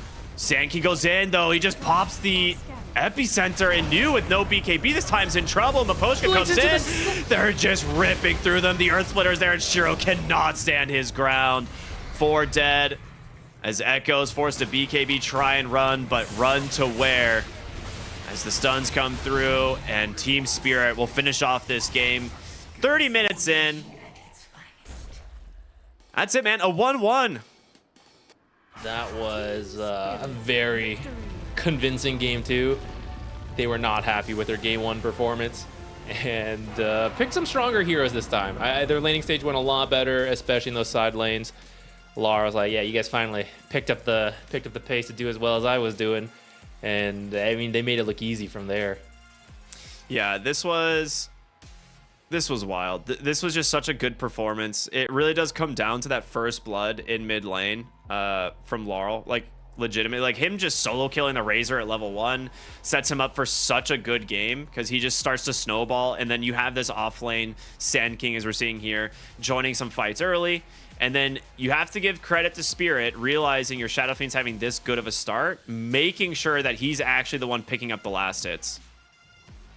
Yeah, I will say LGD, I think they tried to find what they could after they were pretty far behind. Again, New and PYW getting pretty active even while being pretty poor, managing to find at least some support kills. But the rest of their team was just trying to like play catch up for a lot of it. Like Alk still just trying to reach his critical mass, and he had no stacks because they got stolen from him. Right, so he's just farming. Razor's trying to catch up. So it was really hard for LGD once they fell behind from the laning stage. Yeah, I mean, the damage is so nuts. I just want to watch some of the late game Requiems when they comes through, right? It's just wild. This is the fight where they almost get the Phantom Assassin. Like, that would have been a fantastic way to start the fight, but just barely doesn't connect. And then the dive after dive after dive right here, not BKBing, thinking you're fine. It's just an Elder Titan, and then boom, Laurel comes in, deletes your game. How many souls? He almost did it. He would have had more souls than game time if he hadn't got killed at the end there. Yeah, that's right. It was so close. He almost lived too. It's crazy. I mean, to get up to 40 souls on a Shadow Fiend is kind of unheard of. Like, that is absolutely wild. And the fight that finally ends the game here, just kind of a last-ditch effort from LGD. Like, they know the game's probably over, but maybe you catch Spirit off guard. Maybe you kill the Shadow Fiend at the start. Maybe you get the PA, but you have just too many heroes to worry about. Yeah, I mean, that was like your last window. Alk was reaching full slots. So if you can't win a fight off of that, then we already felt Team Spirit was going to win in the late game. Once Alk can't go further, it would just be a slow loss. Yeah. We're going to take a look at the MVP this game, and I think it's going to be no surprise that it goes to Laurel. I mean, even game 1, he was the one on Team Spirit that was getting it done. He did such a good job in the lane. He was trying to transition, but the rest of the game just kind of fell apart for Spirit. Game 2, he is absolutely the driving force behind Spirit. And I believe that was a first pick SF, right? Maybe a response pick to the Clockwork. But yeah, that's fantastic. That's exactly what you want out of such an early pick. You're like, oh yeah, you might get countered, but do your best. He's like, oh yeah, I'll do my best. I'll win it all. But that's the nice thing about a flex hero like SF. But also, yeah, it feels like a little bit of a slip up. I don't think that's supposed to happen to Razor. Unfortunately for LGD, I think that mistake cost them pretty heavily for the Shadow Fiend to then just pop off like he did.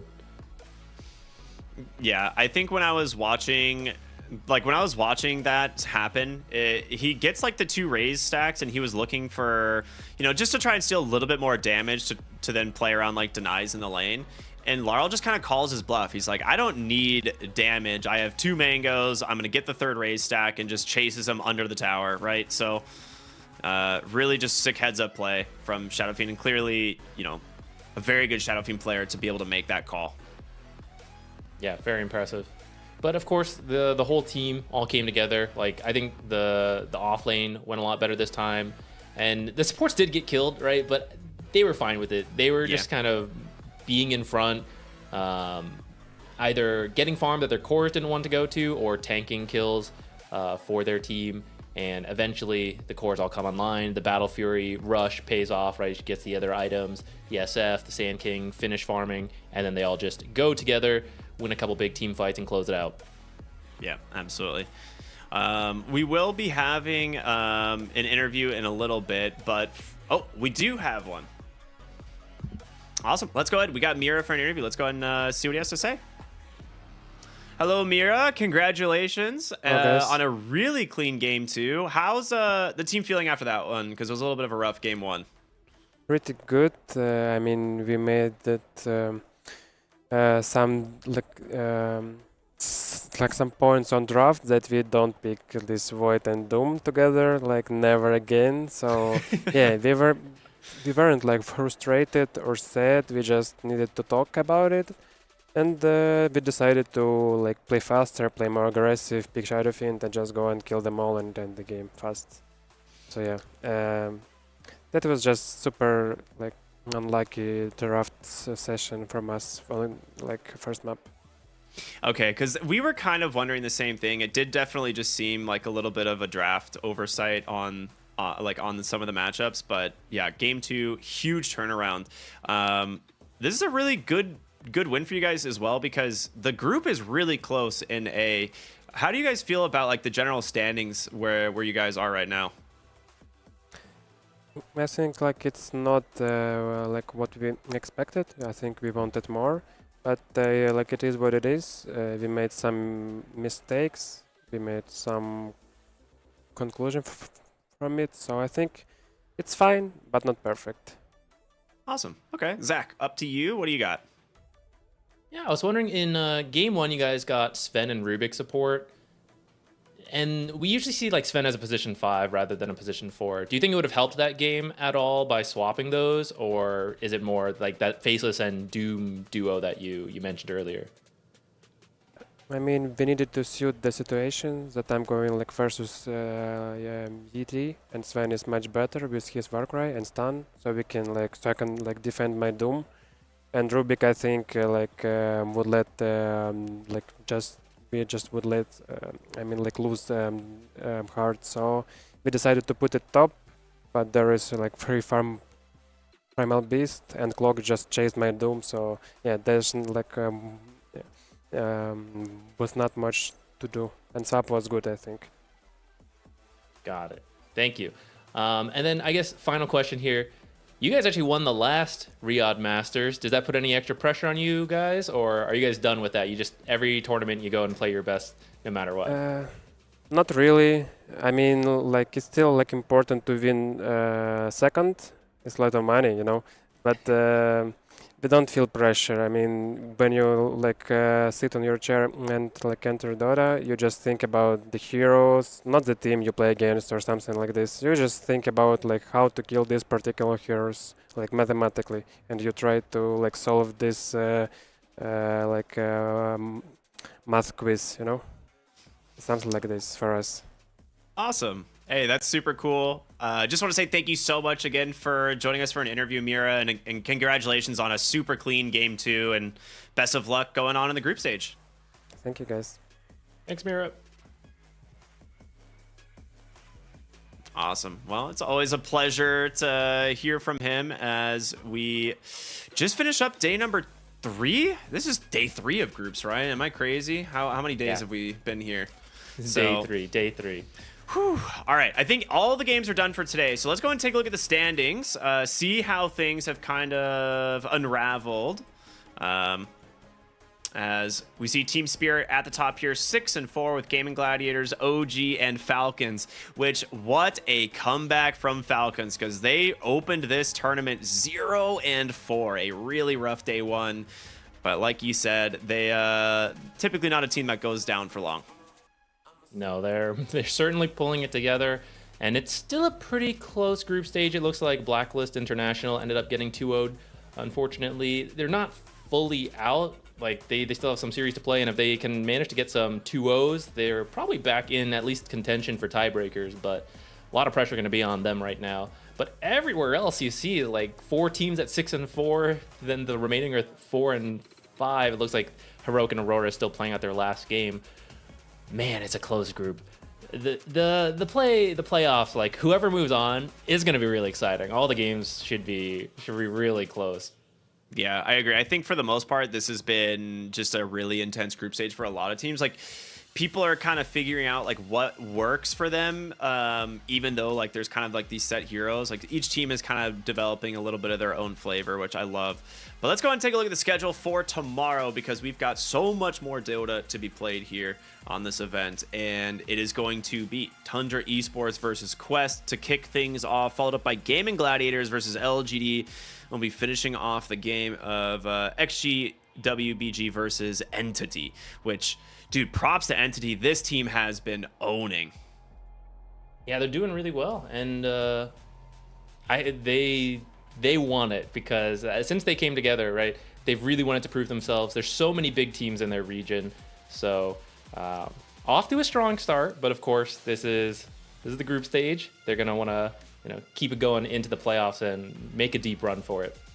I know you and me are like a big fan of that team, right? Like they have such unique drafts. They have such unique play styles. They've been doing things differently for a while, and they make it work. And I think that is something that's very unique right now. So I love to see that. But yeah, to be as high in the groups, it's really nice to see as a play-ins team too. That's true. They've been playing a lot of Dota. And like you said, they play it their way, which is always fun, especially the Monkey King draft.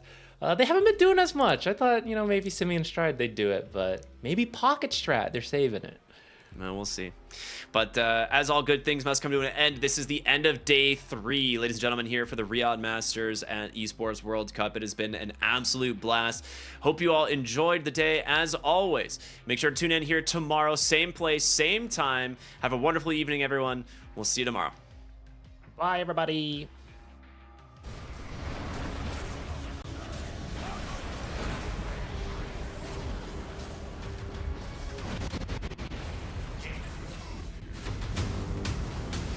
Whatever I want, I can have. I'm exceptional, way above average. Obstacles don't stand a chance. Against me, better make up the plan. It doesn't matter when nobody tells you. Believe in yourself, power comes from within. I know they counted you out and they left you for dead. It don't matter, you still gonna win.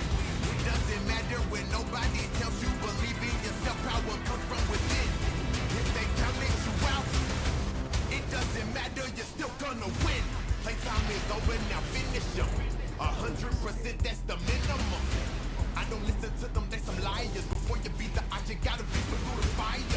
Yeah, so I take on every challenge. Life is full of ups and downs, you gotta find a balance.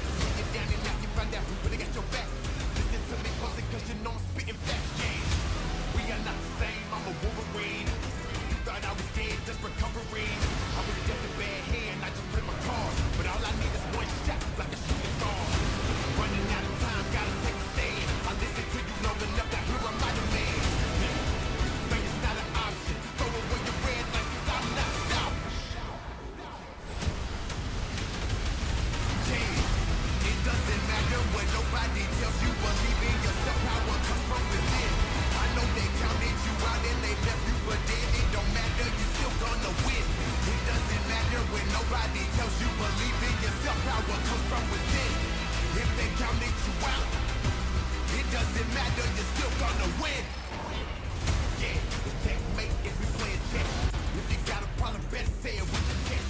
I'm the #1 contender, ain't no #2. Cause even if I fall back, I'm still ahead of you. Yeah, cause we the winners, now we can't lose.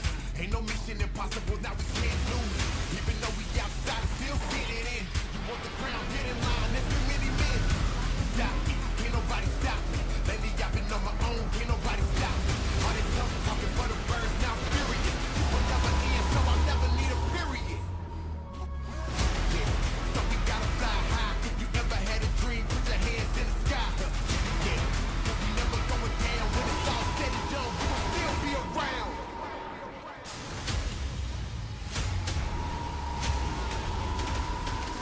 win. It doesn't matter what nobody tells you. Believe in yourself, power comes from within.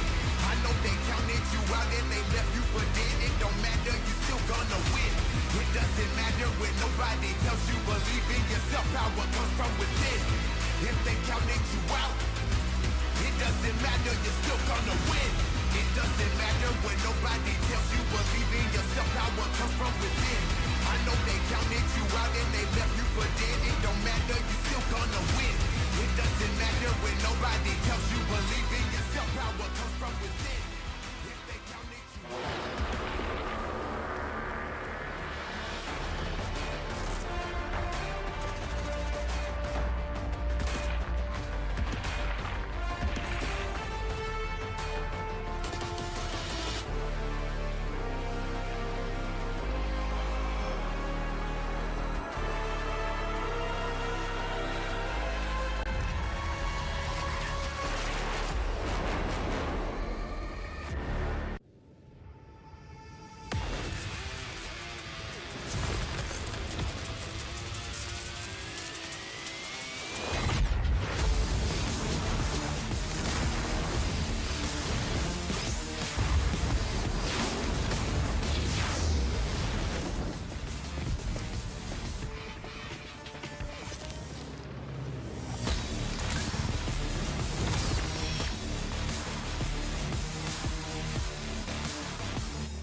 Honor 200 series, the best portrait phone AI empowered.